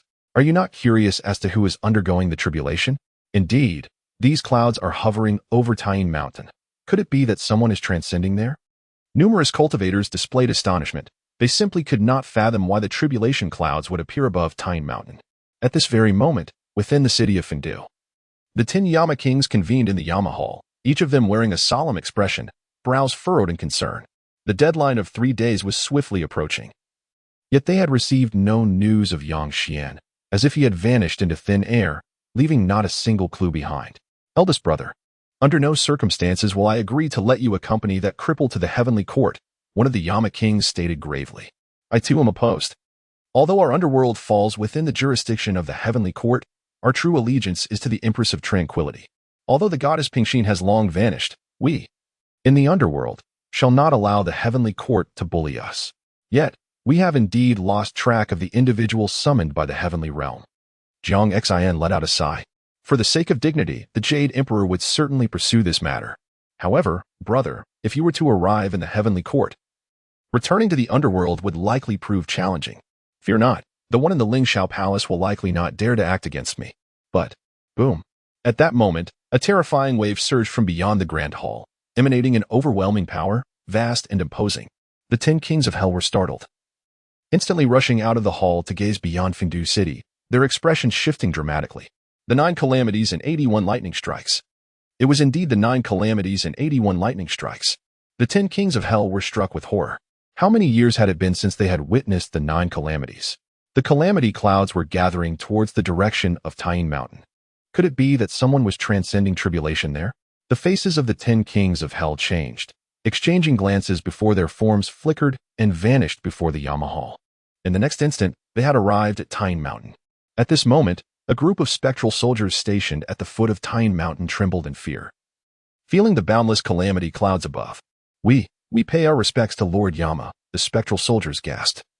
Their faces paling at the sight of the 10 kings of hell's descent. The 10 kings nodded solemnly, their eyes fixed on the peak of Tayin Mountain. What a mystery this Tayin Mountain held. Who could possibly transcend the immortal tribulation upon its heights? The gods and spirits of the underworld were shaken. And even those from the heavenly court and the Buddhist sect were taken aback. Tayin Mountain was shrouded in enigma for countless years. No one had managed to ascend to its summit.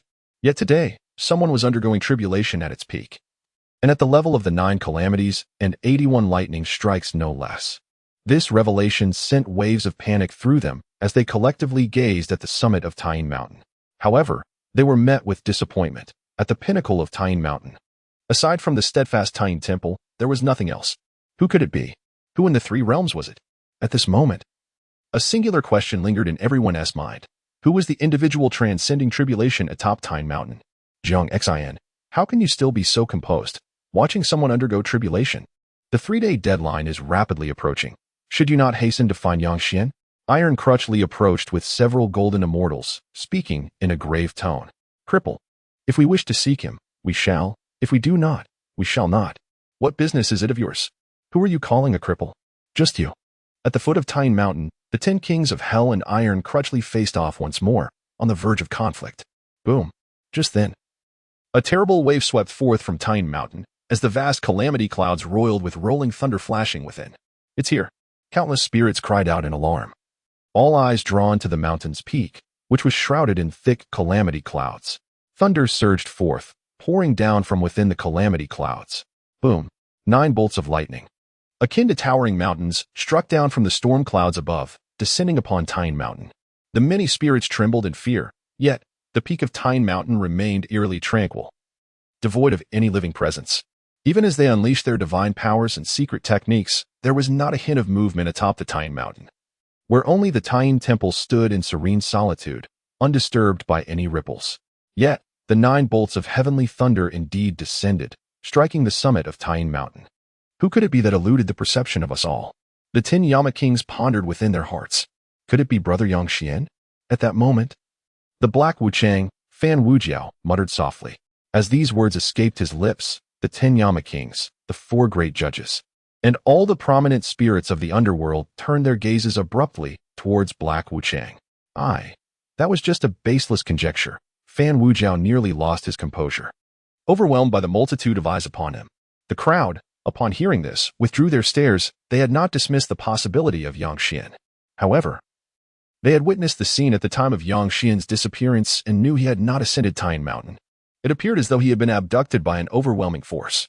At this moment, atop Tayin Mountain, Yang Xian was enveloped in a swirling aura of spectral energy, with a dense bloodlust rising around him, presenting an eerie sight. The blood energy represented the yang, while the ghostly energy symbolized the yin. These 2 essences merged, transforming into the dual energies of yin and yang, permeating his being. At that instant, 9 bolts of thunder roared down from the void, crashing towards Yang Xian's form. Sensing this, Yang Xian suddenly lifted his gaze, his eyes blazing with an intimidating light. These were 9 formidable bolts of thunder, embodying terrifying power, their destructive essence swirling ominously as they descended. Boom. Yang Xian raised his head and unleashed a punch, striking directly at one of the bolts of thunder. Bang. That bolt was instantly dissipated by the force of his blow. What immense strength! Yang Xian was astonished, shocked by the power of his own strike. Subsequently, the other 8 bolts of heavenly thunder continued to descend, and Yang Xian radiated brilliance as he stood resolutely at the pinnacle of Taiying Mountain, gazing at the calamity clouds in the sky with extraordinary vigor. Rumbling. Although the 8 bolts of thunder were powerful and fearsome, Yang Xian's physique at that moment was extraordinarily robust, rivaling that of celestial beings. The thunder of true immortals could hardly inflict any harm upon him. Bang, bang, bang. Yang Xian's hands moved incessantly. During this time, he had acquired numerous boxing techniques, and now as he executed them, they flowed effortlessly, each punch radiating tremendous strength. When the power of the physical body reaches a certain threshold, any boxing technique can unleash terrifying might. At the summit of Taiying Mountain, shrouded in endless calamity clouds, the vast thunder roared down, transforming the void into a sea of lightning, an awe-inspiring spectacle.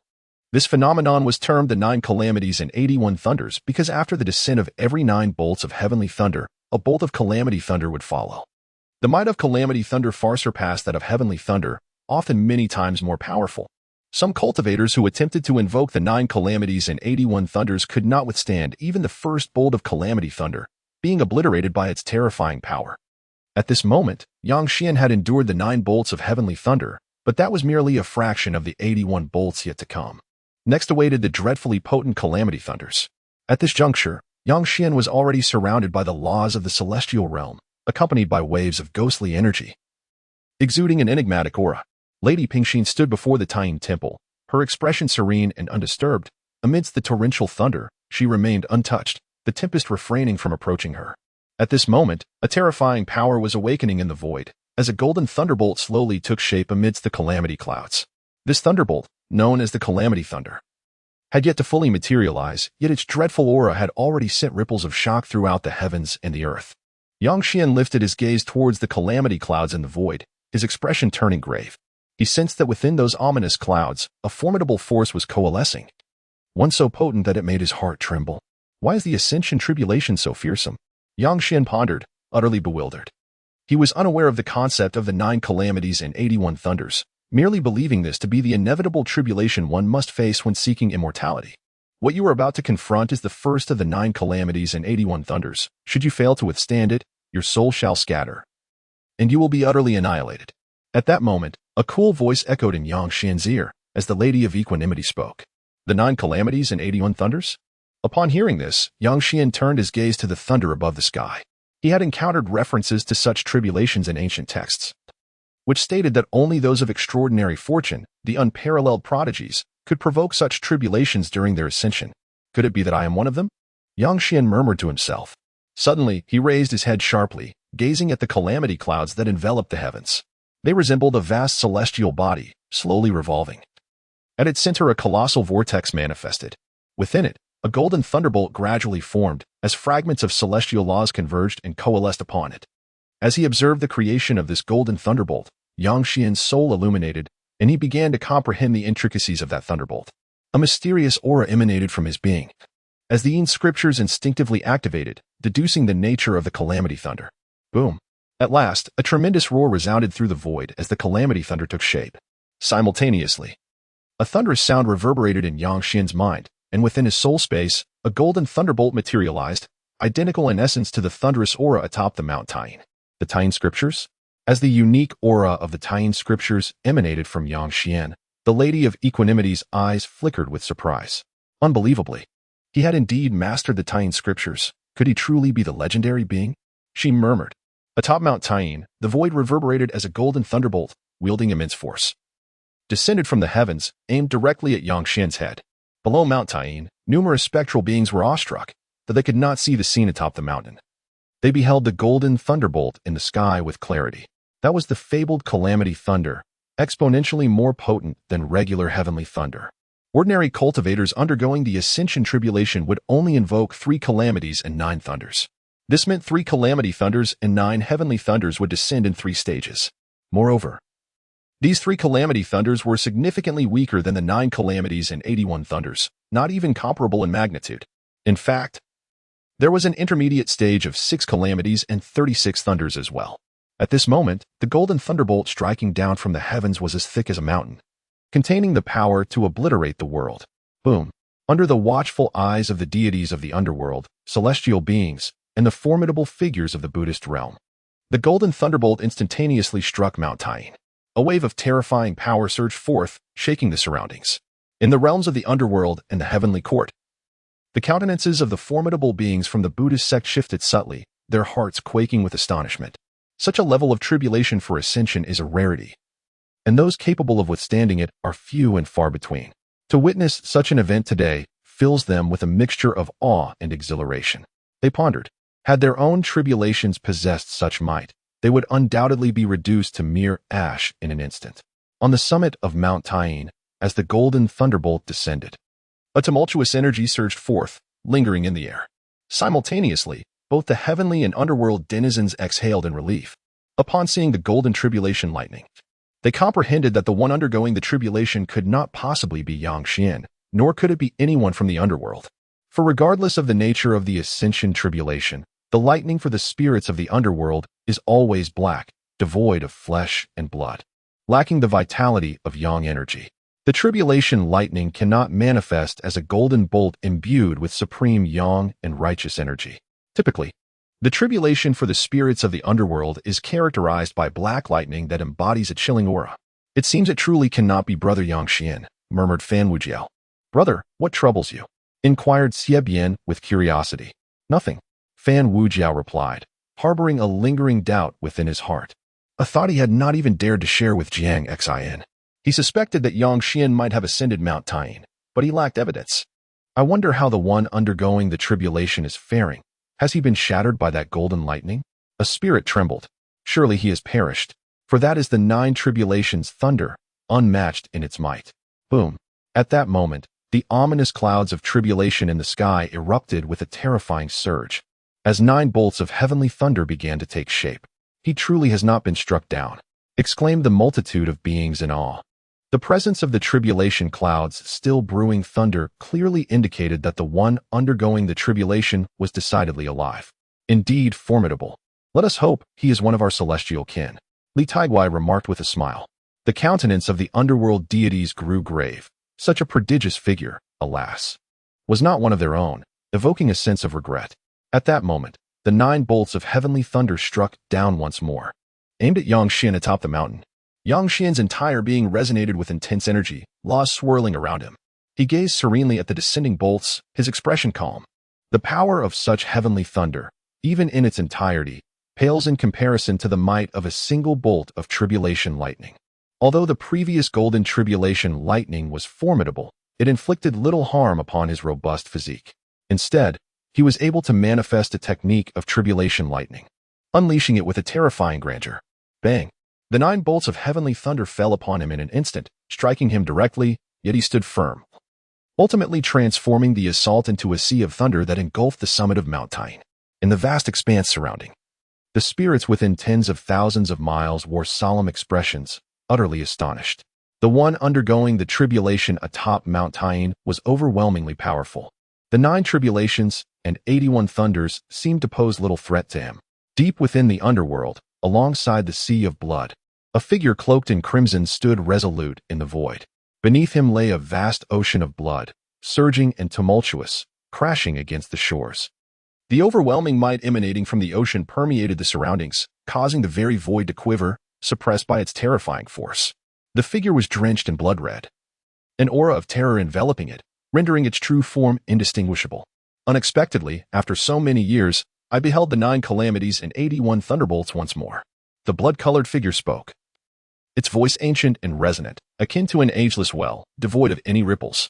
It gazed towards the summit of Tyene Mountain, seemingly piercing through all veils, its gaze landing squarely upon Xuan before the Tyene Temple. You should not behold this. It is best you look away. At that moment, a cold voice echoed in his ears. The blood-red figure's expression shifted, its body trembling, before it plunged into the crimson ocean below, never to reappear again. At this moment, Xuan stood atop the mountain, bathed in thunder, engulfed by a sea of lightning, radiating a luminous aura, mysterious waves emanating from him. These were the unique fluctuations of the netherworld scripture, evolving into calamity thunder. Just then, a golden thunderbolt descended, cascading towards Yang Xian. With a resounding boom, Yang Xian's dual energies of yin and yang surged as he struck out with a fist, shattering the bolt upon impact. Gradually, Yang Xian grew increasingly adept, and as the heavenly thunder rained down, he ceased to resist, allowing the strikes to batter his body, refining him. His soul shone brightly within his spiritual realm. Bolts of thunder were being manifested, dazzling and resplendent. Across tens of thousands of miles surrounding Tine Mountain, countless spirits were astonished at this moment. 36 heavenly thunders and 4 calamity thunders had descended, all withstood by the one undergoing the tribulation. Until now, they had not even discerned the figure of the tribulation bearer. For bolts withstood, this individual has successfully resisted 4 calamity thunders and 36 heavenly thunders. I wonder if he can endure what comes next, one spirit remarked gravely. This is truly uncertain. He has yet to summon any artifacts for defense. He should still be able to withstand. Perhaps he might indeed endure the 9 calamities and 81 thunderbolts. If he truly succeeds, his future achievements will be remarkable, even deserving of the title of the foremost beneath the saints. Throughout history, many cultivators have been able to invoke the 9 calamities and 81 thunderbolts. Yet few have managed to truly withstand them. At this moment, the 10 kings of the Underworld wore solemn expressions. The being upon Tine Mountain was evidently not of the Netherrealm, nor could they possibly be from the Buddhist sect. Thus, they could only belong to the Celestial Court or the Earth Immortal Realm. Regardless of their origin, their future accomplishments were destined to be extraordinary. Just then, once more, a golden thunderbolt struck from the void, crashing down upon Tine Mountain. With a thunderous roar, the golden thunderbolt shattered, transforming into a vast sea of golden lightning that obscured the sky, enveloping the summit of Tine Mountain. Having withstood yet another golden calamity thunder, this marked the 5th. As the golden thunder shattered, the spirits observing from tens of thousands of miles around Tine Mountain gasped, their faces etched with shock as they gazed at the peak. How formidable! That tribulation bearer is truly powerful. Yang Xian stood resolutely at the summit of Tine Mountain, his body enveloped in the dual energies of yin and yang, unwavering against the wrath of heavenly tribulations, untouched by the slightest harm. Remarkably, he harnessed the power of the calamity to refine his physique, rendering it ever more formidable. Each time the thunderbolt struck, tearing through flesh and sinew, the force of Fengdu's true blood surged from his heart, nourishing his wounds, which healed with astonishing swiftness. The ominous clouds of tribulation loomed overhead, resembling a colossal celestial body in slow rotation, unleashing a barrage of thunder upon the earth. With each cycle of 9 strikes of heavenly lightning, a golden bolt of calamity would descend. The sequence of 9 calamities and 81 thunders constituted an overwhelming force rarely withstood by anyone. Those who survived typically relied on magical artifacts. Yet, at this moment, no sign of such artifacts could be detected atop Tine Mountain, indicating that the tribulation bearer endured the trials unaided. With a resounding crash, time slipped by, and an hour later, the 6th bolt of calamity struck. Still, no magical implements appeared, and the tribulation bearer once again braved the onslaught. Who was this extraordinary being that could withstand 6 bolts of calamity without the aid of artifacts? Below Tine Mountain, onlookers were awestruck, their faces reflecting deep reverence for the tribulation bearer. As time continued to pass, 2 hours slipped away, and Yang Xian had yet to employ any artifacts. The cacophony of thunder persisted, alternating between calamity and heavenly strikes. With each passing moment, Yang Xian felt his body grow stronger, sensing that he had subtly transcended the realm of celestial beings. Furthermore, with each heartbeat, the blood coursing through him nourished his flesh, augmenting his physical prowess. He marveled at the remarkable transformation that followed his demise. Gazing up at the heavens, Yang Xian had withstood 81 heavenly strikes and 8 calamities, leaving only the final bolt yet to descend. Had he known that relinquishing the title of prince would lead to such profound fortune and death, he might have embraced his fate sooner. The tumultuous clouds of tribulation above swirled ominously, their potent energy radiating outward as the last bolt of calamity began to take form. For thousands of miles around Tine Mountain, all spirits watched in tense anticipation. They were struck by awe at the sight of the tribulation bearer enduring the onslaught of 81 heavenly strikes and 8 calamities without the aid of magical artifacts. Such power was unparalleled in the world. The 10 Yama kings wore solemn expressions, concern etched on their faces. This prodigious talent was not one of their own, leaving them with a sense of helplessness. The most delighted of all was Tai Guili, for regardless of the tribulation bearer's origins, They would fall under the jurisdiction of the heavenly court, provided they were not from the underworld or the Buddhist realm. He envisioned the glory of presenting this extraordinary feat to the Jade Emperor upon returning to the heavenly court, a triumph worthy of great acclaim. As he reveled in his thoughts, a broad smile nearly split his face. Cough. Jiang Xian, are you still watching the tribulation? Hasn't Yang Xian come looking for you? Realizing his lapse in composure, Tai Guili wiped his mouth and turned his gaze toward Jiang Xian. Jiang Xian cast a sharp glare at him, remaining silent as her expression turned grave, fixated on the summit of Tine Mountain. Ahem, what an attitude. Tai Guili brushed back his 2 long strands of hair, shaking his head in disbelief. Boom. At that moment, the heavens above underwent a dramatic transformation, with a colossal bolt of black lightning manifesting amidst the calamity clouds. This was a black thunderbolt, imbued with an overwhelming aura of destruction. Its might was akin to that of a mountain, shrouded in a chilling atmosphere, as dense specters of ghostly energy permeated the surroundings. What? Everyone's countenance shifted dramatically. This lightning was exceedingly strange. Indeed, it was a Yin thunder. This meant it was a tribulation lightning that appeared only when a ghostly cultivator from the underworld ascended to immortality. How could this be? Tai Guili was inexplicably shaken. Could the one undergoing the tribulation be half ghost, half immortal? All present paled in shock. Gazing at the immense black lightning in the void, their hearts stirred by tumultuous waves. The 10 Yama kings wore expressions of horror. They were unsettled. For the 9th tribulation lightning was, astonishingly, a Yin thunder, leaving them in awe. Could it truly be him? Fan Wujiu murmured in a daze. Wujiu, what are you rambling about? What on earth is happening? Xiaobian asked in a low tone. And nothing. At this moment, atop Tine Mountain, Yang Xian's gaze was penetrating. His soul radiated light as the nether scripture activated automatically, evolving the final tribulation lightning. How has the black lightning changed? Yang Xian murmured. In his perception, this black lightning was exceedingly sinister, harboring a terrifying essence of annihilation. Boom. The black lightning roared, hurtling towards Yang Xian below. With a solemn expression, he neither flinched nor dodged, allowing the fearsome thunder to strike him. Crack, crack, crack.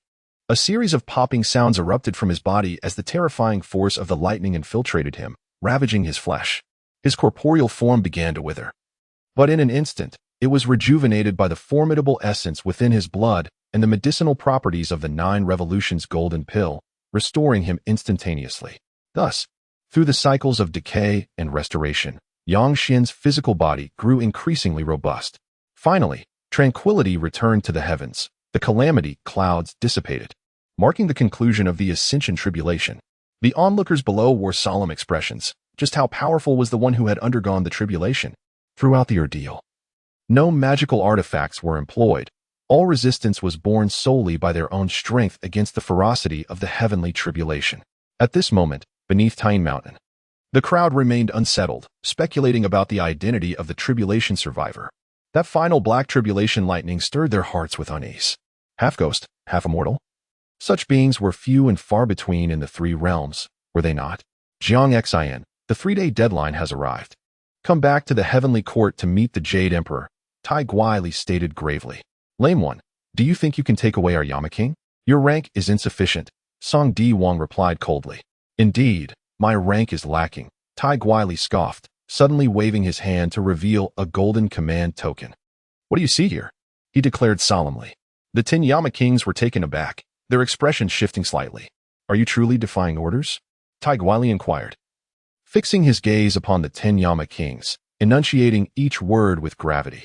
You must understand that should you defy today, inciting the ire of the Jade Emperor, it may lead to chaos throughout the 3 realms.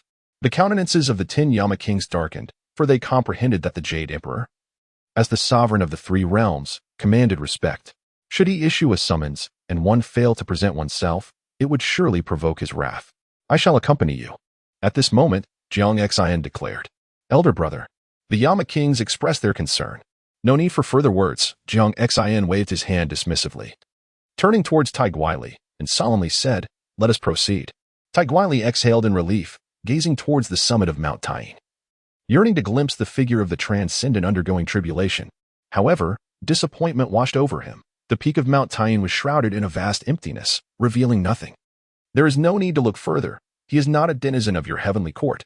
Jiang Xian smiled, exuding an air of calm confidence. As if fully assured of his assertion. How can you be so certain? Tai Guili furrowed his brow and inquired. Atop the summit of Mount Tain stood Yang Xian, his corporeal form radiant, emanating a luminous aura, wisps of ethereal energy rising from him, creating an unsettlingly enigmatic presence. At this juncture, he had attained the true immortal realm, his physical form rivaling that of a golden immortal. Furthermore, with each heartbeat, the potency of Pengdu's true blood continued to nourish his being. Within his dantian, the effects of the 9-transformation golden elixir remained potent, yet it seemed confined within. Although the 9-transformation golden elixir was extraordinary, it bore its own drawbacks. At this moment, the Empress Pingxin spoke. To transcend the true immortal realm, one must comprehend the essence of heaven and earth, grasp the great Tao, and evolve the laws. While the 9-transformation golden elixir contains fragments of these laws, relying solely on it for a breakthrough may condemn one to stagnation, forever bound by its influence. Empress Pingxin turned her gaze towards Yang Xian and continued, thus, I have eradicated the law fragments contained within the 9-transformation golden elixir and preserved its medicinal properties within your dantian, transforming it into pure power to replenish your consumption. Thank you, Empress Pingxin. Yang Xian expressed with solemnity, bowing deeply. He understood that his breakthrough today was entirely due to her intervention. I did not anticipate you could become a being of both ghost and immortal. Yang Xian's heart stirred with tumultuous emotions. For the forces of the underworld had shaped his soul, while Pengdu's true blood had forged his corporeal form. Thus, strictly speaking, he was a ghost endowed with a physical body. Empress Pingxin stood before the ancient temple, gazing at Yang Xian, and continued, Follow me. With that, she turned and waved her hand, pushing open the temple door. Creak. As the door swung open, an ancient and profound aura rushed forth.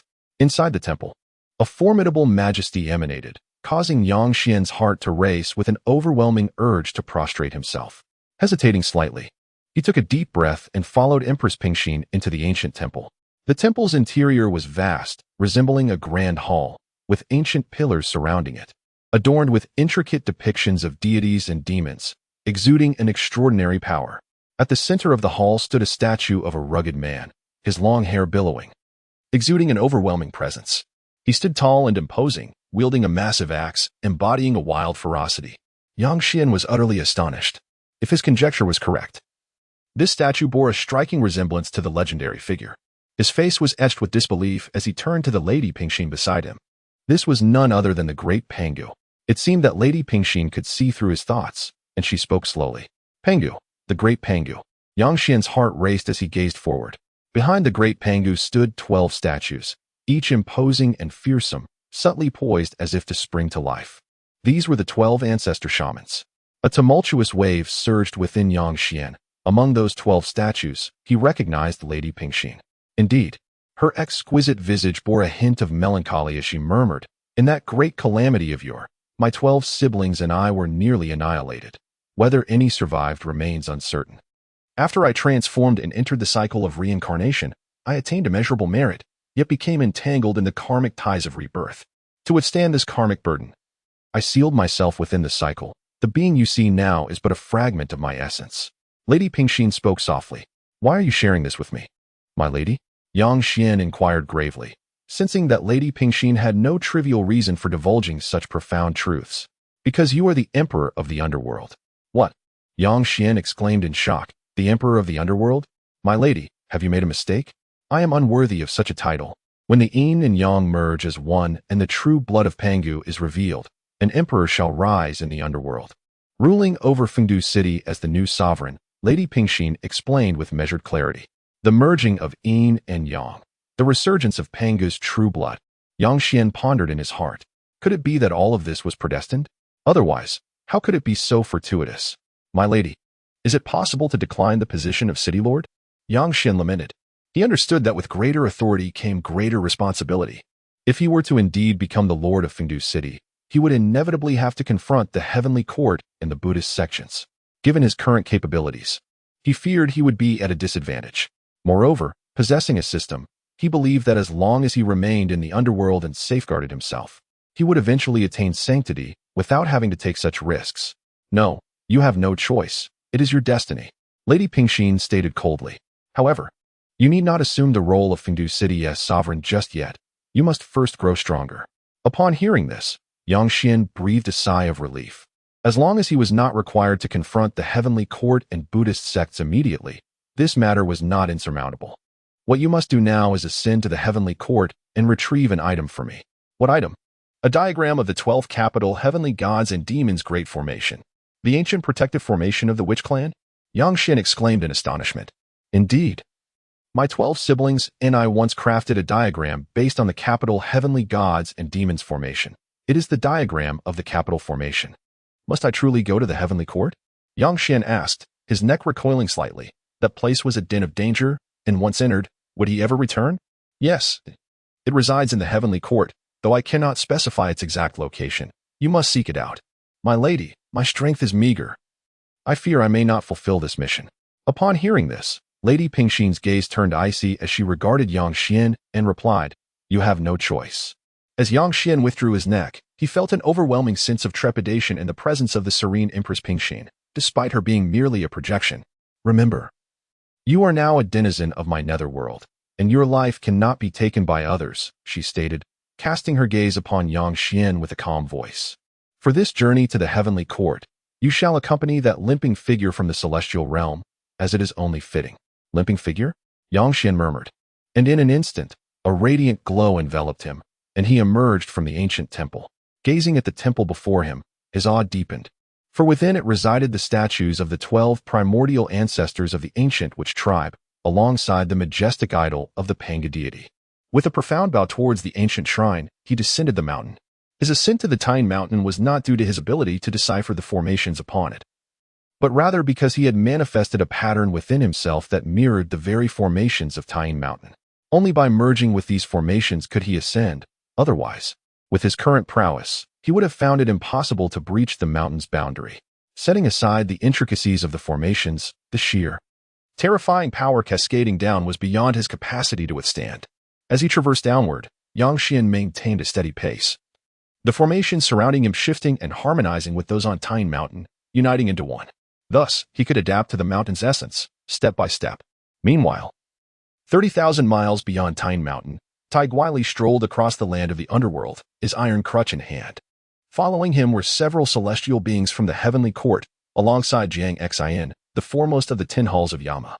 Jiang Xian was enveloped in a shroud of dark energy, his expression serene as he silently accompanied Tai Guili. Jiang Xian, clarify for me why the one undergoing tribulation at Tine Mountain cannot be one of our heavenly court's own. Tai Guili pondered aloud, unable to shake the weight of Jiang Xian's earlier words. Do you not see, Tai Guili? That is my underworld spirit undergoing tribulation, Jiang Xian replied, his voice low. Haha, Jiang Xian, spare me the embellishments. Your underworld spirit? Truly audacious of you to claim that.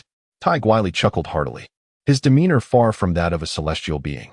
Jiang Xian cast a dispassionate glance at him, a slight smirk gracing his lips, yet he chose not to respond. His willingness to accompany Tai Guili to the heavenly court stemmed from a suspicion that had taken root in his mind. Ever since the black tribulation thunder had appeared at the summit of Tine Mountain, Jiang Xian's heart had been tumultuous. He harbored a strong intuition that the one undergoing tribulation was indeed Yang Xin. He had witnessed Yang Xin's remarkable growth, a near leap in cultivation. Never had he seen anyone ascend from a mere spirit to the Tao integration realm in such a brief span. Jiang Xian could not discern the origin of his premonition, but he understood that if the one undergoing tribulation was truly Yang Xin, he must not be taken by the heavenly court. Such an unparalleled genius, capable of invoking the 9 tribulations and 81 thunders, must remain in the netherworld. If it meant he, Jiang Xian, had to personally face punishment in the heavenly court to ensure this, he would do so without hesitation. The group moved swiftly, and before long, they approached the ghost gate of Baodu Mountain. The specters flitting about were taken aback by the overwhelming celestial aura emanating from Tai Guili and his companions, causing them to retreat far away in fear, unwilling to approach. Soon, they arrived at the Gate of Ghosts. Gazing upon the imposing and majestic entrance, Tai Guili let out a long sigh of relief. At last, they were about to exit the underworld. Throughout the journey, he had been on edge. Despite Jiang Xian's willingness to accompany him back to the heavenly court, he feared the wrath of the 10 kings of hell, who were not to be trifled with. Should they truly become enraged and attempt to obstruct him, Tai Guili knew he would stand no chance against them. At that moment, The group looked ahead at the portal shrouded in ghostly mists. Standing tall on Mount Baodu, the Gate of Ghosts was enveloped in swirling loss. With the surrounding void distorted, overwhelmed by the potent forces emanating from the gate, creating intense fluctuations. Surrounding them were numerous spectral soldiers clad in dark armor, exuding a chilling aura as they stood solemnly at attention. Jiang Xian, let us proceed, Tai Guili declared, his expression grave as he took a step towards the Gate of Ghosts. As an envoy of the Heavenly Court, I request passage through the Underworld.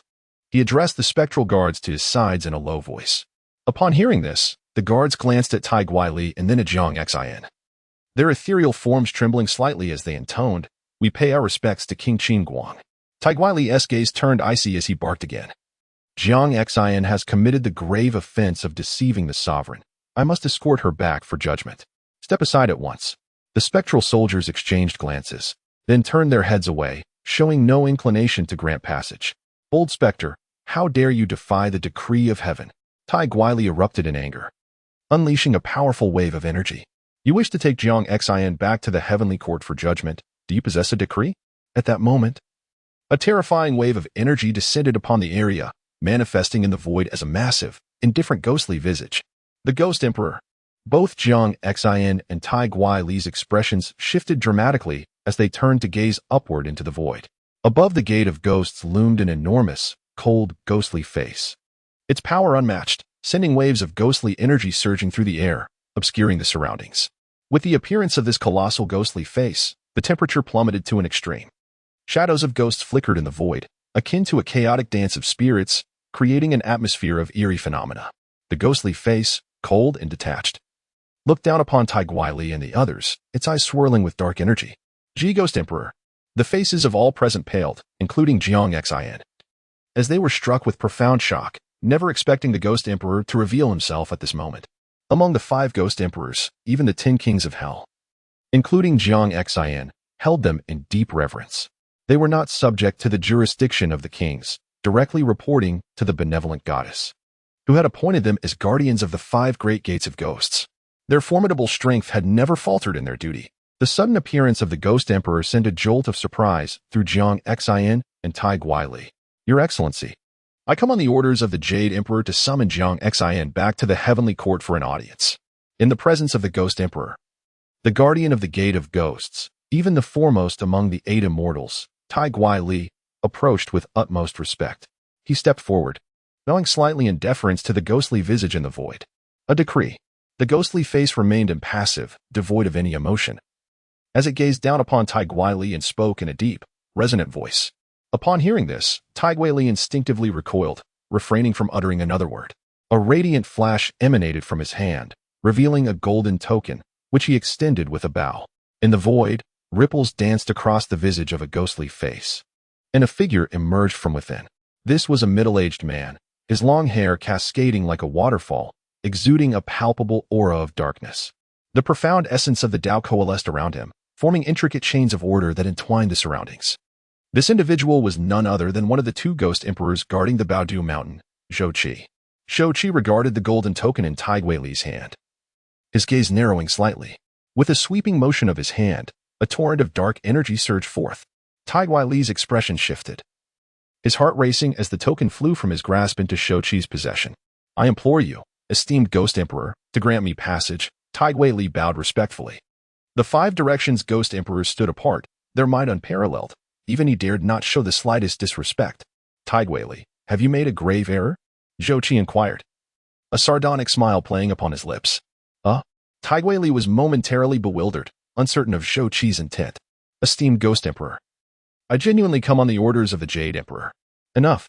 I shall not make it difficult for you. You may depart. Before Tai Guili could finish, Zhou Qi waved his hand dismissively, tossing the golden token back to him. Thank you, esteemed Ghost Emperor, for your leniency. Tai Guili was taken aback with joy, quickly bowing in gratitude, then beckoning the other golden immortals and Jiang Xian to follow. Tai Guili, is your leg crippled, or is your mind addled as well? Zhou Qi raised an eyebrow. I allowed you to leave, but I did not permit you to take Jiang Xian with you. Do you comprehend? At these words, Tai Guili's expression froze, staring blankly at Zhou Qi. Esteemed Ghost Emperor, I possess a command token. Nonsense. Zhou Qi snorted coldly. You think a token from the heavenly court is sufficient to take a king of hell from my underworld? Do not forget, this is the underworld. Without the decree of Lady Pingxin, even the mightiest of the heavenly kings cannot remove any of the 10 kings of hell. You. Taigui Li's complexion paled significantly, astonished by Zhou Qi's audacity, who seemed to disregard even the Jade Emperor. Zhou Qi, do you dare offend the majesty of the Jade Emperor? His face darkened, for no one had ever dared to belittle the Jade Emperor in such a manner, igniting his fury. The Jade Emperor? In our eyes, only Lady Pingxin's decree holds weight. Were it not for her, neither the Jade Emperor nor even a sage would be of any consequence, unless they sought to annihilate us. Zhou Qi cast a heavy gaze upon Taigui Li. You too may annihilate us, and then you may take a king of hell from my domain. You. Taigui Li's eyelids twitched violently. Did he possess the capability to annihilate a ghost emperor? Not only did he lack the power, but he also dared not act. For should he strike against the ghost emperor, the other ghost emperors would not stand idly by, and he would undoubtedly be reduced to ashes. Zhou Qi. Are you not afraid of the heavenly court's wrath for such behavior? You crippled fool, is your mind truly addled? Though the heavenly court is formidable in my eyes, they are but a mere shadow, relying solely on the might of the sage behind them. How outrageous! Zhou Qi, should you continue to belittle the heavenly court, you shall surely pay the price. Taigui Li's fingers trembled in anger, his tousled hair standing on end, his teeth nearly grinding to dust. Enough. Zhou Qi's gaze suddenly turned icy, radiating a chilling glare towards Taigui Li and the others. Taigui Li's expression darkened. He was unwilling to retreat so easily. The mission to descend into the underworld was to escort Yang Xian to the heavenly court. However, he never anticipated the relentless interference from Jiang Xian, leading to Yang Xian's unexpected disappearance. To fulfill his duty, he had no choice but to bring Jiang Xian back to the heavenly court. Yet, at this very moment, he found himself obstructed at the gates of the underworld by Zhou Qi. Jiang Xian was utterly bewildered. He understood the formidable power of the 5 Directions Ghost Emperor and was accustomed to obeying the commands of the Lady of Tranquility. However, he had never expected Zhou Qi to be so audacious, disregarding even the Heavenly Emperor, truly a paragon for our kind. The might of the Ghost Emperor was awe-inspiring, and Jiang Xian felt profound admiration, bowing deeply to Zhou Qi. How dare you, Zhou Qi, to offend my divine authority? You are utterly presumptuous. Just then, a resounding voice echoed down from the heavens, imbued with overwhelming divine power, sweeping through the air. Simultaneously, a golden parchment flew from beyond the gates of the underworld. Magnificent in its presence, it was a decree personally inscribed by the Heavenly Emperor, unparalleled in might, with principles flowing and celestial energy swirling, pulsating intensely. The golden parchment ignited instantly, transforming into a hazy golden silhouette that struck towards Zhou Qi with tremendous force. Boom! The heavens roared, and principles surged as the golden figure, unmatched in power, sat cross-legged in the void, emanating a thunderous aura of laws, formidable beyond measure. Zhou Qi, be cautious. An urgent voice called out as another ghost emperor, Jikong, arrived from Mount Badu Bang. Jikong and Zhou Qi joined forces to block the impending strike. Lady of Tranquility commanded us to intercept Jiang Xian. How did this invoke a decree from the heavenly court? Zhou Qi communicated telepathically. And whose fault is that? It's your reckless words that have provoked that entity. Jikong replied, exasperated. That old rascal was already detestable. Humph. A mere gatekeeper dares to act so audaciously. The golden figure huffed coldly, extending a hand as a torrent of fate converged, transforming into a colossal seal aimed at the 2 ghost emperors to suppress them. Let us test our strength without relying on fate. Zhou Qi bellowed. They both understood that the ruler of the heavenly court possessed immense fortune, wielding it to achieve a quasi-saint level of combat prowess, extraordinarily powerful. At this moment, even a mere decree was beyond their capacity to withstand. You seem to look down upon the gatekeeper? At this juncture, a voice resonated through the air. And you are merely a lowly Taoist boy, a mere keeper of the alchemy furnace. What right do you have to disdain a gatekeeper?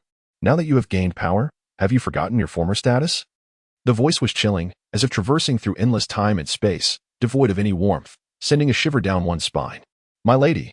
Both ghost emperors and Jiang Xian paled, suddenly gazing towards the void. Even the golden figure seated in the air changed countenance, its golden light intensifying. Thick principles enveloping the void, filled with trepidation as it gazed into the distance. Boom! Terrifying fluctuations spread from the celestial dome. Ghostly energy surged, coalescing into ethereal manifestations of ghostly deities, transforming the heavens and the earth. Calm yourself. What do you intend to do? The golden figure's expression turned grave, his deep-set eyes scanning the surroundings. At that moment, a jade hand emerged from the void, as pure as jade and with skin as delicate as cream. The arm was long and elegant, exuding an air of mysterious principles, accompanied by intense fluctuations. The jade hand, as if traversing the river of time, obliterated the void, shrouding the heavens in a dense aura of malevolence. The countenance of everyone changed dramatically, even in the absence of the deity Pingxin. This single jade hand was sufficient to obliterate all and dominate the world. The golden figure's complexion shifted, retreating hastily, as the hand extending from the void instilled a sense of dread within him. Pingxin, how dare you? Exclaimed the figure. You, a mere young acolyte, dare to be so arrogant. A chilling voice resonated, as the jade hand seized the colossal seal forged from overwhelming fate and hurled it towards the golden figure. Depart from the underworld. A cold reprimand echoed through the heavens as the formidable seal descended with terrifying might, directly striking the golden figure. Boom! A cataclysmic wave erupted, and the golden figure, transformed by the decree, was shattered, dissolving into twinkling starlight that vanished into the void. Everyone's expressions paled. The jade hand appeared slender yet wielded unmatched power. Not even the edicts of the Jade Emperor, let alone his personal presence with the might of the heavens, could contend with the hand's master. With the disappearance of the golden figure, the owner of the jade hand departed, never revealing herself throughout the encounter. Li Taiguai and the others appeared ashen, their faces drained of color. They had witnessed the terrifying power of the jade hand. Had it been directed at them, they would likely have been utterly annihilated. That was the deity Pingxin. Li Taiguai murmured, astonished that after so many years, she had re-emerged. With her return, it seemed no one would dare to encroach upon the underworld again. At that moment, Li Taiguai glanced towards the two ghost emperors in the void, as well as the astonished Jiang Xian standing to the side, and took a deep breath. He dared not utter another word. The decree personally issued by the Jade Emperor had been shattered, leaving him with little recourse. Esteemed ones, as the saying goes, parting is such sweet sorrow. Let us bid farewell here. Li Taiguai chuckled awkwardly, bowing to the two ghost emperors and Jiang Xian. Excuse me, esteemed immortal with the bald head. Are you a cripple? Just then, an unexpected voice broke through the air. At the sound of this remark, Li Taiguai nearly exploded with indignation. His remaining hair stood on end, and every hair on his body bristled. He turned abruptly to see a young man clad in black emerging slowly from the depths of the underworld. As this voice resonated, several powerful figures near the ghost gate turned to look, witnessing a figure shrouded in malevolence gradually approach. It was a young man in black, strikingly handsome, with long hair cascading down his back, approaching with a smile. Yang Xian. The group stood transfixed, particularly Jiang Xian, who had searched for so long without success, now confronted by the very person he sought. Taiguai Li rubbed his eyes vigorously. His purpose for descending into the underworld was to escort Yang Xian to the heavenly court to meet the Jade Emperor. However, this young lad had gone missing for 3 days without a trace. Just as he was about to depart, Yang Xian suddenly appeared. Was he afraid of facing repercussions upon returning to the heavenly court? Wait a minute. How did this young man attain immortality? At this moment, it was not only Taiguai Li whose expression changed drastically, even Jiang Xian displayed a look of astonishment. Upon discovering that Yang Xian had reached the true immortal realm, they were left utterly dumbfounded. Just a short while ago, the tribulation on Taiyuan Mountain still haunted their thoughts. Now, witnessing Yang Xian's ascension, they could not help but draw a connection. Could it possibly be him? At the entrance to the ghost gate, everyone looked at Yang Xian with expressions of shock. King Qin Guang, what brings you here? Yang Xian quickly arrived at the ghost gate. This. Jiang Xian gazed at the ethereal Yang Xian, momentarily at a loss for words. Yang Xian was truly extraordinary, leaving him utterly astonished. At this moment, Yang Xian was enveloped in a swirling aura of vain energy, devoid of any trace of vitality. His constitution was half ghost, half immortal, equally capable of embodying both realms. At this moment, he was in his ghostly form. Thus, Taiguai Li and Jiang Xian did not perceive anything amiss. I presume you two are the esteemed ghost emperors? I am Yang Xian, honored to meet you. Yang Xian addressed the two ghost emperors hovering in the void, bowing respectfully. After meeting Lady Pingxin, Yang Xian felt considerably less constrained in the presence of these prominent figures of the underworld, his demeanor much more composed. No need for such formalities. Shouqi and Ji Kong both squinted their eyes, their faces adorned with smiles as they promptly returned the greeting. They were well aware of Yang Xian's status, having been informed by Lady Pingxin. He was the prince of the Underworld, destined to rule Fengdu city and become the new emperor of Fengdu. Such an individual held a position second only to that of Lady Pingxin in the Underworld. How could they possibly bear the weight of Yangxian's bow? Jiang Xian and Tai Guili were astounded. The two esteemed ghost emperors had actually bowed to Yangxian. What was happening? These two were notoriously formidable, showing little regard even for the Jade Emperor, yet now they were treating Yangxian with such solemnity. What could have transpired? Tai Guili looked at Jiang Xian, and Jiang Xian returned the gaze, both recognizing the astonishment reflected in each other's eyes. Esteemed bald immortal, may I inquire if you are indeed a cripple? At this moment, Yangxian turned his attention back to Tai Guili, speaking slowly. Lady Pingxin had instructed him to enter the heavenly court alongside the cripple, which left him quite speechless. Having achieved immortality, what kind of cripple could not be healed? One elixir could cure all ailments. Even without the elixir, celestial energy alone would suffice to restore a cripple to normalcy. Where could one find a cripple of immortal caliber? Seeing Tai Guili, Yangxian's curiosity was piqued. This man wielded an iron crutch. Could he truly be a cripple? Hence, he posed the question. Tai Guili was nearly driven mad by Yangxian's words. He had always loathed being called a cripple, but he despised being called bald even more. Yangxian was quite remarkable. Not only did he call him a cripple, but he also referred to him as bald, nearly causing him to spit blood in frustration. Yet, he dared not express his anger, as Yangxian was likely the one who had undergone the tribulation atop Taiying Mountain. This formidable figure, brimming with untold potential, commands a respect that even the most audacious would hesitate to challenge. Setting aside the formidable celestial tribulation he has summoned, the mere fact that he has ascended the peak of Mount Taiying is sufficient to rattle the very foundations of the three realms.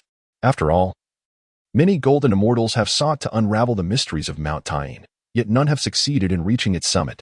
Young man, you lack manners, Iron Crutchley exclaimed, nearly beside himself with indignation, pinching his nose in discontent. Ah, my apologies, my apologies. So, the esteemed immortal is indeed that limping fellow? Yangxian chuckled heartily. Iron Crutchley's expression darkened as he nodded in acknowledgement. I have heard that the immortal has descended to the underworld to take me to the heavenly court. Given prior engagements, is it not too late now? Yangxian inquired. Yangxian, you. Jiang Xian's expression shifted dramatically, and he spoke in a grave tone. You must not consider that. King Qin Guang calmed his ire, stating, This is my destiny. Yangxian replied slowly, adopting an air of inscrutability. This. Haha. Jiang Xian, do you truly wish to forcibly intervene? Iron Crutchley turned his gaze toward Jiang Xian. Jiang Xian's countenance was serious. He could not fathom Yangxian's intentions, but he understood that allowing him to ascend to the heavenly court was out of the question.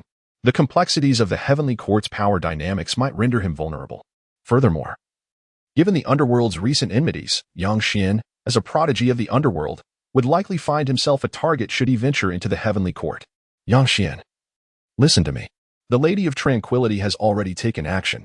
Even with the decree of the Jade Emperor, you need not go. Think carefully. King Qin Guang, I have considered this with great clarity. I must go to the heavenly court, Yangxian asserted. Simultaneously, he mused internally, if circumstances permit. Do you think I desire to ascend to the heavenly court? I am equally reluctant. Jiang Xian, you will return to Fengdu city, won't you? At this moment, the Ghost Emperor Zhou Qi unexpectedly spoke. Jiang Xian was taken aback, glancing sharply at Zhou Qi, his heart unsettled. Could this be the Lady of Tranquility's intent? Contemplating this, he turned to the two Ghost Emperors with a questioning expression. The two Ghost Emperors nodded in affirmation, indicating that he need not voice further concerns. Iron Crutchley, as an esteemed immortal, can you ensure Yangxian's safe passage? Jiang Xian implored with a grave demeanor. Upon hearing this, Iron Crutchley thumped his chest and declared, As long as I, Iron Crutchley, am present, who would dare lay a finger on Yangxian? And what of the heavenly court? Jiang Xian pressed solemnly. Iron Crutchley's expression shifted, having grasped the implications of Jiang Xian's words. As long as the Jade Emperor does not issue an edict, no one can harm Yangxian. He responded gravely. I shall trust you for now. If anything befalls Yangxian, I, the king of the 10 halls of Yama, shall claim your soul. Iron Crutchley shuddered involuntarily, feeling a chill run down his spine. Although the great Luo Golden Immortal enjoys an extensive lifespan, one is not immune to the specter of soul claiming. Once targeted by the underworld, one might find themselves ensnared at any moment. Jiang Xian, cease your unfounded chatter. My lifespan is long. How could I possibly be subject to soul claiming? Humph. Jiang Xian scoffed, withholding further remarks. Subsequently, Iron Crutch Li paid his respects to the two ghost emperors and escorted Yang Xian out of the Ghost Gate. Beyond the Ghost Gate lay a vast expanse of mountains, suffused with celestial energy, adorned with lush vegetation, glistening with vibrant hues. Yang Xian stood atop a mountain peak, with the grand Ghost Gate looming behind him. Above the Gate of Ghosts, a swirling mist of energy envelopes the area, contrasting sharply with the ethereal aura that rises from this land. Brother Cripple, is this the celestial realm? Yang Xian inquired, casting a glance at Tai Guili beside him. Tai Guili, with a darkened expression, replied curtly, "No." "Then where are we?" Yang Xian, having traversed the realms, had spent time in the mortal world and, upon death, entered the underworld, never venturing far. "This is the juncture of the three realms," Tai Guili stated as he proceeded forward. "Brother Cripple, could you refrain from calling me that?" Very well, Brother Bald." Tai Guili responded with a frown. "I am unaware of your esteemed name. What should I call you?" "You may call me Tai Guili, but isn't that still referring to your limp?" As the group advanced, they soared through the skies. After attaining immortality, Yang Xian could also traverse the clouds, yet as a mere golden immortal, his speed was still lacking. With a flick of his crutch, Tai Guili enveloped Yang Xian in a radiant aura, significantly enhancing his pace. Rivers and mountains rushed past them, and soon they arrived at the celestial realm. Here, clouds swirled and purple mist billowed, celestial cranes and other avian creatures soared, filling the air with melodious calls. Yang Xian, shrouded in ghostly energy, manifested grotesque faces that seemed jarringly out of place amid the rich, celestial atmosphere. The celestial realm was vast, teeming with diverse clans and prodigious talents. A brilliant age of glory. The celestial court stood as the ruling center of this realm, akin to a majestic palace perched atop the celestial heights. At this moment, as they traversed the ethereal expanse of the celestial realm, gazing down at the magnificent landscapes, Yang Xian felt a sense of unease. The celestial realm was immense, and locating the diagram of the great celestial formation that Empress Pingxin spoke of was akin to searching for a needle in a haystack. However, Empress Pingxin had mentioned ascending to the celestial court, suggesting that the diagram might lie within its confines. Tai Guili, how far are we from the celestial court now? Yang Xian asked. "Half a day's journey is sufficient," Tai Guili replied, his countenance serious as his eyes shimmered with brilliance, surveying their surroundings. Having promised Jiang Xian, he was determined to ensure Yang Xian's safety, for the underworld had many enemies, and one could never tell who might seek retribution. While it was difficult to confront the 10 kings of hell, they might target Yang Xian, who had caught their attention. "Half a day," Yang Xian murmured, then fell silent, trailing behind Tai Guili as they flew towards the celestial court. As time passed, their journey remained undisturbed, and they soon reached the celestial court. Yang Xian gazed upon the grand architectural ensemble ahead, his heart stirred with emotion. Before him, clouds swirled and celestial energy surged, with palatial structures perched atop the clouds. Vast and imposing. Above many of these palaces, auspicious clouds gathered, and colorful rays ascended from the palace rooftops, illuminating the celestial canopy in a breathtaking display. From a distance, one could see celestial cranes dancing gracefully and auspicious beasts galloping, a scene of harmony and peace. Watching the elegant celestial cranes and auspicious beasts, Yang Xian couldn't help but wipe the corner of his mouth. It had been ages since he last savored meat, since entering the underworld. He had not indulged in such delights. "Yang Xian, why are you wiping your mouth?" Tai Guili asked, taken aback. "And nothing. I caution you. Do not cast your gaze upon those celestial cranes." Yang Xian was taken aback. How could he possibly know his thoughts? "I once captured a few." Tai Guili's face was filled with nostalgia. "How did they taste?" Yang Xian inquired. The outcome was rather grim. "It was during that time that I became lame in one leg." Yang Xian, could it truly have been that dire? Yang Xian asked. "In any case, just refrain from setting your sights on them," Tai Guili instructed, and then he strode forward toward the South Heavenly Gate. The South Heavenly Gate serves as the portal to the celestial palace of Lingxiao. Regardless of whether one is a deity, a Buddha, or a demon, entry into the celestial palace necessitates passing through the South Heavenly Gate. The gate is imposing and grand, exuding an aura of magnificence, with powerful waves of energy emanating from it, shooting skyward in a display of radiant, five-colored brilliance. Beneath the South Heavenly Gate stood a battalion of celestial soldiers, each clad in battle armor and wielding long spears, enveloped in an ethereal aura, exuding an air of formidable might. At the forefront stood a towering divine general, with prominent brows and large eyes, adorned in armor and a sword hanging at his waist, exuding an extraordinary demeanor. As he gazed at Taiguai Li and the others outside the South Heavenly Gate, the divine general's body trembled and he approached them. "We humbly welcome the immortal's return." He saluted Taiguai Li. Subsequently, he turned his attention to Yang Xian, whose face was shrouded in a sinister aura, his brows furrowing slightly. "I must enter the Celestial Palace to meet the Jade Emperor. Step aside promptly," Taiguai Li said in a low voice. Upon hearing this, the divine general replied gravely, "Immortal, this is against protocol. Those not ranked among the celestial officials must pass through the demon-detecting mirror before entering the heavenly realm." With that, the divine general produced an ancient bronze mirror that shimmered with light, placing it directly before the South Heavenly Gate. At that moment, the mirror emitted a radiant glow, casting a beam of light that enveloped Yang Xian. Instantly, Yang Xian sensed a mysterious force probing his body. He looked into the demon-detecting mirror and saw a shadow within, shrouded in an ominous aura, appearing pale and ghostly, emanating a chilling presence. Indeed, it was a ghost from the Underworld. The divine general's expression turned cold as he glanced at Taiguai Li, speaking darkly, "Immortal, it would be inappropriate for you to bring a ghost from the Underworld into the Celestial Palace, would it not?" "Humph. He is the ghost specifically summoned by the Jade Emperor. What do you, a mere warrior, understand?" Taiguai Li retorted angrily. Blocked at the gate of ghosts in the Underworld, and now once again hindered at the South Heavenly Gate, his frustration boiled over. "Stand aside." Taiguai Li's power surged forth, his anger palpable. Upon hearing that the individual was summoned by the Jade Emperor, the divine general dared not impede their passage. With the way cleared, Taiguai Li flicked his sleeve and entered the South Heavenly Gate first. Behind him, Yang Xian glanced around before following suit. As soon as he stepped inside, Yang Xian felt as though he had entered an entirely new realm. Surrounding him were magnificent palaces and towers, resplendent in gold and jade, with ethereal mist swirling in the air, harmonizing with the vibrant clouds rising from the palace rooftops, a sight of unparalleled splendor. Yang Xian's expression grew solemn as he walked along a long corridor, vibrant with colors, seemingly built atop the clouds, with a tapestry of multicolored clouds billowing beneath. A breathtaking spectacle. The road stretched endlessly ahead, shrouded in mist, as if a magnificent palace lay at its terminus. This palace was immense, with radiant light surging from within, soaring into the heavens and forming a colossal orb of luminosity that illuminated the surroundings. It emanated an overwhelming aura of fortune, one so powerful that even the grand hall could scarcely contain it, breaking through the roof and permeating the vast expanse of the sky. Yang Xian was taken aback. What immense fortune must this be, to breach the very ceiling of the hall? Simultaneously, a sense of trepidation gripped his heart. Indeed, the heavenly realm was teeming with formidable beings. Throughout his journey, he had encountered several palaces, each harboring potent entities within. This filled him with unease.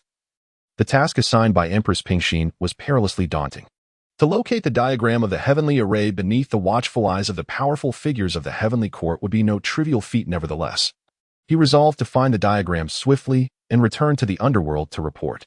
With this thought in mind, Yang Xian hastened his pace, closely following Taiguai Li. The two advanced and soon arrived before the Lingxiao Palace.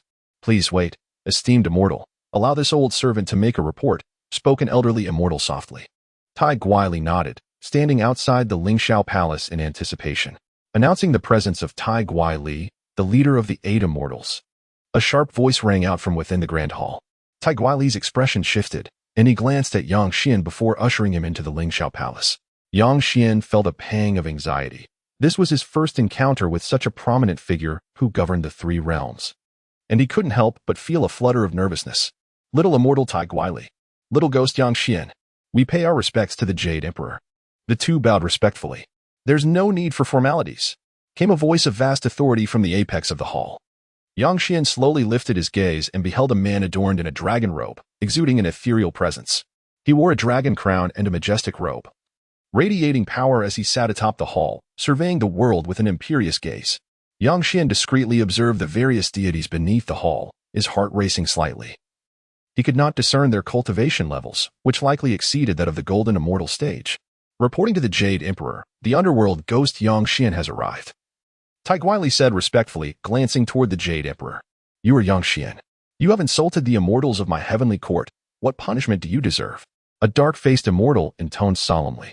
Yang Xian was startled and turned to see a robust figure, his face as dark as coal, which caused him to furrow his brow in apprehension. "Shuhei, do not be disrespectful," the Jade Emperor interjected from above. His voice was commanding and resonant, leaving no room for dissent. Upon his utterance, the dark-faced immortal fell silent immediately. "Yang Xian, I have heard you are studying the Mount Tying. Have you made any progress?" The authoritative voice from above reverberated through the hall. At these words, both Yang Xian and Tai Guili trembled slightly. Even the immortals standing on either side of the hall shifted their expressions, suddenly focusing their gaze on Yang Xian.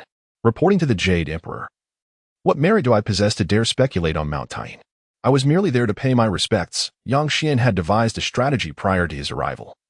He understood that the Heavenly Court summoned him primarily regarding Mount Tying, and he was determined to deny any involvement. "Oh? Then how do you explain the emergence of the Temple of Tying?" "Your Majesty," Yang Xian solemnly addressed, "it must be the great deity within the Moon Temple who, having witnessed my devout reverence, has bestowed upon me this projection as a blessing." "Humph, utterly deceitful," another celestial being scoffed. "Your Majesty, I believe this young rascal harbors an impure disposition. It would be wise to execute him at the demon-slaying platform," another voice urged. "Your Majesty, I must object," Iron Crutchley interjected hastily. "Yang Xian is very likely the one who transcended at the Moon Temple. Should the Heavenly Court act precipitously, we risk losing the opportunity to win him over. This Yang Xian speaks only falsehoods. He is clearly a treacherous individual. We should swiftly bring him to the demon-slaying platform," another immortal insisted. "Master Wenguang, could it be that you still harbor resentment for your disciple who was taken by the Underworld?" Iron Crutchley retorted sharply, turning to an elder with an ethereal presence. Yang Xian, upon hearing this, also turned his gaze towards the immortal named Wenguang, noting his impressive demeanor, clad in a Taoist robe, exuding an air of celestial grace, yet possessing a heart so malevolent. "Zhuhei Wenguang." Yang Xian discreetly pulled out a small notebook and inscribed the names of the two, then subtly tucked it away. "Humph. Iron Crutchley, I am not one to be narrow-minded. It is merely that Yang Xian has been spouting nonsense atop the Lingxiao Hall, thus incurring heavenly wrath," Master Wenguang declared in a grave tone. Yang Xian's eyelids flickered. If this old wretch continued his tirade, he might soon find himself branded a nefarious spirit. "Your Majesty, every word I utter is the truth," Yang Xian asserted earnestly. At that moment, Iron Crutchley stepped forward, speaking in a low voice. "Your Majesty, may I have a word in private?" "Iron Crutchley, what is the meaning of this? Is there something you cannot address in front of everyone?" The assembly of immortals expressed their dissatisfaction. Silence. The authoritative voice of the Jade Emperor resonated throughout the hall. Upon hearing this, all present fell silent, their gazes respectfully directed towards the elevated throne. With a swift motion, the Jade Emperor pointed at Iron Crutchley, and an extraordinary wave of energy enveloped him. Iron Crutchley's expression brightened. With this strange aura, even a golden immortal would find it impossible to eavesdrop. The multitude of celestial beings in the hall displayed their displeasure. This limping man was indeed cunning, concealing secrets that were most unbecoming. As Iron Crutchley recounted his tale, the Jade Emperor's countenance grew increasingly grave, ultimately morphing into one of astonishment. Beneath the hall, the many immortals, observing the Emperor's shifting expressions, felt their own eyelids twitch. The normally composed Jade Emperor had been deeply affected by whatever the limping man had disclosed. "Is what you say truly authentic?" the Jade Emperor inquired, forsaking the subtleties of telepathy. "Absolutely," Iron Crutchley affirmed with conviction. Upon hearing this, the Jade Emperor nodded, his gaze turning towards Yang Xian, his eyes radiating a piercing light. Yang Xian's complexion paled. He sensed that the Emperor's scrutiny was somewhat abnormal, sending a chill down his spine. What had the limping man revealed to the Emperor? Surely they must have deduced that he once transcended at the Moon Mountain. It could only be so, otherwise the Jade Emperor would not regard him with such intensity. "Young brother Yang Xian," the Jade Emperor finally spoke. With a soft chuckle, the numerous celestial beings within the Grand Hall nearly choked on their breath.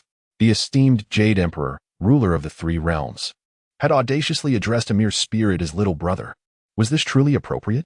Who exactly was this spirit that could elicit such familiarity from a figure of such high stature? An elder celestial gasped, his face paling in alarm. "Ah, it matters not," the Jade Emperor replied with a light-hearted laugh. Then turned his gaze toward Yang Xian and inquired slowly, "Little brother, was your journey pleasant?" Yang Xian fell silent, the Jade Emperor's tone evoking thoughts of cunning and guile. Did he truly perceive him as a younger sibling? Jade Emperor, ahem. "Your Excellency, my journey was quite agreeable." Attendant, Prepare a palace for my young friend Yang Xian to rest, the Jade Emperor commanded. As his words echoed, a junior celestial swiftly entered the hall. Bowing respectfully toward Yang Xian and saying, "Immortal, please follow me." Yang Xian was taken aback. He could not comprehend the Jade Emperor's intentions. Yet, being in the heavenly court, he had no choice but to comply. "Thank you, Your Excellency," Yang Xian said with a bow before departing the Lingxiao Palace with the attendant. "Your Excellency, you." An elder celestial hesitated. "Order a close watch on Yang Xian. I wish to know his every action," the Jade Emperor instructed solemnly, his expression grave. Upon hearing this, the countenance of all celestial beings in the hall shifted slightly. The Jade Emperor was behaving unusually today, displaying a demeanor far from his typical calmness. Yang Xian followed the ceremonial official out of the grand hall, making his way towards a secluded chamber in the heavenly realm. Throughout this journey, he pondered the sudden change in the Jade Emperor's demeanor. In his understanding, an individual of such exalted status as the Jade Emperor ought to remain impervious to the tumult of the world. What could have caused him to lose his composure today? After much contemplation, Yang Xian concluded that the lame beggar must have uncovered his tribulation at the Tying Mountain. If that were indeed the case, it would spell trouble, as the matter was far too alarming, not to mention the terrifying nature of the 9 calamities and 81 thunderbolts. The mere act of ascending Tying Mountain was enough to leave one aghast. Lost in thought, Yang Xian soon arrived at the secluded hall. It was a tranquil and imposing structure, shrouded in ethereal mist. "Esteemed immortal, this is your palace. The heavenly regulations are stringent. It is prudent for you to refrain from wandering aimlessly to avoid contravening the celestial laws. If there is nothing further, I shall take my leave," the official said, guiding Yang Xian to the palace's entrance before turning to depart. As Yang Xian watched the official leave, he stepped inside the hall. The ancient chamber was adorned with crimson pillars, their surfaces marred with age, and the vast interior was suffused with a celestial aura. Unease gripped Yang Xian's heart. Had the Jade Emperor placed him here with intentions of confinement? An unsettling premonition loomed over him. However, there was a silver lining. He could play along and thus remain in the heavenly realm to search for the diagram of the celestial array. With this thought, Yang Xian felt a sense of calm wash over him. He surveyed his surroundings and then settled into a meditative posture within the palace. He began to cultivate the netherworld scriptures, resolved to adapt to his circumstances, with the primary goal of familiarizing himself with the heavenly layout and uncovering the whereabouts of the array. A day swiftly passed, and on the following day, Yang Xian emerged from the hall. Just as he intended to explore the heavenly domain, he encountered a disheveled immortal approaching him, none other than Tathagata. Despite his limp, Tathagata walked with a spirited stride, his wild, balding hair swirling in the breeze. "Yang Xian," Tathagata exclaimed with a beaming smile. "I brought you back to the heavenly realm. The Jade Emperor is quite pleased and has bestowed upon you numerous rewards." At that moment, Tathagata felt a surge of joy upon seeing Yang Xian. "Immortal Tathagata, what brings you to me?" Yang Xian inquired. "Haha, come. Let us discuss this in your palace," Tathagata replied with a hearty laugh, nudging Yang Xian back into the grand hall. Inside the expansive chamber, the two entered, and Yang Xian gestured for Tathagata to take a seat, his face alight with curiosity. "Yang Xian, what are your thoughts on the matter of Tying Mountain in the netherworld?" Tathagata asked, a mysterious smile gracing his lips. "What has happened at Tying Mountain?" Yang Xian feigned surprise. "Heh. On that day at the summit of Tying Mountain, an unparalleled prodigy once transcended his tribulation there. Enduring the mightiest of the 9 calamities and 81 thunderbolts," Tathagata divulged slowly. "Wow!" Yang Xian exclaimed, his face a mask of astonishment as he leaped from his seat. "Esteemed immortal, who is this extraordinary individual? Should I ever encounter him, I would surely bow in reverence." The corners of Tathagata's mouth twitched slightly as he cast a sidelong glance at Yang Xian, inwardly scoffing at his remarkable acting prowess. Were it not for his unwavering confidence in his own deductions, he might have been deceived. "Oh, immortal, who is the one undergoing tribulation? Could you kindly introduce them?" Yang Xian inquired, his face alight with excitement. "Feigning. Continue your charade," Tathagata remarked, turning to Yang Xian. "Do you not find the scenario I described to be strikingly familiar?" "Indeed, it feels quite familiar," Yang Xian replied hastily. "Ah, so you admit it?" Tathagata chuckled heartily. "Yes, that was indeed me. You guessed correctly, it was me," Yang Xian exclaimed, thumping his chest with laughter. Tathagata hesitated upon hearing this. Had Yang Xian denied it, he would have firmly believed that the one undergoing tribulation was indeed Yang Xian. Yet, the latter's candid admission left him in doubt. After spending the past 2 days with Yang Xian, he had gleaned some insights into his character, This individual was quite cunning, full of bluster, and decidedly unreliable. Is that how easily you concede? Taigueli scratched his head, caught off guard by Yang Xian's unexpected response. He had prepared a wealth of compelling evidence that he had yet to present, but Yang Xian's admission had thrown him into a state of uncertainty. Was he truly the one? Oh, immortal, if not me, who else could it be? With my appearance, do I not resemble a peerless prodigy? Your looks are indeed commendable, but your brash demeanor is rather uncharacteristic. Taigueli found himself increasingly perplexed. Was Yang Xian truly the one undergoing tribulation? No, he needed to observe further. Jumping to conclusions too soon would surely lead to a grievous misjudgment. Oh, immortal! Noticing Taigueli's silence, Yang Xian spoke up. I wonder if there is an immortal within the heavenly palace who possesses profound knowledge of formations? Formations? Taigueli was taken aback. If anyone had an in-depth understanding of formations, it would surely be the Southern Dipperstar Lord. Why do you ask this? Oh, it's nothing. I merely wish to seek some insights into the principles of formations. Seek guidance. Taigueli nearly blurted out, you have already unraveled the grand formation of Mount Tying. Do you still require counsel from others? Frustration welled up within him. Was Yang Xian truly the one? At that moment, Taigueli found himself bewildered by Yang Xian's antics. Surely, he could not be feigning ignorance? Observing Taigueli's occasionally furrowed and then relaxed brow, Yang Xian grinned to himself. The lame one seeks to ensnare me, to confine me within the heavenly palace. I shall present a facade of ambiguity and see how he reacts. Yang Xian mused inwardly. Yang Xian, what are you laughing about? Taigueli, noticing the unseemly smile on Yang Xian's face, felt an inexplicable sensation and couldn't help but inquire. Nothing, Yang Xian replied, and with that, Taigueli departed. Burdened with his own thoughts. After Taigueli left, Yang Xian exited the grand hall and meandered through the heavenly palace. Despite only possessing the true immortal realm, his physical strength rivaled that of a golden immortal, and his senses were exceptionally acute. Ever since he left the hall, he sensed someone trailing behind him. Yang Xian chose not to expose this, but continued forward with unwavering resolve. In the celestial realm, ethereal energy swirled, with numerous palatial structures dispersed across various areas, each serving as the sanctum for the esteemed figures of the heavenly court. Yang Xian resolved to visit the abode of the Southern Dipperstar Lord, hoping to glean information regarding the diagram of the heavenly array.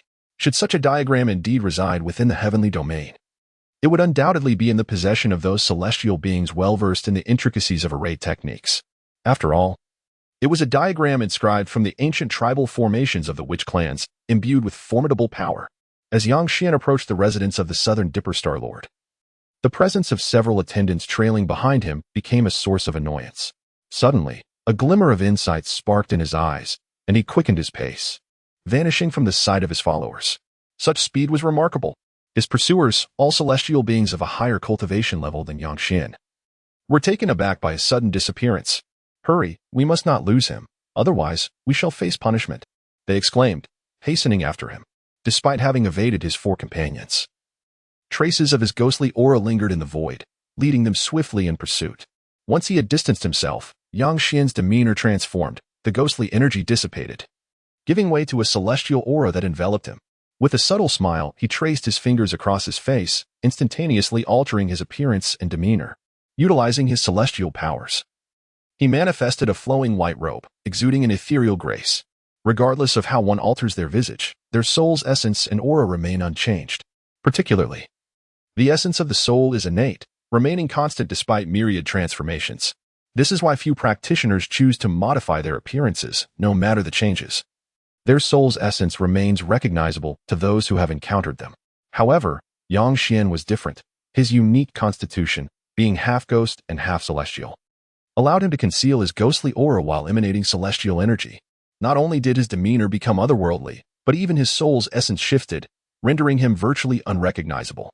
Sensing the celestial energy coursing through him, Yang Xian nodded in satisfaction before stepping forward. At that moment, four practitioners approached, their expressions grave and strides hurried.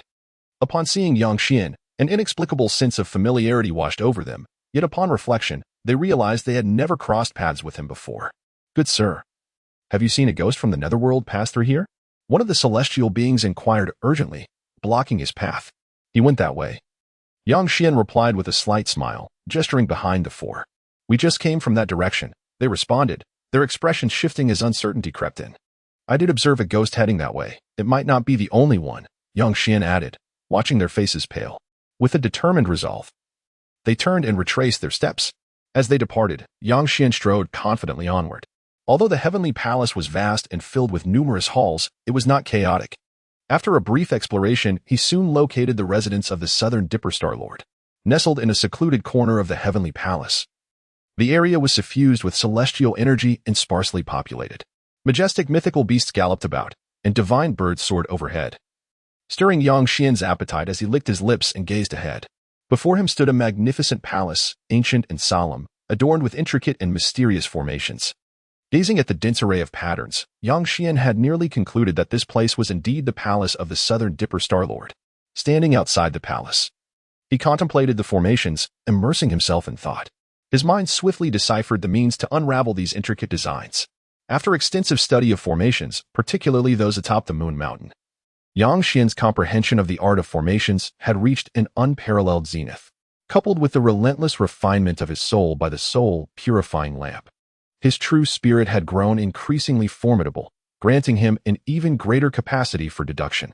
Although Yang Xian had devised a method to break the formation, he refrained from acting impulsively. This was the palace of the Southern Dipper Star Lord. To rashly disrupt his array would be a display of disrespect. Furthermore, his purpose here was to seek information regarding the whereabouts of the formation map. Offending the other party could jeopardize his inquiry. With this in mind, Yang Xian stood before the palace and began to call out, "Southern Dipper Star Lord! Southern Dipper Star Lord!" He shouted several times, yet received no response. And the palace remained eerily silent. Not present?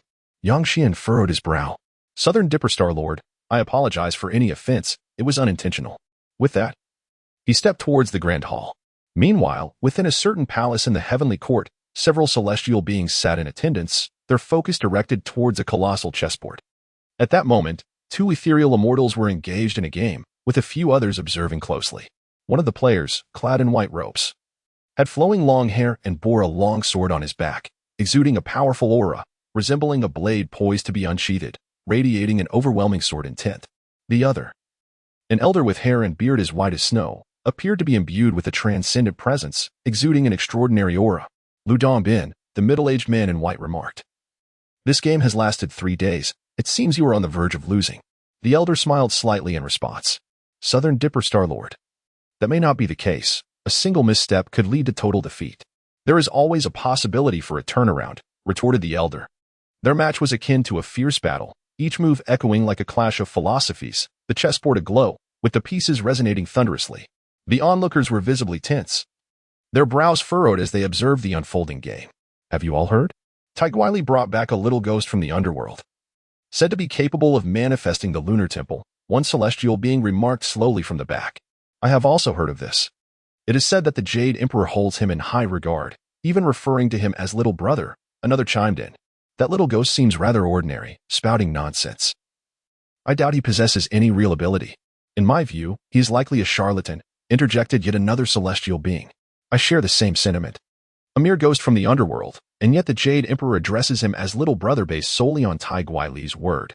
It indeed seems rather presumptuous." Several celestial beings murmured among themselves, expressing skepticism regarding Yang Xian's capabilities and the absurdity of his alleged ability to manifest the lunar temple. "Brother Lu, Taiguili is the leader of the 8 Immortals. What are your thoughts on this matter?" someone inquired, looking towards Lu Dongbin, who bore the longsword. "Until the conclusion is reached, I shall refrain from making any hasty judgments," Lu Dongbin replied, his expression calm, his focus unwavering on the chessboard. At this moment, within the temple of the Southern Dipper Star Lord, Yang Xian stood in the grand hall, having deciphered the intricate formations surrounding the palace. As he surveyed the interior, he discovered that the inner sanctum housed a concealed array pavilion, filled with numerous treasures related to the art of formations. However, Yang Xian found himself obstructed by another formidable array. This particular formation was exceedingly complex, its radiant patterns enveloping the entire hall. To gain access to the inner sanctum, one must first navigate through this intricate barrier. Yang Xian narrowed his eyes, realizing why the Southern Dipper Star Lord had departed with such confidence. This array was insurmountable, implying that it possessed no exit unless one were to forcibly breach it. However, with Yang Xian's current strength, such a feat was utterly beyond his capabilities.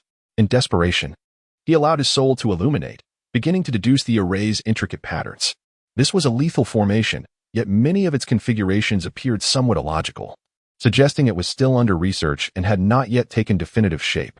Could the Southern Dipper Star Lord be so reckless as to establish an incomplete killing array here? Was this an attempt at murder?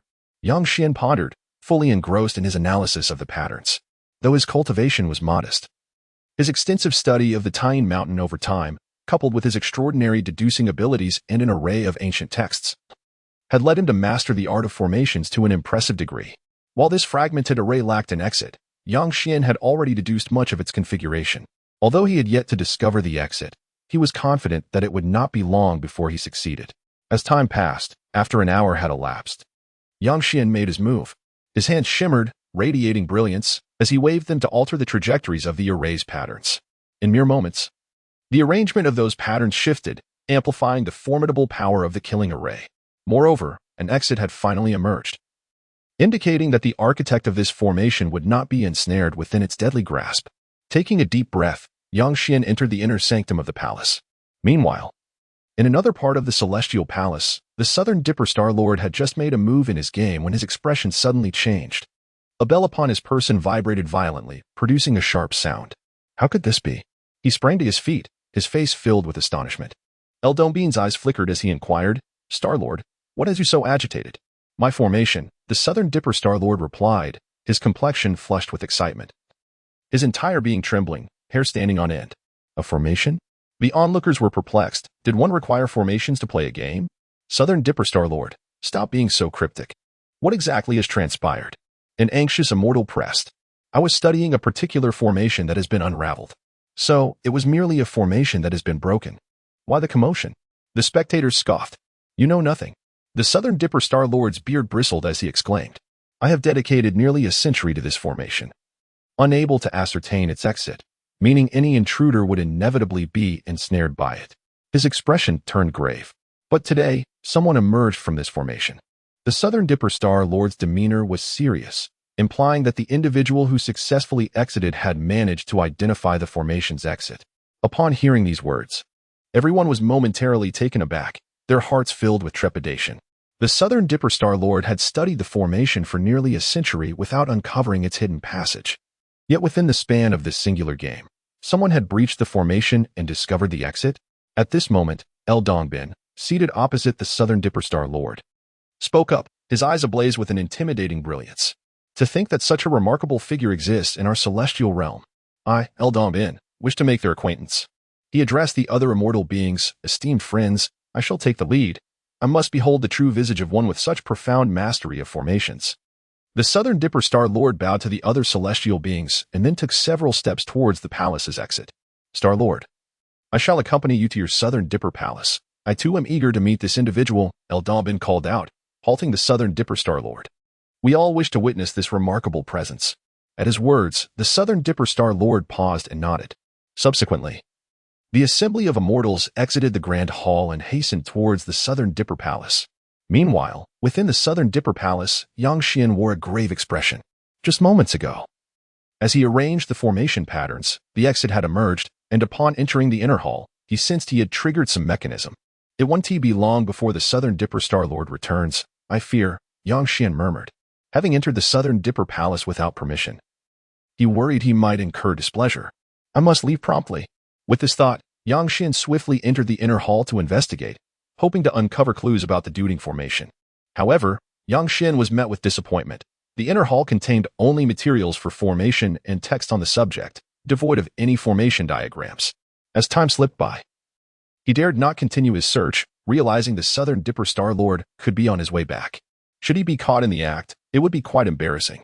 With this consideration, Yang Xian hurriedly exited the Southern Dipper Palace and fled into the distance.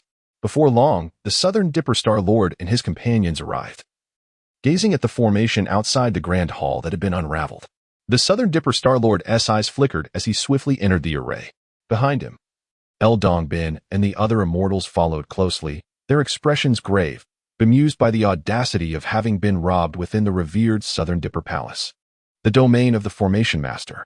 In the grand hall, the Southern Dipper Star Lord stood in astonishment, staring intently at the massive formation before him. As a master of formations, he immediately discerned the alterations made to this lethal array. The patterns had been tampered with. Originally, This killing formation had no exits, guaranteeing certain death. Although formidable, such a formation was inherently unstable and prone to collapse. Moreover, the one who set the formation would find themselves trapped within.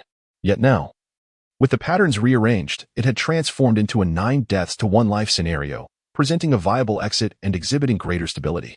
So it is. So it is. Aha, I understand now. The Southern Dipper Star Lord exclaimed, his excitement reminiscent of a child-esque glee. He searched the inner hall but found no trace of anyone. To whatever esteemed predecessor guided this disciple, my heartfelt gratitude, he proclaimed, bowing deeply to the void, overwhelmed with appreciation. Meanwhile, El Dongbin and the others remained solemn. For although their expertise in formations was limited, their discernment was unyielding. After the enhancement of this deadly formation, it became utterly terrifying. The fierce patterns were suffused with ominous fluctuations that instilled fear in the hearts of those who beheld it. Preliminary estimates indicated that even a golden immortal would find it exceedingly difficult to escape the formation without discovering a path to survival. Is there truly an immortal in our heavenly court with such profound mastery of formations? At this moment, El Dongbin spoke up. I am uncertain. At least I have not encountered such a person. However, anyone capable of such expertise in formations must undoubtedly be a remarkable individual.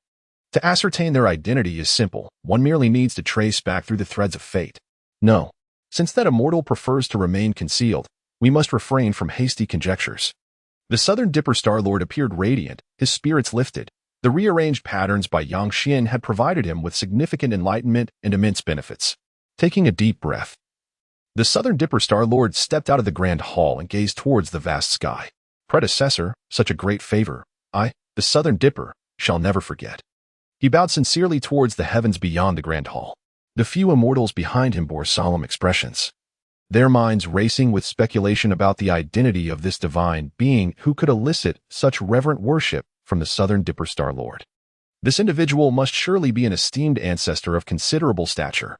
Yang Xian, however, remained unaware of the considerable stir he had caused among the immortals of the Southern Dipper Palace. At that moment, he felt a tinge of disappointment for failing to uncover any clues regarding the celestial array diagram. Consequently, he chose not to linger further and instead made his way back to his own palace. Along the way, he encountered the same few immortals who had been tracking him earlier, their faces etched with urgency as they continued their search. How could this living ghost possibly vanish right beneath our noses? One lamented. Indeed, with his ghostly aura, how could he disappear without a trace? Yang Xian smiled broadly, and then his entire demeanor shifted as he transformed back into his ghostly form. Gentlemen, are you searching for me? At that moment, a chilling voice resonated, followed by a heavy aura of ghostliness that enveloped the air as a shadow approached from afar. Yang Xian, they exclaimed in surprise, their hearts finally at ease. My friend, you have misunderstood. We are merely taking a stroll here. They laughed heartily. Yang Xian paid them no mind and continued on his path towards his palace. Yang Xian returned to the palace, taking his seat in the grand hall, lost in contemplation. He needed to swiftly locate the formation chart and return to the Underworld, where he could sign in daily and receive rewards. In the heavenly realm, not only was there no reward to be found, but he also had to operate under the watchful eyes of others. With this thought in mind, Yang Xian retrieved brush and ink from within the hall and, relying on his memory, sketched a vast celestial map on a piece of rice paper. He marked various palaces upon it, and, upon finding the Southern Dipper Palace of the Southern Dipper Star Lord, he boldly placed a red cross upon it. Rising to his feet, he surveyed the celestial map. Dark energy swirled within his eyes, emanating strange ripples as his soul radiated light, rapidly deducing possibilities. He took a long brush and circled several palaces on the celestial map, each one representing a potential lead to the Duhua formation chart. After carefully stowing the celestial map away, Yang Xian exited the grand hall, aware that time was of the essence. Even a single day's delay would be a significant loss for him, a waste of precious opportunity. Rather than using the main entrance, he slipped out through a side door of the auxiliary hall. Suppressing his ghostly aura and transforming once more into a young man enveloped in ethereal energy as he ventured forth. By the time the celestial beings assigned to monitor him noticed his absence, he had already vanished without a trace. Yang Xian meticulously explored the palaces he had marked. Yet he found no sign of the formation chart. Throughout the day, he investigated no fewer than 10 palaces, each serving as a haven for the celestial beings of the heavenly realm. He did not make his presence known. Instead, he waited for the masters of the palaces to depart before infiltrating their premises to search for clues. Days passed, 1, 2, 3. Time slipped away. And over the course of 3 days, Yang Xian painstakingly scoured dozens of palaces, yet he remained empty-handed regarding the formation chart. During this time, the celestial beings in the heavenly realm displayed perplexity, for their abodes had been breached. Nothing had been stolen, only the formations placed outside their palaces had been unraveled. To the intruder, dismantling these barriers seemed a source of amusement. They employed spells of divination and glimpsed a young man of extraordinary poise, seemingly in search of something elusive. Who was he? What was he seeking? The celestial beings of the heavenly realm were left bewildered. The matter even reached the ears of the Jade Emperor, inciting his wrath. How could such a petty thief dare to appear in the sacred realm, tarnishing its reputation? Consequently, the Jade Emperor dispatched the celestial enforcers to apprehend the audacious rogue. At that moment, Yang Xian wandered into a secluded area, unaware that he had become a wanted man in the heavenly realm. His current target being the palace of a golden immortal. Having already scouted the location, he knew that the golden immortal was absent that day. With the surroundings deserted, Yang Xian approached the grand palace, which stood majestic and ancient, surrounded by mysterious formations radiating palpable energy. With deft movements of his hands, he swiftly unraveled the formation, slipping inside undetected. "Little thief, I have awaited your arrival," he heard as he stepped through the threshold, only to feel a powerful gust of wind, a strike aimed at his chest, imbued with terrifying force. With a flicker of his gaze, Yang Xian's celestial energy surged, and he retaliated with a punch to block the incoming blow. Yang Xian swiftly retreated, utilizing the rebound force to dash out of the grand hall. The shadow that had attempted to ambush him emitted a muffled groan as it was sent flying backward. The assailant's face contorted in disbelief. By the time he regained his footing, he found the space before him utterly vacant. What kind of physique is this? How can it possess such strength? The lord of the palace wore an expression of dismay. Even at that moment, he felt his fist throb with pain as though it had struck metal. He was of the golden immortal realm, yet he sensed that his opponent possessed merely the strength of a true immortal. The disparity of two significant realms was astonishing. How could the other party withstand his blow, and why was he the one sent sprawling? Such a physique is terrifyingly extraordinary. At that moment, two celestial soldiers emerged from the rear hall, standing respectfully behind the immortal. With the addition of the little thief's characteristics, the physique was indeed formidable. Meanwhile, Yang Xian, having exited the grand hall, hastened away. He understood that his frequent forays into various palatial domains had drawn the attention of the heavenly court, which had even dispatched celestial soldiers to apprehend him. The heavenly court was truly no place for the faint-hearted. Yang Xian sighed. "My lady, where could the formation diagram possibly be? It is proving exceedingly difficult to locate." Cautiously, Yang Xian navigated through secluded paths, fearful of encountering the celestial soldiers sent to capture him. Suddenly, out of nowhere, a graceful celestial crane danced in the air before him, emitting a peculiar cry before plummeting swiftly, disappearing into the void in an instant. This, Yang Xian swallowed hard. He had long harbored ambitions regarding the celestial cranes of the heavenly court, but had never found the opportunity to act. To his astonishment, he now witnessed someone hunting a celestial crane. With this thought in mind, he glanced around and quietly proceeded toward the place where the crane had vanished. Soon, he arrived beside a tranquil celestial tree, where a figure clad in white robes, bearing an immortal sword, was roasting a celestial crane. The flames blazed brightly, the crane turning golden and crispy, with luscious fat dripping down, igniting an insatiable appetite. Since entering the underworld, Yang Xian had not indulged in delicacies, and seeing the roasted crane now made him swallow several times. Lu Dongbin, engrossed in roasting the crane, remained oblivious to the approach of another until Yang Xian was nearly upon him. Startled, Lu Dongbin lifted his head, after all, as a transcendent of the Delua realm. Secretly hunting celestial cranes for consumption was somewhat disreputable, and his adeptness revealed that he had engaged in this activity quite frequently. Consequently, being caught by a lesser immortal was somewhat embarrassing. However, in just a moment, Lu Dongbin relaxed. He observed Yang Xian's eyes widen at the sight of the golden crane. A fellow practitioner, Lu Dongbin mused, then smiled faintly. "Would you care for a taste?" Lu Dongbin offered, tearing off a leg of the crane and extending it toward Yang Xian. Initially, Yang Xian intended to decline, but the rich aroma of the meat proved irresistible, causing him to swallow once more.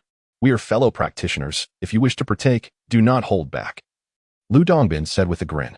Although he relished his solitary indulgence, sharing the experience with another was far more gratifying. Taking a deep breath, Yang Xian realized he could no longer resist after such a long time without savoring a delicious meal. "Thank you," he exclaimed.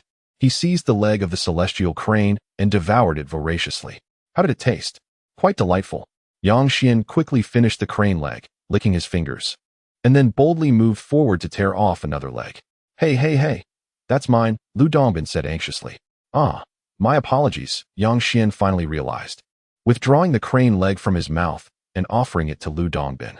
With a dark expression, Lu Dongbin noted that half of the leg had already entered Yang Xian's mouth, glistening with his saliva. "Never mind, just eat it." Lu Dongbin waved his hand and took the remaining crane, beginning to gnaw on it. Yang Xian, unrestrained, continued to feast on the chicken leg. How long has this little immortal gone without food?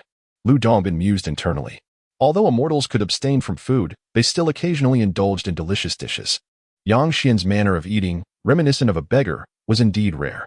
Before long, Yang Xian had polished off both crane legs, letting out a satisfied belch as he turned to Lu Dongbin. "My friend, do you have any wine?"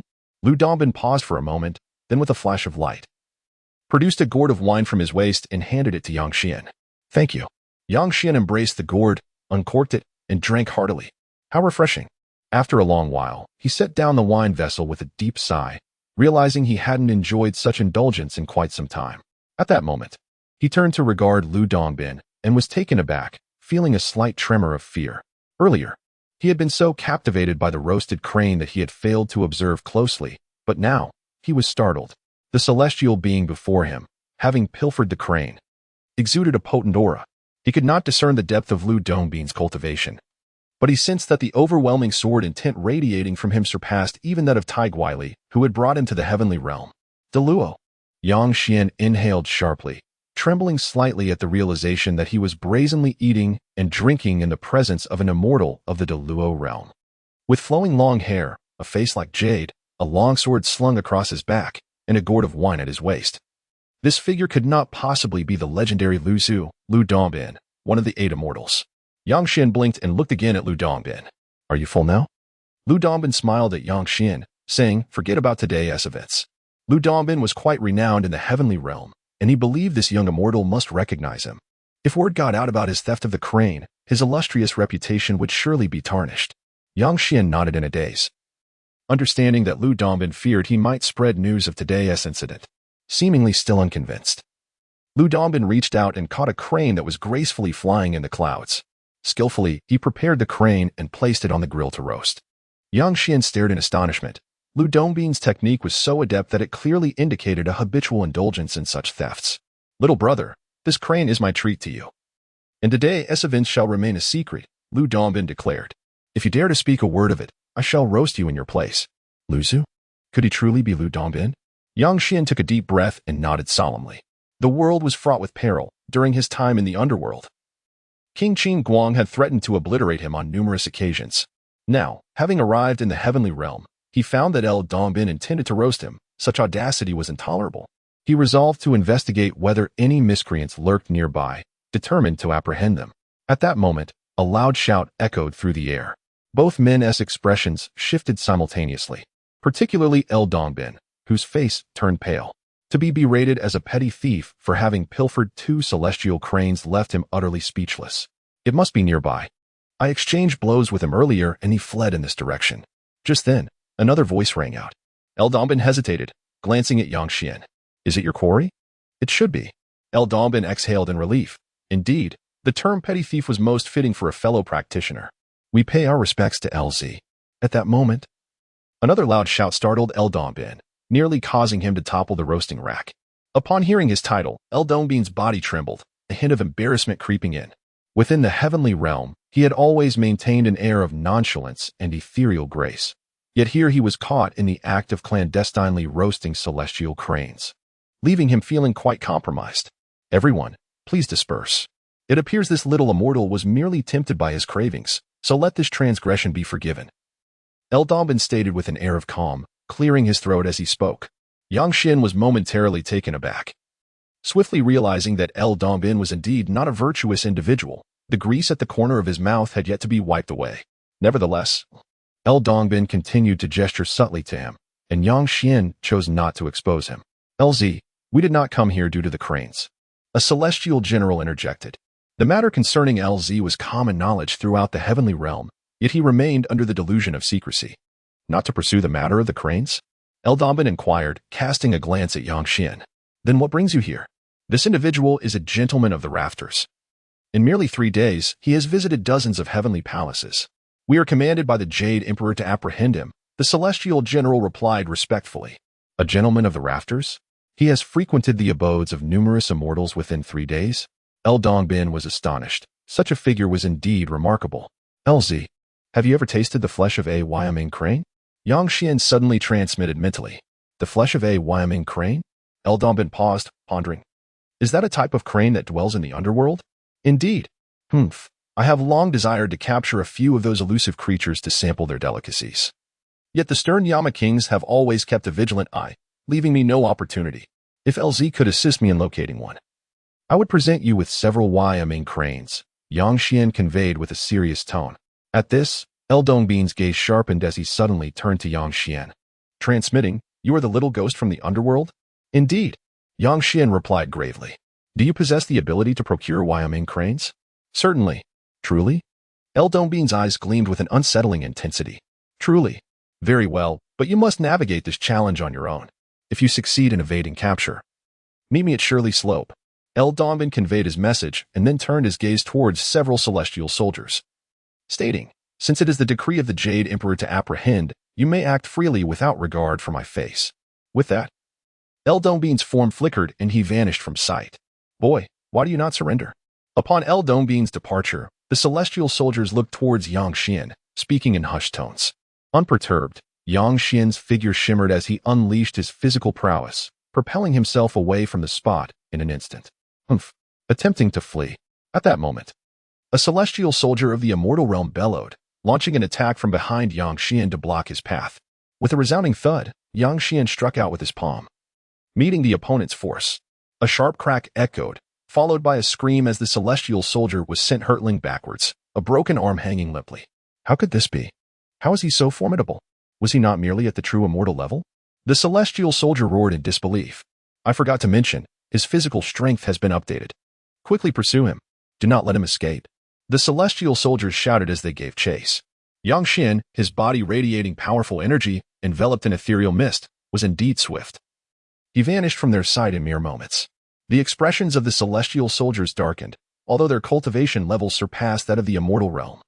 They were still unable to capture Yang Xian, inciting their fury.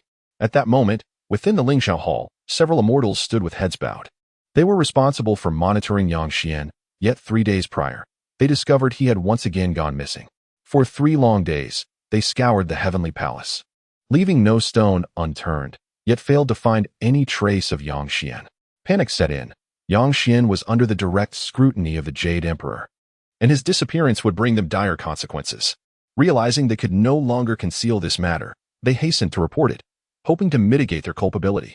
Thus, 3 days later, they arrived at the Lingxiao Hall to inform the Jade Emperor of Yang Xian's absence. Within the Grand Hall, the Jade Emperor, adorned with a dragon crown, exuded an air of authority.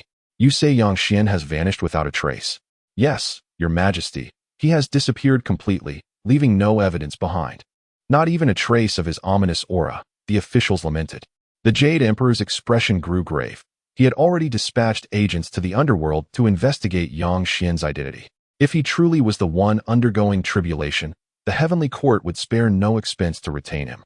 However, on that day, he had issued a decree to enter the underworld, only to be thwarted by Lady Pingxing. According to Tai Eguali, Yang Xian had later voluntarily entered the heavenly court, raising questions of possible conspiracy, the details of which remained unknown. Therefore, it was imperative to keep Yang Xian under control during this time. Yet now, with his disappearance, the Jade Emperor felt a swell of dissatisfaction. Send orders forthwith to search for Yang Xian with all available resources. He must be found. Understood. Just then, an elderly figure entered the hall, his hair and beard white as snow, exuding an aura of transcendent wisdom. He was the Southern Dipper Star Lord. In recent days, the Southern Dipper Star Lord had traversed the various palaces of the heavenly court, meticulously studying every formation that had been breached. Ultimately, a conclusion was reached. The individual in question was indeed the same person who had successfully breached the formation of the Southern Dipper Palace, employing identical techniques. This revelation left the Southern Dipper Star Lord utterly astounded. How could such a high-caliber individual possibly be a thief? It was imperative to report this matter to the Jade Emperor, for the elder must not be wronged. In the eyes of the Southern Dipper Star Lord, since Yang Xian was able to uncover a path within a formation he had studied for nearly a century, he could not possibly be a criminal. As a master of formation techniques who had devoted a century to his research without finding a way out, how could he compare to someone who had merely taken a moment to rearrange the array? Such a figure had transcended his capabilities. Was he to be regarded as a thief? With these thoughts, the Southern Dipper Star Lord made his way to the Lingxiao Palace. Little immortal Southern Dipper Star Lord pays his respects to the Jade Emperor. In the Lingxiao Palace, the Southern Dipper Star Lord bowed to the Jade Emperor above. Southern Dipper Star Lord, what brings you to the Lingxiao Palace today? The Jade Emperor inquired with a smile. Your Majesty, I have spent the past 3 days analyzing the traces left by the forced formations of various celestial palaces and have discovered that the person who breached the formation is not a thief. He reported. Oh, what leads you to this conclusion?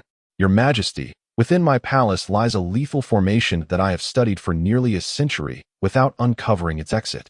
However, just 3 days ago, a person rearranged the array and the time it takes to play a single game of chess and revealed the location of the exit.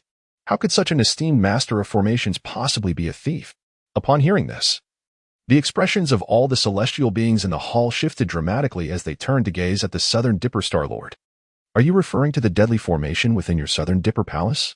Indeed, he actually evolved an exit? This is alarming. Everyone displayed astonishment. They were aware of the deadly formation that the Southern Dipper Star Lord had painstakingly studied for nearly a century without resolution. The idea that someone could reveal its exit in the span of a single game was truly terrifying. Southern Dipper Star Lord, is this true? Absolutely true. At that time, El Dalbin was playing chess with me and witnessed it as well. Your Majesty, if this is indeed true, I urge you to deliberate carefully. There are few masters of formation techniques of such caliber in our heavenly court. Southern Dipper Star Lord, what manner of person is he? The Jade Emperor inquired. At this, the Southern Dipper Star Lord felt a surge of power within him. With a flourish of his hand, a beam of light radiated forth, forming an image in the hall that depicted Yang Xian breaching the formation. Does anyone recognize him? I do not recognize him. I have never seen him before. It is he. At that moment, several celestial beings tasked with monitoring Yang Xian exclaimed. You have seen him? One celestial being asked. Yes, we have seen him. But his cultivation is merely at the true immortal level. A true immortal? Can one of such a low realm possess such formidable skills in formation techniques? Indeed. He is at the true immortal level, the celestial beings affirmed. They then recounted their encounter with Yang Xian in his celestial form. You mean to say that after Yang Xian vanished, when you were searching for him, you encountered that true immortal? One celestial being inquired, narrowing his gaze. Yes. They nodded in unison. At this moment, the atmosphere within the grand hall grew oppressive, and silence enveloped everyone present. Yang Xian was shrouded in an aura of ghostly energy, which, by all accounts, should have rendered him impossible to vanish without a trace. For wherever he went, his spectral presence was difficult to conceal. Yet, astonishingly, this very individual had disappeared, leaving no sign behind. Such a scenario could only imply one possibility. He had suppressed his ghostly energy and transformed into another entity. During the 3 days of Yang Xian's absence, a mysterious figure, never before seen, emerged within the heavenly palace. This enigmatic individual possessed profound mastery over the art of formations, surpassing even the esteemed Master Nandu, the foremost expert in formations within the celestial realm. Was this mere coincidence? The attendees in the grand hall were all high-ranking officials of the heavenly court, none of whom were weak. Each was exceptionally astute. Piecing together the sparse clues, they deduced that the thief who had unraveled the formations of several palaces might indeed be Yang Xian. Moreover, rumors circulated that he was conducting research on Mount Taiying, suggesting his expertise in formations was considerable. Furthermore, Taiguili had claimed that Yang Xian had ascended Mount Taiying to undergo the trials of immortality, implying he had likely deciphered the formations atop the mountain. With such a figure, how could his mastery of formations be deemed inferior? The more the assembly pondered, the greater their unease grew. If Yang Xian truly was that mysterious individual, what was his purpose? Was he in search of something? This little specter entering our heavenly court surely harbored ill intentions. At this juncture, the Jade Emperor spoke. He had previously issued a decree to the Underworld, only to be obstructed by the goddess Pingxin. Even if Yang Xian did not come to the heavenly court, with Pingxin in the way, it posed no threat. Yet, It was precisely when Taiguai Li emerged from the gates of the Underworld that Yang Xian appeared, explicitly seeking the crippled one and requesting to ascend to the heavenly court with him. In retrospect, it seemed he sought a suitable pretext to establish a foothold in the heavenly realm.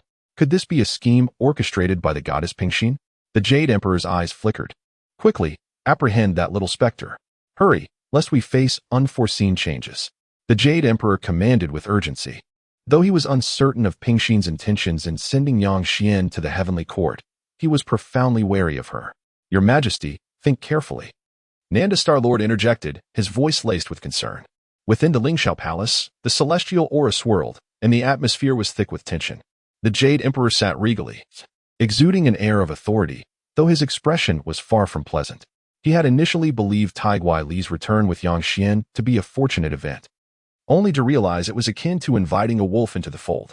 Your Majesty, Yang Xian is undoubtedly a prodigy in the art of formations, a talent rare in a millennium. Our heavenly court should seek to recruit him rather than suppress him forcefully, Nanda Star-Lord urged passionately. There is no need for further discussion. This individual harbors ulterior motives. His entry into the heavenly court is surely part of a scheme, the Jade Emperor replied grimly. Your Majesty, this matter is not insurmountable. Allow me a moment to deduce his whereabouts, spoke a celestial being clad in a Taoist robe. Proceed. Upon hearing this, the celestial being's hand shimmered with light, revealing a radiant compass. With a sweeping motion, the compass trembled violently, levitating within the grand hall as it began to rotate slowly. The laws of the cosmos swirling and cascading downward. The celestial being, with deft movements of both hands, channeled strands of ethereal power onto the compass. In an instant, the compass radiated a brilliant light, projecting an image that appeared hazy and indistinct. The expression of the celestial being shifted dramatically as he cast another incantation, unleashing a torrent of celestial energy. Yet, the image became increasingly nebulous, seemingly obscured by some elusive force, rendering it utterly indecipherable. Suddenly, as if struck by a backlash, the celestial being coughed up blood, staggering back a few steps, his face a mask of horror as he gazed at the floating compass within the grand hall. The onlookers exchanged apprehensive glances, their eyes snapping towards the celestial being. Your Majesty, I am but a humble celestial, incapable of discerning the whereabouts of Yang Xian, he lamented. His countenance darkened. It appears that a formidable force is veiling the heavenly secrets, making it exceedingly difficult to predict. At these words, the Jade Emperor's expression soured. With a sweeping gesture, an image materialized within the hall, still shrouded in ambiguity and indistinctness. The gravity of the situation settled heavily upon all present, their hearts tumultuous with uncertainty. The fact that even the Jade Emperor himself could not ascertain Yang Xian's location underscored the terrifying power of the entity behind him. Calm yourself. The Jade Emperor's visage was grim as he concluded that the one concealing the heavenly secrets on Yang Xian's behalf must certainly be Pingxin. Otherwise, it would not have been impossible for even himself to trace the other's movements. Disseminate the command to close the heavenly gates. Yang Xian must be captured. As you command. Meanwhile, at the southern heavenly gate, Yang Xian, enveloped in celestial energy, radiated an extraordinary demeanor with his flowing hair and ethereal presence. His expression remained tranquil as he gazed upon the imposing southern heavenly gate, inhaling deeply before advancing forward. At this juncture, guarding the southern heavenly gate was the formidable Demon King, Mo Lihong. Towering and majestic, clad in shining armor that emanated a fearsome glow. He stood with a sword suspended at his waist, his piercing gaze fixed beyond the gate. Halt! Mo Lihong bellowed, eyeing Yang Xian as he emerged from the celestial realm. Esteemed king of broad vision, I humbly greet you. Yang Xian replied with a respectful bow. I am here on the orders of Master L to deliver wine to Shirley Slope. Upon mentioning Master L, Mo Lihong's expression shifted.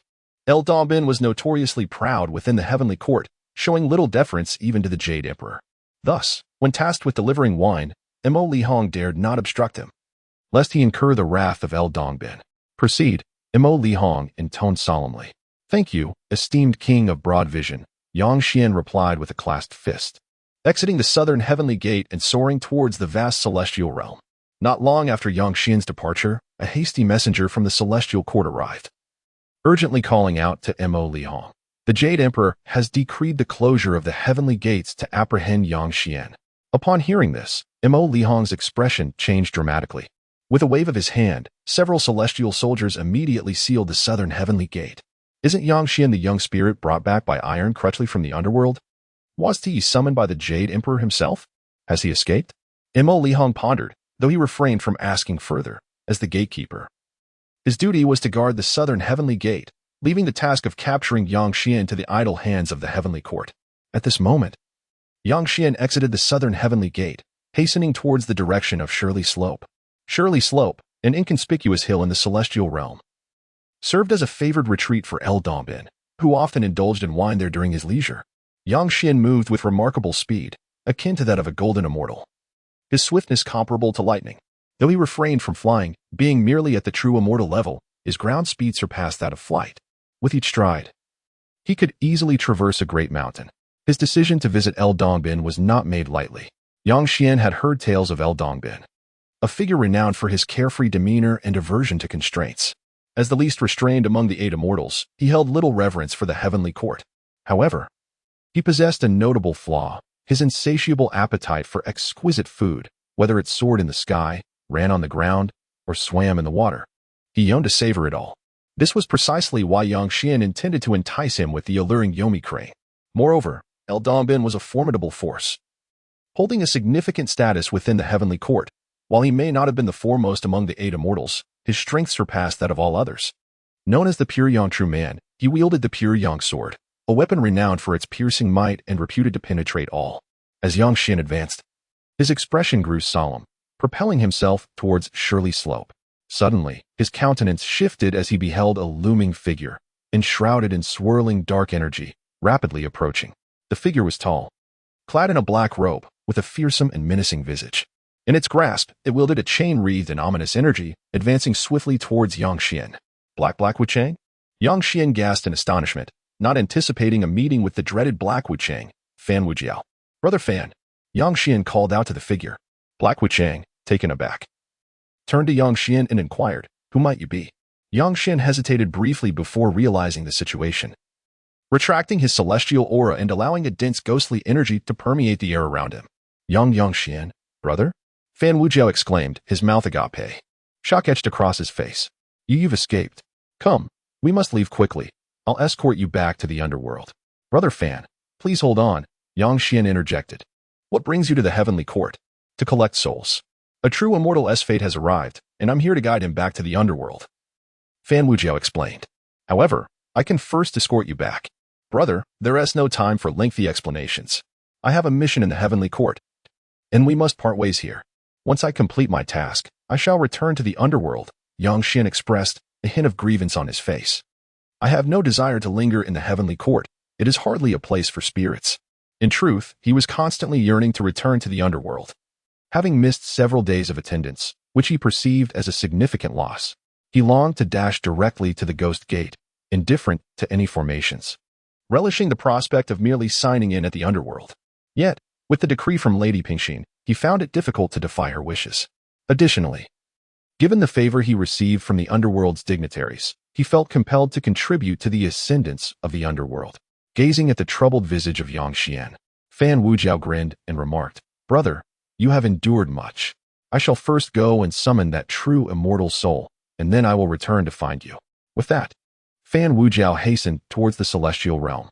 Yang Xian nodded and departed once more. Shirley Pa is situated in a hilly area of the immortal world, characterized by a modest earthen mound.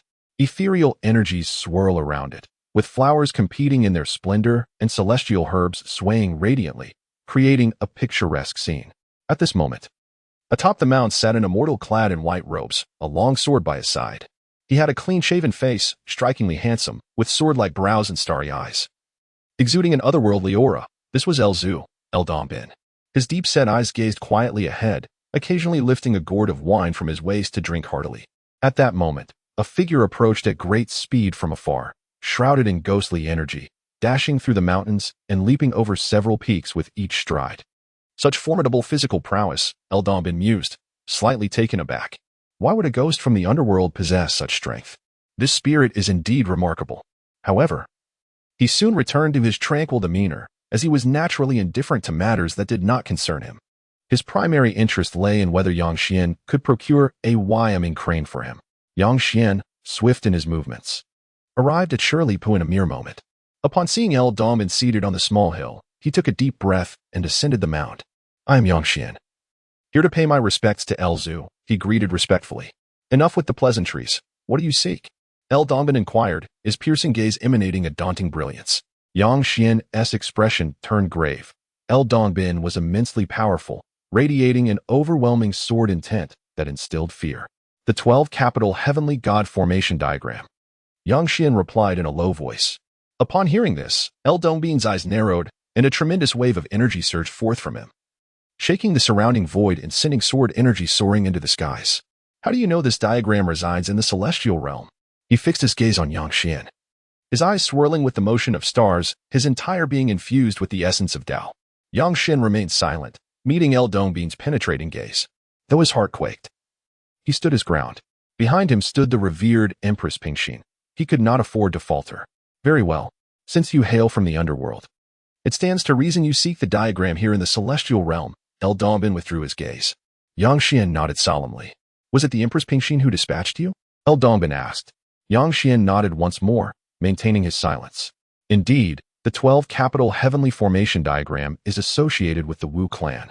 Thus it is reasonable for it to belong to the underworld, El Dongbin sighed. But why should I assist you? Xian was momentarily taken aback. After contemplating, he spoke. I can procure not only the Wyam and crane but also various delectable treats from the underworld. Heh. El Dongbin chuckled, wiping the corner of his mouth. It is said that in the underworld there exists a type of deer with exquisite meat. Is this true? As long as you can help me acquire the diagram, the delicacies of the underworld shall be at your disposal. Ah, but it is not I who will obtain it for you. I can merely inform you of its whereabouts. Whether you can take it is entirely up to your own abilities. El Dongbin waved his hand dismissively.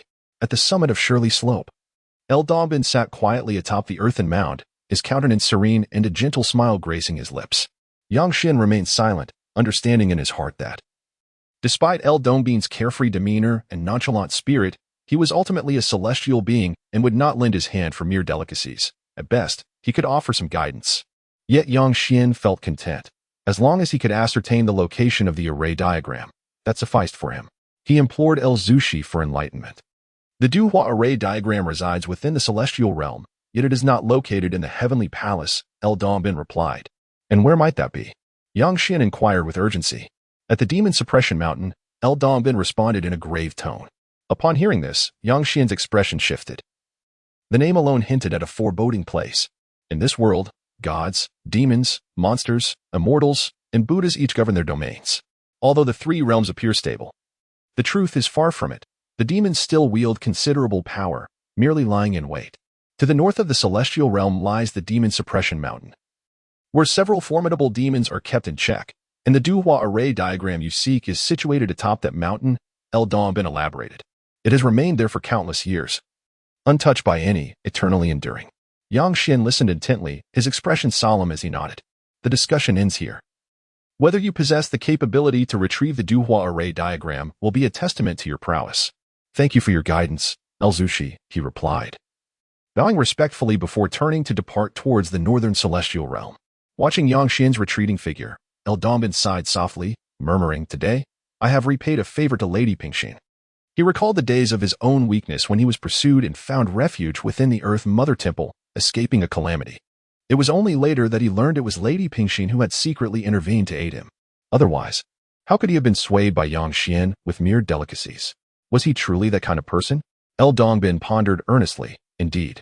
Meanwhile, Xian journeyed onward toward the Demon Suppression Mountain, as at that moment, Hei Wuchang Fan Wujiao arrived at the southern heavenly gate.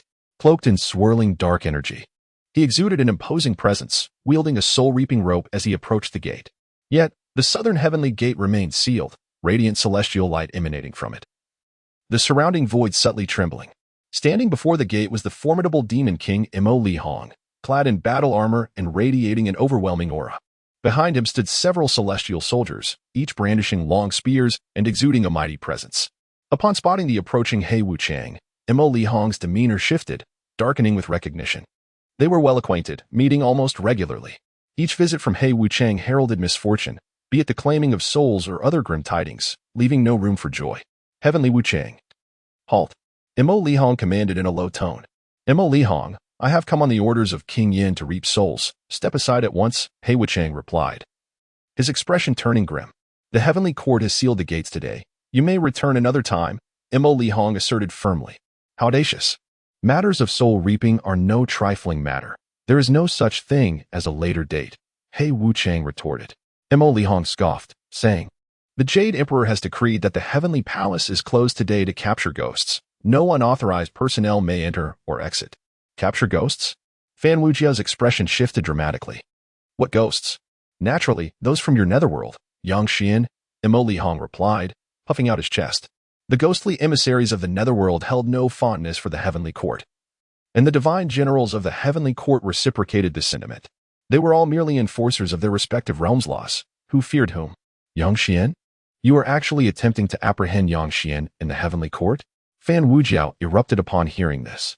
He was acutely aware of Yang Xian's significance to the netherworld, and it was highly likely that he was the formidable figure who had transcended tribulations atop the Tying Mountain. Such an individual was destined for immeasurable accomplishments. Even in the worst-case scenario, he would achieve the status of a quasi-saint. He was a treasure within the netherworld. And it was outrageous that he was being captured by the heavenly court. At that moment, Fan Wuji recalled Yang Xian's earlier remarks when they had met. It seemed he had come to the heavenly court on some crucial mission. Could it be that his intentions had been uncovered by the heavenly court? Upon this realization, Fan Wujiao's expression changed. If that were the case, Yang Xian was in grave danger. Once they failed to locate him within the heavenly palace, they would surely soon realize that Yang Xian had already left. When that happened, the heavenly court would pursue him with full force. And even if Yang Xian possessed immense abilities, escaping the heavenly court would be nearly impossible. This matter was far too serious. He must urgently inform King Qin Guang. With that thought, Fan Wujiao turned to depart. Where are you going? Mo Li Hong's gaze narrowed, his voice low. I shall return another day to collect souls. Haha. At least you know your place. Mo Li Hong laughed heartily, pleased to have outmaneuvered Fan Wujiao. Fool. Fan Wujiao muttered under his breath, then hastily left. He first sought any trace of Yang Xian along the way, but found no clues. Not daring to wait any longer, he hurried towards the Ghost Gate. At Mount Baodu, where the realms of the netherworld and the celestial realm converge, the imposing Ghost Gate stood firm. The Ghost Gate was grand, shrouded in malevolent energy, exuding an overwhelming aura, with powerful fluctuations causing the very void to warp and tremble. We pay our respects to the Lord of Impermanence. Several spectral soldiers greeted upon seeing the black impermanence at the Ghost Gate. Enough. Fan Wuju spoke, hastily entering the netherworld. He was burning with urgency. Once inside, he raced towards Fengdu City. On the Yellow Springs Road, many minor ghosts quickly retreated, fearful of colliding with Fan Wujiao. The wandering souls looked on, bewildered. As the black impermanence sped past them, their ethereal forms trembling. What is wrong with the Lord of Black Impermanence? One minor ghost exclaimed. I don't know. Could something have occurred in the celestial realm? The Yellow Springs Road was filled with soul collectors, traversing between the celestial realm and the netherworld, tasked with gathering those practitioners who had yet to ascend. Seeing Fan Wujiao's frantic demeanor, they could not help but speculate. Fan Wujiao's expression was grave, his entire being radiating a dense aura of malevolence as he channeled all his cultivation towards Fengdu City. Upon entering Fengdu City, he made a beeline for the Hall of Yama. At that moment, within the Grand Hall of King Qin Guang, he sat regally, listening to his subordinates report the matters at hand. At that moment, a shadow swiftly darted into the Grand Hall, nearly colliding with the ghostly envoy standing inside. King Qin Guang, it is dire, exclaimed Fan Wujiao, his face etched with urgency. Jiang Xian's expression darkened. He was in a foul mood. Just moments prior, his subordinate had reported that the Western Buddhist sect seemed to be plotting something, likely related to Yang Xian, who was far away in the heavenly court. At this juncture, He Wuchang hurriedly entered, further aggravating Jiang Xian's irritation. Fan Wujiao, what a disarray. How can you behave in such a manner? Jiang Xian vented his frustration upon Fan Wujiao. Leave and re-enter. I refuse to believe you cannot amend this dreadful habit. Fan Wujiao, shrinking his neck, lamented, King Qin Guang, there is no time. Yang Xian is in peril. Upon hearing this, King Qin Guang's countenance shifted, and he sprang to his feet with a sudden intensity. He turned to Fan Wujiao, speaking gravely. Isn't Yang Xian in the heavenly court? Indeed. It is the heavenly court that intends to deal with Yang Xian, Fan Wuji replied hastily. Elaborate. Fan Wujiao inhaled deeply, then recounted, I followed protocol to the heavenly court to collect souls, and by chance encountered brother Yang Xian. He informed me that he had a critical mission at the heavenly court before hastily departing. However, when I arrived at the southern gate, it was unexpectedly sealed, claiming they were capturing ghosts. Upon inquiry, I learned that the ghost they sought was none other than Yang Xian. His face twisted with wrath, teeth grinding audibly. The heavenly court is exceedingly overbearing, Jiang Xian bellowed, his expression dark as he fell into contemplation. Yang Xian's entrance into the heavenly court was at the behest of the serene goddess, whose power was unquestionable, though even the 10 kings of hell had seldom seen her. Her decisions could not be mistaken. Yet now, Yang Xian was in danger, and they had no means to contact the serene goddess. What should they do? Furthermore, his subordinate had just reported that the Buddhist sect appeared poised to take action, adding to his turmoil. Do they truly think the underworld is easy to bully? Jiang Xian's face contorted with rage, a dark aura emanating from his neck and spreading across his visage. Fan Wujiao's expression turned grave. He sensed unease. For whenever King Qin Guang bore such a demeanor, it heralded significant events. Dispatch orders at once. The 10 great envoys shall immediately depart, leading the spectral soldiers to gather at Mount Baodu and enter the celestial realm to retrieve Yang Xian. Understood. Fan Wujiao's face brightened as he accepted the command and departed.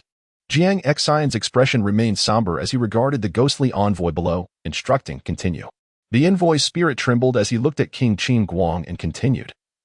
We have received word that the Buddhist sect seems to take a keen interest in Yang Xian's position. They have dispatched formidable warriors into the heavenly court, likely intending to abduct him. Humph!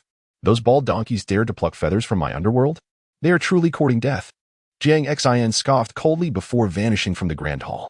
Atop the throne of hell, Jiang Xian was enveloped in a swirling miasma of ghostly energy, which coalesced into a massive, fearsome visage in the void above, grotesque and terrifying.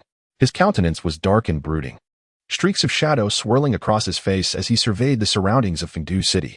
The spectral soldiers of Fengdu stood at attention, enforcing a blockade against any celestial or Buddhist presence within the confines of the city, forbidding entry or exit to any from the heavenly realm or the Western monks. A resonant voice emanated from Jiang Xian, echoing throughout the expanse of Fengdu. Countless spirits within the city trembled, and many spectral soldiers sprang into action, encircling the territories occupied by the celestial and Buddhist forces. King Qin Guang, what are you intending? We are here to assist you in managing the underworld. Such actions are unacceptable. Silence. Jiang Xian's body radiated black flames as he glared at the protesters. Assisting in the management of the underworld? You are nothing but troublemakers, bringing chaos to the realm of the dead. Amitabha, King Qin Guang, let us speak calmly. An elderly monk interjected gently. Jiang Xian's eyes were fierce as he stood atop the grand hall, suddenly turning to face the monk. Monk, should you utter another word, I shall annihilate your corporeal form and cast you into the frying pan. The monk's face flushed with indignation, yet he could not utter a single word in response. Equal King Lu Xuan, Urban King Huangba, Will King Xueqiu, Mount Tai King Dongxian. You 4 shall accompany me to Baodu Mountain and ascend to the heavenly realm. The remaining 5 shall guard the underworld. Jiang Xian declared, his presence towering. As he asserted, today, I shall see who dares to lay a hand on my underworld emissaries. Baodu Mountain loomed ominously, shrouded in ghostly mist, a foreboding sight from afar. A colossal gate of ghosts stood majestically at the mountain's peak, exuding an overwhelming aura of authority. At this juncture, 10 figures, enveloped in swirling shadows, stood resolutely before the gate of ghosts.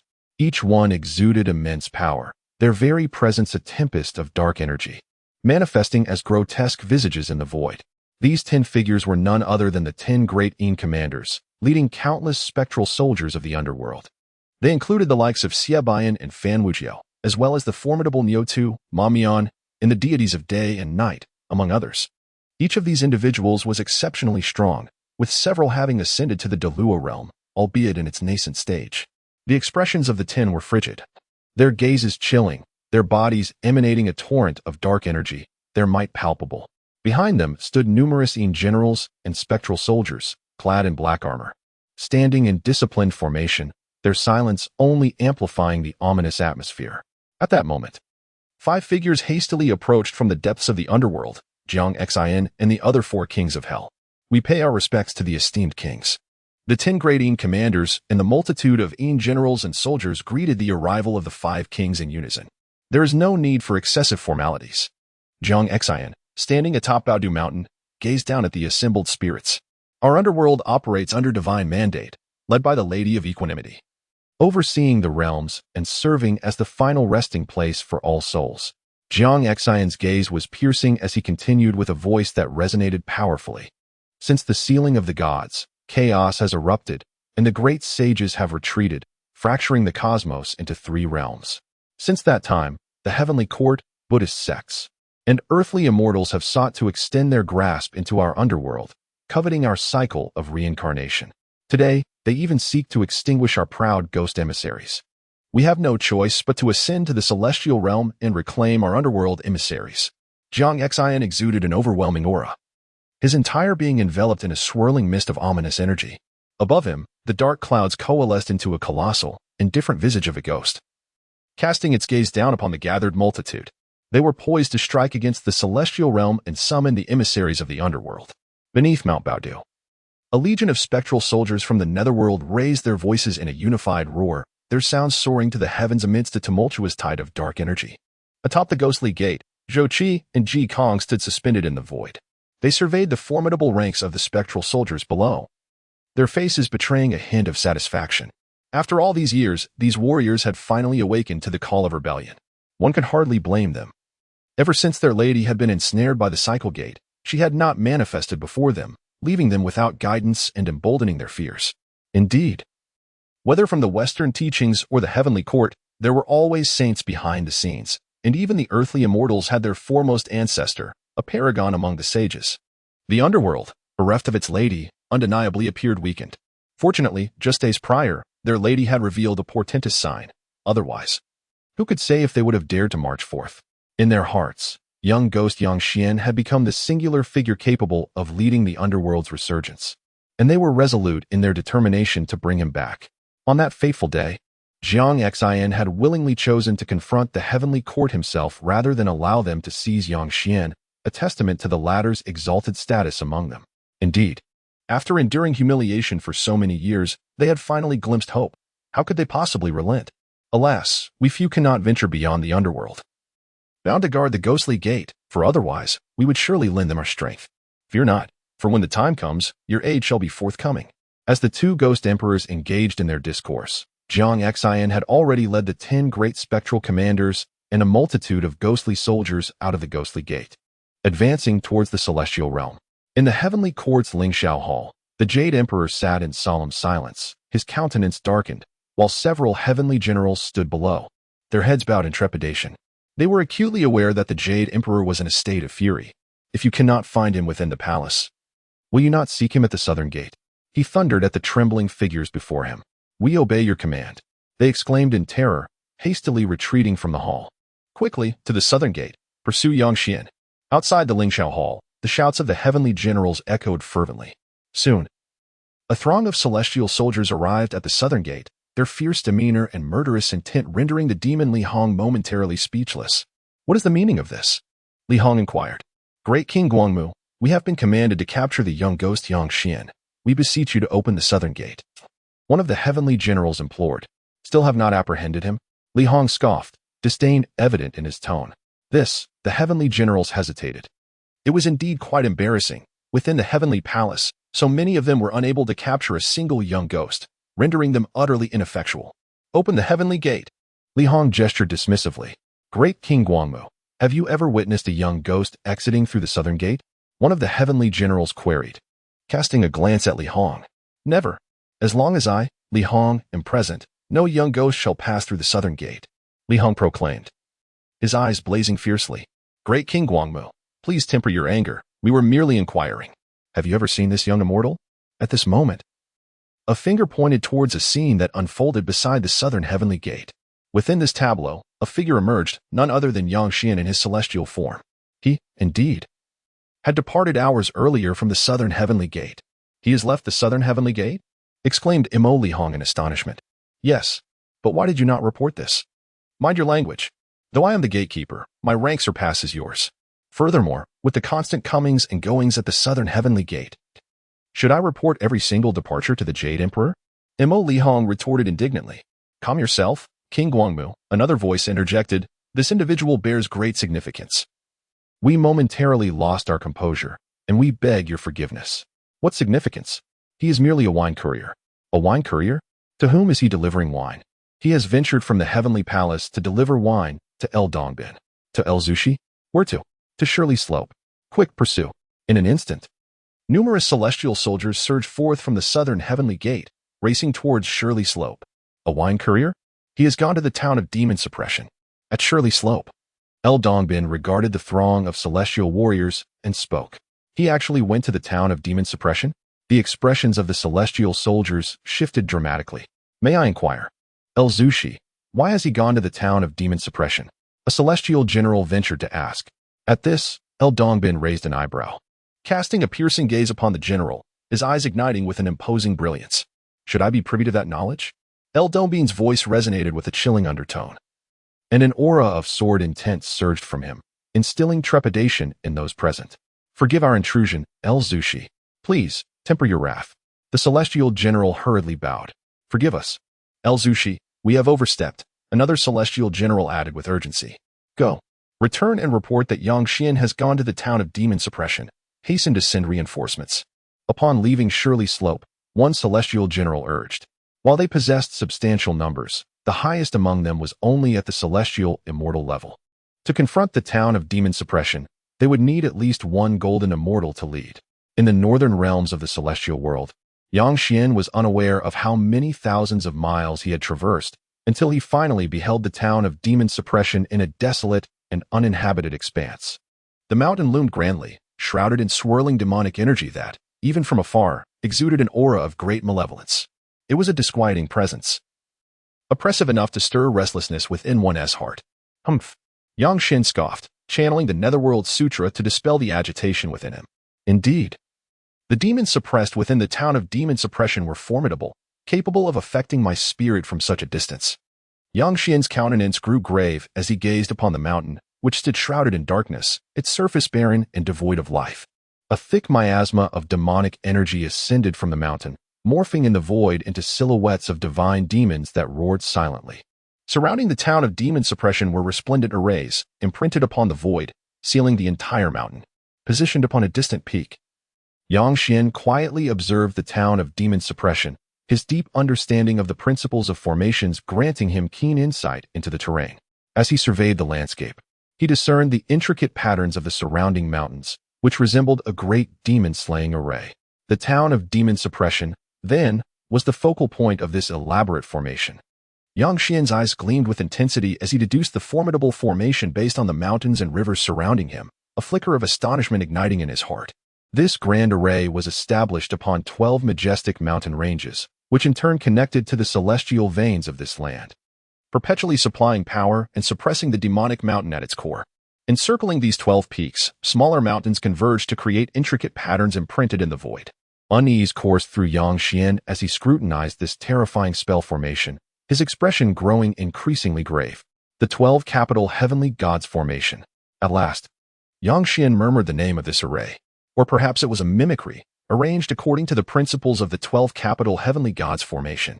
Of course, its might could not compare to that of the original. It became evident that the formation here was indeed laid out in accordance with the capital array diagram. But where was the diagram? Yang Xian pondered, his eyes ablaze with determination as he activated his, gazing intently at the demonic mountain. Through the thick miasma, he discerned a distorted void at the mountain's summit. Within that void, a resplendent array diagram radiated light, adorned with mysterious runes, each meticulously etched, emanating profound Taoist essence. The capital array diagram. Yang Xian's countenance brightened with excitement as he carefully examined the demonic mountain. To ascend the mountain, he must discover a path through this formation leading to the peak. He could not fathom why the architect of this array would leave the capital array diagram here. But according to El Dongbin, it seemed no one could ever take it away. Disregarding further thoughts, Yang Xian's eyes shimmered with determination as he began to unravel the secrets of the formation. Time slipped by, and after an hour, he finally gleaned some insights. Though insufficient to dismantle the boundary formation, it would at least enable him to enter it safely. Yang Xian, you are destined to encounter the Buddha. Please follow this humble monk to the sacred mountain. A resounding voice echoed from the void just as Yang Xian prepared to step into the formation. The Buddhist sect. Yang Xian's expression shifted dramatically as he whirled around, his gaze narrowing. Before him, radiant with golden light, several Buddhas approached, their serene smiles directed at him. There were 5 Buddhas in total, each with a benevolent countenance, majestic and adorned with halos, exuding an unparalleled sanctity. Beneath the demonic mountain, a sense of malevolence enveloped Yang Xian, his expression grave as he regarded the 5 seated Buddhas in the void behind him, his eyes ablaze with fierce determination. Yang Xian, you are destined to encounter the Buddha. Kindly return with this humble monk to the sacred mountain. One of the Buddhas spoke gently, a warm smile gracing his face. Yang Xian remained unconvinced, fully aware that the Western teachings were far from benevolent. Their invitation to the sacred mountain surely harbored ulterior motives regarding the Tying Mountain, and he might soon find himself forcibly converted, becoming a mere puppet devoid of his own thoughts, living solely by the dictates of Western interests. With this realization, Yang Xian's anger surged uncontrollably. He glared at the Buddhas and roared, "Old bald donkey, do you claim a bond simply because you say so?" With that, he leapt forward, charging towards the demonic mountain. I, the Buddha, am compassionate. To take refuge in the Buddha guarantees a lifetime of peace. An elderly monk spoke, waving his hand, and a beam of golden light descended from the heavens, transforming into a luminous barrier that obstructed Yang Xian's path. Yang Xian halted abruptly, turning to gaze at the Buddhas, his eyes shimmering with dark intensity. His expression darkened as he realized that these 5 monks had come today with the intent to forcibly subdue him. Each of them was formidable. The elder monk at the forefront had already attained the golden immortal level, possessing profound Buddhist wisdom. The 4 Buddhas behind him, though not yet golden immortals, had reached the celestial immortal stage, their cultivation surpassing his own. Although Yang Xian's physical form had achieved the golden immortal state, the monk before him exuded a powerful aura, indicating that he was exceptionally formidable. A confrontation would certainly not be easy. Are you monks truly intent on using force? Yang Xian remarked, his face grim. Please, do not misunderstand, esteemed Yang Xian. We have come specifically to invite you to the Spirit Mountain. The elder monk replied with a smile, continuing, Hui Ming, please escort Yang Xian to the Spirit Mountain. Yes. At this moment, a Buddha stepped forward from behind the elder monk. He radiated a brilliant golden light, adorned in a golden robe. Holding prayer beads in one hand and a meditation staff in the other, slowly emerging from the void. Though he was merely at the celestial immortal level, his presence was imposing, and his Buddhist teachings were profound. Apologies, esteemed guest, the monk spoke slowly, then summoned the prayer beads in his hand. The beads glowed intensely, filling the air with overwhelming golden light, and a terrifying wave of energy permeated the surroundings as the string of beads encircled Yang Xian. Subsequently, the beads unleashed a binding force, imprisoning Yang Xian. Amitabha. The Buddha's expression remained calm as he bowed slightly to Yang Xian. In their perception, Yang Xian was merely a true immortal spirit, and subduing him would require little effort, a task easily accomplished. Esteemed Yang Xian, well done, well done. The elder monk sighed as he witnessed Yang Xian ensnared by the prayer beads. Yang Xian's demeanor remained composed, despite only being at the true immortal level. The body forged by the Panga true blood was exceptionally powerful, having reached the golden immortal tier. Moreover, with each heartbeat, the Panga heart's blood continued to nourish his form, further enhancing his physical strength. In that moment, the string of prayer beads felt extraordinarily fragile to him, while they could bind an ordinary true immortal. Binding him was utterly impossible. Boom. Just as the elder monk uttered Amitabha, Yang Xian erupted with terrifying strength, unleashing an overwhelming force that swept through the air. To the astonishment of the monks, the prayer beads that had bound him shattered instantaneously, scattering in all directions. As soon as they left Yang Xian's body, they were obliterated by an immense power, turning to dust. With a profound surge of energy, Yang Xian's aura intensified, shrouding the heavens in a rolling tide of dark energy. Impossible. The monks were astounded, their faces revealing shock. A treasure capable of binding a celestial immortal had been shattered by a mere true immortal? Is this all you have? Yang Xian's gaze was icy as he regarded the group, a dismissive smirk curling his lips. You. The Buddhas nearly spat blood in their frustration. Yang Xian's contemptuous gaze and the upward curve of his lips pierced deeply into their hearts. At this moment, the monk whose prayer beads had been shattered once again took action. A radiant golden light enveloped him, and behind him emerged a golden Buddhist apparition, exuding unparalleled power. The Huiming Arhut had evidently attained such a remarkable level. The old monk sighed, thinking that capturing Yang Xian should be a trivial task. But how could it be like this? The expression on the old monk's face transformed dramatically. One moment he was filled with confidence, and the next, his eyes widened in disbelief. Before he could finish his sentence, a blood-curdling scream erupted as Huiming was sent hurtling backward. One of his arms was broken, nearly dislocating his entire shoulder. and his face contorted in excruciating pain. Hui Ming attempted to channel his strength to reconnect his severed arm, but found that an insidious force still ravaged his limb. This force was the physical prowess of Yang Xian, forged from the true blood of Fengdu, and it was far more than mere hardness. Every inch of his flesh was imbued with the essence of the Tao, circulating with an inherent rhythm. This implied that if Yang Xian continued his cultivation and thoroughly refined the heart's blood of Fengdu, allowing that drop of true blood to meld with his heart, one day, under the continuous nourishment of this blood, he could achieve the sanctity of his physical form. Is this the extent of a revered monk? Yang Xian scoffed, then turned and walked once more toward the demon suppression mountain.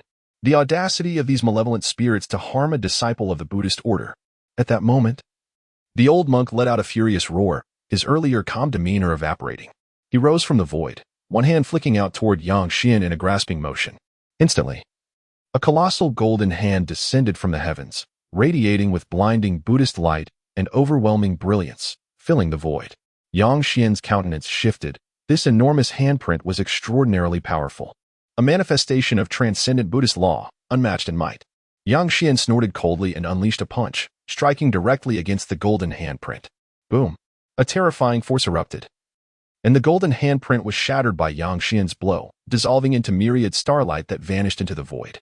Yang Xian grinned, turning once more. What a formidable physique! The old monk exclaimed, nearly comparable to the golden body of Buddha in our order. Little spirit, you shall not escape. The old monk bellowed, soaring into the sky. Sitting cross-legged in the void, he formed seals with his hands, and numerous scriptures manifested around him, transforming into terrifying assaults directed toward Yang Xian. Yang Xian's gaze flickered as he summoned his physical strength to withstand the onslaught. Bang! Bang! Bang! The scripture-based attacks rained down from the void, striking against Yang Xian's body, all of which he managed to fend off. His expression darkened. Although he had successfully blocked these assaults, they still inflicted considerable pain upon him. Yang Xian understood in his heart that his cultivation level was still too low. Otherwise, with the numerous powerful techniques he had mastered, defeating this old monk would be a simple task. However, as his realm was merely that of a true immortal, even if he unleashed those techniques, their power would be insufficient to harm a practitioner at the golden immortal level. The techniques of the immortals require celestial energy for their execution. With Yang Xian's realm being that of a true immortal, his celestial energy was likewise at that level, rendering his Tao techniques incapable of inflicting significant damage upon a golden immortal. Yang Xian's strength now lies in his physical form. To subdue a formidable monk at the golden immortal level, he requires the might of his corporeal body, while spells depend on celestial power. Divine abilities are rooted in the physical form. Yang Xian possesses a powerful physique, and he also wields divine abilities.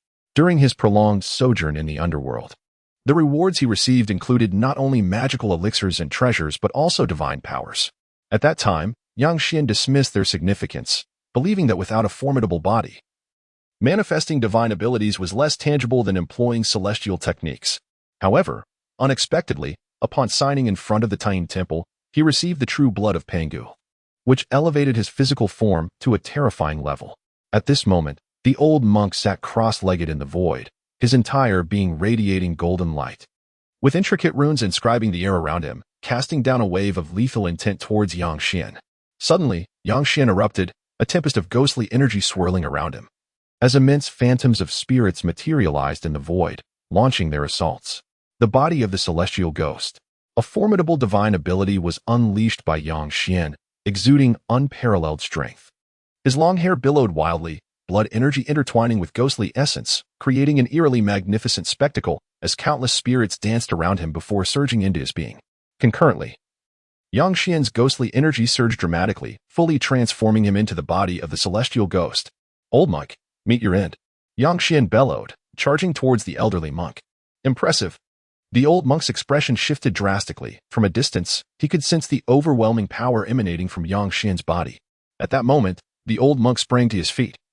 Losing his composure, he waved his hands, releasing a resounding chant from within, which echoed thunderously. Behind him, a colossal Buddha manifested in the void, its radiant light enveloping him. Instantly, the old monk radiated golden brilliance, his form transforming into a golden statue of immense stature. Meanwhile, Yang Xian approached, shrouded in ghostly energy that obscured the heavens. Embodying the formidable body of the celestial ghost, he unleashed a punch, his blood energy surging like a rainbow, coalescing into a blood-colored phantom of a deity in the void. "Heretical fiend, submit before my Buddha," the old monk roared. His golden form, resplendent in hue, was buoyed by the imposing presence of the colossal Buddha behind him. As he unleashed a punch that illuminated the void, a magnificent force aimed at Xuan. It was indeed the Buddhist divine technique, the great Tathagata fist. With a thunderous clash, the two titans collided. Both were pushed back, the void trembled, and the surrounding mountains crumbled, their foundations shaken. Xuan's eyes flickered with excitement. At the moment the old monk executed the great Tathagata fist, his soul ignited, and the Nether Sutra began to operate autonomously, allowing him to start evolving the great Tathagata fist himself. The old monk's expression darkened. Though the clash seemed evenly matched, he was actually at a disadvantage. His fist trembled, golden blood trickling down, and his entire arm quivered, failing to muster any strength. "Amitabha, benefactor, cease your assault and return with me to the Spirit Mountain. Continuing this conflict will only lead to mutual destruction," the old monk sighed, his voice measured. "Mutual destruction?" Xuan shook his head, declaring, "Your golden form shall shatter today. I shall escort your spirit to the underworld and subject it to 3 days of torment in the ethereal expanse above Zhima Mountain." Both Xuan and the venerable monk from the Buddhist sect stood resolute, their physical forms resonating with intense energy, causing the surrounding void to tremble and be obliterated by the waves of power they emitted. Xuan's long hair billowed, his entire being radiating ghostly energy, with blood vitality soaring to the heavens, forming a colossal apparition of a demonic deity. This spectral figure towered at the pinnacle of the void, exuding unmatched might. Opposite him stood the Buddhist monk, towering at an impressive height, enveloped in a golden aura that shone with divine light. Behind him loomed a gigantic silhouette of a Buddha, filling the skies and erupting with resplendent Buddhist radiance. At that moment, the monk's expression darkened, despite having unleashed the great sun Tathagata fist in his golden form. He had not gained the upper hand, highlighting Xuan's formidable strength. "Amitabha, turn back now and follow the monk back to Lingshan," the elder intoned slowly. "It seems that 3 days of torment will not suffice. Your roots run deep, having likely poisoned countless souls," Xuan replied in a low tone. "Amitabha."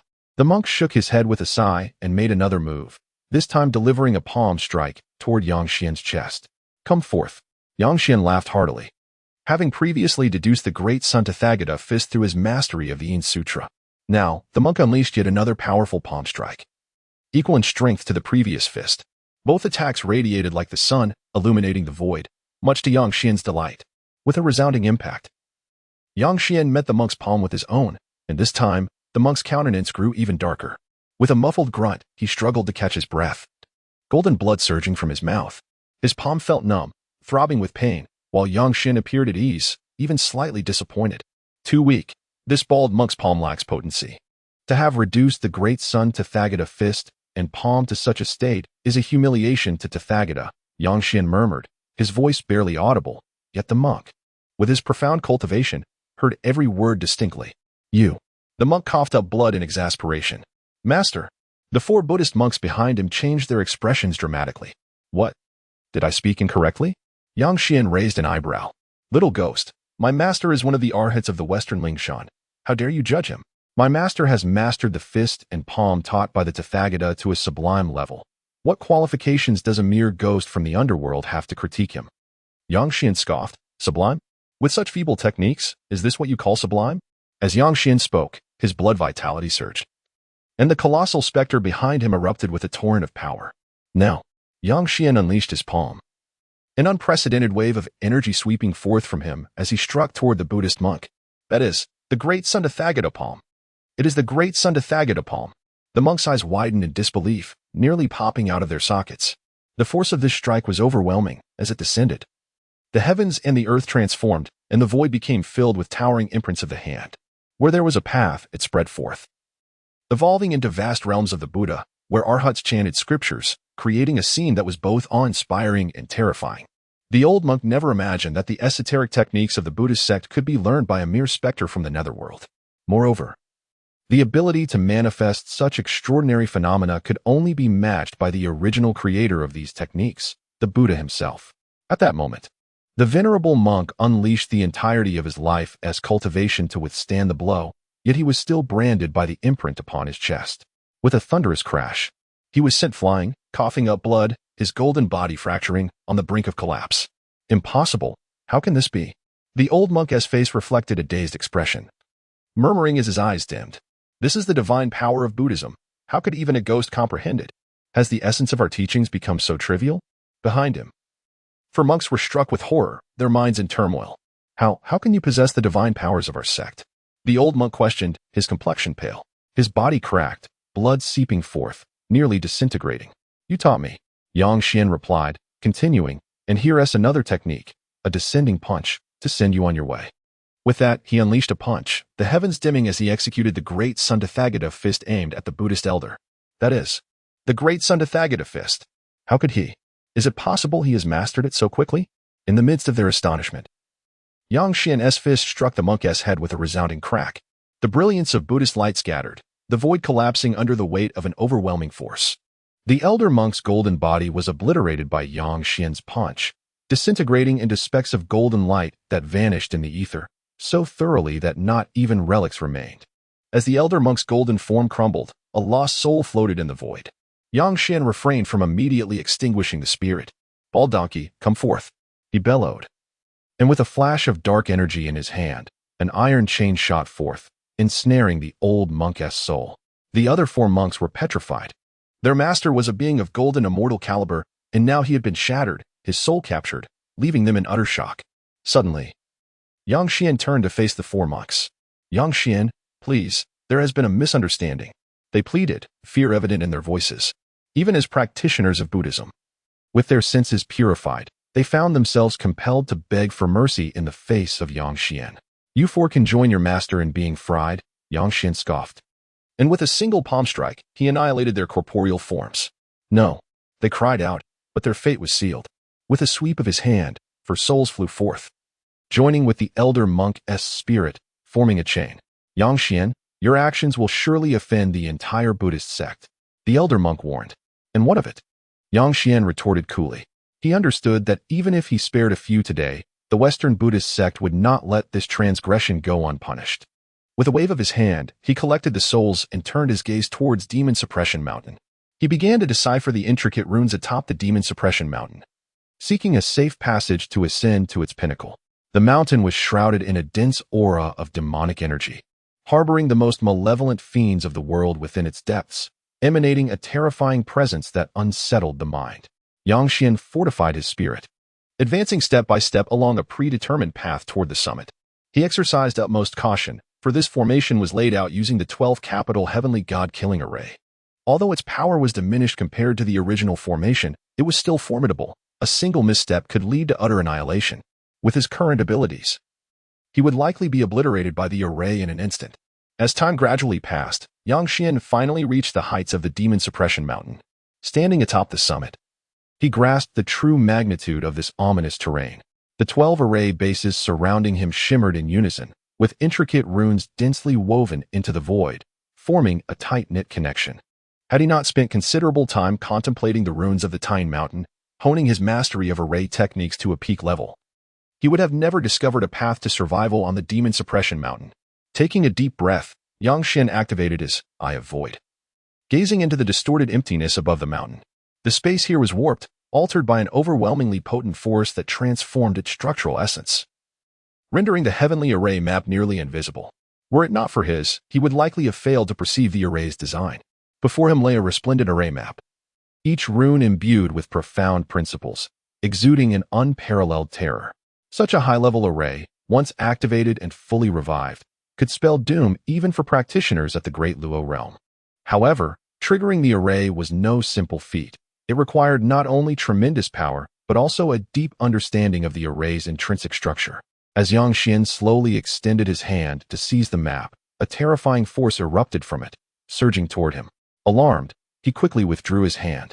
Yet the power still coursed into his arm, threatening to annihilate his very soul. At that moment, a drop of primordial blood within his heart radiated mysterious ripples, coursing through his veins. The force seemed to sense this disturbance, softening momentarily before dissipating entirely. Yang Xian's face paled, cold sweat trickling down his back as he felt a wave of dread wash over him. The earlier power was overwhelmingly terrifying. Had it not been for the protection of the primordial blood, he would have surely faced complete obliteration. Not only he, But even a powerful being at the Great Luo level would have succumbed to that force. It seemed to be a form of self-protection from the array. Anyone attempting to take it away would be obliterated. No wonder this array had remained here untouched. Few could withstand such formidable power, Yang Xian mused. He dared not act recklessly again, letting his soul shine as he attempted to communicate with the array, but met with no response. This array seemed to be quite exclusionary, disregarding any living being. Yang Xian exhausted all methods, yet the array remained unresponsive. Why did the primordial blood soften the array's power? Did it share some connection with the array? At that moment, these thoughts swirled through Yang Xian's mind. As he contemplated this, he summoned his own blood essence. A terrifying aura rising from within him, infused with the essence of Fengdu's true blood, spreading towards the array. At that moment, the array trembled slightly and then began to shake violently, as if it had encountered a long-lost relative, filled with an exhilarating sensation. Could it really be possible? Yang Xian was filled with delight and exerted all his strength to unleash his blood essence.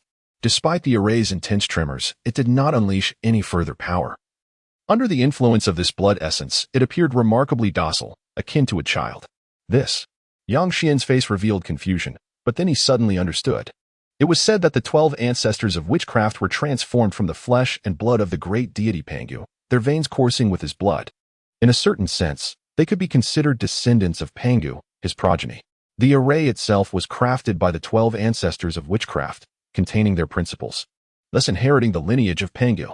If this reasoning held true, it was entirely natural for the array to respond submissively to the essence of Fengdu's true blood. So that was it. Yang Xian sighed in relief, realizing why Lady Pingxin had sent him to retrieve the array, as none from the underworld could possibly obtain it.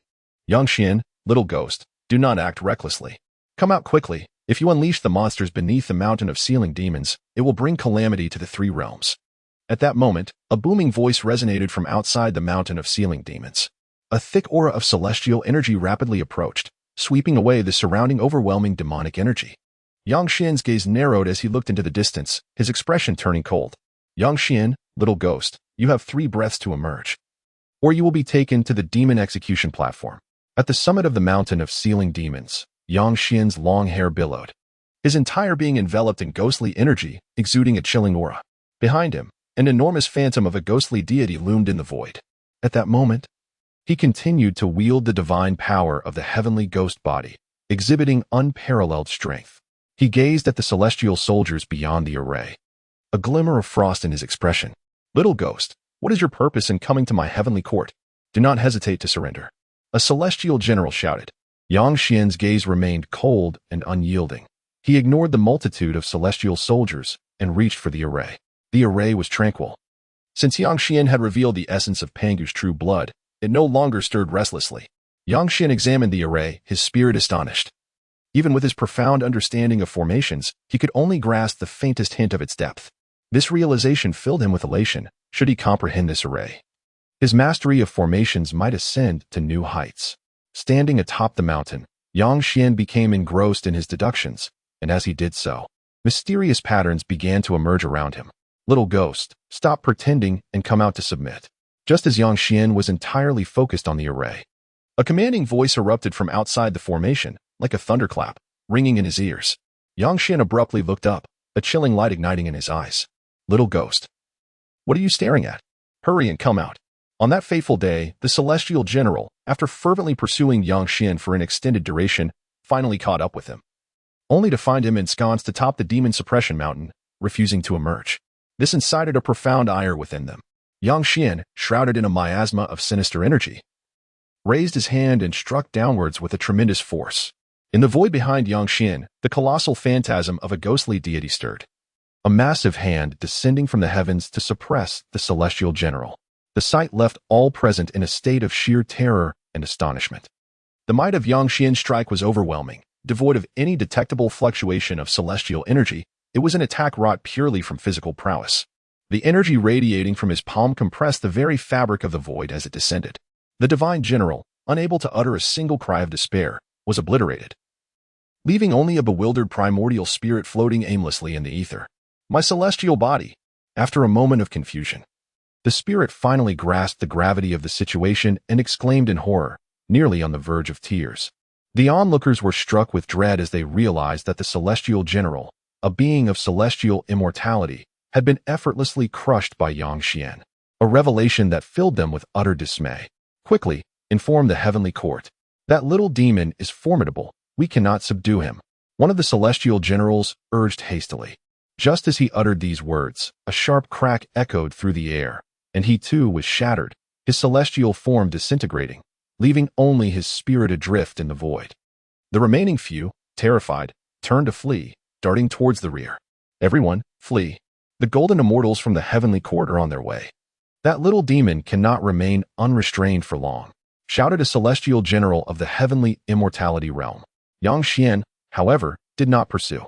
He descended from the demon suppression mountain, collecting the souls of the two celestial beings, and strode into the distance. At this juncture, he had acquired the diagram of the celestial array and was intent on departing the heavenly court swiftly to enter the gates of hell. Meanwhile, upon learning of Xian's approach to the demon suppression mountain, the heavenly court promptly dispatched several formidable golden immortals to confront him. After all, the malevolent creatures sealed within the mountain were immensely powerful. Should Xian release them, the consequences would be dire. Wait, Xian does not seek to unleash the monsters. He aims to obtain the diagram of the celestial array. The Jade Emperor suddenly realized, a dawning comprehension flooding his mind. Quickly, dispatch a great Luo golden immortal along with the heavenly soldiers to the demon suppression mountain. We must not allow Xian to abscond with the diagram of the celestial array, the Jade Emperor commanded urgently. In that instant, the heavens trembled, and upon discerning Xian's intentions, their expressions shifted dramatically. The diagram of the celestial array was an unparalleled creation forged by the 12 ancestral shamans of the ancient witch clan. Although no one in the heavenly court could currently wield its power, preventing it from falling into the hands of the underworld was of utmost importance. For, if it were to land in the underworld, it would inevitably fall under the dominion of the Lady of Equanimity, potentially leading to uncontrollable chaos. Moreover, according to the sage behind the heavenly court, it was suspected that the 12 ancestral shamans had not been entirely eradicated and might have retained some contingency plan. Perhaps the diagram of the celestial array was one such contingency. The underworld could very well have reinforcements, possibly dispatching the 8 immortals as well. The diagram of the celestial array must not be allowed to enter the gates of hell, the Jade Emperor decreed. As you command. Outside the southern heaven gate, a colossal horn loomed in the void, accompanied by a grand drum beside it. 2 imposing figures stood bare-chested atop the ethereal void. A somber horn echoed through the air, intertwined with the low thrum of war drums, sending waves of palpable dread rippling outward in all directions across the celestial realm. The drums of war had indeed sounded. What could have transpired? A celestial being of the great Luo realm furrowed his brow, murmuring to himself. Summoning the 8 immortals? Humph, such an overreaction. On the 10-mile slope, El Dobbin snorted disdainfully, reluctantly rising to his feet. In that moment, Xian hastened towards the gate of hell, gradually sensing an ominous aura surrounding him. As anticipated, it wasn't long before several figures obstructed his path. These were being shrouded in celestial energy, each exuding immense power, their bodies resonating with the flow of loss. All at the golden immortal level. Xian, surrender. One of the golden immortals intoned gravely. Xian's expression grew icy, a dark energy surged around him, and a colossal ghostly figure loomed in the void behind him, exuding a chilling presence. Those who block my path shall perish, Xian bellowed, aware that since the heavenly court was already aware of his journey to the demon suppression mountain, they would soon realize his intentions. Should they dispatch a Tai golden immortal or a great Luo golden immortal, escape would be impossible for him, regardless of his formidable constitution. Time was of the essence. He had to breach the gate of hell swiftly. Humph, a mere golden immortal dares to boast so brazenly? Seize him, the golden immortal declared, vanishing from sight only to reappear beside Xian in an instant. With a swift move, he pointed, unleashing a beam of light directed at Xian.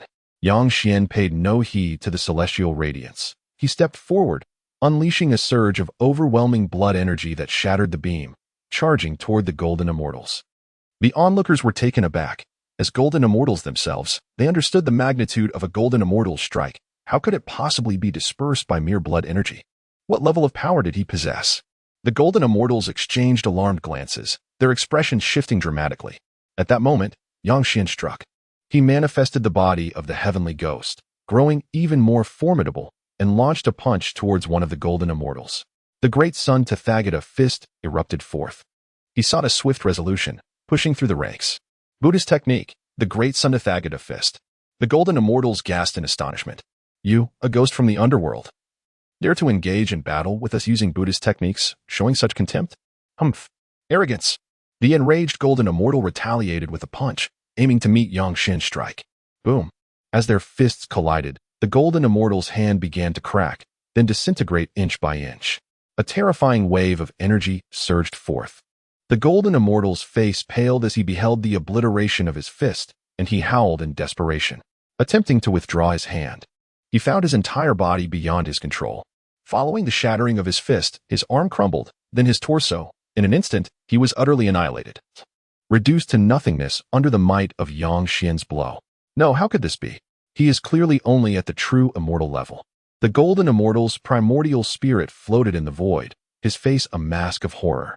It seemed they had claimed this little ghost possessed a formidable physique. But how could he be so overwhelmingly powerful? Could it truly extinguish the corporeal form of a golden immortal? This was indeed an anomaly. Who among you has ever witnessed a ghost possessing a physical body? The several golden immortals were taken aback. After gritting their teeth, they charged at Xuan. Retreat was no longer an option, although they were no match for him. Even if their celestial forms were shattered, the heavenly court would assist in restoring them. Kill. They bellowed as they surged toward Xuan. Humph. Xuan's gaze was icy, his robes billowing and long hair flowing, emanating a formidable aura. With a powerful push, he advanced. Bang. The phantoms of ghostly deities behind him unleashed an endless tide of ghostly energy, transforming Xuan into a celestial demon of unparalleled might. With one fist raised and the other palm extended, he unleashed the martial arts of the Buddha against the golden immortals. How could the golden immortals possibly withstand such an onslaught? Even a Buddha with a perfected golden body would find it challenging to resist Xuan's assault. Near golden immortals stood no chance. Splatter. Blood erupted as each golden immortal was obliterated in the void, turning into a mist of crimson. Their primordial spirits trembled in the air. For years, they had never encountered such a powerful ghost. One capable of rampaging through the ranks of golden immortals with a true immortal cultivation level. The expressions of the golden immortals grew grave as they recognized their helplessness against Xuan. Fortunately, he refrained from delivering a fatal blow, sparing their primordial spirits. Otherwise, that single punch would have obliterated both body and soul. Once he departed, they would swiftly return to the heavenly court to restore their celestial forms. Though their cultivation would suffer a setback, it was certainly preferable to complete annihilation. So weak, Xuan continued onward without pausing, leaving behind only a silhouette and a lingering remark. Phew. The primordial spirits sighed in relief. He had departed, and they had ultimately escaped calamity. Whoosh. Just as the primordial spirits were exhaling deeply, a dark iron chain flew toward them from ahead. Its inky surface was coiled with sinister energy, radiating a chilling brilliance. That is, the primordial spirits exchanged glances, a sense of deja vu washing over them as they beheld the chain approaching. No, it is the soul-reaping chain. It seeks to ensnare our spirits.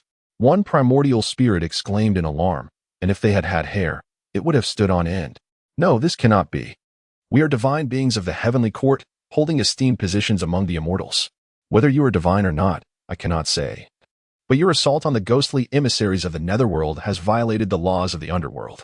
Come with me to the netherworld to face your reckoning. A cold voice emanated from the figure ahead. No. They howled in despair, but the iron chain flew forth in an instant, binding their primordial spirits. With a wave of his hand, Xuan collected the spirits, departing without looking back, hastening toward the ghostly gate of Mount Badu. As Xuan advanced, his countenance grew grave, and he unleashed the full might of his physical form, hastening towards the direction of Badu Mountain. Suddenly, amidst his frantic escape, a terrifying attack cleaved through the void, aimed directly at him. It was a sword beam, slicing down from the edge of the cosmos, resplendent and overwhelming, severing the air itself. Xuan's expression shifted dramatically. The potency of that sword beam was formidable, its vibrations intense, rending the very fabric of space as it approached. This was an assault descending from the apex of heaven and earth, utterly fearsome. Long before the sword beam reached him, the vast aura of its sword intent already pierced Xuan's skin, causing him pain. In a moment of desperation, Xuan summoned the Duding formation diagram, positioning it behind him. Although he could not activate the formation, its inherent defenses and the terrifying runes inscribed upon it were sufficient to withstand a single strike. With a resounding crash, the cataclysmic sword struck the formation. The diagram erupted with a fearsome force, instantly shattering the impact of the blade. Yet, the dreadful shockwave still propelled Xian forward, causing him to cough up blood as he struggled to regain his footing. Harnessing the rebound's energy, he surged ahead, each step carrying him over several mountains. A chill coursed through Xian's heart. The power of that sword had been overwhelming, had it not been for his body. Comparable to that of a golden immortal, and the manifestation of the heavenly ghost body, the mere backlash from the formation could have shattered him, annihilating his very essence. At this moment, he understood that true power from the celestial court had arrived, at least above the Tai golden immortal, possibly even a great Luo golden immortal. His expression remained solemn. He found himself in a perilous situation where a moment's carelessness could lead to capture. Though they were still some distance away, and he could not even sense their presence, it was evident that the celestial beings had already detected him and locked onto his position. It would not be long before they closed the gap, and the odds were decidedly against him, even if they did not intend to kill him. Returning to the underworld would become exceedingly difficult. Without the ability to return, his aspirations for ascendance would remain a distant dream. Xian, halt. Should you proceed further? We shall show no mercy, a resounding voice echoed. Tai Guili. Xian's expression darkened at the mention of the crippled figure. He chose to disregard the warning, channeling all his cultivation to press forward. Behind him, tens of thousands of miles away, a contingent of celestial soldiers and generals moved swiftly, led by a dozen great Luo realm cultivators. Beyond the 8 immortals, several other great Luo realm beings accompanied them. They understood that the Jade Emperor had dispatched them not to confront Xian, but to prevent any powerful entities from the underworld from coming to his aid.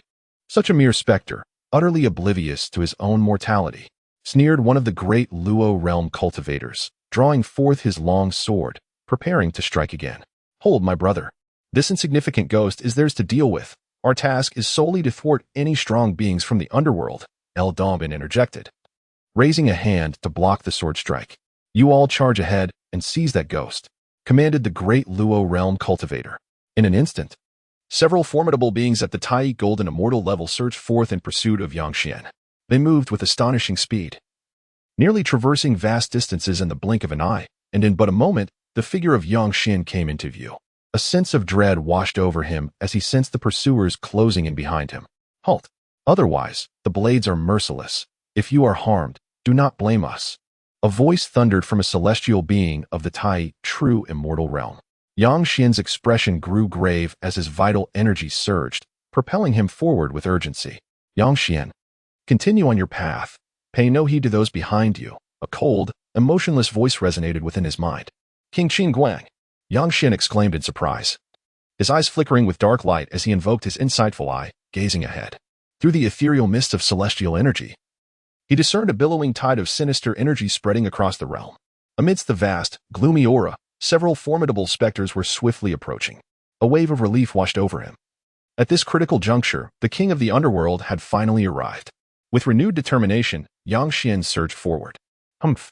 Behind him, several practitioners of the Tai golden immortal level sneered, erupting with renewed vigor and accelerating their pursuit. As time passed, the distance between them and Xian diminished. Xian, surrender! One of the Tai golden immortals bellowed, extending a hand to grasp him. Let us see who dares to harm my underworld envoy. Came a furious roar from ahead. Suddenly, a colossal ghostly visage materialized in the void, its eyes shooting forth a beam of dark energy that transformed into a fierce strike aimed directly at the outstretched hand of the Tai golden immortal. With a sharp crack, the hand was severed by the dark energy. They are here. The faces of several Deluo golden immortals, accompanying the heavenly soldiers, shifted with concern. Humph! Does the underworld dare to act against my heavenly court? A Deluo realm immortal scoffed, vanishing in a flash. The other Deluo golden immortals swiftly followed suit. Xian, go ahead. Today I shall witness what your heavenly court can do. Xian's expression darkened, his form enveloped in a swirling mass of ghostly energy. His visage transformed into a fearsome sight. At this moment, the forces of the underworld were closing in on Xian, their presence overwhelming, their power surging forth, casting a shadow across the heavens. Xian, are you inciting rebellion? Roared a Deluo golden immortal from the heavenly court. Cease your slander against my underworld. We merely seek to retrieve our envoy. Yet you, with so many Deluo golden immortals, pursue a mere true immortal envoy of the underworld without a shred of shame. Humph. Yang Xian has sinister intentions in the heavenly court. We are merely following orders. The underworld would never believe your one-sided claims. From what I understand, the Jade Emperor sent someone to the underworld to invite Yang Xian. How has it transformed into accusations of his treachery? Jiang Xian retorted sharply. You in the heavenly court truly excel at distorting facts and framing others. Jiang Xian. Do you not fear the wrath of the Jade Emperor with such slander against the heavenly court? Do you not fear the fury of the Empress for bullying my underworld envoy? Yang Xian, surrender. As the great Luo Golden Immortal roared in fury. His long hair billowed around him, a tempest of wrath. With a sweeping gesture, he directed his immense hand towards Yang Xian. I shall see who dares. Jiang Xian bellowed. His entire being suffused with ghostly energy, as he summoned forth a surge of power that enveloped Yang Xian, drawing him closer. Come. Jiang Xian and his companions stood suspended in the void, gazing at the almost tangible Yang Xian, issuing a low command. Yang Xian looked up to see 5 kings of hell and 10 ghostly commanders, their formidable presence soaring into the heavens, brimming with martial intent, while behind them loomed a dense throng of spectral soldiers. Thank you, King Qin Guang, Yang Xian said, clasping his hands in gratitude, before soaring towards Baodu Mountain. Jiang Xian.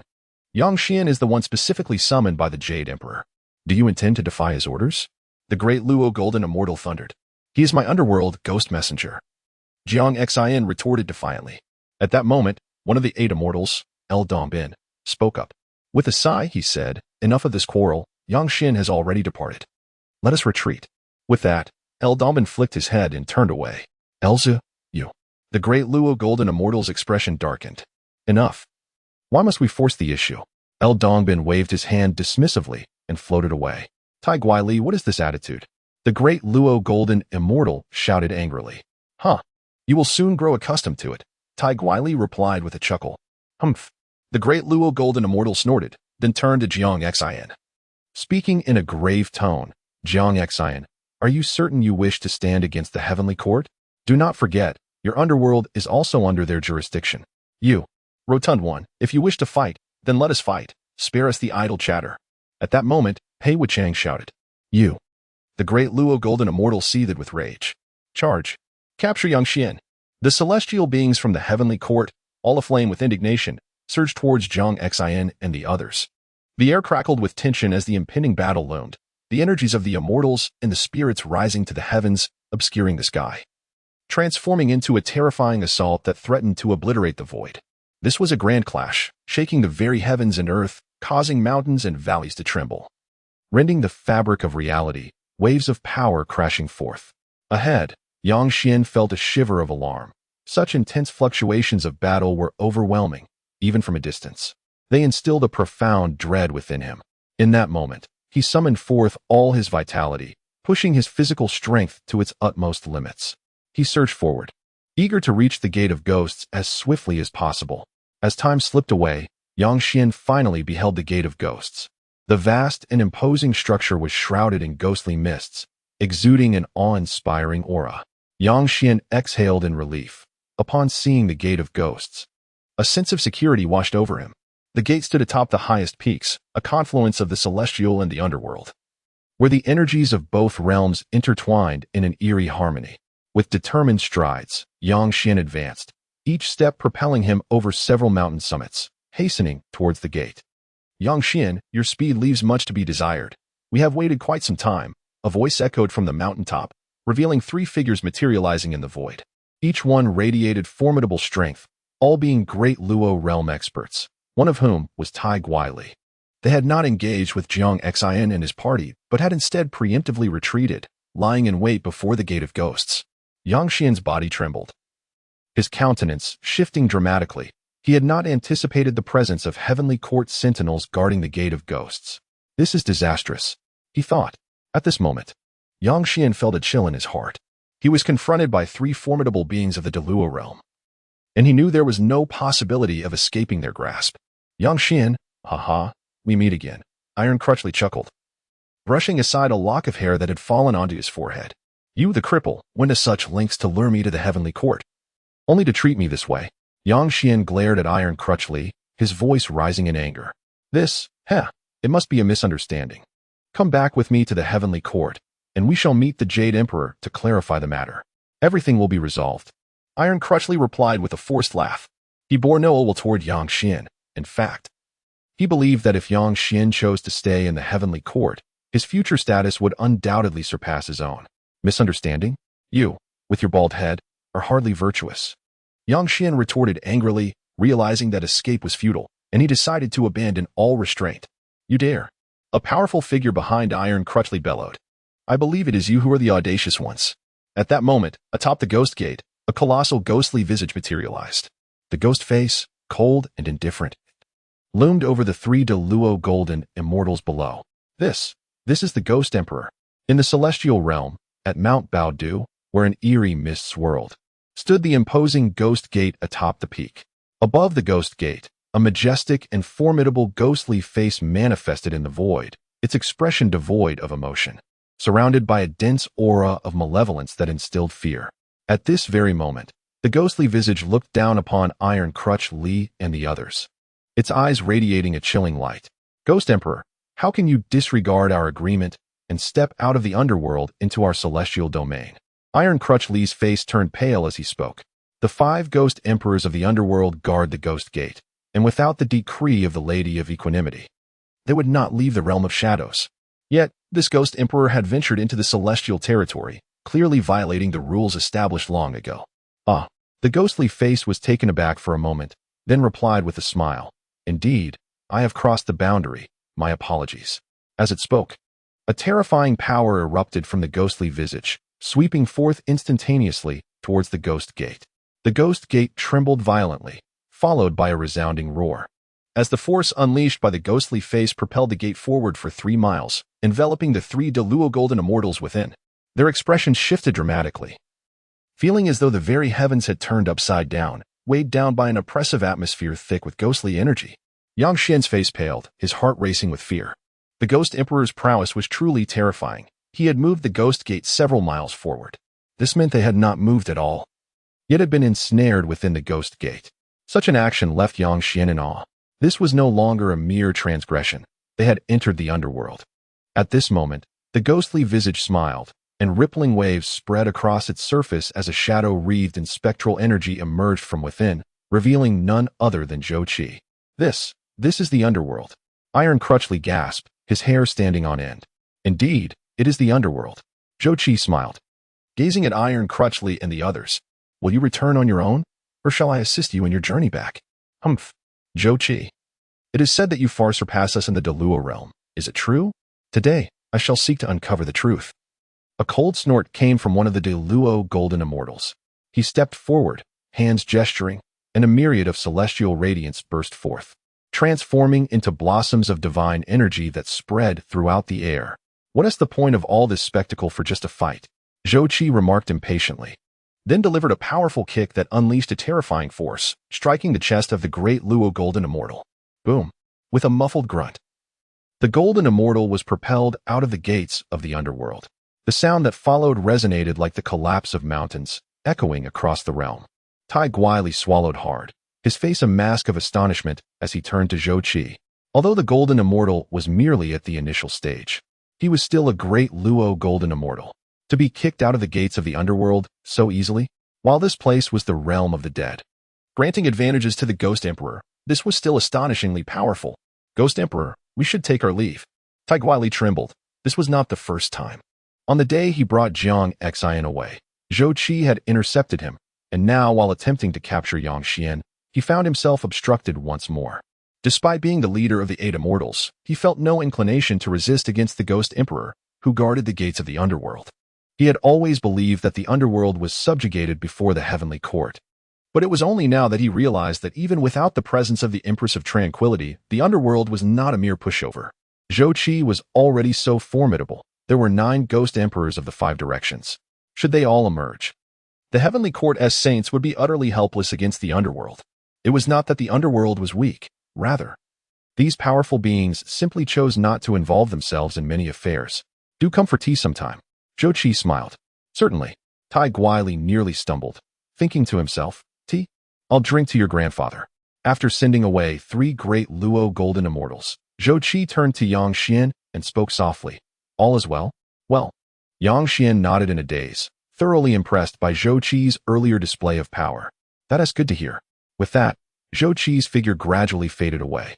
Yang Xian stood speechless, sensing that Zhou Qi seemed to know the purpose of his journey to the heavenly court. However, upon reflection, it made sense. Although the ghost emperors of the 5 directions were tasked with guarding the portals of the underworld, their status was incredibly high. Even the 10 Yama kings had no authority to command them, as they reported directly to the Empress of Tranquility and the Emperor of Fengdu. With the position of the Emperor of Fengdu currently vacant, they were entirely at the behest of the Empress of Tranquility. Yang Xian shook his head, secretly alarmed by the overwhelming power he had witnessed. He then hastened towards Fengdu City. Within the gates of the underworld lay the vast and desolate Yellow Springs Road, where the air was thick with ghostly energy. On either side bloomed the fiery red blossoms of the other shore, swaying gracefully and exuding an ethereal aura. Yang Xian advanced swiftly along the path, weaving through the swirling ghostly mists, his figure flickering in and out of sight until he vanished into the dense haze. Fengdu City stood majestic and imposing, exuding an aura of dread, with billowing ghostly energy rising from its depths, forming a colossal, formidable ghostly visage that loomed over the entire city. Gazing upon the grandeur of Fengdu City, Yang Xian felt a mixture of emotions. Though his journey to the heavenly court had been fraught with surprises, he ultimately faced no peril. What troubled him most, however, was that he had not checked in for several days. For him, not picking up something when going out is akin to losing it, resulting in a few days wasted. Yang Xian, is that you? Just as Yang Xian was lost in thought, a commanding voice resonated from beyond the city of Fengdu. He raised his gaze to see a middle-aged man in a crimson official robe and a cap, standing beneath the city, beckoning to him.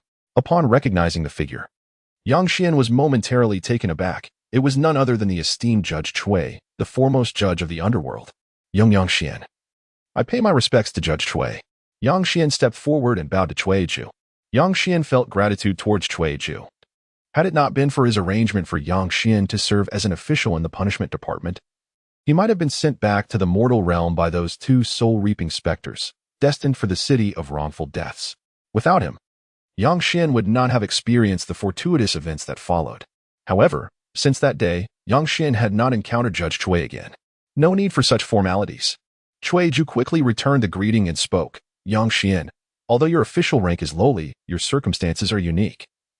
Your status in the underworld is sufficient to be on par with mine, so there is no need for excessive formalities.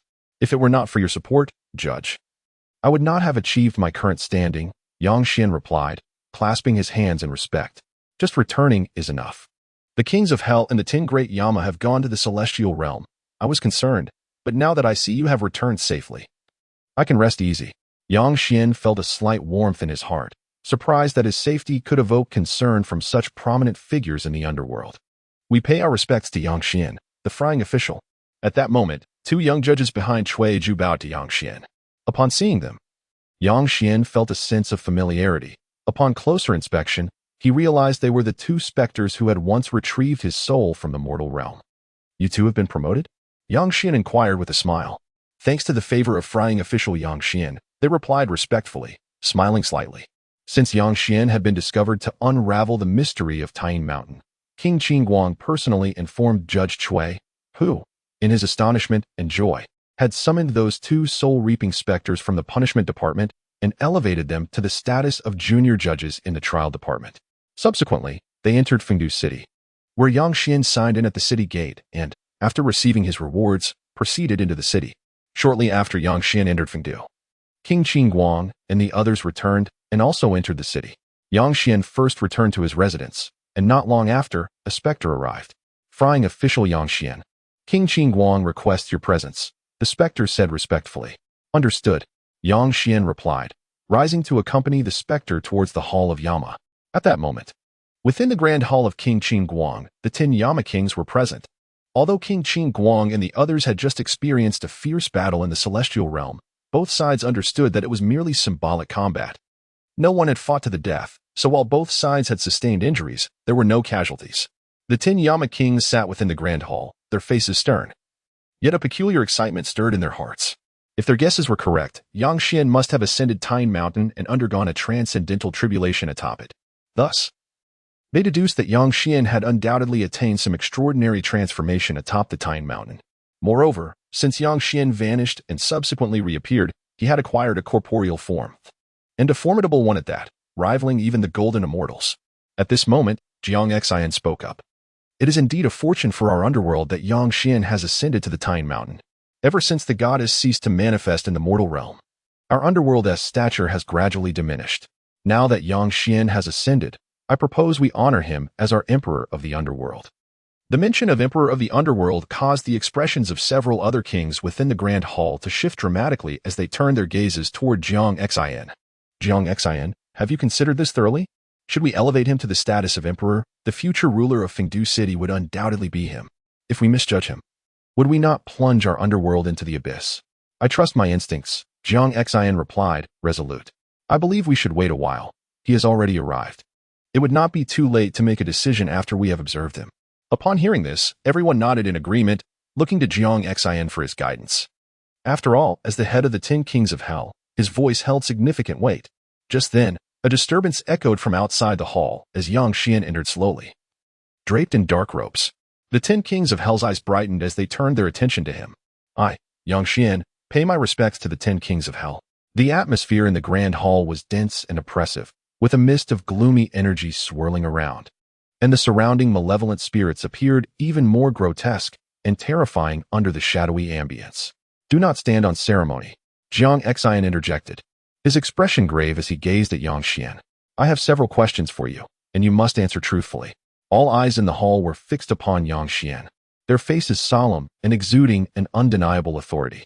Yang Xian straightened his expression and met the gaze of the 10 Kings of Hell, nodding gravely. You entered the heavenly court on the orders of the goddess Pingxin, did you not? Jiang Xian asked, his tone heavy with concern.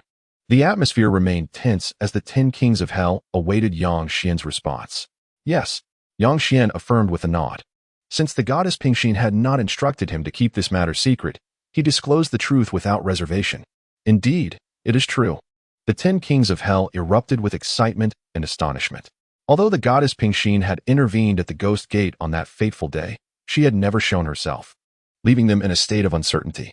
But now, with Yang Xian revealing the truth, their spirits soared. Jiang Xian, striving to contain his exhilaration, continued, Yang Xian, did you ascend to the Tine Mountain? Were you the one to undergo tribulation there? Yes. Yang Xian nodded once more. Suddenly, one of the kings lost control of his strength, shattering the chair beneath him and landing abruptly on the ground. He ascended. He truly ascended. In that moment, the 10 Kings of Hell could no longer maintain their composure. Despite their cultivation being at the Deluo level, they found it difficult to restrain their emotions. For countless years, the Tine Mountain had loomed over the underworld, and never had anyone succeeded in ascending it. Even amidst the vastness of the 3 realms, no one had ever triumphed in reaching the Tine Mountain.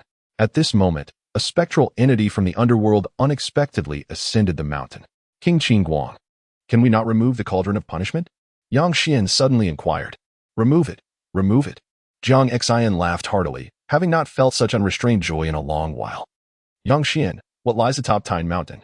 What is there? Jiang Xian pressed eagerly. There is a temple. We are aware of that. Is there anything besides the temple? Nothing else. Nothing else. The 10 Kings of Hell turned their gazes toward Yang Xian in disbelief. Outside the temple, it is barren, devoid of anything. And inside the temple, there is a stone statue, Yang Xian stated solemnly. A statue? Indeed, I also encountered Lady Pingxin. Lady Pingxin is within the temple? The 10 Kings of Hell were astonished. No, Lady Pingxin is trapped within the wheel of reincarnation. That is merely a fragment of her essence. She guided me to transcend into the true immortal realm and instructed me to enter the heavenly court to retrieve an object for her. What object? The diagram of the 12 heavenly gods formation. The diagram of the heavenly formation. The 10 Kings of Hell were taken aback, their expressions shifting from shock to excitement as they looked at Yang Xian. Jiang Xian urged, did you obtain it? Yes. So it is true. So it is true. The 10 Kings of Hell comprehended the significance, for they were aware that the diagram of the heavenly formation resided within the demon suppression mountain. Yet, none could retrieve it. The heavenly court's myriad defenses were one aspect. More importantly, they were simply incapable of taking the formation. The diagram possessed a spirit, forged by the ancient 12 ancestral witches. making it impossible for ordinary individuals to carry away. I never expected the lady would appear atop Taiying Mountain, Jiang Xian murmured, furrowing his brow. Could it be that Taiying Mountain is a remnant from the era of the ancient witches? By the way, Yang Xian, you mentioned a stone statue within the temple. Whose statue is it? Lady Pingxin's? Jiang Xian queried. No, it is that of the great Fengdu. Along with the 12 ancestral witches, Yang Xian replied gravely. What? Upon hearing this, the 10 kings of hell's expressions changed dramatically, shifting from shock to exhilaration. To think that atop Taiying Mountain, the great Fengdu, the primordial being who separated heaven and earth, is enshrined, and the 12 ancestral witches, who were siblings of Lady Pingxin, witnessing the astonishment of the 10 kings of hell. Yang Xian took a deep breath and continued, Lady Pingxin is now ensnared by karmic ties, trapped in the cycle of reincarnation. The being atop Taiying Mountain is merely a fragment of her essence. No wonder the lady has not manifested for so long, Jiang Xian remarked, his expression grave as he looked at Yang Xian. Yang Xian, this matter is of great significance and must not be disclosed to anyone. Rest assured, King Qin Guang. I understand the weight of this matter. You may return to your tasks. Very well. After Yang Xian exited the Grand Hall, the 10 kings of hell's expressions turned serious. You all heard. The lady has met Yang Xian and even bestowed upon him high praise. Otherwise, she would not have sent him to the heavenly court for the formation, Jiang Xian stated. The others nodded, realizing at that moment that Yang Xian was indeed the chosen one. With Lady Pingxin standing behind him, he was destined to lead the underworld to rise once more. I consent to revering him as the sovereign of the underworld. At that moment, one of the Yama kings spoke up. I too agree. Honoring him as the Lord of Fengdu. I concur. I also concur. In an instant, the 10 Yama kings united in their vote, all agreeing to acknowledge Yang Xian as the sovereign of the underworld. This matter shall remain undisclosed. Only the 10 of us shall know, lest Yang Xian face peril before he has fully matured. Indeed, the 3 realms already have many eyes upon him. Should they discover Yang Xian's true identity, it could lead to even greater danger. Should we report this to the Empress? Lu Xuan inquired. There is no need. The Empress has made prior arrangements. Yang Xian is indeed the sovereign of the underworld and will one day inherit the position of the great Emperor of Fengdu. Just then, within the Hall of Yama, the figure of Zhou Qi materialized in the Grand Chamber. Zhou Qi, the Ghost Emperor. The 10 Yama kings exclaimed in astonishment.